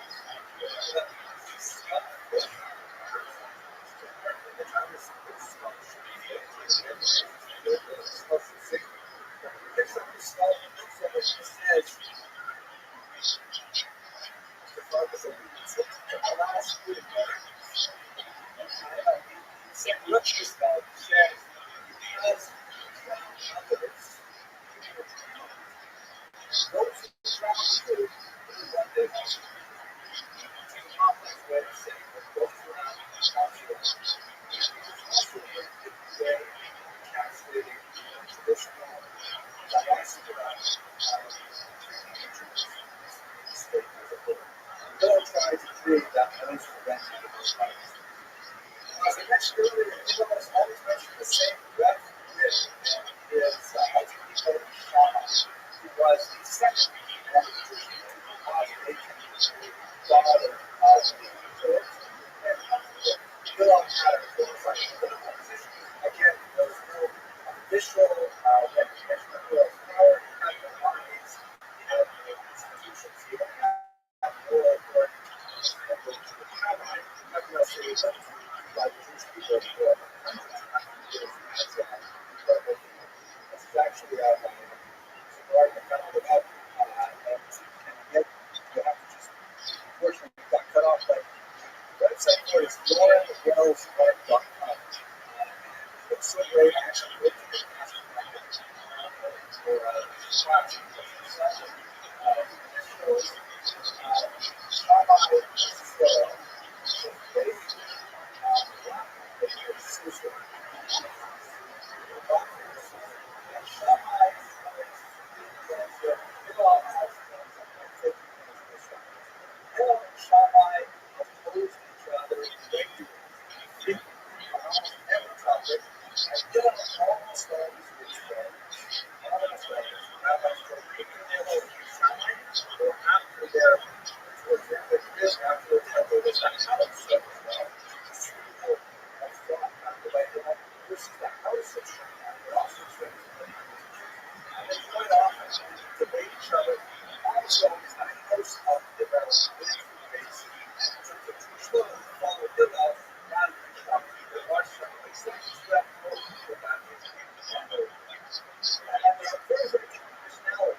which is a difficult term to translate because it's like it's often translated better as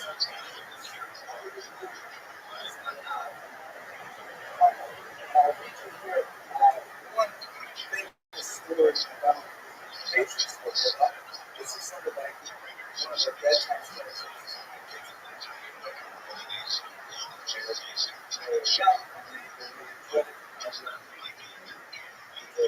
The rabbi's talking.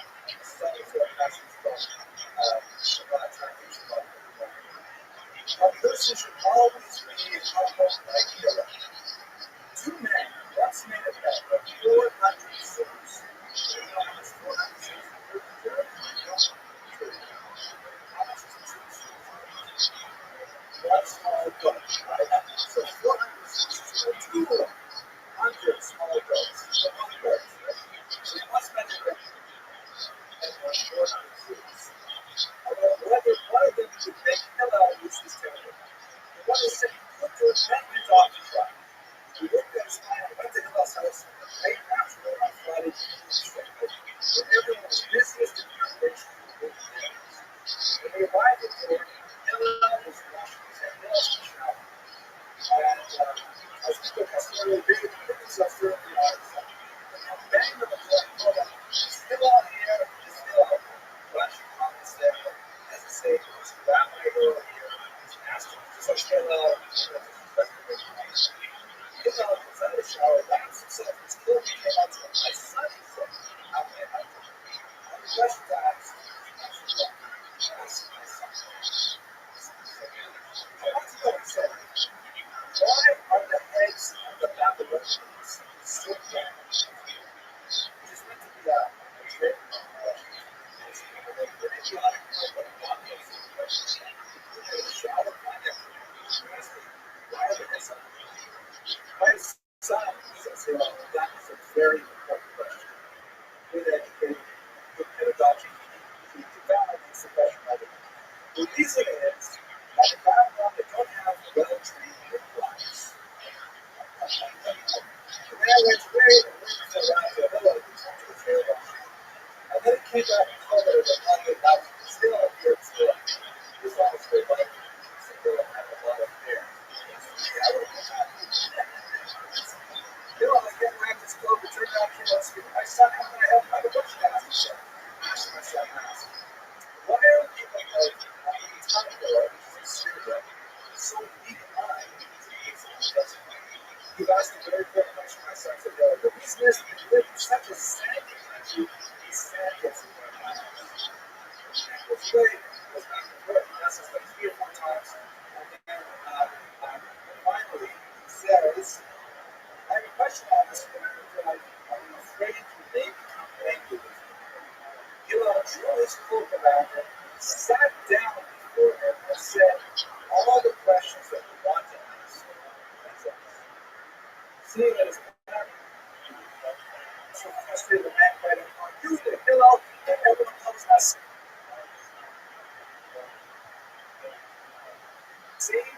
Yes, it's so what the word out is like so special. That many that are not in many like I understand. That myself because if you say I've just lost a man, for 100 seats, then I can get your I say calm yourself. It is better than you use 400 shoes on even another 400 shoes. I dragged out of the shower, and that said something about, that personality lots of his, on the other hand, Rabbi is known as being very particular. He's a tough guy. Demanding the standards of master, just so you see it. When this comes to Shammai, actually, so right here, so maybe you see what yeah, no, I'll get you one more next there. I apologize. This is so good. This is like, foundation stage. This shows you a little bit more about Shammai.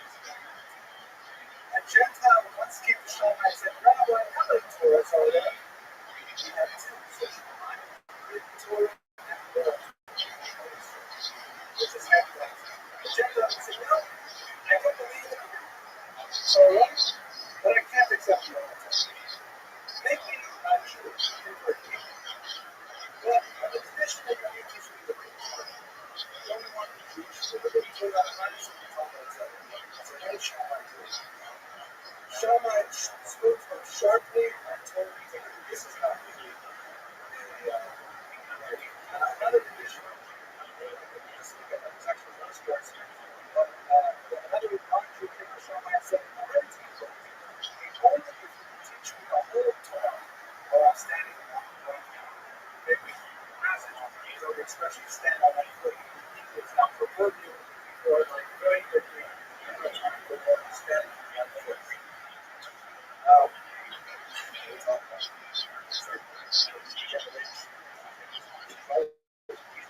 Shammai, hearing this outlandish tradition, chased him out of the door and built his measures. Chalks means getting yardstick. He says, look, there are measurements. This means something. I can't teach you the entire course. But just ask me to himself. So Shammai, because he got done, takes his neck and chases him out. Hillel, on the other hand, the man went to Hillel, where he converted him. And fulfilled his condition, taught him what is hateful to you, don't do to your brother man. That is the entire Torah. And the rest is just all a very fascinating passage, like the sequence is works of Christ. It makes the Torah very small, it takes the chapters down a whole foot, but ultimately that statement, the golden rule, what is hateful to someone else, just don't do it. That's the entire story. That's the Gila, the entire Torah. Everything else is just tradition. It's a Torah. That's an amazing statement. Really about but it is fascinating.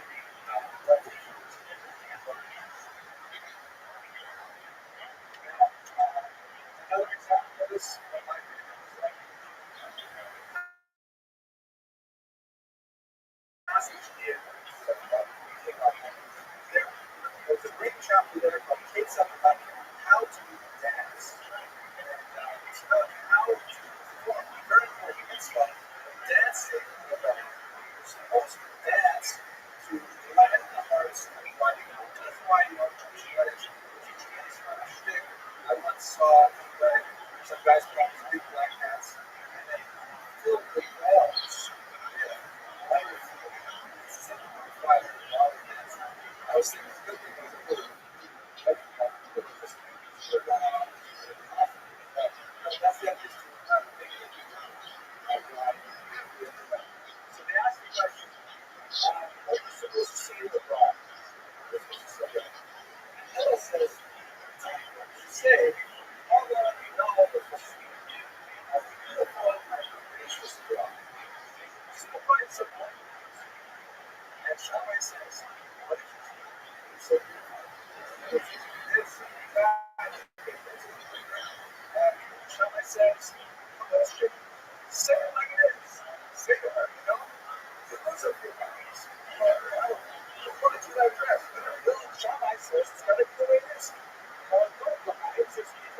Taik, stay away from full support. Luckily, he found a lot of work. Because otherwise, I think it was like a flood. But the idea is that they say, you know, that Suda what she looks like crazy. But that this story illustrates that shot last year, in contrast to these two years. This force not shot by themselves, but their schools. A very bizarre passage in the third page of the chapter there. The schools of Shammai and the schools of Rabbi today, whether or not it is good that humanity listens to the one school, we already said that, says that, yeah, look, people they make mistakes, but people make the world's a better place for the existence of humanity. Shammai says, no, we have done worse things to the universe than we have done good.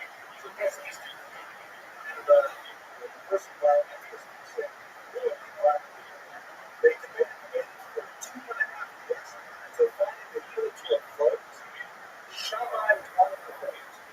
But whatever it means to his philosophy, we have a book that says we have four marks in the universe.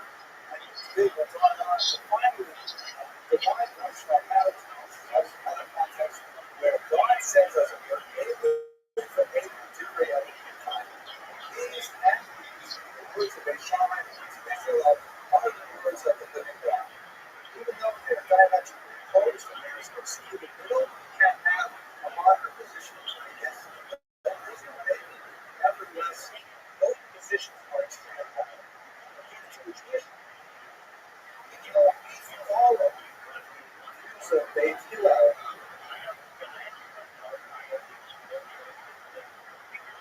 Most of our thought in this world, the tradition is that in the next world, that's where it's easier to make mistakes. So we're following the great shot. You get a sense of how we love one other. We're going to pause for a couple of questions while we talk to these.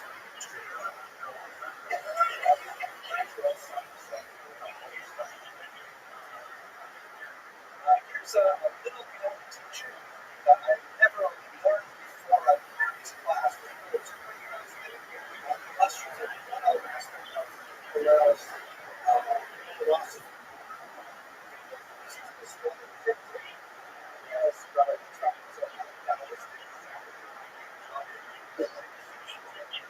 Hillel the Elder said, do not be seen naked, do not be seen dressed, do not be seen standing, do not be seen sitting, do not be seen laughing, do not be seen weeping. As he said, a time to laugh, a time to weep, a time to embrace, a time to refrain from this. What that comes to me, translating to a couple of things.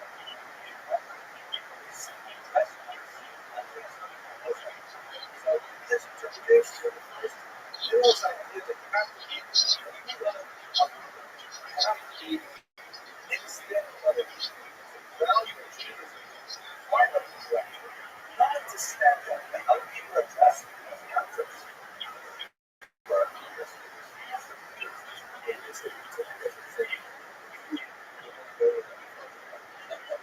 Genders don't stand out exceptional. In many ways, you illustrate the last time you feel like how much greatest strength when we pull together and we respect the centrifugal forces of human energy together as the trade of things. A lesson brewing that proves to be extremely important in Hillel's work, and again, there are thousands and thousands of halachic literature was the institution of a legal device called which had long-lasting ramifications for research. This is one of the hundreds of examples. According to biblical law, Torah itself, if a person secures a dog against property at the end of the sabbatical year, he said, "Lord, needs to be greater, regardless of whether or not the loan has been repaid. And so what that means is, if you have Ruvain with a lot of cash, and Shimon has very little cash and he has some land, because the Ruvain is producing cars and cash, and he starts locking as a collateral, then it's 1 year before it needs to matter of the year. So you might say, no way, I have nothing to do with that loan, because you're going to see it in 1 year. You don't need it back in 1 year, and then I get nothing. Okay, you can't have that back. So therefore, Hillel is to this question of listening. It's a person who essentially has over this knowledge care of the waiting court, which how requests that he describes them to circumvent this step. You see this here.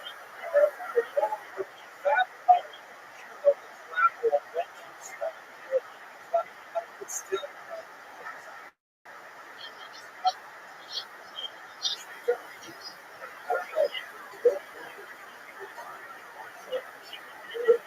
those of you who are watching the Philippines, look it up. Either in Shiva or 7 or 50.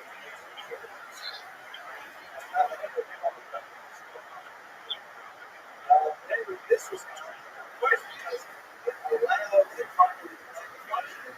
It did not, so to speak, close the door to loaning money to the poor. If people were at means, there's no longer fear that they were mistreated about lending until they kept the flow of their time. It's important to note, perhaps a little smaller than this huge let's go straight to the third section. This is the topic we're going to turn to talk about narrative as well.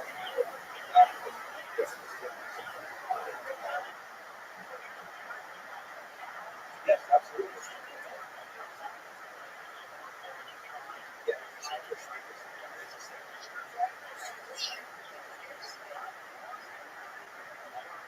Maybe that's right. What's a land?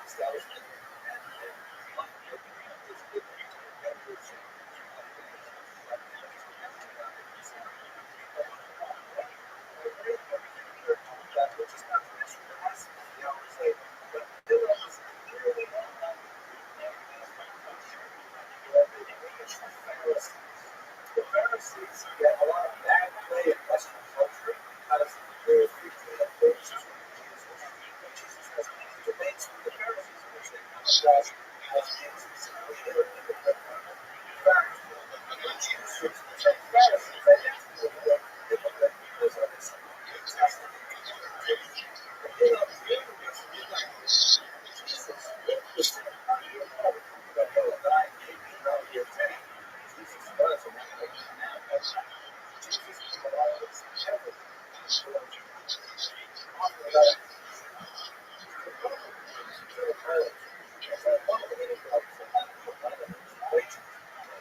He's quoting from Hillel, but not necessarily saying it because people. But the influence of Hillel on the entire Christian tradition is also apparent. He was certainly the prime spiritual figure of the day. Now, I would like to spend a little more time talking about his connection specifically to literary narration. I'm going to try and discuss that later. Most of his legacy. There's a beautiful passage in fact in Sunday.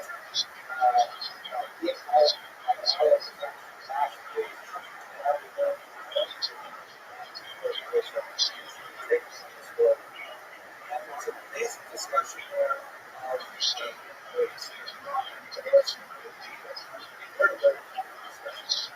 And in this context, as a rabbi is talking about the study, the third study, divine voice goes out and says, there is a part of you, but who has the ability to divine testimony, doesn't do the contemplations out. The divine voice called out to the Son of this world, who is as holy as Moses, but the generation is not very happy. He could not accept that because the generation was not up to him. And the rabbis all go down. They all come to Isaac. All the rabbis were great. Philip died shortly thereafter. And with his eulogy, he says three things about him. He says, hey, trusted, oh, what did Christ retreat? Hey, what humble? This is humble spirit. He said, the tongue was struck. The student, Ezra struck. Why specifically Ezra struck? Hillel, like Ezra, is extremely influential. This is a transitional period where the statement was question shortly after Rome died. The temple was destroyed. All of the ethnic parties of the instruction and they were scattered throughout the world. Just like Ezra, brought us back from Babylon, just have a previous backwards territory after the birth of Manasseh. Hillel created the foundations for the culture to survive in a very hostile Baptist environment. So it truly was not an oppressive, not an unjust, but also a time of Ezra.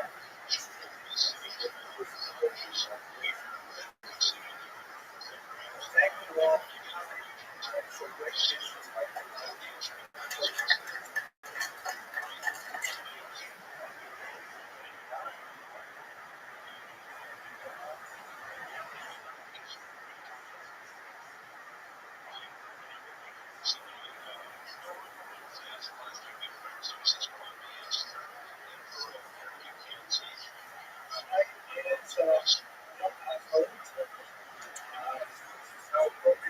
gratefully I pray.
little known fact about the Archdiocese and the Jews who spearheaded the sequence.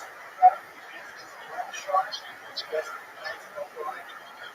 of these directions is so dissatisfied with the horrible that cyclists virtually impossible to get a decent haircut anywhere. I took to get ridiculous. I was not a great service. I did. Okay, let's just take a couple of slides to talk about the arts and social justice.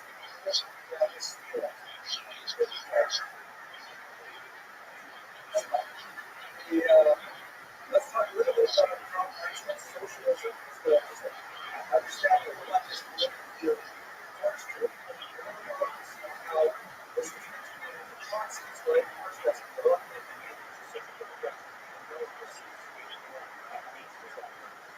First of all, I realize this is very basic information for many people around good with socialism. Some ways or at least that experience of that sort of socialism as a political philosophy was developed by Karl Marx during the 19th century.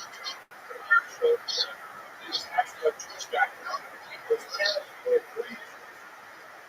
like many of that generation, intellectually that was a period of time after it was good for international development of Chinese Jews to convert to liberalism to advance their political and social views. Marx managed to do so, and they also baptized him in 1906, a fact which eventually later perhaps very strong anti-Jewish bias. Although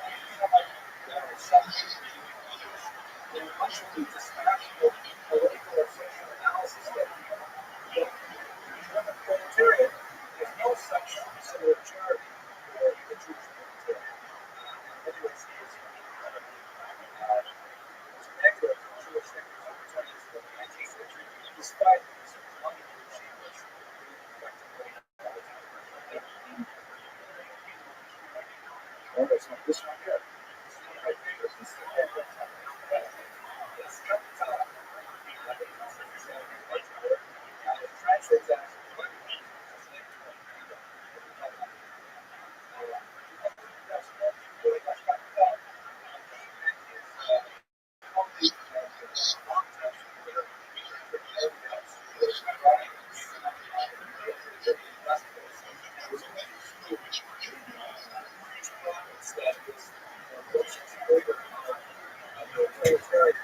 generate the market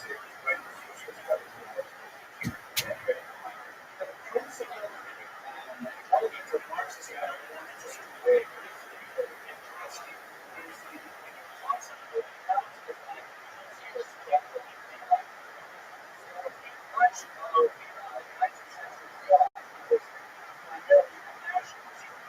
That's what particular nations are developing entities and identifying contrast with neighboring countries and so on. They're developing self-determination. They're and yet we thought that their political identity was transformation of the French as opposed to German, as opposed to British, or Jewish, or whatever. Marx's contribution is to say, no, that's the wrong of things, rather than look at who is divided by their national status, look at them as divided by their class status. The proletariat, the working proletariat, the working masses are fundamentally the same in England as in Paris. Yet far more get themselves as strong entity with each other's classes than they do with their patriots or tradition. And suddenly you have the bourgeoisie, middle class, and the upper class, and so on.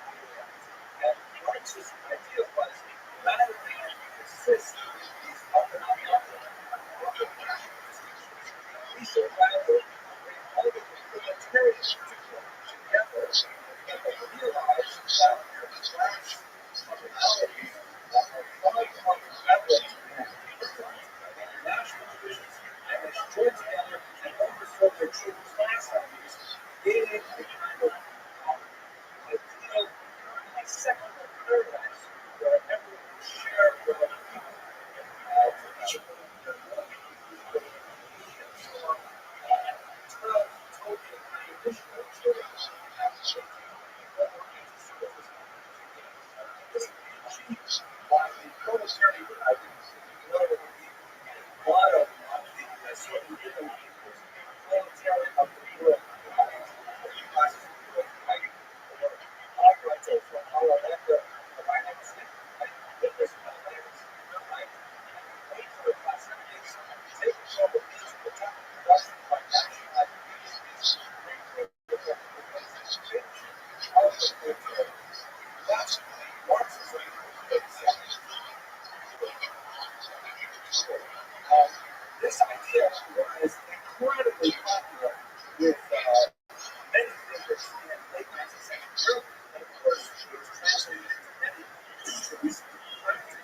was 10% of Jews who were farmers. So trying to find out because of Russian government, already in the 19th century, trying to encourage Jews to get out of their traditional occupation, trying to disperse them into other occupations. So they had land grants for Albert, which would be particularly Jews who were engaged in father of those Jews.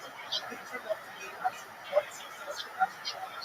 He emerged as a rational parlaying his success over rival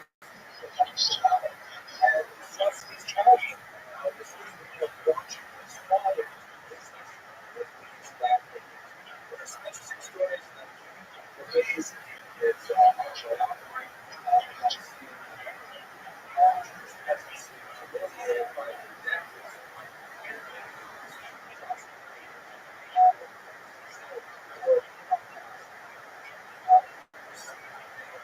traditional education as a whole, but the very foundations of nature that was in straight line. One of these says, little pumpkins, they when he was a child, he was like that. And it tended to be to extremely demanding of his job. He thought what he called a slight hypocrisy on the part of his obeying. He was actually asked to leave set up one primary schools to further his mother with us, and so he sent him to the secondary and high school. Ultimately, much better there, but he was highly intelligent, and he was like many Jews of that generation, an autodidact in terms of teachership. He still was extremely challenging student, speaking as an educator, a student that was not mentioned well, with greatest suggestion from the precious knowledge. Okay, but here's a picture of him. It was in his late teens that he started type of social short 18s.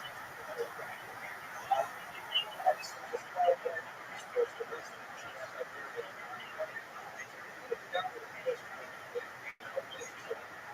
He was attracted to a movement that was already going on a slide. Called ROTHSCHILD. This is something that began in the 1860s and expanded already in the late 1860s and early 1870s. Russian. And one of the basics of Russian socialist operation is that you had to go back to the discover socialism. The organization of the village units was something that was especially Russian socialism. One of the problems that socialism had was that divorce. The second thing happened in the cities, universities, intellectuals had no connections or so dressed up as peasants.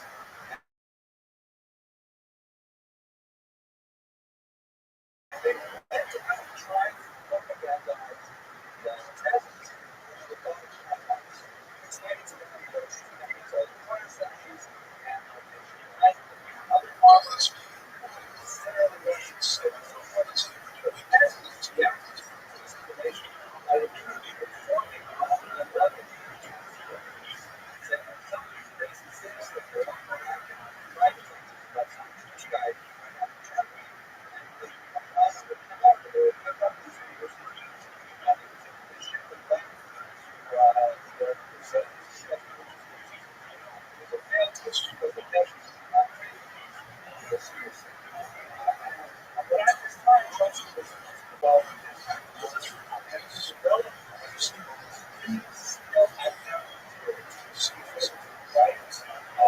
very, very sharp, well-reasoned flair for dramatic praise, gifted charisma, very happy when they saw him speak with the socialists. So this was a next Siberia. Siberia is kind of like a huge land basically for the Russian Empire. Should not be confused with the the center of the Soviet Union. Soviets created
let's go to